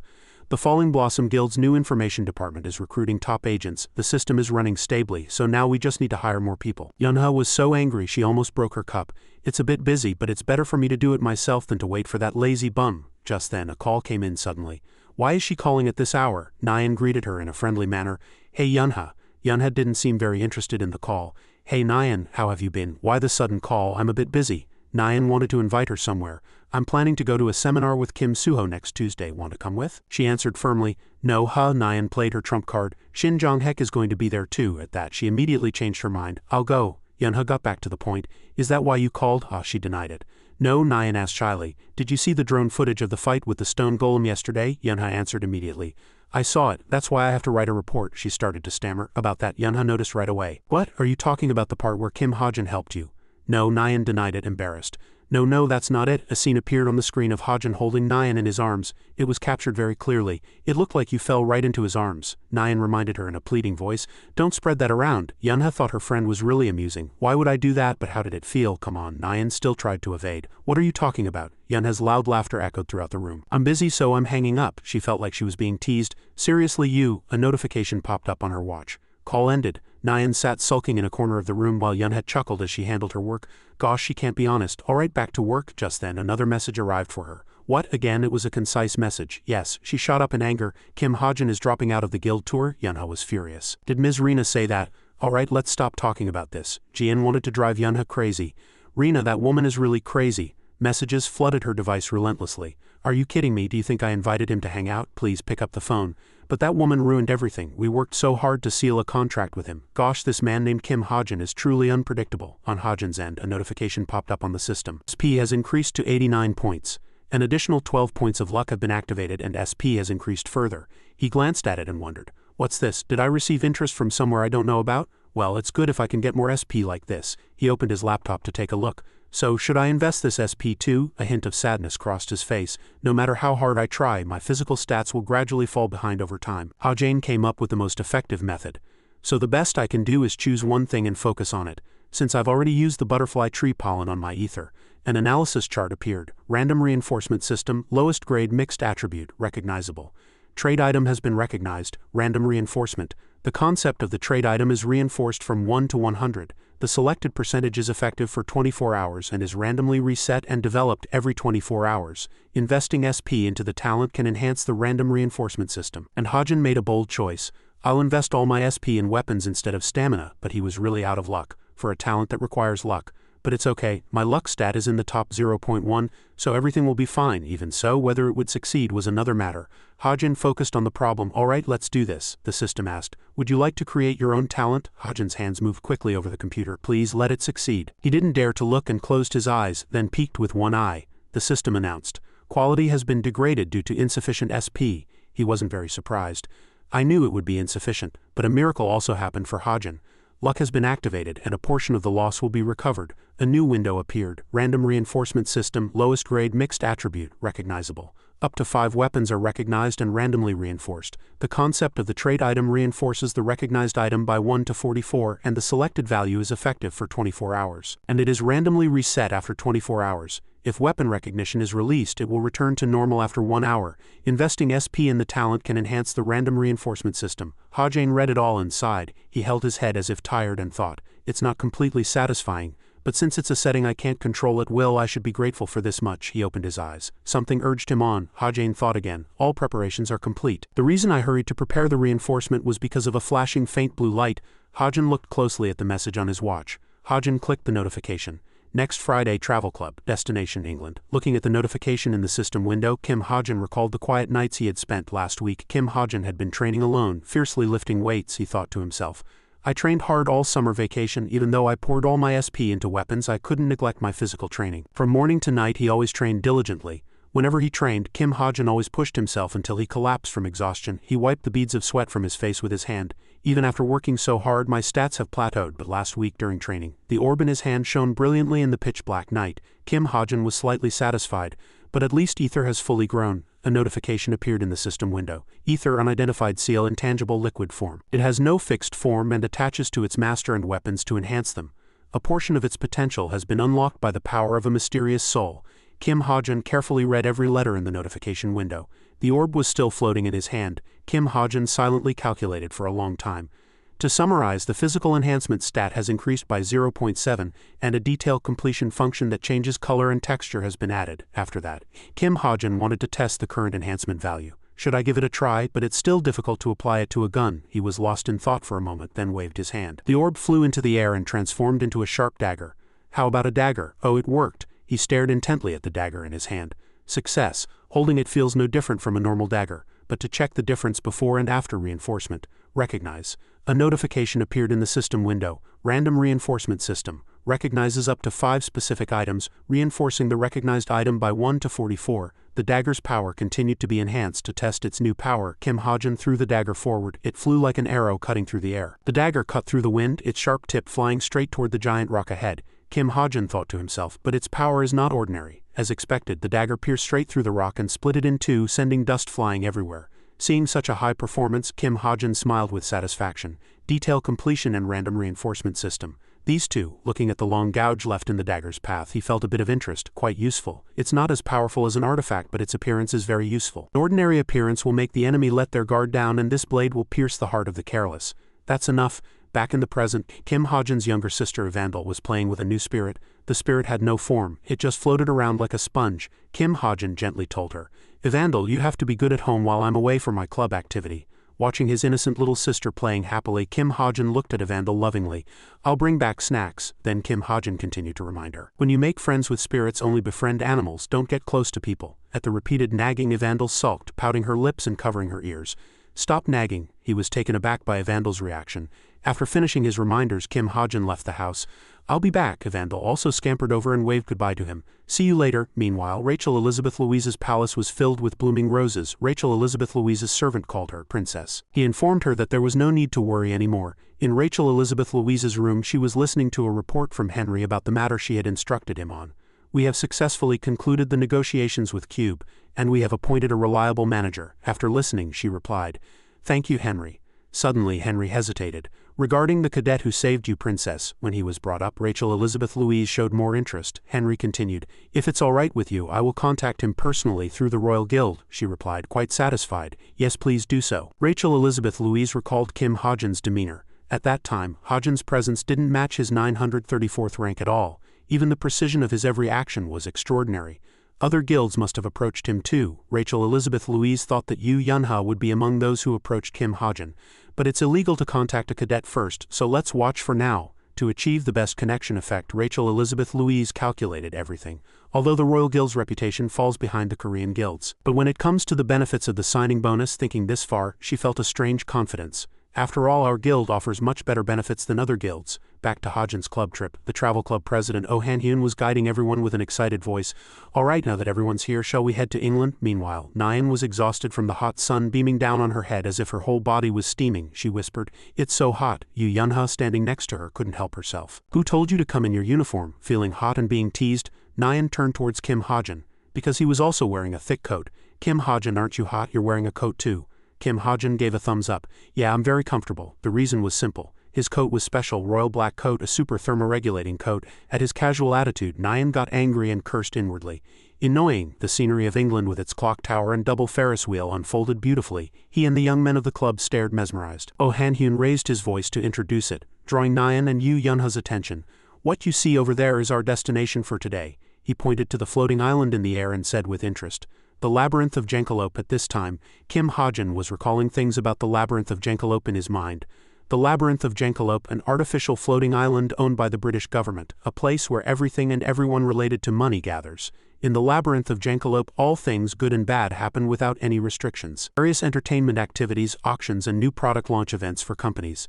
This place can be called a gold mine for making money, and it is here that the main story begins. Upon arriving at the floating island, the atmosphere there was even more lively. Nyan said excitedly, "Wow, it's been a long time since I've been here." Yu Yunhe looked around and replied, "Me too." Hearing the two of them, Kim Suho asked, "Have you two been here before?" From somewhere, Kim Ha-jin's hand went up. "It's my first time." Then Nyan answered energetically and playfully, "Yeah, when I was 11 Suddenly she stopped talking and Nyan's expression darkened. She whispered, "Came with my brother." The conversation stopped there and the atmosphere suddenly sank. Kim Ha-jin noticed Nyan's somber state. To break this heavy atmosphere, Kim Suho smiled at her. "Since it's my first time, you can be my guide." Nyan regained her energy. She cheered up and beat her chest confidently, saying, "Yeah, of course, just trust me." After looking around for a while, Oh Han-hyun gathered the club members. He announced that there would be a big event in the labyrinth at 7 p.m. I received permission for us to attend. Until then, you are free to do as you please. He finished his explanation and asked if there were any questions. Immediately, Nyan's hand shot up. Me. Nyan asked loudly, "Can we go into the casino?" Oh Han-hyun answered, "You can." Cube cadets are considered adults. Hearing this, some of them cheered happily. Awesome. After asking for details, Kim Ha-jin's group was led by an excited Nyan to go have fun. She cheered and the group followed as if they had no choice. "Casino, let's go to the casino." The casino was a place where gambling games unfolded, where victory and defeat were decided by luck and deception. The customers here were all wealthy people. In a space filled with money everywhere, Kim Ha-jin was slightly surprised. "Wow, it's more glamorous than I imagined." Nyan said, "I'm going to exchange my money." As Kim Ha-jin went to the reception desk, a female employee in front smiled and greeted him. "Hello, may I see your ID first, please?" Kim Ha-jin carefully took a card out of his pocket and handed it to the receptionist. "Here you go." And Kim Ha-jin realized that the receptionist in front of him was Jane in disguise. He carefully probed, "How long have you been working here?" Jane smiled and answered, "For 6 years." Kim Ha-jin also said kindly, "Wow, that's a long time. You must have worked hard." As he left, he glanced at her fake smile. "Jane, she's infiltrated as expected." Walking around the casino, Kim Ha-jin recalled the events that had happened in the game. The 7 p.m. event Oh Han-hyun had mentioned. Because it was a big event, there was one problem.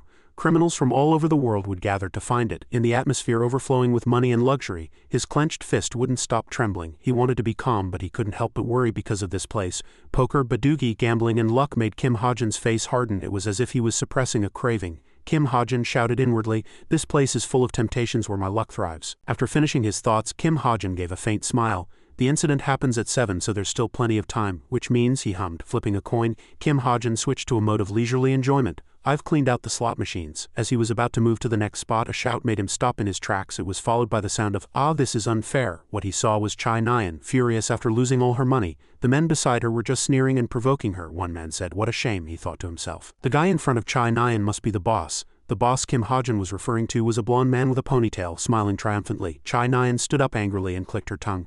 "Tisk, I'm done." A man beside her laughed loudly. "See you." Suddenly, the boss called out to Chai Nyan. "Wait." He pushed a pile of chips in front of her and said, "It's not polite to take money from kids. I'll let you win back another 25. This remark further enraged the already angry Chai Nyan. Flames seemed to erupt above her head. "What did you say?" Consumed by rage, Chai Nyan returned to the table, slammed her palm down hard and shouted, "Take a kid's money? If I play properly, winning my money back will be a piece of cake. Got it?" Everything was unfolding according to the original plot. Within 2 hours, Chai Nyan would lose all the money she brought and lock herself in her hotel room, crying her eyes out.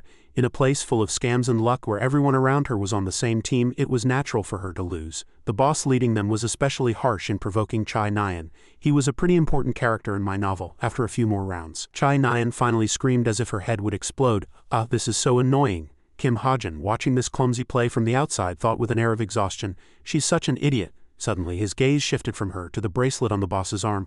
"I don't care how much a rich kid like her loses, but it's a different story if her opponent is that swindler the boss." With that thought, Kim Ha-jin approached Chai Nyan's table. "Get up, Chai Nyan." After saying this, he pulled out a chair, sat down, and officially joined the game. Kim Ha-jin flashed a confident smile. "I'll take your place." Now, things were getting interesting. As a new person joined, one of the men at the table stood up hastily. "I need to take a call, please excuse me for a moment." Kim Ha-jin pulled his chair in and replied, "Then the 5 of us will continue." Chai Nyan looked somewhat surprised by Kim Ha-jin's appearance. She said urgently, "Hey, you don't even have much money. The minimum bet here is 100,000 points. For reference, 100,000 points here is equivalent to about 100 million won. Kim Ha-jin confidently reassured her. "Stop worrying about useless things and just let me play." Knowing she couldn't sway Kim Ha-jun's stubbornness, she could only sigh. "Ha, fine, do whatever you want with the game," decided. The dealer spoke.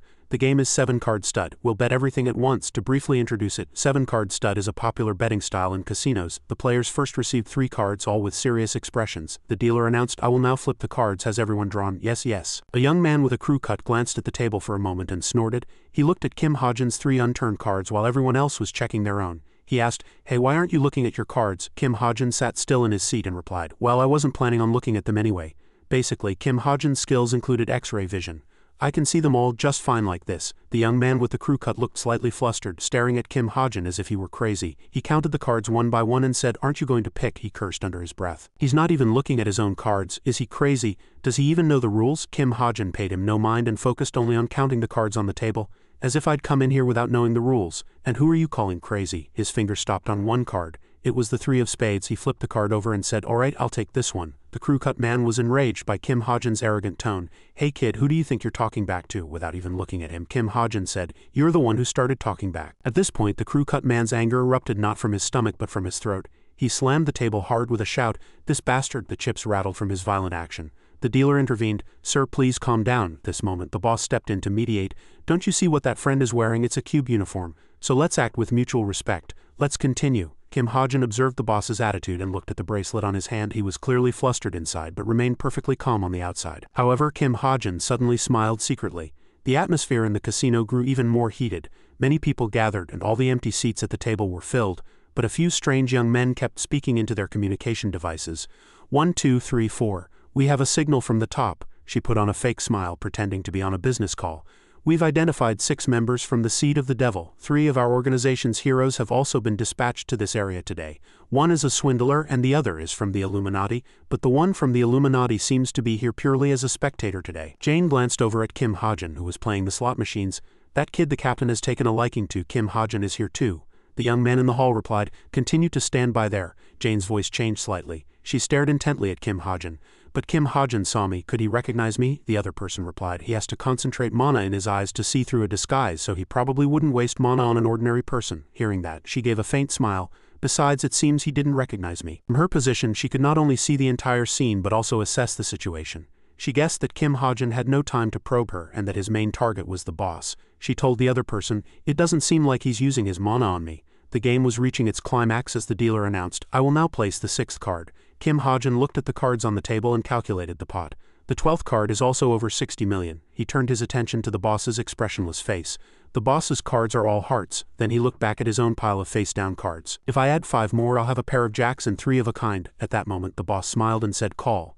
To briefly explain, call is a casino term meaning to accept the opponent's bet and bet the same amount. Even in this situation, the boss shows no unusual reaction. Kim Ha-jun admired him inwardly. "That guy's poker face is truly the best. Whether his hand is good or bad, he always maintains the same expression." Jun said, "Oh, I'll raise." To add about raise, it means to bet more than the person right before you. The crew-cut man called and Kim Ha-jun raised. According to the rules of the slots, there are only a few ways to win when the opponent's hand is quite strong. Currently, the boss's cards are all hearts and a J, so to win, one would need at least a 4 of a kind. People usually don't pick this hand. The probability of getting a 4 of a kind to beat a full house is lower than winning the lottery. To add a further explanation here, a full house is a 5-card combination consisting of a pair and a triple, but suddenly the boss interrupted Kim Ha-jun's thoughts. "By the way, aren't you all in now, student?" Kim Ha-jun looked at him and calculated. "I'm out of money to bet." He pointed to the necklace around Kim Ha-jun's neck. "How about betting with that ring?" When Kim Ha-jun took out the necklace, there was a ring hanging on it. He hesitated. "Ah, this is," the boss said. "It's an artifact, isn't it? I knew it the moment I saw it." The ring threaded on the necklace glittered under the casino lights. The boss asked, "Does that ring have some special meaning to you?" There was no need to hesitate. Kim Ha-jun immediately took off the necklace. "No, it's just for decoration." At the cold, indifferent words denying the ring's value, Chai Nyan seemed a little surprised. A look of displeasure crossed her face. She couldn't take it anymore. Chai Nyan slammed the table and stood up, startling everyone. "Hey, let's just go." Kim Ha-jun was momentarily surprised. "What's wrong? Sit down." She frowned and shouted in Kim Ha-jun's face, "I'll cover all the money you lost today when we get back. You carry that ring everywhere you go. Wasn't it that precious to you?" Suddenly, Kim Ha-jun grabbed Chai Nyan's arm. He spoke slowly but with a reassuring tone, "Don't worry about it and sit down." Kim Ha-jun moved his face close to Chai Nyan's, and the girl's cheeks flushed red. He whispered, "Don't worry, there's no way I'll lose." Returning to the game, Kim Ha-jun pushed the ring forward to bet it. He posed one condition. This ring is quite expensive, but in exchange for me betting this, to be fair, you should bet that bracelet of yours. The boss took off his bracelet without hesitation. No problem. Thus, the ring and the bracelet were confirmed as the stakes. The dealer said, shall we turn over the cards now? I'll go first. The boss picked up his 3 face-down cards. The boss's cards laid out before them were 3 threes and 2 J's. Chai Nyan froze on the verge of losing her mind. She stammered, a full house, a good hand brought victory. And the boss raked the pile of chips toward himself. Haha, I was worried about you. Suddenly, Kim Ha-jin spoke. Wait, he pointed to his pile of face-down cards and reminded him. I haven't even shown my cards yet. At his gentle words, the muscles in the boss's face tensed. He raised the corners of his mouth and asked back, what did you say? Kim Ha-jin flipped over his cards and said, as you know. There were 7 cards on his table, among which were 4 twos. Kim Ha-jin smiled and continued. I happen to have pretty good luck myself. He looked at the 3 cards he had just flipped and pretended to be surprised. Oh, it's a 4 of a kind. I guess that means I win, right? The boss froze at the sight before him, and Chai Nyan beside him shouted loudly. 4 of a kind, my god, what is happening? From the side, Kim Ha-jin replied softly, it's just that my luck with betting is a little good. To explain this match a bit, 2s are the lowest combination for a 4 of a kind. A full house with a pair of aces and a triple of Ks is only beaten by 2 combinations. However, if a player has already used an ace combination in a previous round, that ace combination cannot be combined with another combination in the next round. Ha-jin won this round with a combination that holds almost the highest value in poker. The boss's pupils contracted. He shouted, H, how did this happen? Unable to accept defeat, the boss screamed, forcing security to drag him out. No way, that bastard definitely cheated. It's him, not me. Chai Nyan stepped forward and scolded him. Shut up. Do you have any proof? There are security cameras everywhere here. The staff has gone to check now. Kim Ha-jin collected the chips he won, paying special attention to the boss's bracelet. Chai Nyan was still angry at the boss's unsportsmanlike attitude. Damn it, if you lose, lose gracefully. Why are you barking like that? Information about Athena's obsidian bracelet popped up in the notification window. Athena's obsidian bracelet, magic artifact, magic inscription, automatic charging and damage absorption functions. A bracelet inscribed with magic. When the wearer is injured or attacked, the bracelet's inscription pattern automatically converts to magic power. It can recharge its magic power on its own when exposed to the air. However, the charging speed is somewhat slow. According to the original plot, the boss did not yet know the true value of this bracelet. This was because although the bracelet could store magic power, its owner could not use that power directly. In other words, the magic power stored inside the bracelet. Kim Ha-jin looked closely at the bracelet's pattern and thought to himself, if I just add one more magic inscription I can use it right away, but the boss didn't know this. He'll only find out a year later. I should engrave a physical enhancement magic on it later. Suddenly, Chai Nyan called out loudly. Hey, she looked at him with a resentful gaze. What would you have done if you had lost back there? Kim Ha-jin thought for a moment, then answered calmly. I would have dived into the Han River and run from my debt. This made her a little angrier. Don't talk like that. Looking at the pile of yellow and silver chips he had won, 1/3 of it was money Chai Nyan had put in. Kim Ha-jin said, so are we good now? Do you want your money back? Chai Nyan snapped, that's not it. You spent it, so it's yours. I was just asking. You were pretty cool back there. A while later, after leaving the casino, Yu Yunha's group had returned. She looked extremely angry. A young man beside her waved and called out, oh, Ha-jin's here. Ha-jin, we're over here. Standing before them was Kim Ha-jin, but a Kim Ha-jin draped in luxury brands from head to toe. Kim Ha-jin, if you were 1 minute later we would have left without you. Kim Ha-jin replied, oh, sorry. Yu Yunha scolded him, looking exhausted. What's with your outfit? Kim Ha-jin answered without a care. Oh, are you asking why I'm so handsome? Chai Nyan, standing beside him, was carrying a load of his things and grumbled. My god, why is this so heavy? Kim Ha-jin lifted a shopping bag and said nonchalantly, I just stopped by an antique shop for a moment.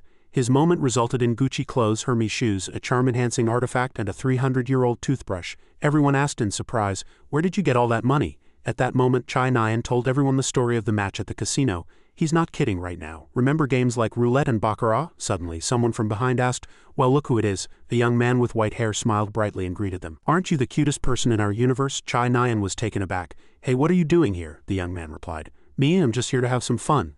Seeing Kim Ha-jin looking at him, he teased Chai Nyan. Who's that, your boyfriend? At this, her face turned beet red and she shouted, that's ridiculous, he's just a friend. Oh, but I heard he has a lot of money. Just a friend, really? Yu Yunha seemed to recognize the person in front of her. She pointed at him and asked, are you Kim Junwoo, a hunter from the Illuminate? Kim Junwoo smiled brightly.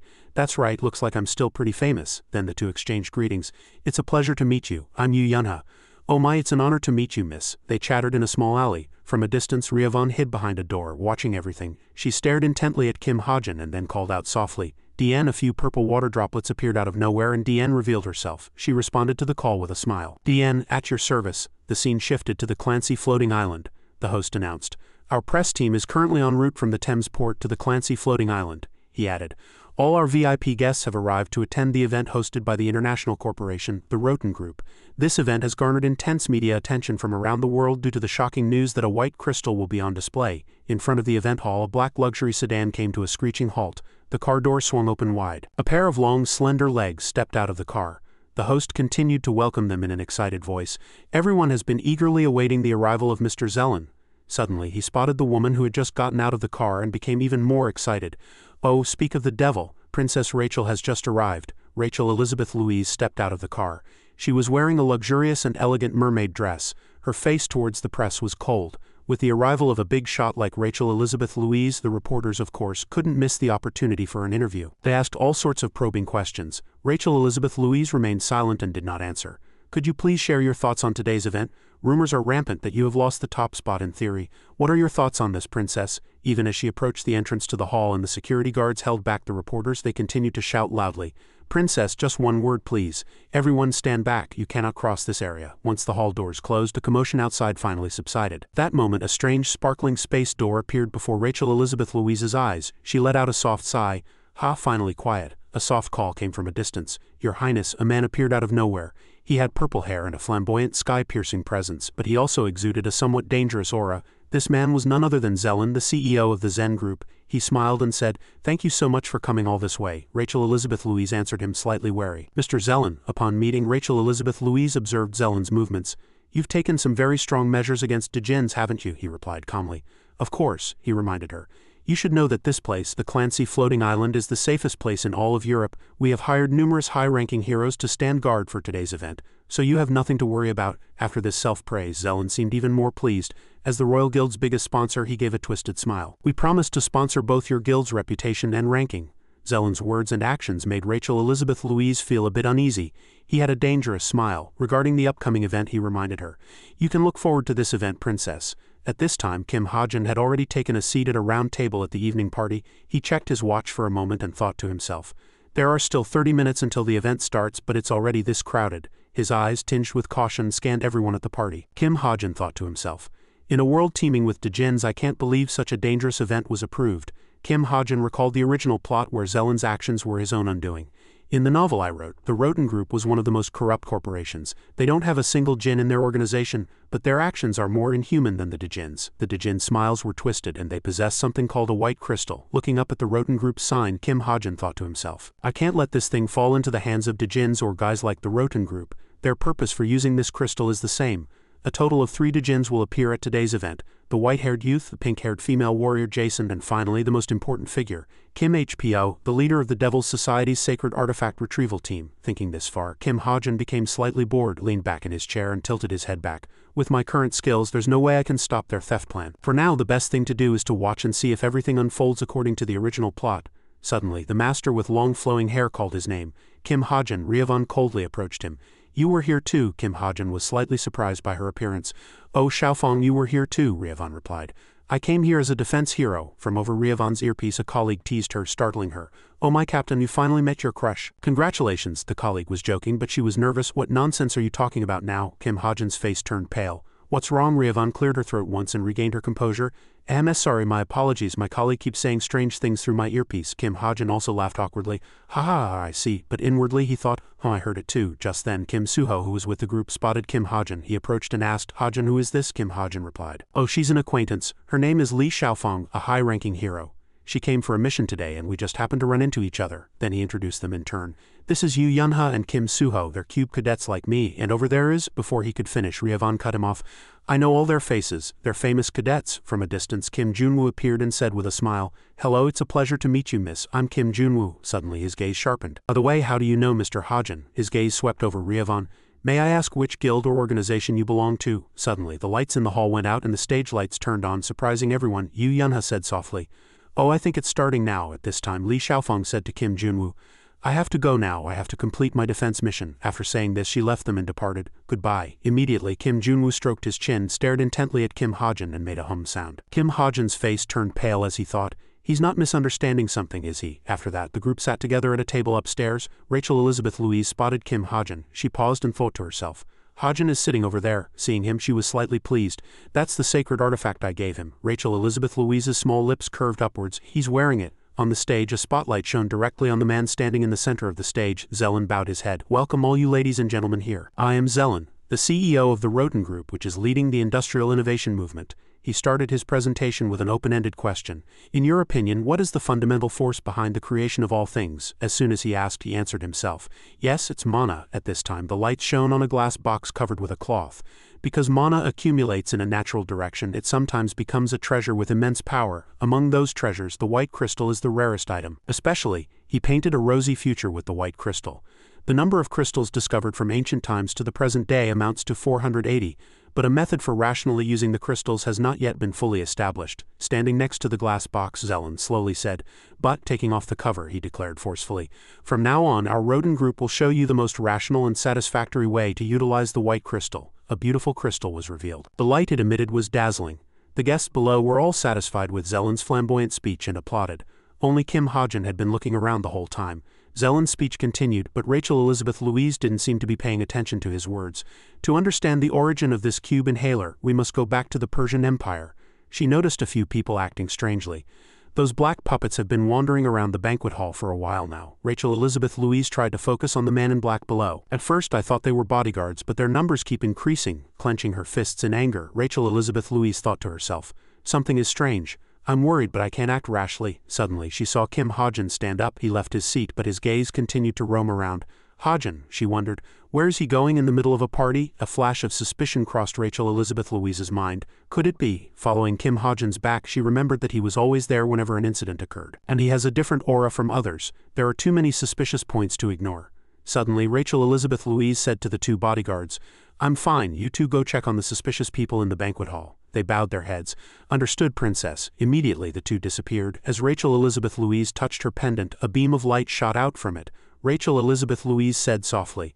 Darkness spread, a black shadow appeared and enveloped Rachel Elizabeth Louise. She took the opportunity to jump down in an instant. Rachel Elizabeth Louise's movements were smooth and agile, moving without a trace. Rachel Elizabeth Louise frowned and thought to herself, "I have to follow Ha-jin from now on." Below, Zelen continued to sway public opinion. "There's definitely something," he smiled softly. Kim Ha-jin was still lost in thought about the things that would soon happen right here. "In this banquet hall, in this spacious room, there's one person I need to pay special attention to. I just reconfirmed the detailed information from Roten's internal documents. Inside the glass box is a glowing crystal lump. Item: the one currently in this Clancy hall is completely genuine. This essence lump originated from a sacred artifact made of terracotta. We broke it down into dust and sand, then used cutting-edge mana technology to compress and revive it inside a glass box. I can't believe there's a guy with the guts to display a real genuine article. What an idiot." This man was Kim HPO, an operator of the Devil's Society. He sat there and sneered inwardly. He's probably so blinded by money that he's become careless. He's only focused on proving how genuine that thing on stage is. To maximize the profits he'll earn, he's talking about how great its value is. HPO thought of an island. The only way to enter and exit this place is through a portal.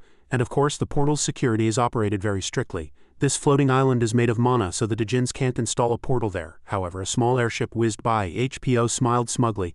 "They'd never dreamed that we'd use an airship," he said. "Execute." Elsewhere, Ha-jin's figure appeared. Rachel followed Ha-jin from behind a corner of the stairs and wondered, "How far is he planning to go up? I should keep a bit more distance to observe safely." She followed Ha-jin into a room. Rachel saw Ha-jin open the door. She peeked. "Does he have some business on the rooftop?" "But the rooftop is an off-limits area. It should be locked unless there's an investigation order." Ha-jin stood in front of the door, thinking about something. "It can only be opened with a key." At this time, Ha-jin took out a hammer from somewhere. Rachel's body stiffened.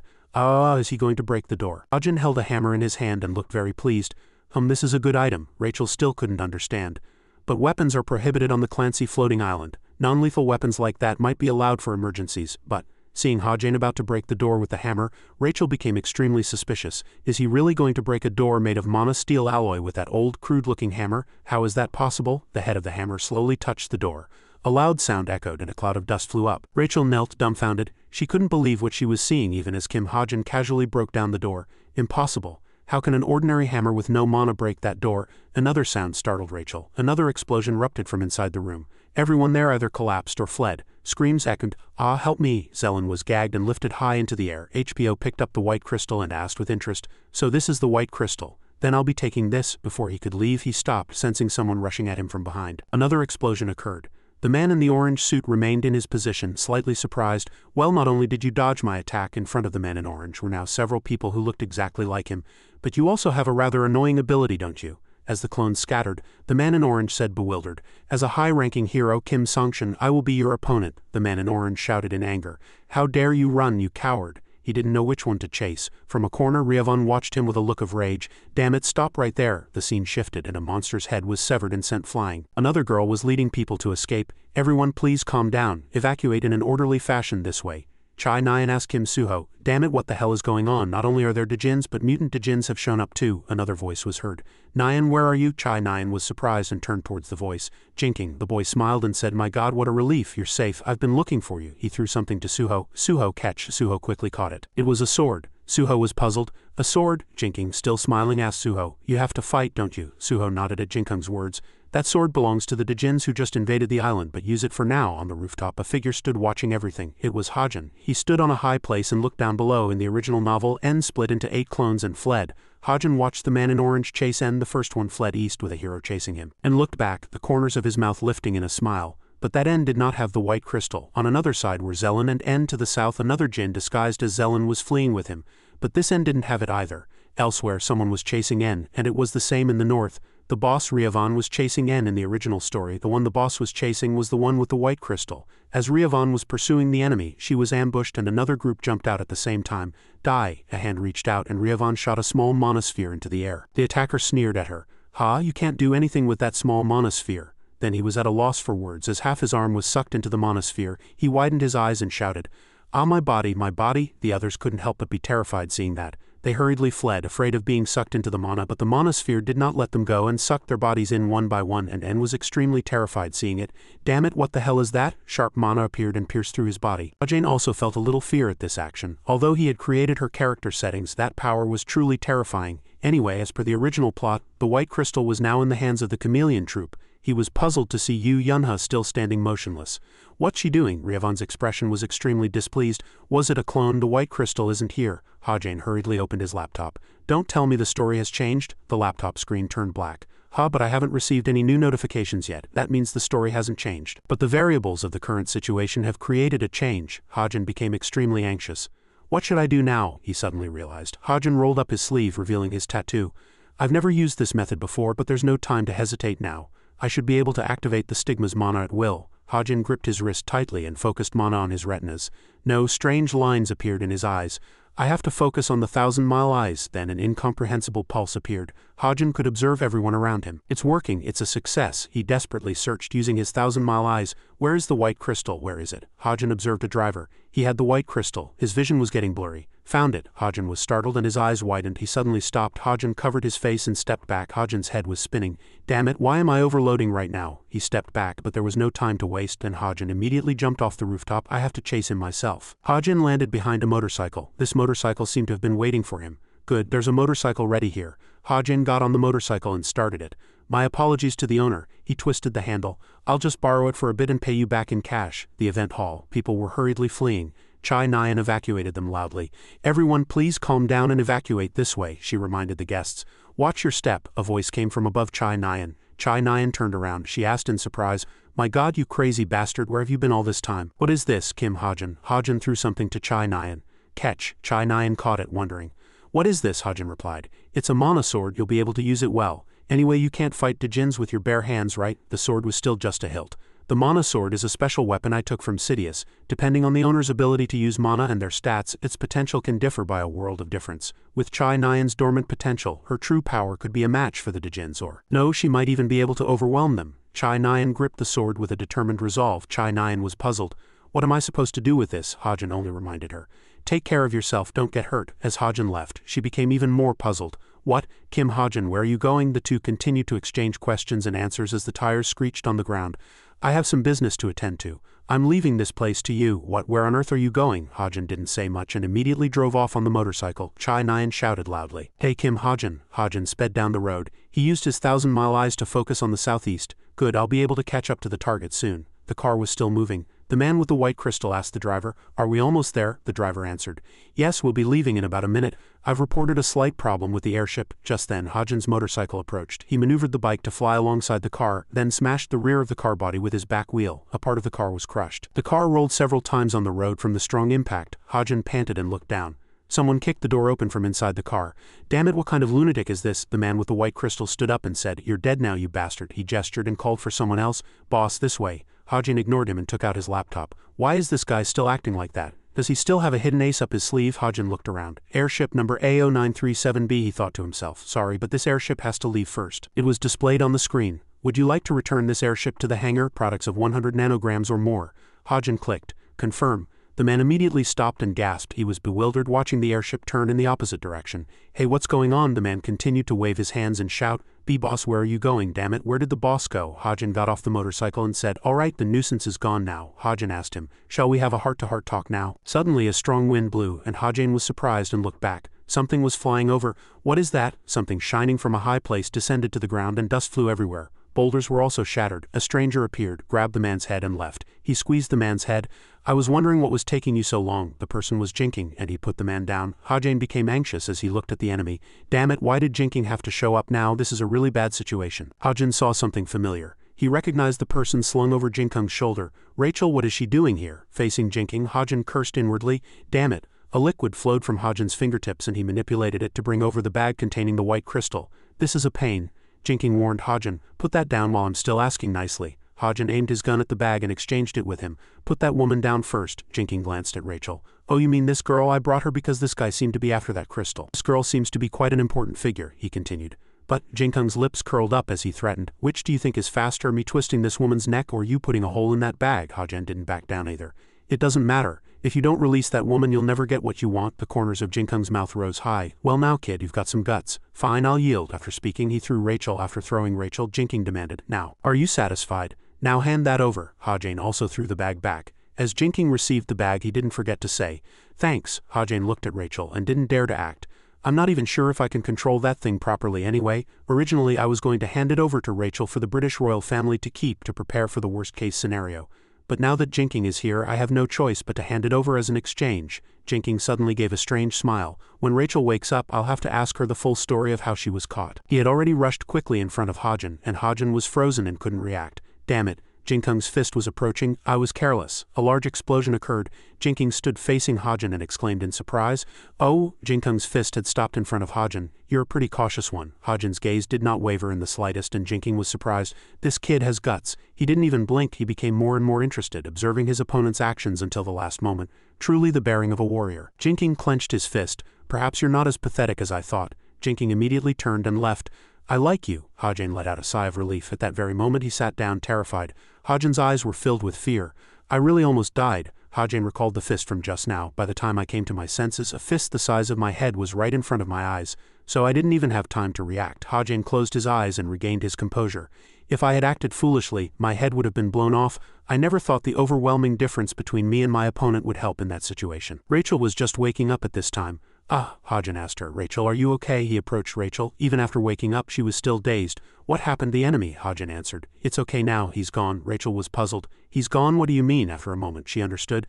"I see, so the crystal is in their hands now." Rachel asked her, "Were you after the crystal too?" Rachel shook her head and answered, "No, I was looking for you." She took out a bullet. "This is yours, right?" Hajin was dazed. "This bullet." Rachel cleared up his doubt. "I found it during the final exams." Hajin also recalled the events of that time. "She probably picked up this bullet and realized I was the one sniping from afar." Hajin reached out to take it. "Yeah, it seems to be mine." But Rachel pulled her hand back. She put it in her pocket. "I followed you because I was afraid a situation like that would happen again." Rachel became depressed. "Although I was a bit useless because the opponent was too strong." Hajin forced a smile. "Haha." Rachel suddenly asked him, "Hajin, why did you help me back then?" She referred to the previous incident. "If it was during the midterms, I could think of it as a coincidence." The two faced each other. "But now it happened during the finals too." Hajin was frozen and didn't know how to answer. Rachel continued, looking slightly sad. "I can't stop thinking that you've been watching over me a little all this time." Hajin bit his lip and didn't answer. After a moment he opened his mouth. "The truth is," Hajin made up a reason. "I'm your fan." Rachel was frozen at this reason. She couldn't believe it. "Excuse me." Hajin presented the 10,000-member Rachel fan community in Korea as evidence. He said excitedly, "It's true, I even joined your fan community." Rachel believed him for the time being.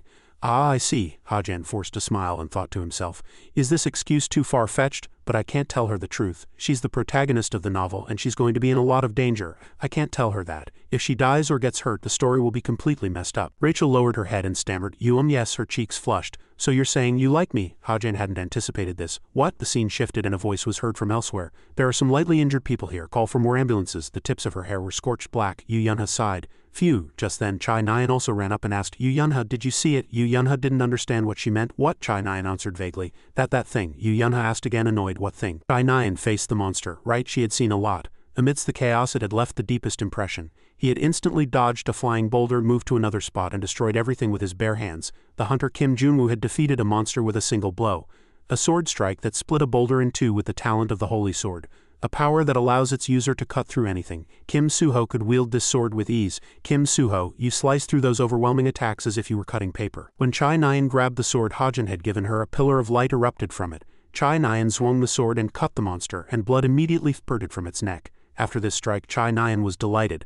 Wow, this thing is really amazing. Chai Nyan explained the situation to Yu Yunha in more detail. Kim Ha-Jin he left on a motorcycle. Yu Yunha only said, oh. She didn't understand Chai Nyan's curiosity. Is that it? Yeah, I saw it. He was a pretty good driver. Did he say where he was going? Chai Nyan still had doubts about the matter. I don't know either. More importantly, where did he get that motorcycle? I want one too.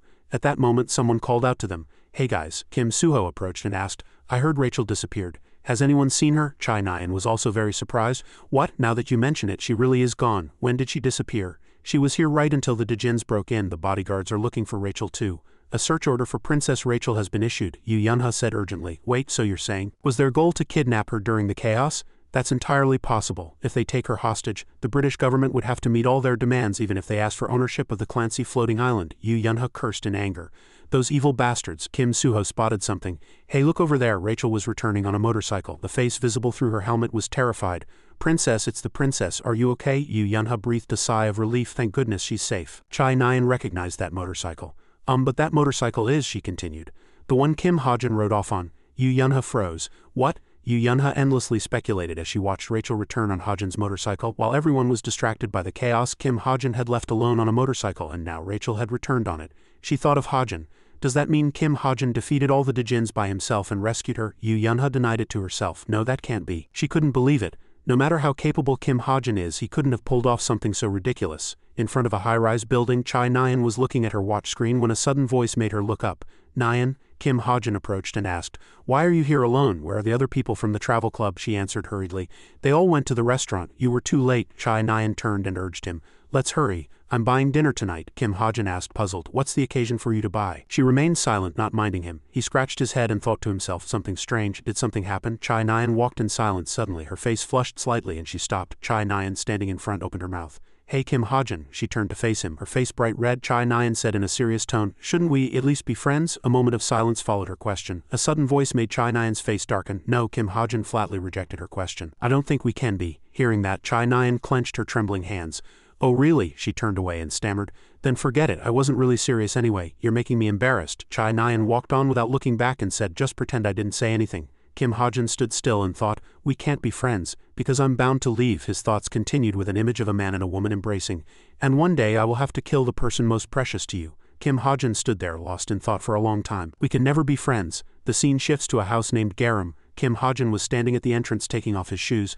I'm home. Evandel ran out of her room happily. Ha-Jin, she saw the food bag in his hand and jumped for joy. It's chicken. Kim Ha-Jin bent down and handed the food bag to Evandel. I bought two. She took the food bag and ran off happily. Thank you, Ha-Jin. He let out a satisfied sigh. It's so peaceful. I feel like a real dad. Kim Ha-Jin approached the desk, pulled out a chair and became lost in thought. Evandel has been well behaved and quiet lately. There are only 3 days of vacation left, so I should finish up what I haven't done yet. He sat at the desk, took out his laptop and placed it next to his smartwatch screen. I should connect the smartwatch first. It's quite a hassle to turn on the laptop every time something happens, so I've been saving up SP. A scene from the past came to his mind the moment a large man attacked him. You narrowly escaped death due to luck. A portion of luck has been gathered. Special Death Evasion Index 39 has been activated. SP increased by 193. Thanks to Jin Se-hyuk, I finally have enough SP. A notification waiting for confirmation appeared. Would you like to sync the laptop and the watch? 190 SP will be consumed. Confirm. After pressing confirm, the smartwatch began to glow and in an instant it reached 100 and the sync was complete. Numerous screens appeared before Kim Ha-Jin's eyes. He was surprised by the sight. Wow, this is so convenient. I can't believe it. To think I'm only syncing them now. Thanks, Jin Se-hyuk. After finishing the sync, he suddenly got a call from Park Seol. One problem solved. One more important thing left. From the other end of the line, how did it go? Park Seol asked. Evandel was happily eating chicken beside him. Park Seol heard Kim Ha-Jin's question and answered. The motorcycle, you mean the J? Yeah. He told him what he found out. I looked for the highest specs, and even one with fewer features is already 150 million won. Are you okay with that? Hearing that, Kim Ha-jin replied, then please get me the one with all the features. Park Sol shouted in surprise. What, for real? His voice was so loud that Kim Ha-jin had to cover his ears. Yes, the one with all the features, please. I'm serious. Hearing that, Park Sol lowered his voice. Okay, I'll order it under the company name, so make sure you pick it up, thanks. After the call, Kim Ha-jin started looking up various things on his smartwatch. 2 billion won at the casino, so 150 million is nothing. Besides, that day is approaching too. A rocky mountain with blue currents erupting from all sides. The fierce attack of a masked demon master. That means Kim Ha-jin looked at the screen and rejoiced inwardly.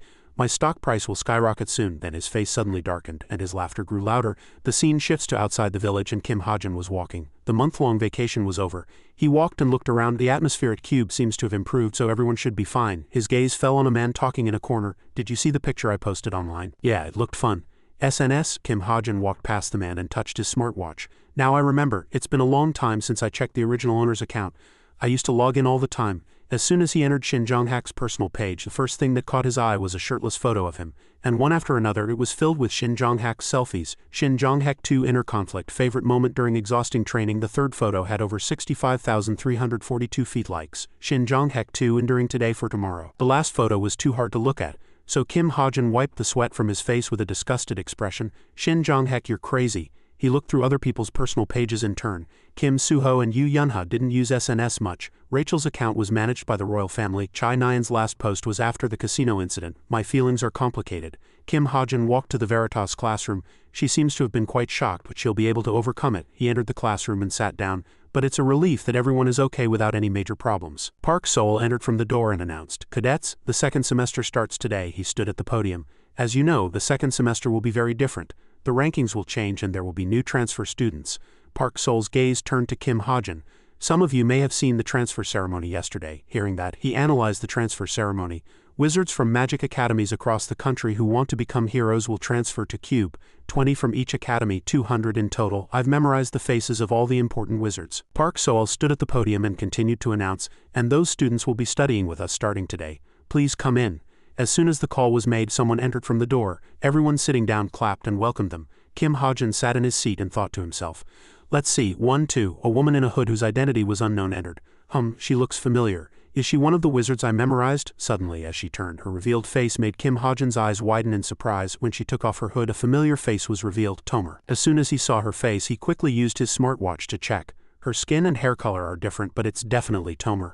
Why is she here? A character profile window popped up.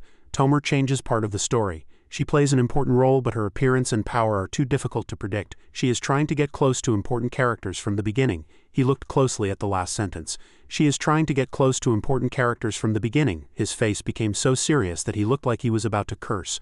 Another unnecessary nuisance. Tomer was standing among the main characters of the story. Suddenly she gave a very sinister smile. The scene shifts to a very clean room. A room with new furniture that looks like it's never been touched. Kim Ha-jin entered the house with his luggage. Evandel ran around everywhere, delighted. Holding a cat in her arms, she turned to him and asked, Ha-jin, are we living here from now on? He looked at her excitedly and replied, yeah, it's huge, isn't it? Evandel's face was full of excitement. Yeah, I love it. The scene shows him holding up 2 fingers along with his personal ranking chart. The situation is because my rank went up, so I moved. Houses are assigned based on rank. He calmly put down his luggage and thought to himself, not only did I climb 600 ranks, but I'm now in the top tier, so that's good. A bigger house will make it more comfortable for Evandel to live with me too. The image of Tomer flashed through his mind. I'll have to think about how to deal with Tomer later. He turned to her with a gentle smile. Evandel, I'll be back after class. She smiled brightly and replied, have a good day. The scene changes to outdoors and Park Sol was standing on a platform directing everyone. Everyone quietly paid attention to the teacher announcing from the podium. The first class after the start of the semester is outdoor training. The main goal is for the existing students and the transfer students to get to know each other. A scroll with the words Dangerous Mountain written on it was unfurled. Park Sol raised a finger and reminded them, there are no dangerous creatures on this mountain, but an image appeared with guides to paths all over the mountain. However, there are many traps all over the mountain. We have imitated the traps used by Dejins. His face grew serious and the students became afraid. If you let your guard down and get caught in a trap, you'll end up in the hospital, so always be careful. Each team has 12 members and each team has a separate entrance, so please move there. Below where the students were standing, 2 familiar people appeared in the crowd. Hey Nyan, "Oh, Suho, you're in Team 3 too?" On one side, Rachel Elizabeth Louise was standing next to her team, and on the other, Kim Hajin was looking around. Seeing that everyone had gathered, Park Sol shouted, "All right then everyone, please enter." As soon as he finished, each team immediately moved into the mountain. The day grew dark and Kim Suho's team walked cautiously through the darkness where a bone-chilling wind blew. One of the team members asked worriedly, "Hey, it's 10:30 p.m., right?" The person in front rubbed their arms from the cold and said, "It's so dark and cold." Kim Suho looked back. "As the professor said, we don't know where the traps are, so be careful." No sooner had he spoken than one of the team members' feet touched a tree root below. Suddenly, the roots moved, grabbed his ankle and pulled him into the air, and a scream erupted from behind, making everyone turn around in alarm. Seeing this, Chai Nyan immediately drew her sword and assumed a defensive stance. Just as she did, the three people, excluding Chai Nyan and Kim Suho, were already wrapped in tree roots and hanging in the air.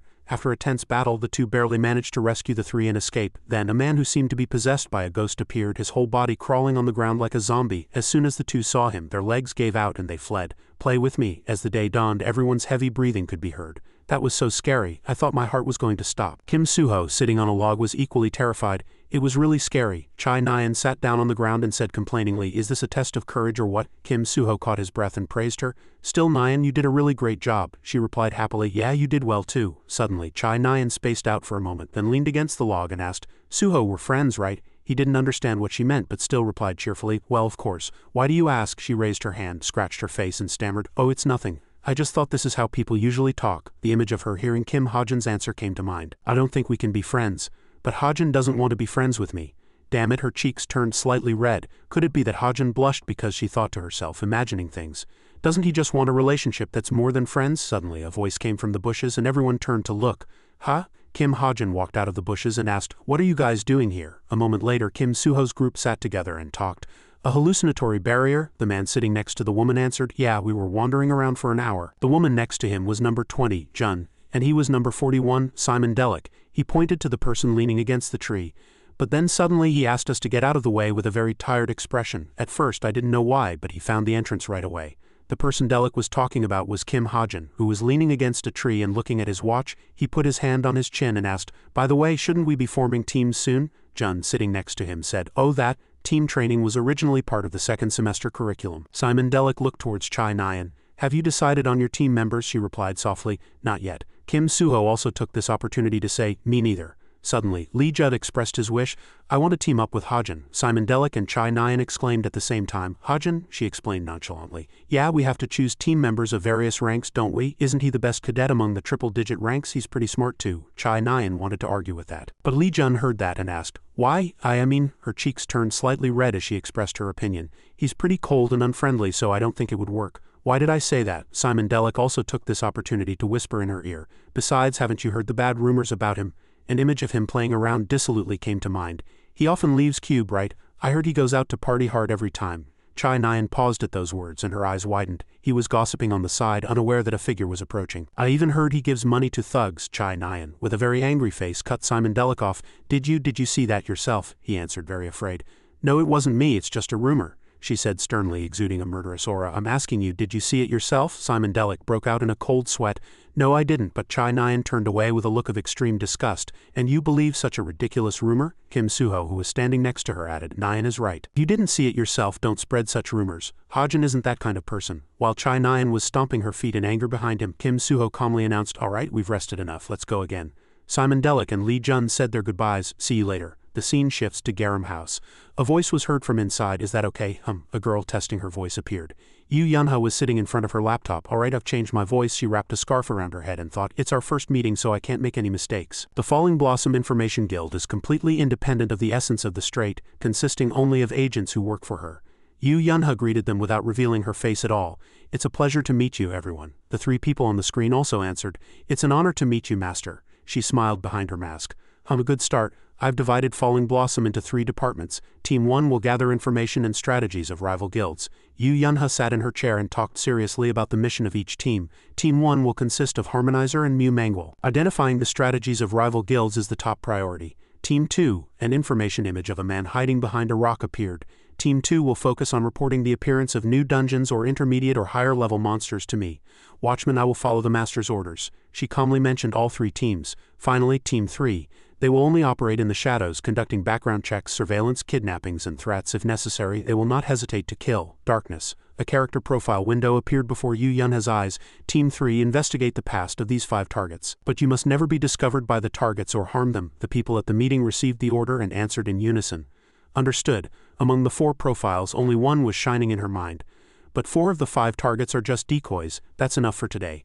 I expect the best results from everyone. Only one person was the real target. Yu Yunha read every letter on the screen with a serious look. Kim Hajin, 17 years old, from Seoju Orphanage. At the age of 9, several traits were discovered during a health checkup and he was sent to the military academy. Currently a rank 334 cadet, it is estimated that he has provided information worth billions of dollars to the essence of the strait. Kim Hajin was the real target. The scene shifts to a room. The alarm clock currently showed 6:30. Hearing the alarm, Kim Hajin woke up and rubbed his eyes. Is it morning? As soon as he opened his eyes, he saw a vandal dozing on top of him and asked himself, wait, when did she get in here? He got out of bed and laid her down. He stroked the vandal's head with a satisfied face. Gosh, she's so cute I could die. Suddenly, a meow was heard from outside the door.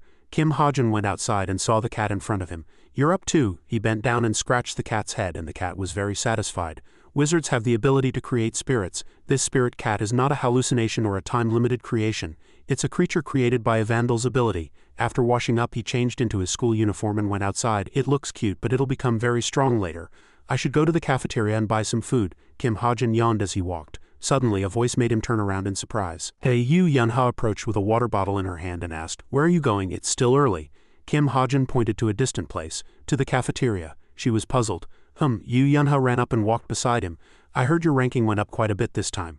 Kim Hajin answered absent-mindedly. Yeah, I guess so. He stated his prediction. But I'll probably stay around here in the future too. Yu Yunha was silent for a moment and asked, have you already made plans for the future? Hearing that, he asked back, isn't it too early? She walked behind him and denied it. No, from the 3rd year we'll be doing hero internships. We won't even have time to come to Cube. There's only 1 year and 3 months left. Yu Yunha suggested. How about joining the Essence of the Strait? The image of her leading the guild came to Kim Hajin's mind.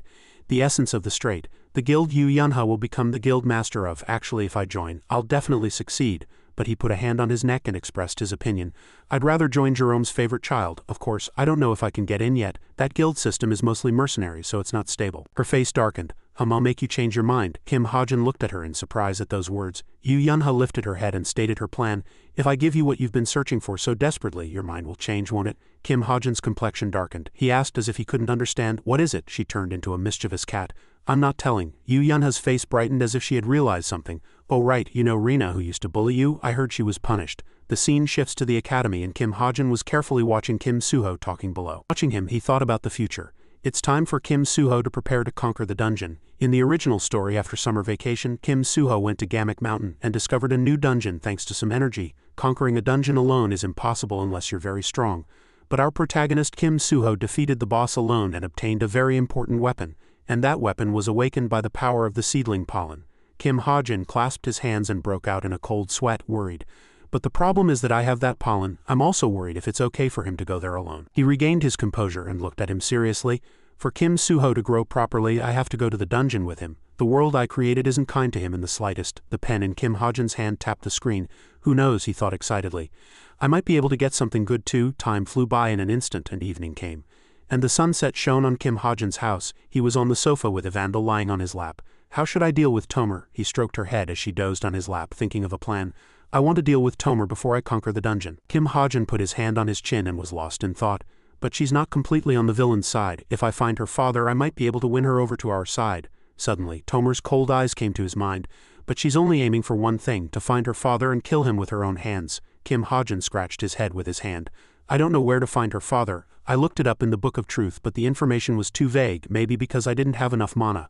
A single line of text appeared in the book. After changing his name to August Benjamin, he had plastic surgery and lived in seclusion.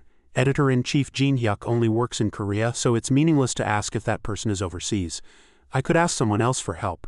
The image of a familiar person came to his mind. Chundong, did you stay up all night yesterday? Kim Hajin suddenly thought of a reliable person. The only person Kim Chundong knows. A graduate of the military academy's information department. The image of a chubby boy sitting in front of a computer desk appeared. Hello, it was Kim Hose. He greeted, looking at the screen. Hose, it's me, Kim Hajin. Hearing his name, Hose was surprised. Hajin. He came closer to the screen and asked how he was doing. It's been a really long time since we talked. How have you been? Hearing that, Kim Hajin answered. So. He took this opportunity to get to the point. You work at an information processing company, right? Can you find someone for me? I'll pay you. Hose saw the man glaring at him from behind and stammered in reply, yeah sure. Just tell me the name. Hearing that, Kim Ha-jin was delighted. Thanks, I'll leave it to you then. Oh, your boss seems pretty strict. Hose was surprised. How did you know? He answered nonchalantly. Your voice sounds very nervous. Hose was stunned as if he couldn't believe his ears. If you're thinking of quitting, I can recommend a guild to you. With your skills, you'll definitely be treated well. It's an information guild called Falling Blossom. Hearing that, Hose turned his head and thanked him. Ah yeah, thanks, then I wish you luck. After that, the call between the two ended quickly. After the call, Kim Ha-jin smiled gently. You Yunha, you owe me one. As the day came to an end, a sword flashed in the forest. Kim Suho was training with a wooden sword in the forest. Suddenly he relaxed his grip and spun the sword. A blue light enveloped the sword as he delivered a horizontal slash followed by sharp sword strikes that cut through the surroundings, leaving sword ki in the air around Kim Suho. Suddenly he stopped as if he had finished his training. Kim Ha-jin slowly walked out of the forest from somewhere and said, "Are you training this late?" Kim Suho saw him, sheathed his sword at his waist and replied, "Oh Ha-jin, are you out to train too?" He stood to one side and answered, "No, I'm just taking a walk. You're working hard as if you're going to conquer a dungeon right from the beginning of the semester." Kim Suho laughed awkwardly at those words. "Hey, what am I, Gamuk Mountain?" Hearing Kim Ha-jin's words, he froze in surprise. Kim Ha-jin stated Kim Suho's thoughts. "You found a dungeon gate there last week, didn't you? You're planning to conquer it alone." His face darkened and he was silent for a moment. "How did you know that?" Kim Ha-jin laughed awkwardly and answered in a playful tone, "I saw it by chance. I leave the academy often." Suddenly, the surrounding atmosphere darkened. "And it's not something to be proud of, but my eyes," Kim Ha-jin pointed to his very sharp eyes and said confidently, "are pretty good." Not stopping there, he stated his demand. "They're pretty useful outside of Cube 2, so I'd like to propose this." Kim Ha-jin said sternly, "I'll go to the dungeon with you." Hearing that, Kim Suho was so surprised that his eyes widened. He boldly made a very attractive offer. "The ratio is 9-1. If you find the branch, I'll just take a few leaves." Kim Ha-jin waited for his answer in front of the motionless Kim Suho. "How about it?" Kim Ha-jin negotiated with Kim Suho. "If you find the branch, I'll just take a few leaves from it." "How about it?" Kim Suho was silent for a moment before opening his mouth. "Just as you thought, I found a dungeon at Gamuk Mountain last week." He recalled its appearance and explained, "But it was quite small. It seemed like it hadn't been long since it formed, so I thought I could handle it alone." Ha-jin held out his hand and stated his opinion. "Even if it's small, a dungeon is a dungeon. It won't be easy to handle it alone." Suho also understood those words. Doing it alone would surely be very dangerous. But Kim Suho heartlessly took off his outer jacket. He said resolutely, without holding back in the slightest, "Can I trust you?" It was a completely different question. He cracked his knuckles and decided, "I need to check your skills first." Ha-jin was flustered by his firm attitude and thought, "You're going to test my skills? I didn't see this coming." Suho looked at his expression and asked, "It's a simple test, so you have nothing to lose, right?" Kim Ha-jin grumbled to himself, "You must be joking." Ha-jin gauged their relative strengths. "Even if that guy fought me with one hand, I'd barely be able to win. The skill gap between us is too big. I have to avoid a direct confrontation." With that thought, Kim Ha-jin waved his hands as if flustered, trying to brush off his intention. You're right, but it's disadvantageous for a marksman like me to fight in this kind of terrain. Besides, my abilities rely on various weapons, so this seems a bit unfair." Kim Suho drew his sword and said softly, "That doesn't matter. I'm not trying to test your weapon skills." He was unwavering and firm. "You don't have to win. I'll stop when I get a satisfactory result." Kim Ha-jin reluctantly gave in. "In that case, I have nothing more to say." After speaking, he thought again. "It seems he's really determined to test me." Think Ha-jin. He racked his brain calculating. "The moment that guy infuses mana into that wooden sword, my bullets will be useless. If we fight head-on, not only will I lose, but I'll also be completely humiliated." Kim Ha-jin lowered his center of gravity and made up his mind. "To get through this, my only hope is to bet on my luck." Suddenly, Kim Ha-jin noticed something behind his back. Suho's impatient voice was heard. "Tell me when you're ready. We'll start then." Kim Ha-jin secretly opened an information window behind his back and said, "I don't have much to prepare." He clicked the screen once. Hearing his answer, Kim Suho asked, "Then shall we start right away?" Kim Ha-jin's gaze deepened as if he had a plan. He answered without hesitation. "Yeah." As soon as he heard the answer, Kim Suho shouted, "Here I come," and immediately rushed forward. At that moment, Ha-jin's eyes widened and he activated his skill. He used bullet time and the space before him seemed to stop. Kim Ha-jin could slowly see the wooden sword's next move. Just 1 second later, Kim Ha-jin dodged the dangerous attack with dizzyingly fast reflexes. Kim Suho gripped the sword in his hand tightly and rushed forward fiercely again. This time his speed seemed a bit faster than before. As the sword grazed Ha-jin's arm, he was surprised by the sudden pain. Too fast. Kim Ha-jin felt the situation was not good. "I can't just keep defending." With that thought, he took out a practice pistol. Ha-jin resolutely fired a shot at Suho's head, and Suho was surprised. As the situation changed, Kim Suho immediately jumped elsewhere to dodge. Kim Ha-jin regained his footing for a moment, but he was ultimately still in a difficult situation. "Even though I moved in the blink of an eye, that guy is so fast that I can only desperately dodge. I can't counterattack. The longer this fight goes on, the more disadvantageous it becomes for me." Kim Ha-jin suddenly thought of a plan. "If only I can lure him over there." The thing Ha-jin was referring to was probably a dazzling light under a tree, At this moment a sharp sound suddenly came from under the ground, and Kim Suho dashed behind Kim Hajin as fast as the wind. He was lost in thought and didn't notice, and by the time he did it was almost too late. Damn it, when did that guy get behind me? Kim Hajin muttered to himself. TCH, a dazzling yellow rope shot out and wrapped around a nearby tree. He grabbed the rope and dodged to another spot, making Kim Suho's attack miss. Suho was impressed, watching him desperately holding onto the rope. To be able to dodge even in this situation. But Kim Suho pushed off the ground to gain momentum and rushed forward again at an unimaginable speed. Kim Hajin was afraid, but he calculated inwardly. Just a little more. As Suho lifted his foot to kick him, Kim Hajin still muttered to himself. Just a little more. Suho's foot, which had just been lifted, came back down and stepped on a white piece of clothing on the ground. At that moment a huge force erupted from right under the spot where Kim Suho stepped. This sudden attack was beyond Suho's expectation and he was thrown into the air. Kim Hajin smiled and thought triumphantly to himself. I did it. Kim Suho was pushed by the force and fell to the ground looking to be in considerable pain. A pistol was aimed straight at his head. Kim Hajin calmly asked from behind him, "Are you satisfied now?" A blue notification window flashed in Hajin's eyes. He recalled his first manipulation. This doesn't hurt people, it only exists for 10 minutes and then disappears easily. It was a good thing I invested SP in this. The thing he was talking about was the clothing Kim Suho had just stepped on. It was a cadet's outer jacket. That clothing made by Cube was called a crude trap. The moment someone steps on this clothing, an unknown force activates and pushes the target away with immense power. It only lasts for 10 minutes and disappears after one use. At this time Kim Suho also smiled gently. He turned his head and declared, "I lost." Suddenly he stared blankly at Kim Hajin. A look of tension still remained on Hajin's face. Only after hearing Suho's words was he able to relax to some extent. Then that settled. Kim Suho smiled and held out his hand to him. "Let's go together." Hajin took his hand and said firmly, "You can trust me." Suwon abandoned factory. The sound of breaking glass echoed sharply. Chiak Jukul sat next to a pile of broken things and talked to the person opposite him. "Hey kid, I destroyed the sacred artifact just as you ordered. Is it really okay to break something so precious? This thing is really expensive." Drun was holding a transparent box containing a strange crystal. He smiled and reassured him. "Lunyan, don't worry. There's a way to double its value. That is, if we use this in England." Chiak Jukul didn't quite understand his words. "Huh?" Drun didn't explain further. "Alright, let's activate it now." No sooner had he spoken than the crystal in the box immediately began to glow. The light from the crystal shone on the pile of fragments on the table. The fragments slowly moved and connected with each other. They began to take on a new form. Just a few seconds later, their surroundings were filled with shining golden swords. Drun was satisfied with the result he had created. "How is it? These are made from those fragments." He held up a sword and said, "Without any other process we can create a part of the sacred artifact with just the crystal." He explained calmly, "According to the experiment results, this weapon has abilities superior to other high-grade sacred artifacts. A sacred artifact can only create about 30 swords in a short amount of time, and depending on the mana energy of the crystal we can create 6 more swords." Drun calculated the huge numbers. "If we sell each sword for at least 700 to 800 million, we can earn at least 5 billion. Jungyeon looked at the swords with a meaningful smile. "I see, so this is the goose that lays the golden eggs, huh?" Suddenly, the sound of clapping echoed, followed by a woman's voice. "Excellent. Truly excellent." Diane opened her mouth as if she had heard their entire conversation. "That's good news. But listen, there's something very important," she informed the two people below. "It seems the master of the masked devil has started to attack the Suwon Den." "The master of the masked devil? That's our next target, right?" Xiaofeng replied from the side. "That's right." She crossed her arms and gave a commanding order. "Our chameleon troop will go and intercept what's theirs." Kim Suho was walking alone on a dark road. He mulled over his fight with Hajin just now. Hajin's movements, he recalled Hajin's movements as he dodged the attacks. They were very slow and full of openings. I also did my best to dodge his attacks. Lost in thought, he wondered again. And what was that final attack? Kim Suho guessed to himself. Stamina or a momentary explosion of mana? Thinking this far, he suddenly smiled. Kim Suho regained his energy and decided to stop this pursuit of thought.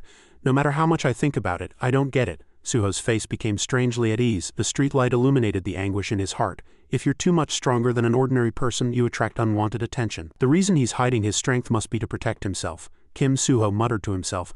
"I thought I was the only one hiding my strength." The backs of two people who were opposites in every way. Turns out there was someone else who thought the same way as me. Suddenly, a chaotic sound drew Suho's attention. "What's that sound?" Kim Suho followed the sound to where Chai Nyan was. She was still training hard outside. Kim Suho cheerfully approached and asked, "Nyan, what are you doing?" The other person was startled by his sudden appearance and shouted. "What the?" Suho asked, even though he already knew. Practicing swordsmanship, Chai Nyan turned her face away as if embarrassed and explained, "I'm just working on my physical fitness." This time Chai Nyan asked him back, "Why are you out so late?" Suho pointed to his own face and asked, "Me? Ah." He suddenly had a very good idea. Kim Suho hesitated for a moment before answering, I just came from meeting Hajin." Hearing that, Chai Nyan's face reddened and she was startled. "Kim Hajin, what were you two doing at this hour?" Suho deliberately teased her. "We were talking about you, as expected." Chai Nyan's face turned beet red as soon as she heard that. She shouted at him, angry from embarrassment. "What are you talking about?" At her outburst, Kim Suho had no choice but to tell the truth. "Sorry, I was joking. We just had a little spar. You're shouting so loud you'll disturb people." Chai Nyan suddenly thought of something and asked, "But isn't Hajin too weak to fight you? Was there a reason to fight him?" Kim Suho smiled and replied, "That's a secret between the two of us." Chai Nyan became frustrated hearing that. "Oh, is that so?" She turned her back in anger. "HMPH. Do whatever you want. I'm going to continue practicing. Who cares anyway?" Kim Suho suddenly opened his mouth and taught her. "How about relaxing your grip a little?" He pointed as he drew his sword. "If you grip it too tightly," Suho demonstrated by swinging his sword hard in the air, "you won't be able to cut things you should be able to." Chai Nyan was very interested after seeing his strike and asked in surprise, "What was that?" "Show me again," Suho instructed his friend. "First just relax your grip." Chai Nyan followed his instructions very obediently. Like this, after finishing her practice, Chai Nyan returned to her room and lay down on her bed. She silently stared at the ceiling. Her mind was filled with thoughts. Chai Nyan recalled the time Hajin had cheerfully offered his opinion. "If it's okay, shall I help you practice?" Chai Nyan clenched her fists and muttered, "I feel like if I just change something small I can grasp it." Thinking this far, Chai Nyan became annoyed again and shot up. "Ah, my head hurts." She whipped her head around looking for something. "The only way to relieve stress this late at night is—" Chai Nyan's eyes lit up when she saw an electronic device. Gaming. No sooner had she thought it than she immediately put on the equipment on her head. This was equipment used by many heroes for training, and it had a sensitive detection system. It recognized, "Player Chai Nyan is now connecting." The game she joined was a world-famous skill-based game. The name of the game was Warrior of the Century, and the tournament held every season was broadcast. It was so famous that media reports about the winner were overwhelming. The detection system chimed, "Welcome Warrior." The special thing that made Warrior of the Century different from general games was that there were no stats or items at all. Chai Nyan's character also logged into the game with a notification. "Player Nyan Loves Justice has logged in." This special feature meant that one could only win with physical combat ability and control skills. Chai Nyan boasted triumphantly, "Look at my record." An amazing statistic appeared above her head. "Player Nyan Loves Justice, 98 wins, 17 losses." Chai Nyan looked around searching for something. "But I'm here to relieve stress today, so I won't pay attention to this. I need to find someone quickly." After looking around for a moment, she finally found him. Her gaze was fixed on a player named Extra 7 Feet. The stats were 43 wins and 43 losses, and Chai Nyan looked down at the other side's rank again. His rank was Platinum. Chai Nyan was triumphant. "This will be easy. This guy will go down in just a few hits." Chai Nyan decided to choose him. "You're my prey for today." With that thought, she pressed the challenge button without hesitation. The system immediately announced, "Extra 7 has accepted your challenge. The match will begin in 3 seconds." Chai Nyan muttered seriously. "A fight begins with knowing your enemy." At this time, the system was counting down with 2 seconds remaining. Chai Nyan calmly, without rushing, ran forward to see how he attacked. Soon, the notification window showed 1 second remaining. Extra 7 charged forward without the slightest hesitation, as if a switch had been flipped, and Chai Nyan had no time to react. "What?" He delivered 2 sharp attacks which Chai Nyan barely blocked with her sword. "What's going on? Why is he suddenly charging?" He suddenly reached out and grabbed her collar, and Chai Nyan's face turned white with shock. He kicked his leg back to gain momentum and immediately aimed a kick at her lower body, but thankfully Chai Nyan dodged just in time. Before Chai Nyan could come to her senses, the tip of the sword flew in again. It pierced through without hesitation and fresh blood spurted out. Chai Nyan was so angry she was about to explode. Her voice trembled with rage. You cunning bastard." Chai Nyan pointed straight at his face and provoked him. "I can't lose. One more round." The system again announced that Extra 7 had accepted her challenge. But the result of this duel was not much different from the previous one. Chai Nyan was defeated once again. She couldn't contain her anger. "No way, one more round." The familiar voice echoed again. "Extra 7 has accepted the challenge." This time too, the result was Chai Nyan's crushing defeat. She shouted in frustration, "One more round. Extra 7 has accepted your challenge." As expected, Chai Nyan once again fell in a pool of blood. Chai Nyan was extremely angry. "I was stressed and now I'm even more stressed. Damn it, no way." She hung her head in frustration. "I can't beat him." Chai Nyan pleaded, her eyes welling with tears. "Just one more round." The opponent coldly refused. "I have to sleep now, bye." She urgently stopped him. "Wait," Chai Nyan asked. "Do you log in often at this time?" Extra 7 didn't understand her intention but answered, "Yes." Chai Nyan looked at him with expectant eyes. "Then can you fight me every time we meet?" Extra 7 hesitated for a moment and then agreed, "Yes." The two said their goodbyes like that. "Bye." Kim Hajin sighed and took off the electronic device. "Phew, who is that? So persistent." He was still a bit dazed. "I won 7 in a row." Kim Hajin hesitated. "I didn't expect this to happen. I was just trying to see if this works in the game too." The thing he was talking about was the random reinforcement skill. It allows him to recognize up to 5 pieces of equipment. The stats of the recognized equipment are increased by 1 to 44. The percentage is maintained for 24 hours and then randomly reset. If the weapon is no longer recognized, it returns to normal after 1 hour. Kim Hajin looked at the helmet in his hand and was lost in thought. "The random reinforcement function is better than I thought. I was a bit worried when my mana started to run out. The concept of this guy has definitely been reinforced. Thanks to this function, my game equipment has reached a new level compared to others. I could feel my senses being much more enhanced in the game, Kim Ha-jin muttered with a hint of disappointment. It's a bit disappointing that the reinforcement range is only from 1 to 44, but my luck stat is quite high. As he finished speaking, he suddenly realized there was another person in the room. Ha-jin looked at the yellow-haired girl eating a large cream cake and shouted helplessly, "A vandal." He immediately took away the leftover cake she was eating. "Why did you eat so much in such a short time? Stop eating, or you'll get a stomachache." The vandal was flustered and stretched out her short arms to grab the cake. "Why, I want to eat more. Ha-jin looked at the girl and had to compromise. "Let's eat again tomorrow, okay?" Kim Ha-jin hid the cake box in a high cupboard and didn't know what to say to this little girl. Now she's even nagging for sweets. Kim Ha-jin suddenly lifted the girl up and comforted her. "I'll buy you something more delicious tomorrow morning, okay?" Vandal asked, half convinced with tears in her eyes. "Really?" Ha-jin sighed when he saw the girl calm down. "Of course, have I ever broken a promise? Now let's go to sleep." Only then did the girl reluctantly agree. Yes, the sky outside was still pitch black with stars twinkling in some places. Ha-jin sat at his desk searching for something diligently and suddenly stopped. Ha-jin was slightly surprised. Kim Suho sent a message. The message read as follows: "Let's meet on the second Friday of August." Kim Ha-jin smiled and repeated to himself, "The second Friday." Kim Ha-jin thought with satisfaction. "Good, everything is going according to my plan," he quickly replied. "Okay, let's meet at the clearing." After finishing his work, he calculated again. "The only thing left is to clear the dungeon, so for the next few days I trained and studied every day, and the sound of my tired breathing echoed constantly." Chai Nyan's character in the game was bleeding. She pointed straight at his face in anger and shouted, "How can you keep doing that?" Kim Ha-jin, or Extra 7 in the game, answered calmly, "Just stay calm." Chai Nyan vehemently opposed that. "Easy for you to say," she asked as if she had just remembered something. "By the way, why is your win rate only 50? Kim Ha-jin was pricked by the question and avoided it.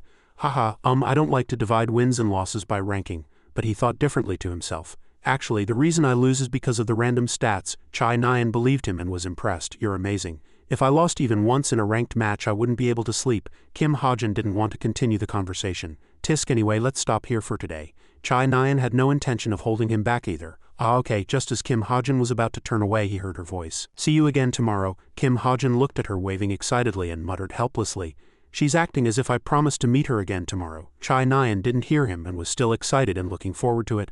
Ha-jin saw her expression and smiled unconsciously. In the end he said, "Okay, see you tomorrow." Ha-jin took off the electronic helmet and straightened his messy hair. "This feels like it has become a part of my life." He was gradually changing his view of her. "Actually, she's quite polite. I thought she was a weirdo who suddenly attacked me first."